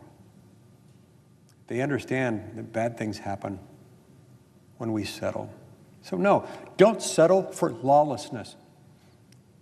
Expect the rule of law. Don't settle for just letting anyone vote in federal elections. Expect that U.S. citizenship means something and that we'll fight for your right to exercise that privilege and that prerogative of the vote without allowing others to steal and dilute it. Don't settle for open borders. Expect enforcement. Don't settle for a system that openly encourages, allows, tolerates, and facilitates those bent on foreign election interference in America. Expect lawmakers who will defend the sovereign prerogatives of the United States of America. I personally believe that Almighty God has protected this land, blessing us with these great security barriers in the form of a vast ocean to our east, another vast ocean to our west, friendly countries to our north and south. We've been richly blessed, not just with those things, but with navigable waterways easily travelable interstate highways, interstate airways, something our founding fathers couldn't have dreamed of. We've been blessed by all of these things, the interconnectedness that comes from them, the opportunity that is given rather uniquely to Americans, a place that's somewhat unique in that almost anywhere in the world you can live really well if you're wealthy. But America is somewhat unique in that if you're born here, or even if you're born somewhere else, you come in here penniless, naked, afraid, hungry, thirsty. You have the reasonable hope and expectation that if you're reasonably capable, you work hard, and you play by the rules, one day you can retire comfortably, in some cases wealthy. That's something special, and that something depends upon the rule of law, and it depends upon our willingness to look out for those who are citizens of the United States. We don't do this out of malice for those who are not citizens. We do this out of love for those who are. You see, it matters when you're a citizen. It matters that much that we're willing to undertake this fight. I'm willing to continue this fight as long as it takes. I will keep coming back to the Senate floor day after day, week after week, month after month, if it takes that long, and yes, I intend to do that. We will stay on this bill as long as it takes to get it passed. Mr. President, I have promises to keep and miles to go before I sleep. I will stop at nothing until this is done. Thank you, Mr. President.